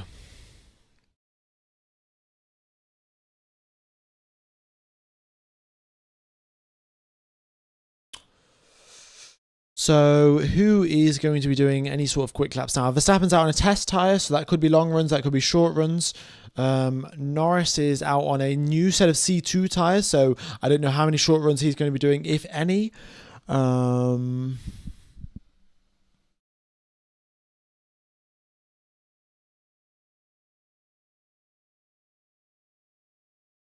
Yeah.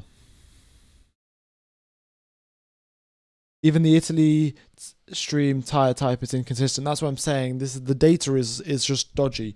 Are they really sandbagging till Australian quali? Yeah, they're all sandbagging till Australian quali. That's just how it goes.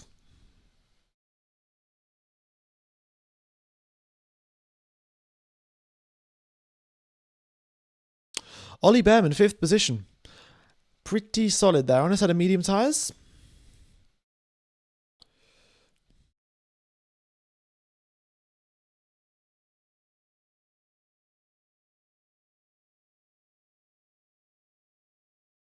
Yeah, Haas is really up there.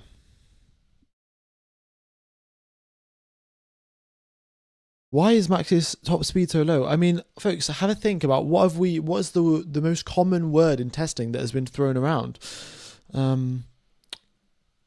Yeah, it's sandbagging. That's why.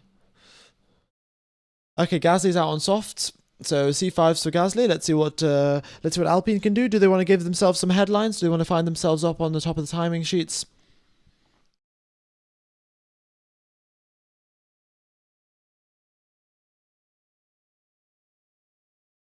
Yeah, Verstappen's really on it. First sector, 29.336. That's 6 milliseconds slower than Leclerc in sector 1.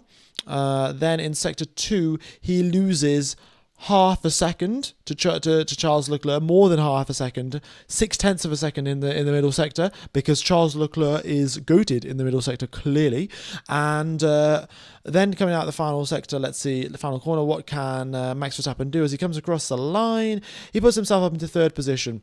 He is 0.8 back from Charles Leclerc, loses even more time in the final sector. Did Ferrari achieve the minimum weight with the fuel and driver? What you mean for today? I have no way of knowing. The teams can run the cars 100 kilograms underweight at testing if they want to. They don't have to follow any of the regulations. As long as they pass the crash test, the cars can be 1,000 kilograms overweight. They can be 1,000 kilograms underweight. But reportedly Ferrari's car is pretty light. They're not struggling with the weight issues or anything like that. Lap times don't get deleted in testing. Pierre Gasly here on the C5 tyre is a quarter of a second down on Gasly on Leclerc in sector 1. Okay.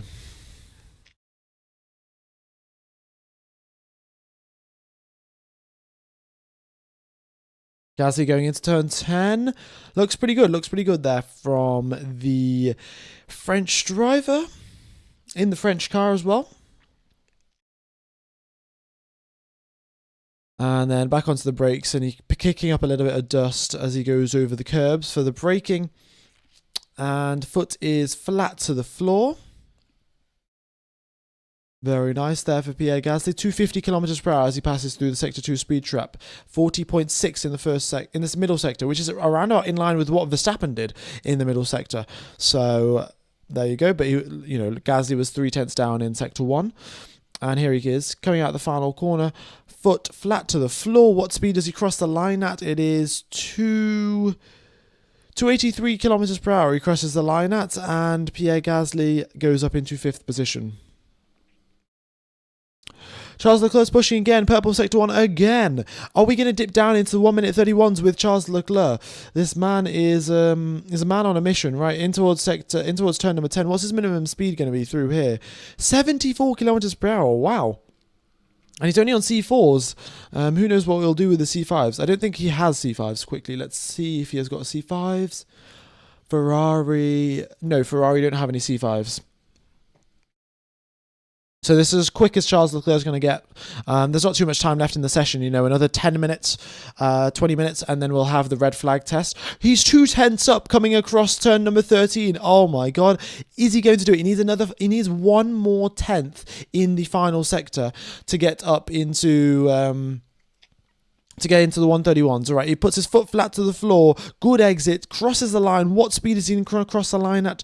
281, and it is a 131.992. Charles Leclerc, purple in all 3 sectors.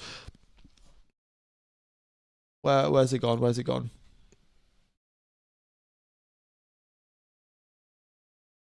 Yeah. There you go. Incredible. He's starting to believe. All of the Ferrari fans are starting to believe. 9/10 clear of the competition with their small turbo on their engine. Advantage locked in for years, guys. Advantage locked in for years.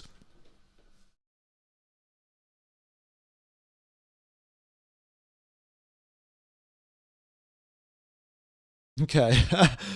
Also, folks, we have pretty close to 231k subscribers. So if you haven't hit the subscribe button, that'd be much appreciated. If you haven't hit the like button as well, be sure to do that. I've been live for nearly 9 hours now, so it'd be much appreciated. It's not about the size of the turbo, but it's about how you use it. Well said. All right. The blue parts of the sector is when the drivers are coming in or out of the pits.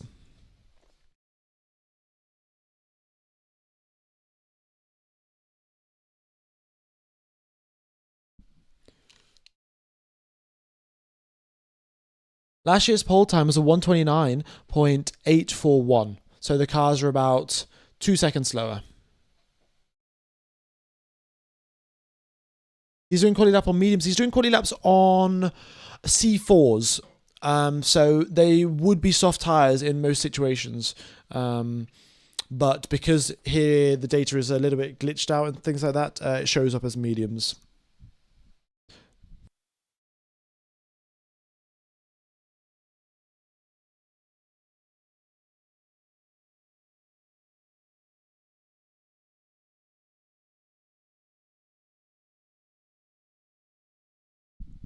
All right. Why does the Anthony Day 2 week 2 matter? It didn't. It's a reference point for everyone else earlier in the day, but now Leclerc is just constantly shattering the time, so I guess I can get rid of that. That was the quickest time yesterday, so if you want to see what the quickest time yesterday was, it was a 132.80, and today we've done 131.9, so nearly a second quicker from yesterday to today. Someone tell Ferrari this is testing, not Q3. Yeah. Cadillac have one set of C5 tyres. So Valtteri Bottas is out. Currently it says question mark tyre. Could that be the C5 tyre that Valtteri Bottas is out on?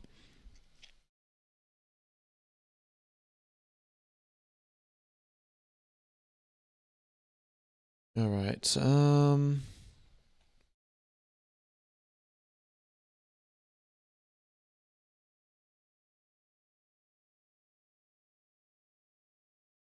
Okie dokes.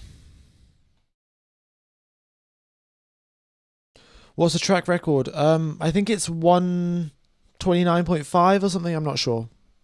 It's lower than last year's pole time for sure. Arvin Lindblad doing pretty good as a rookie with 156 laps. Yeah, 157 now. He's Bortoletto, ninth position there, with a fresh set of mediums. Not bad, not bad.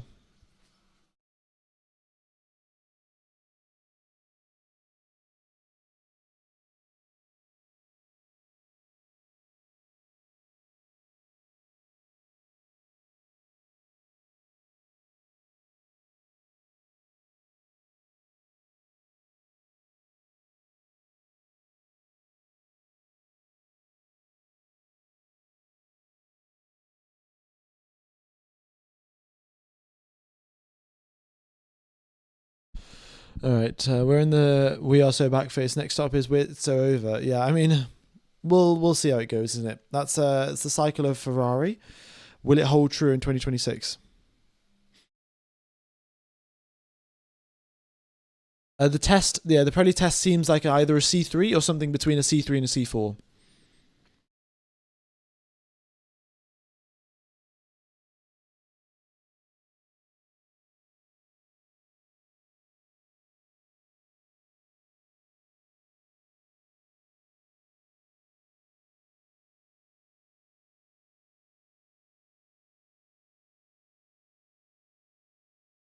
What material is the cylinder head generally made of? It's generally made out of aluminium, but Ferrari are supposedly using steel.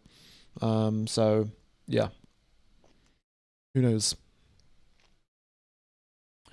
All right, folks. So there's approximately, I'd say, give it 15 minutes. 15 minutes left of actual running. Then the red flags will get deployed, and we'll do the standing starts. Yeah, it's gone from we are checking to we are cooking. That's what's happened.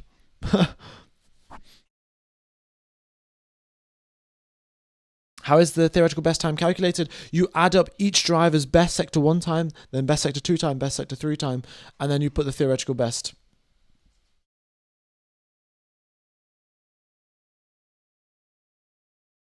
Bro, ask people to subscribe. You're so close to 231. Yeah, I mean, look, we're 55 subscribers away. If it doesn't happen today, it'll happen in Australia, right? It's not the end of the world. Leclerc's out again on another fresh set. He's out on another fresh set of C4s. Oh my god. Thank you, Ferrari, for giving us some excitement. Much appreciated.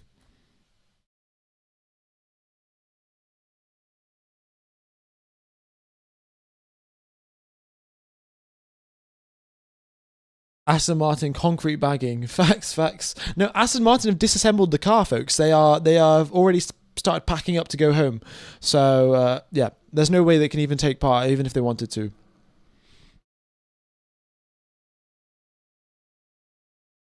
Yeah, Leclerc was on C4s earlier, and he's now again on C4s again.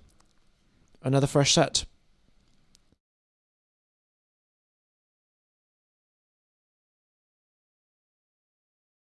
Hi man, appreciate the insight. No worries, Shane. Glad that you enjoy the coverage. Okay, Gasly's coming out onto the circuit. We'll see what tyres he comes out on. Max changed tyres. What tyres? Those are the test tyres for Max Verstappen. He's now, I think he's just continuing out on the same ones. All right, here comes Charles Leclerc. Down the straight goes the Monegasque, and the top speed of 327. And then he starts clipping down onto the brakes. He goes, and looking very, very good there, and hits that apex perfectly. And over to the right hand side as he goes up the hill, all over the curbs, and activates straight mode before he gets towards turn number 4. Okay, so that is coming to the end of sector number 1. Hits the apex as track really tightens up. He's having to stab a little bit at the steering wheel, but stays within track limits, and he is a tenth and a half down from his previous lap. Ooh. Is this a different sort of battery deployment, or was this just, a bit of a mistake there from Charles Leclerc? Is he planning to deploy more of his battery now in sector 2? Who knows? Let's see.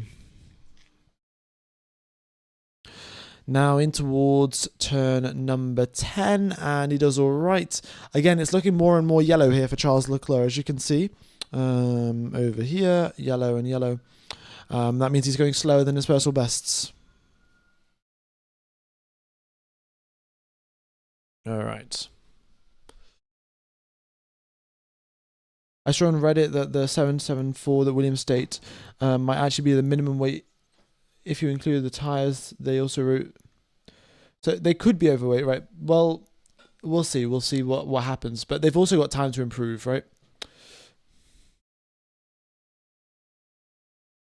All right, here comes Charles Leclerc across the line, and what's it going to be? It's a 132. He goes purple in the final sector because that's where he clearly deployed a lot of his battery, but it wasn't overall more efficient to do that because he's still 0.3 slower.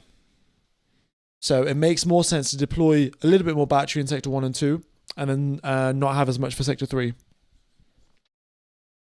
Or, maybe his tyres weren't warmed up properly. There are a whole multitude of different factors that could be at play.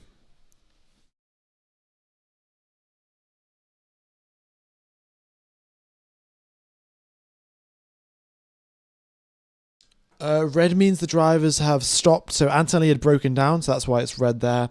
And Ocon was doing a standing start, so that's why that's red there.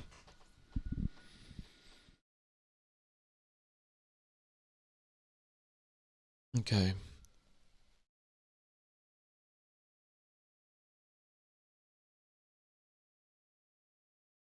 Why is Max always pitting? Because he's giving pit stop tyre practice to his team. He's going to come into the pits and come in at full speed and then change tyres and then go out again and pit stop practice. Practice makes perfect, and you're going to have to practice at some point if you want to be the quickest team with the pit stops.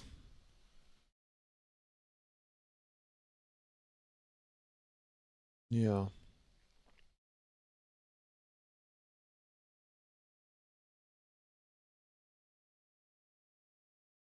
Can you charge your battery fully in one lap? In theory, yes, you can, but in practice, it's quite difficult to do. You've got to do so much energy conservation. It's not like you can do it during a race lap. You'll just be so much slower.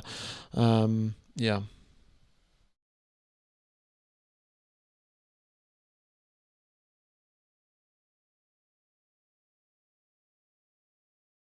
Does the practice start to happen when the timer runs off? No, it will happen when there's about 10 minutes or 7 minutes left on the clock.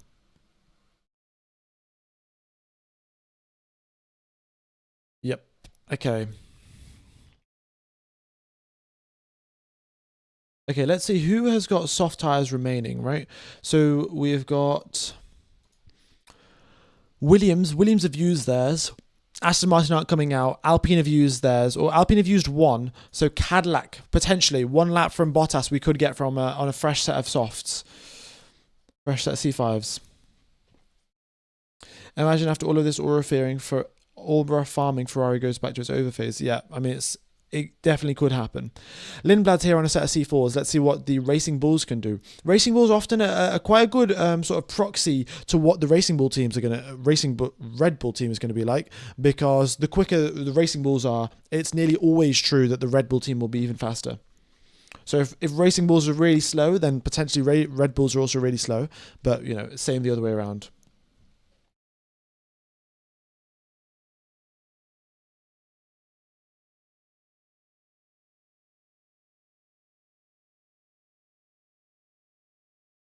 The top speeds aren't out of date. It's just that they only get measured here in this little white dot that you can see. So Leclerc was probably going 329 about here and then started slowing down for the corner. So that's why, it's not updated over here.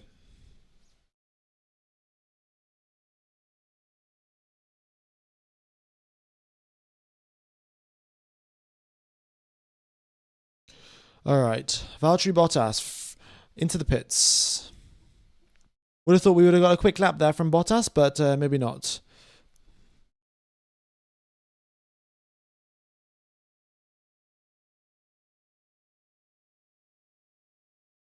Leclerc out another C4 tyre. And is this another fresh set of C4s?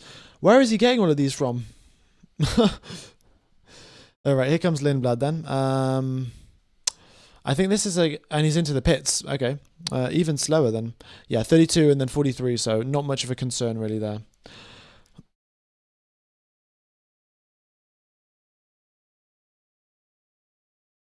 Right, Charles Leclerc's out again. Let's see what he can do this time.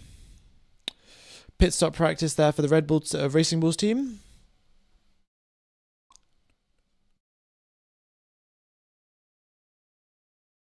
Charles raiding, the Aston Martin garage. Aston Martin like, well, we don't need the tyres, you can have them. Also, that is not how it works. They cannot just give the tyres out like that.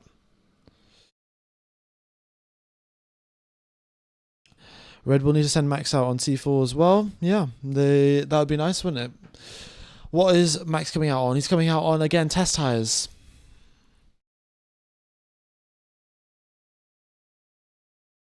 Right.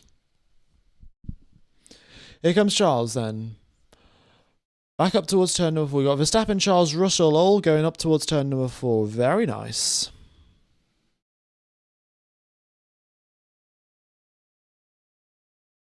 And Verstappen moves out of the way.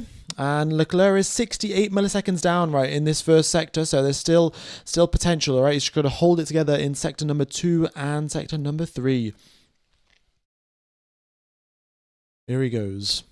And you can see there a purple mini sector as well for Charles Leclerc. What's his minimum speed going to be through that corner? 77 kilometers per hour minimum speed. Incredible scenes there from Charles Leclerc. Yeah, just more and more confidence as he's coming along with this car and using all of the track that he can.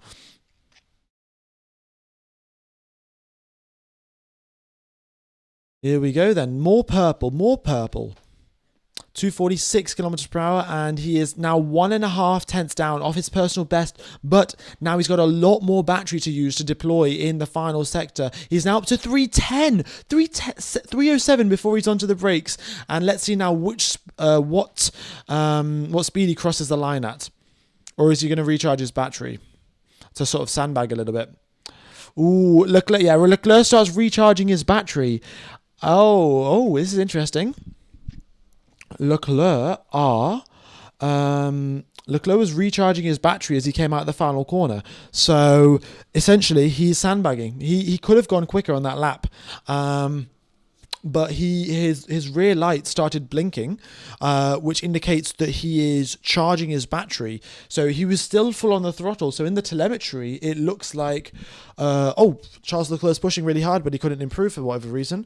But no, his battery was flashing, or his lights were flashing, which indicates he's charging his battery, and hence that means that obviously he's not going to go as quick out the final corner. Damn, Leclerc's sandbagging, and he's also in P1 by 9 tenths of a second. Too cold. Ice in the veins, really, from Charles Leclerc.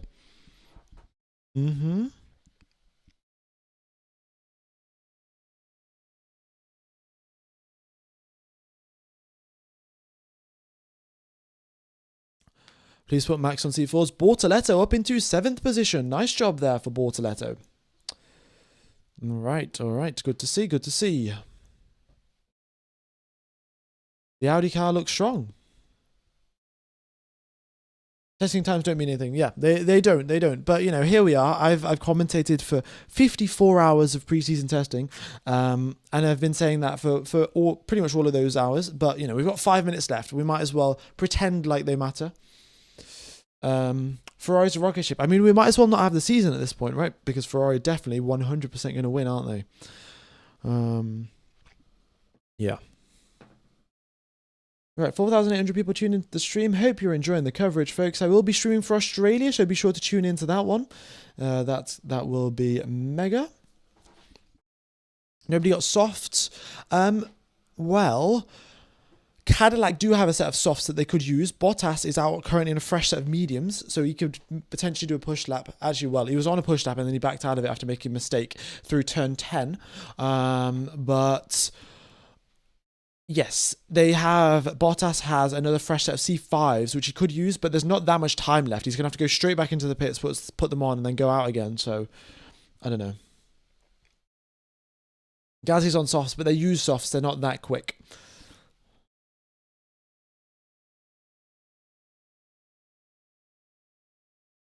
.38 subs to 231. Yeah, we're really not far away, but it's okay.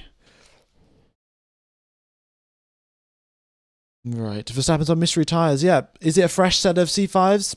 I don't think it is because I don't think Red Bull have C5s, but it could be some C4s for Max. Let's see. If I can get a shot, I might be able to figure out what tires he's on.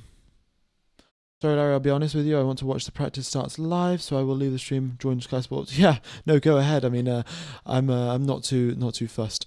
I'm glad that you guys have listened in for most of the day. It's medium tires, 6 lap old medium tires for Max Verstappen.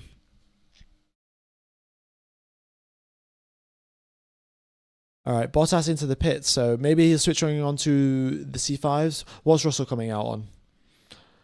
I mean, Russell doesn't even have C4s. Russell only has C3s, so yeah.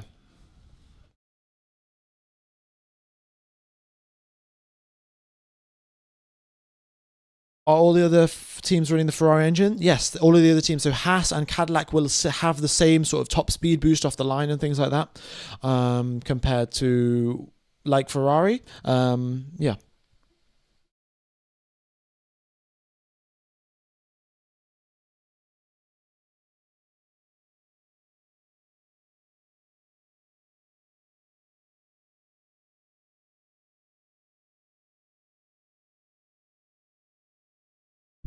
More pit stop practice. For Max Verstappen, that's why he's coming into the pits.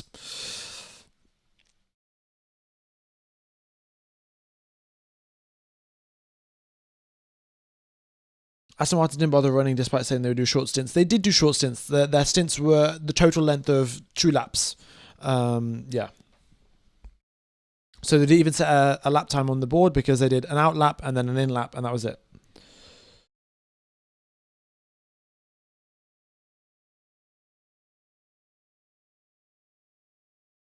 Yeah, we normally are going to have red flag procedures in about, I don't know, a minute or 2 minutes. We'll get the red flags get deployed and all the cars will come into the pits. What's Bottas coming out on? Let's see.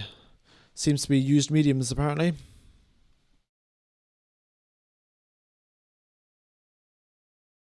Piastri did 169 laps last week, did he? Well, Arvin Lindblad has done 165 laps today. What a machine. That's nearly 3 race distances. 3 race distances is 171. So he's what, 7 laps short of 3 full race distances in Bahrain? F1 Gamer, who's currently the slowest in turn 10? I haven't been paying attention to who's slowest. I've just been looking at who's fastest because, when drivers are on hard tyres and they've got, 70 kilos of fuel in the car, they're going to be way, way slower. So I haven't been looking much at the slowness.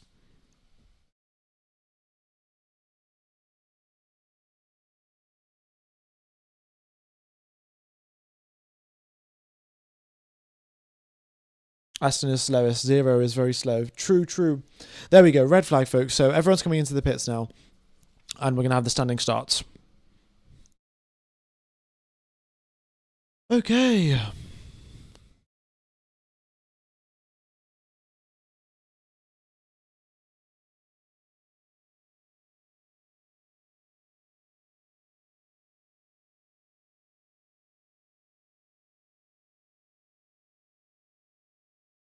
Why does it show Bottas pit out? Because he just came out of the pits. Yeah. But also, I think it's maybe potentially a little glitch. Who knows? How did Leclerc achieve a 131 with a new upgrades to his car? Yeah, he's got a few new tweaks. He has got that. He's got that little mini wing attached to his exhaust, and then they brought floor upgrades last week on Friday. Yeah,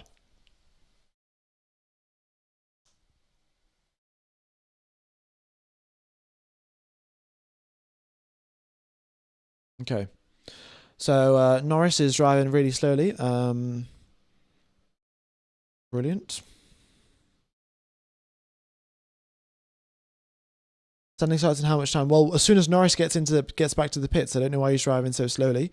Well, I say he's driving slowly. He's going at 200 kilometers an hour, but yeah, could have picked up the pace there a bit there.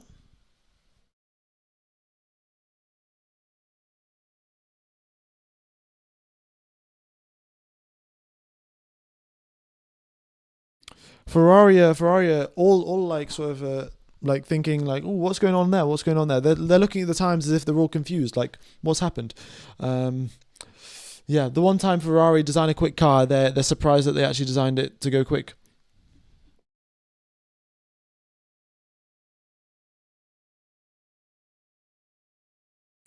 Do the engines ideal are at 300,500 or when they're in the pits?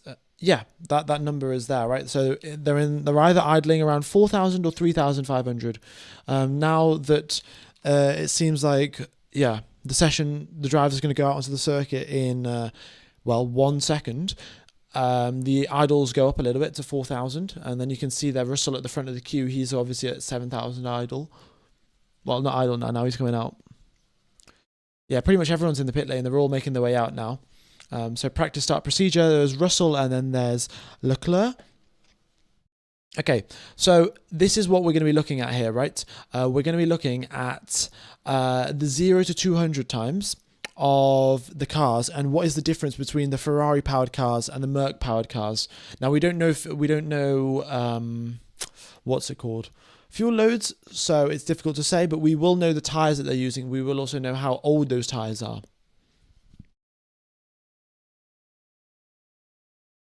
And that will allow us to sort of work something out, put something together.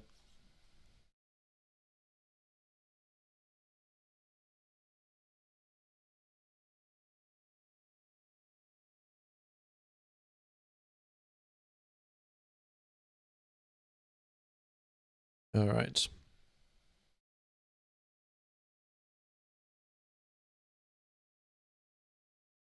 Okie dokes.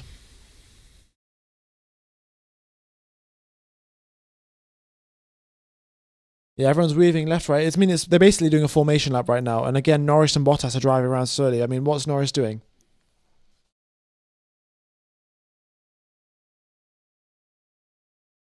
But anyway, whatever.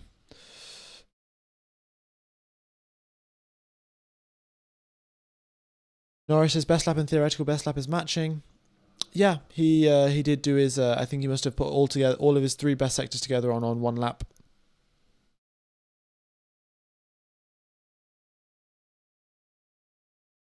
Maybe you'll just speed up at the end.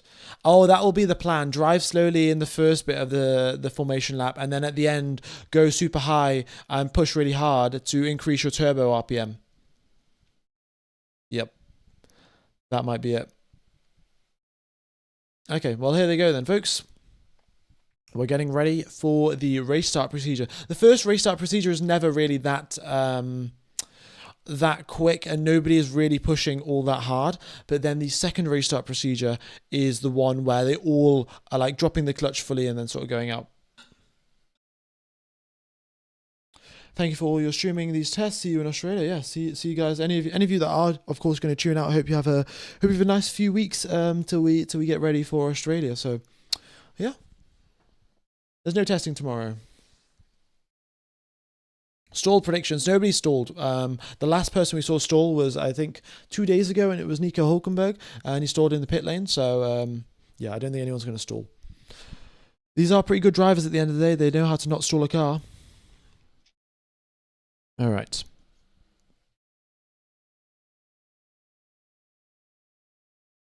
So here we go then. They are lined up on the starting grid. At the front row is George Russell. Then behind him, I think, is the Ferrari of Charles Leclerc. And then we got one of the Williams in there. So there's Leclerc on the P1 position. Leclerc is put down on the P5 position. And they're building up their revs. And Let's see. Yeah, see, none of them are going full throttle. They're all going just a little bit of throttle. So this is what I'm saying. The first practice start doesn't mean much. The second one, however, that's when everyone goes full throttle and we have a proper rundown in towards turn one.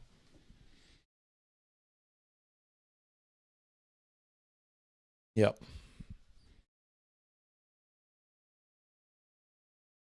I'm still not looking forward to the season. Maybe after Japan, I'll see the season is so back or so over. Yeah, maybe.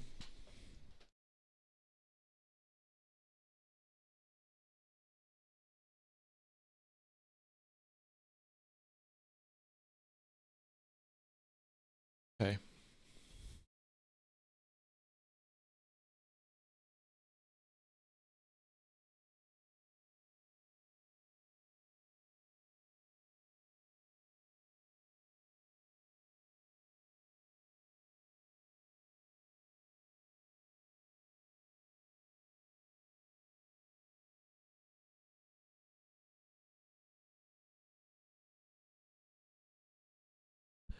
See here, we got Russell on quite old tyres here, so it's a little bit going to be a little bit difficult to compare between Russell and Leclerc. But I think Verstappen and Leclerc, Verstappen's on 7-lap old tyres, Leclerc's on 5-lap old tyres, might be a little bit better to compare.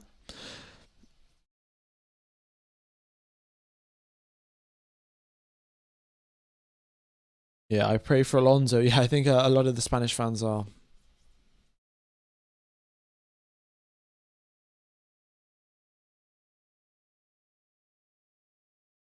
Okay.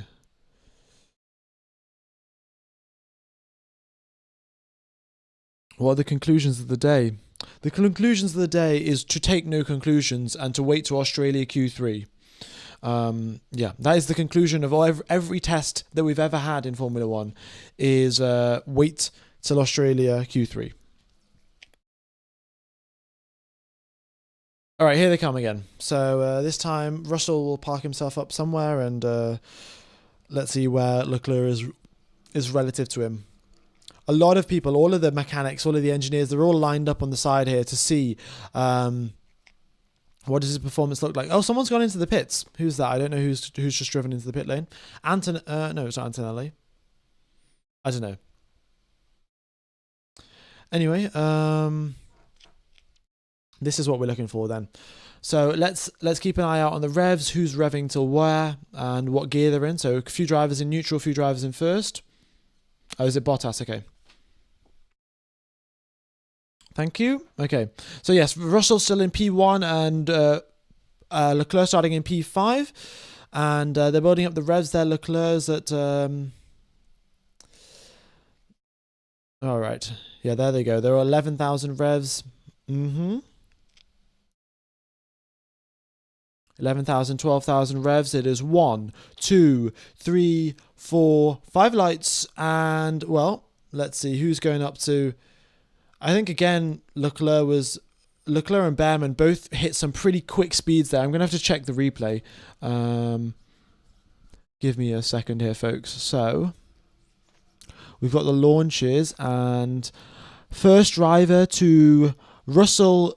Behrman is the quickest driver to 57 kilometers per hour. Let's go forwards a little bit. Okay, the speed data is a little bit inaccurate, to be honest. It's jumping around a little bit. However, the two fastest cars after the launch, Charles Leclerc and Ollie Behrman.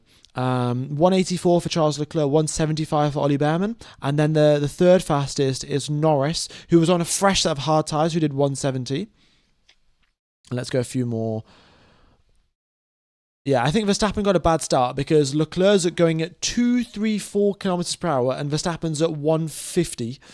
But again, Leclerc to Russell comparison, 14 kilometers per hour difference there. Anyway, folks, we'll see what happens in Australia, right? We'll see what happens. So it has been a great pleasure commentating to all of you guys throughout the past 2 weeks of pre-season testing. So what I'm going to do now is end the stream. It'll take you over to the Australian Grand Prix stream, which is already set up, actually, surprisingly enough.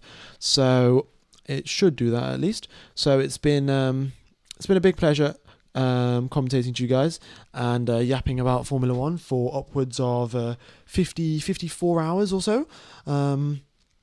Yeah, good fun.